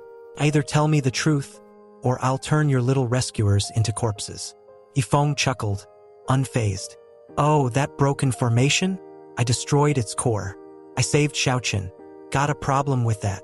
Ding Yi burst out laughing. You? A little bug at the divine repository realm? You destroyed it? Please, don't make me laugh. Yifeng pointed lazily at Ding Yi's golden wheel. That thing behind you is giving me a headache. Want me to destroy it like I did the formation? Ding Yi laughed harder. You? Destroy my golden wheel? Go ahead and try. Yifeng's destruction god eye activated. A single flicker of its power, and the golden wheel shattered instantly. Ding Yi froze, his laughter dying in his throat. What? Xiao Chun, watching this, couldn't help but recite a poem. In youth, one does not know the fragility of the golden wheel. In old age, one weeps for the emptiness of cultivation. The destruction of the golden wheel left Ding Yi utterly broken. Not only had he lost his primary artifact, but his cultivation had been severely crippled as well. No, this kid is too dangerous. I need to retreat and report this to my master. Ding Yi thought, panic setting in.